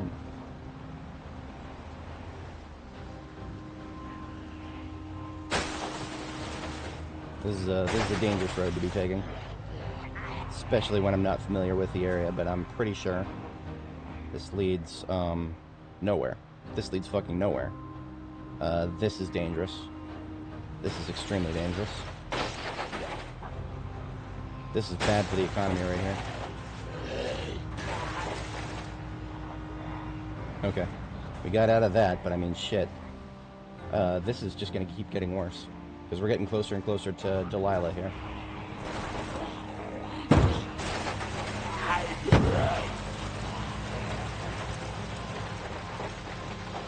How is there no random tree growth in this area? That's wacky. I'm not okay with it, but wow. There should be tree growth in that area. The fact that there's not is interesting. Alright, there's a G6 to the north there. Random residential here, nothing special. Then we are coming up on the town, the corner of the town here. And we've been here before. So it should be smooth sailing from this point out. Famous last words. But yeah, way more than I was expecting in that little area. That right there, that's straight up respawn. I'm gonna give those guys the slip if I can.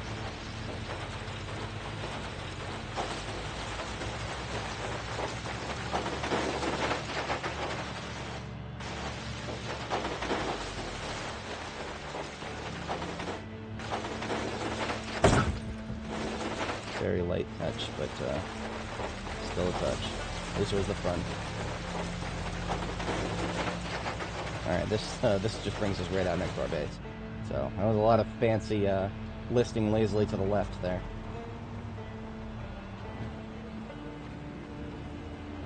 But we're home.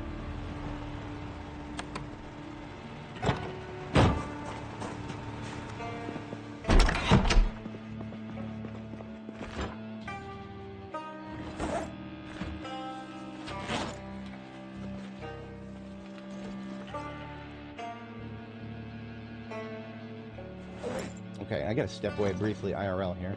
I'm just going to read Butchery for just a moment to get to 22:30, which is our bedtime.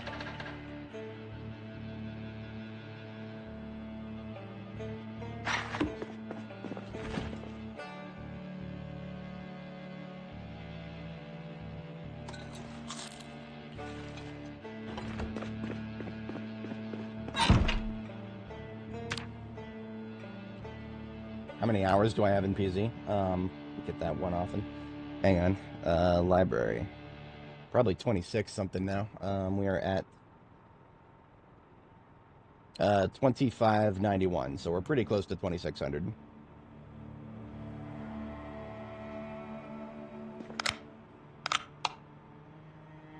Alright, we're gonna have her read Butchering for a moment. I do have to step away briefly. So we'll have her read that, and I shall be back in about a minute and a half to 2 minutes. BRB, folks.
Alright, I have returned.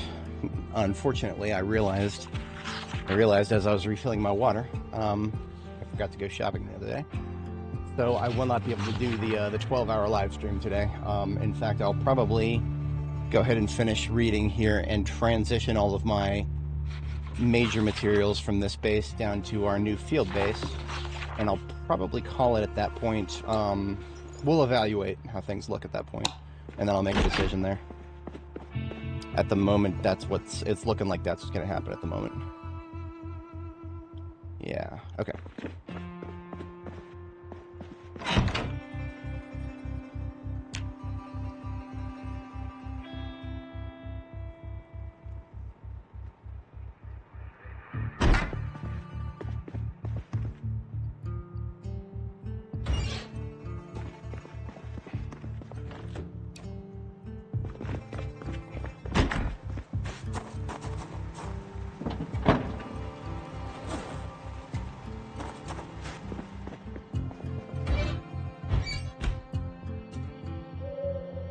Very tiny amount of propane left there. Now we're not gonna like take all of the food or water with us. We're really just gonna take just a couple of things here. Yeah, all the rest of that food can stay.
I want to dismantle these at some point, but I need to find an all for that.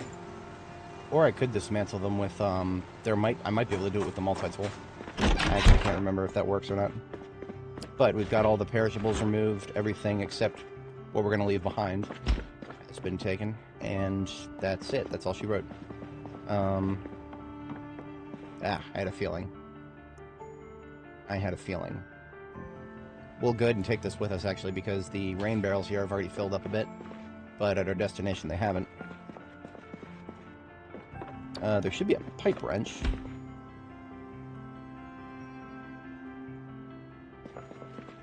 Well, it should be a pipe wrench, but we must have used it and then disabused ourselves of it.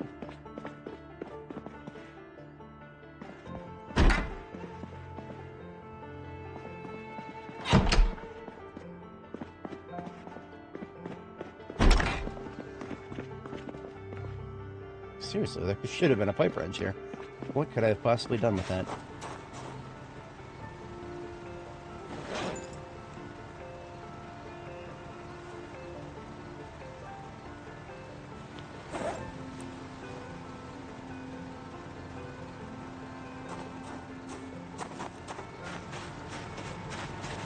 Oh shit, we were supposed to leave room in here for the, generator. And that's okay, we do have room for the generator. We'll just have to hand carry, the dispenser.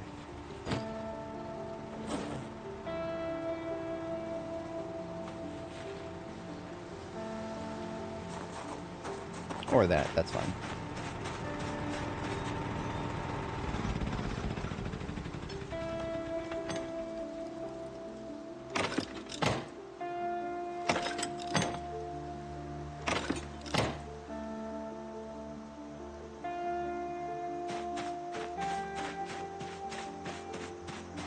That's going to bother me for a long time. Because I don't remember putting it anywhere that would have come back to base with me. Whatever.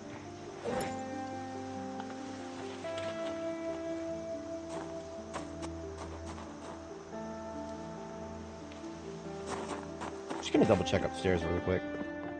If I did leave it anywhere, I feel like it would have been... Nope. That's alright.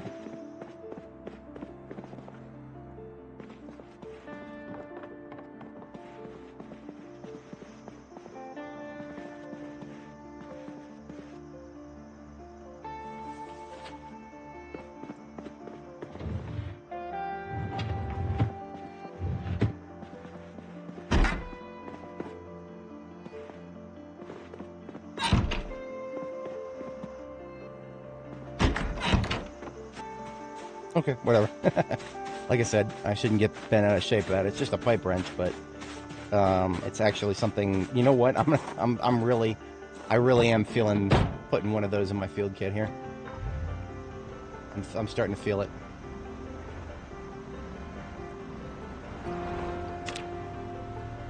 We're gonna go.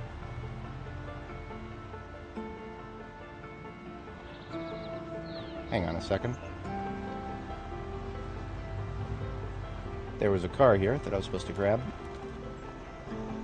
But did I leave the, Why is my brain telling me I left it back here? Because I did leave it back there.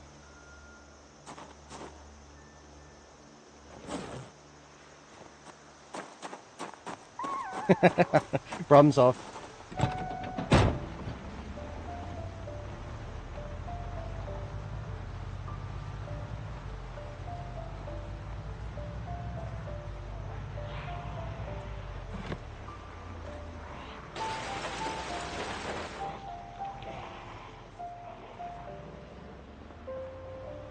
I really shouldn't let the cones tell me what to do. It would have cost me nothing to plow through them, but, well, I don't like doing that. It feels like a civic irresponsibility to do that. Besides, we're, checking some more residential as we go this way.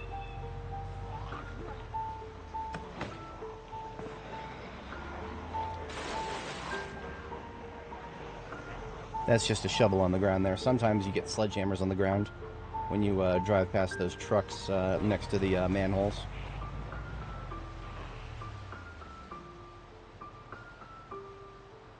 Oh, there's a laundry service truck inside of that. Okay, cool. But otherwise, we're now on the main town road, or the main highway to the south. And I know where we're going from here. So those two Chevalier fossil vehicles back there, I'm probably actually going to use those to help transport loot from the mall. Because, I mean, they're really conveniently placed for it. Better that than a zombie. But yeah, as I said, we have a lot of fighting to do to get this place secure. So it actually makes a lot of sense to me to fight from this direction, which is now secure, and much, much, much closer than having to go back and forth through territory that's going to start seeing respawns. If we were to try to go back and forth to our north, our west Brandenburg base. Sorry, no, that's east. That's east. I'm not good with cardinal directions. Our east side base, which we just left, our east side base would require us to go through all that territory with all the Zeds that are just protecting those silly broken houses, which is entirely pointless to clear and then keep clear. So, yeah, we're doing ourselves a long-term favor by coming down here.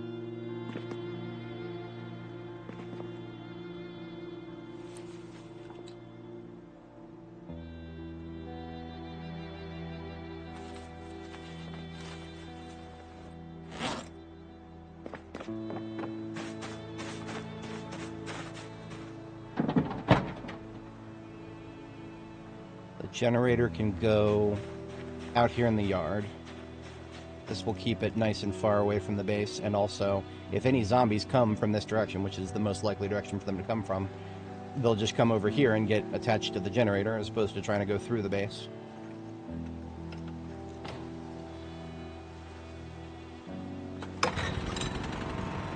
We're only powering one set of lights from here, and that is the exterior lights.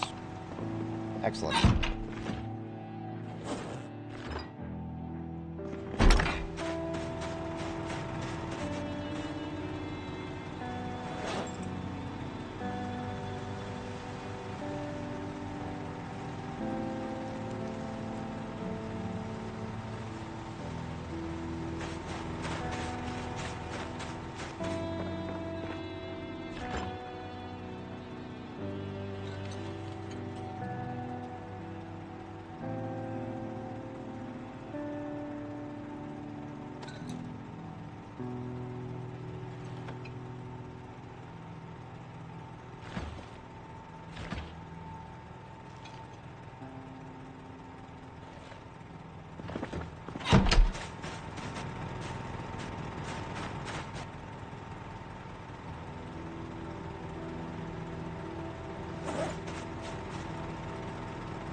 I think it's basically as heavy as a fridge right now.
Alright, so I picked up the pipe wrench. There it is, okay. I was like, wait a minute, what did I do with it? I know where it is, that's okay.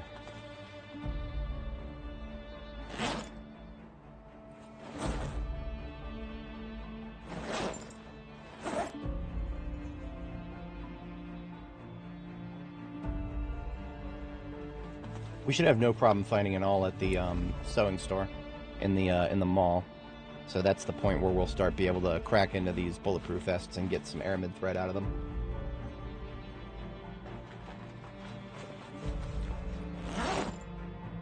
Until then, it's not worth it to bring it all the way back to Riverside, because that's really bulky.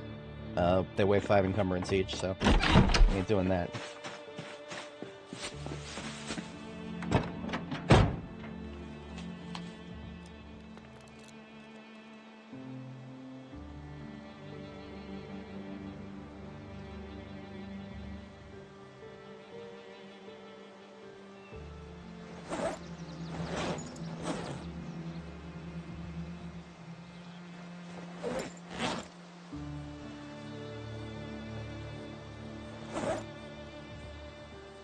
Mods package. I don't use mods. The only mod that I have right now is just one that I made myself to recolor the backpack.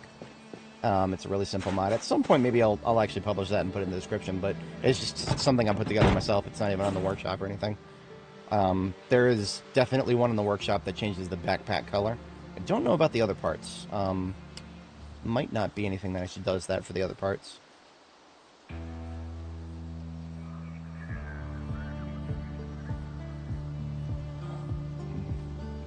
Can I get rid of here?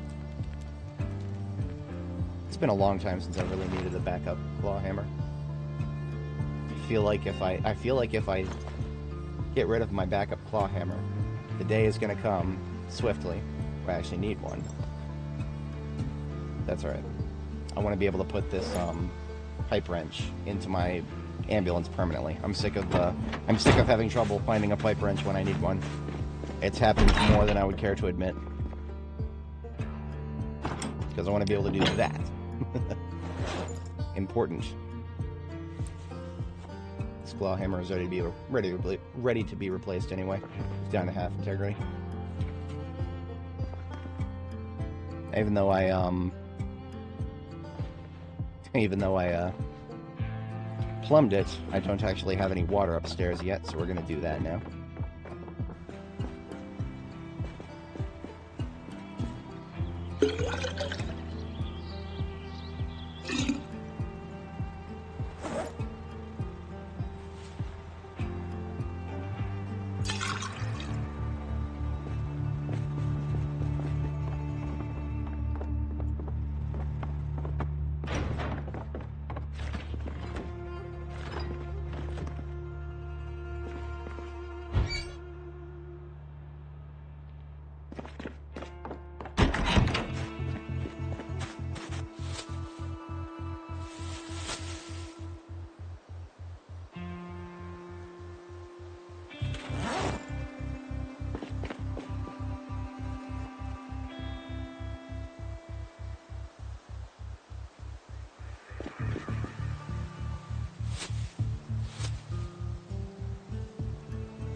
salt and milk in there.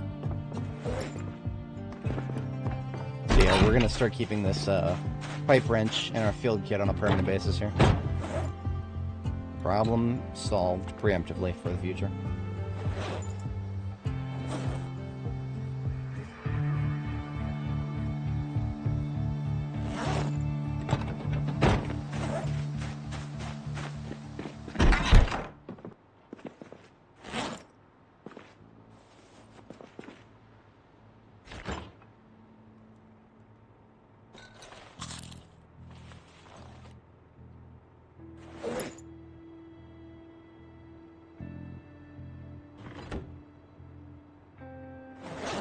Some of this rabbit meat's going stale, so I'm gonna go ahead and get the rabbit meat that is going stale into these into a stir fry here. That'll reset the clock on it.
We got ourselves a 60 stir fry here, times 2.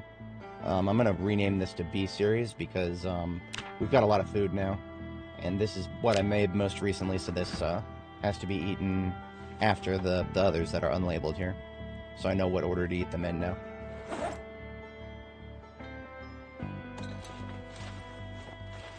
Alright, so those 2 should be more than enough for the rest of the day today. We're just going to spend the rest of the day today making some progress on the road towards the mall, which is now the nearest activity to hit. So we are going to go ahead and spend the rest of today on some combat here. No reason not to. We already halfway through the day. It doesn't feel right to end the stream in the middle of the day, so we'll make a little bit of progress, and then I'll have to. I got some other things I got to do this afternoon, including going to the store, which I was supposed to do yesterday. Goofers on that.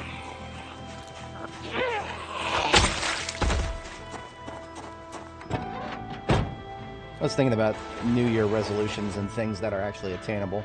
A lot of people, I feel like, with their New Year's resolutions, they don't stick because they aim for something a little bit beyond what they can actually achieve.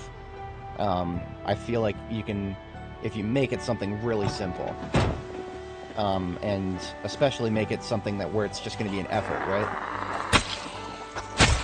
Don't make it something like, colossal. My effort is just going to be, there's certain gaps in where I'm taking care of myself. I'm not the kind of guy who doesn't take care of himself, but there's gaps, right? Sometimes I don't prioritize things properly, and trying to maintain my priorities better. That's a New Year's resolution, especially because it's not very well defined.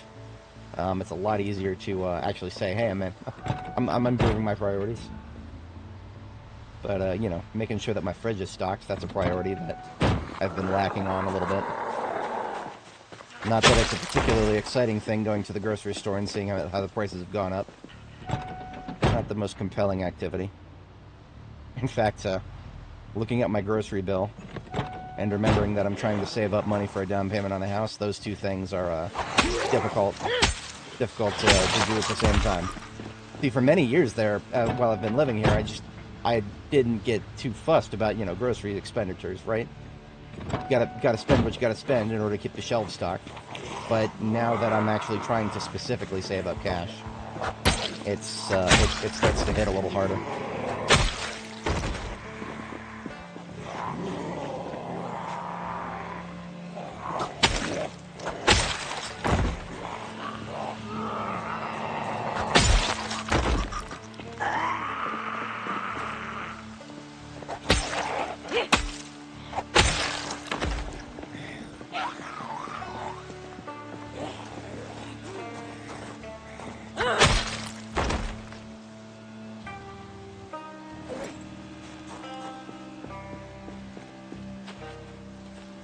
been meaning to put this pot back on the driver's seat, because it is a part of my vehicle kit. Boom. Vehicle kit has been returned to its entirety there.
Like some kind of a doofus, I forgot to refill my water before I left.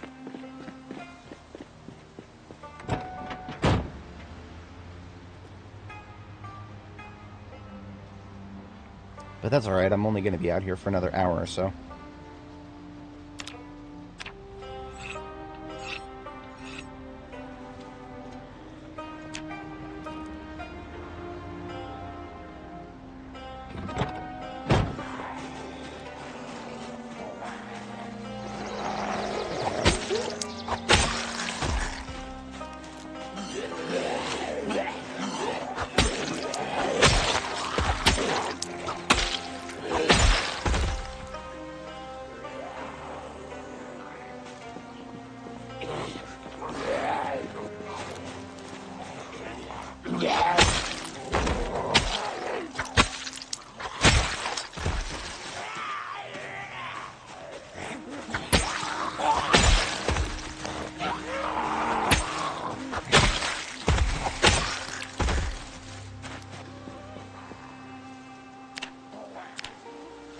I think I can get this before he gets to me.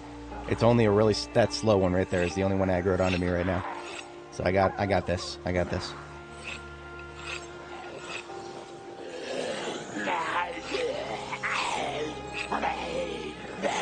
Easy peasy.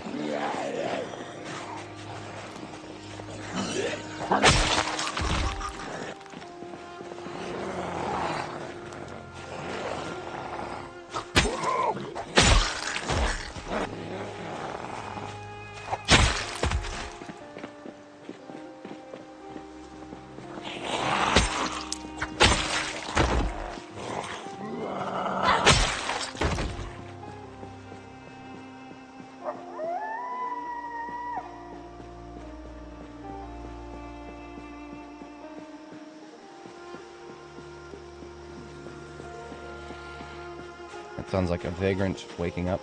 Yeah. So what I would like to do, if I can, try to confirm that this field is actually clear. Because thanks to these stupid-ass trees, I can't tell. By design, of course. So we're just going to kind of glance between all these trees, avoiding them as if they were hard quarters. Because they are.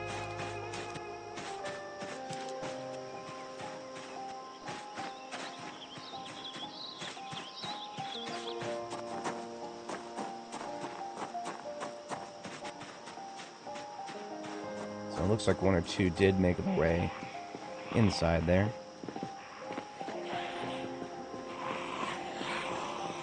Free kill? Free kill.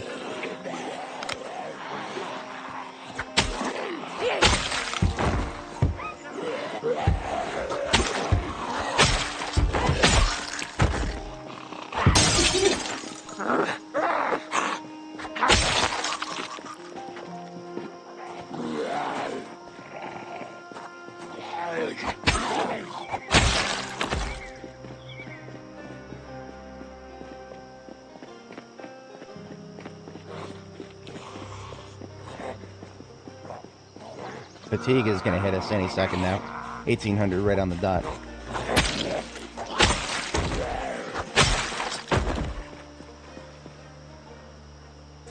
I like how they're grouping up with each other, even though the window is still there. I guess they see each other, and that's good enough, huh? Hey.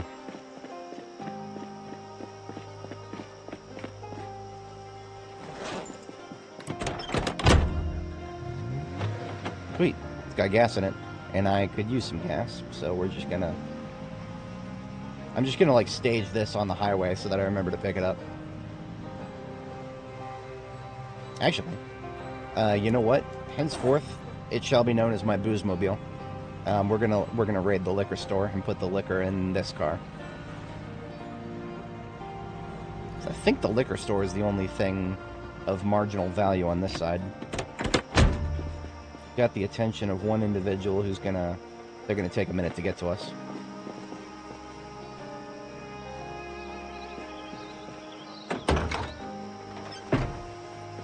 .53 can fit in the trunk.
There he is.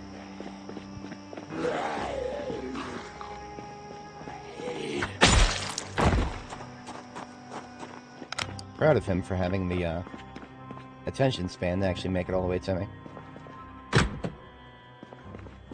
Just one back here. Silent but deadly motherfucker in front of the back door. I disrespect him for that.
Now, do we really need to loot the liquor store? Am I going to drink 90% of this? Probably not.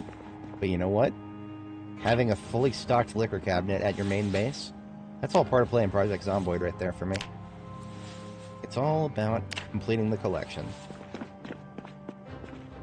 All about completing the collection.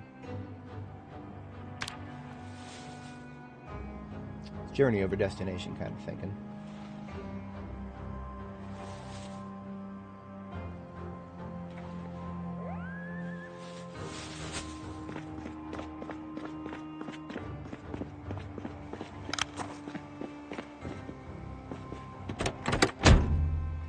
And to take things even further beyond, we do actually have an entire garbage bag full of alcohol from the chateau.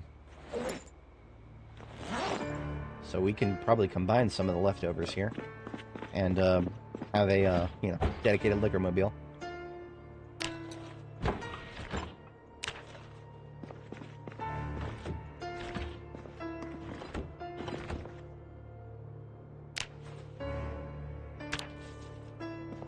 Yeah, since we just, we finished looting the place, and we still got a half bag here.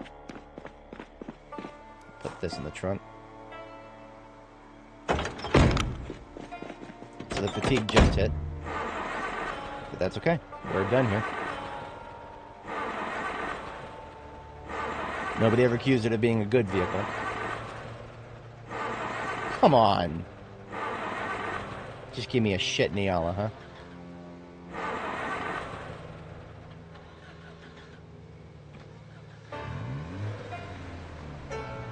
That's gotta be like a quality 10 engine right there.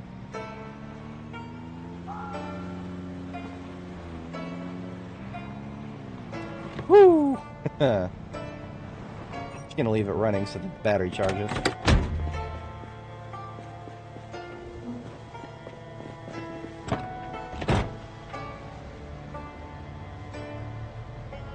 I don't expect us to get out of second gear with this. Yeah. Shouldn't have even tried. I should know better at this point.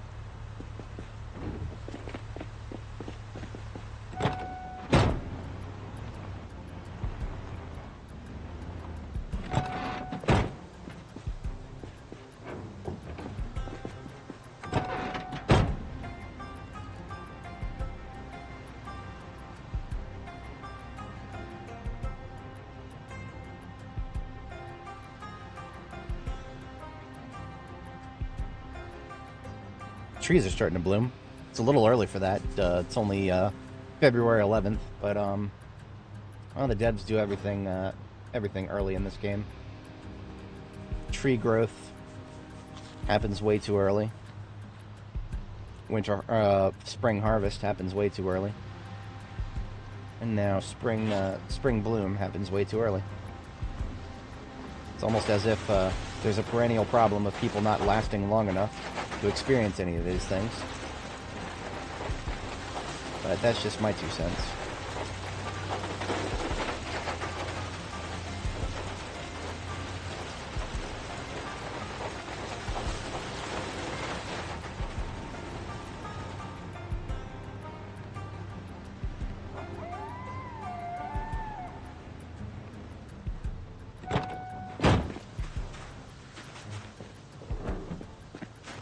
That was a very successful day. Got our base transitioned, and we took a chunk out of the mall horde.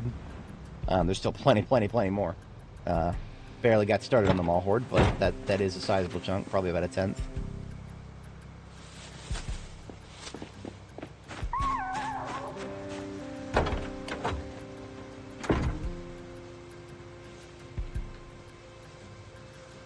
A surprisingly weak collection of alcohol from the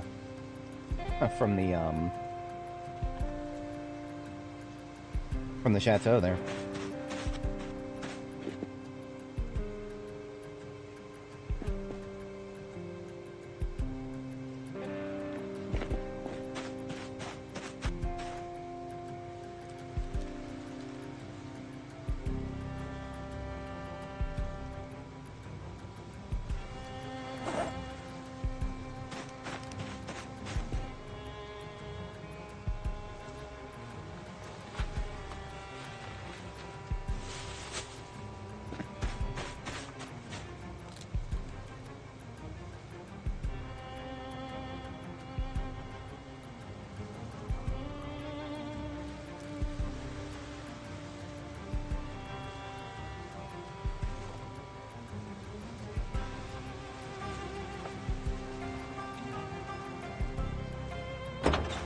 Honestly, I was gonna repair the trunk, but I don't think...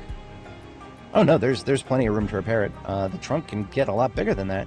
53 felt pretty high for a Nyala, but I don't use Nyalas that much, so I wouldn't know. Engine quality 37, yep. So it's a good thing we're not relying on starting this, or we're not trying to reliably start this vehicle.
Oh, didn't realize I left that light on.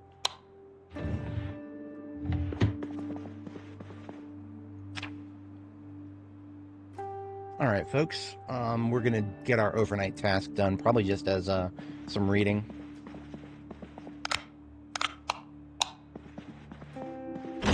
You know, I kind of feel like I should bring the generator 1 or 2 tiles closer so I can reach the bedroom lights there.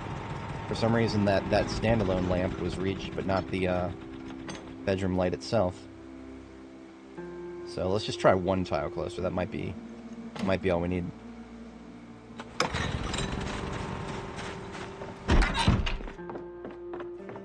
Yep, that's all we needed. I want lights.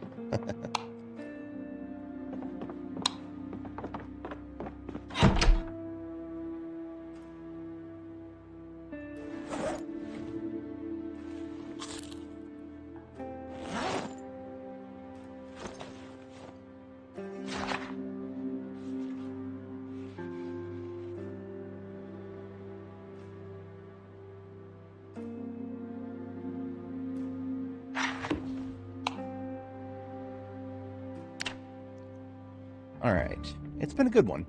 We have gotten some good stuff done here. And tomorrow we shall get even more good stuff done.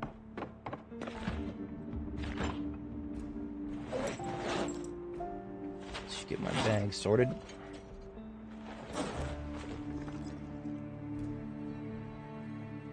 Daily bread for tomorrow.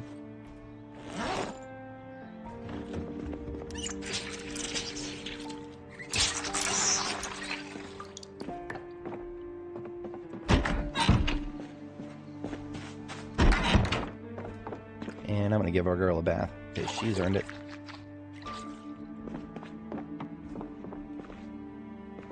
Pretty good field base.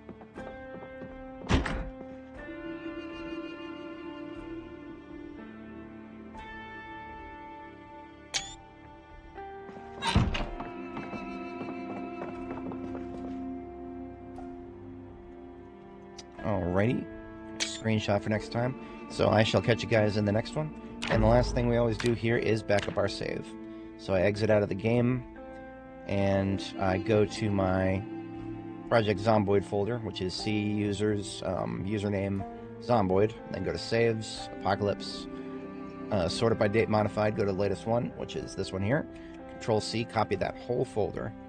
Go up a few levels to my Backups folder, same name folder here. And this is part 16 of Nora's journey through B42.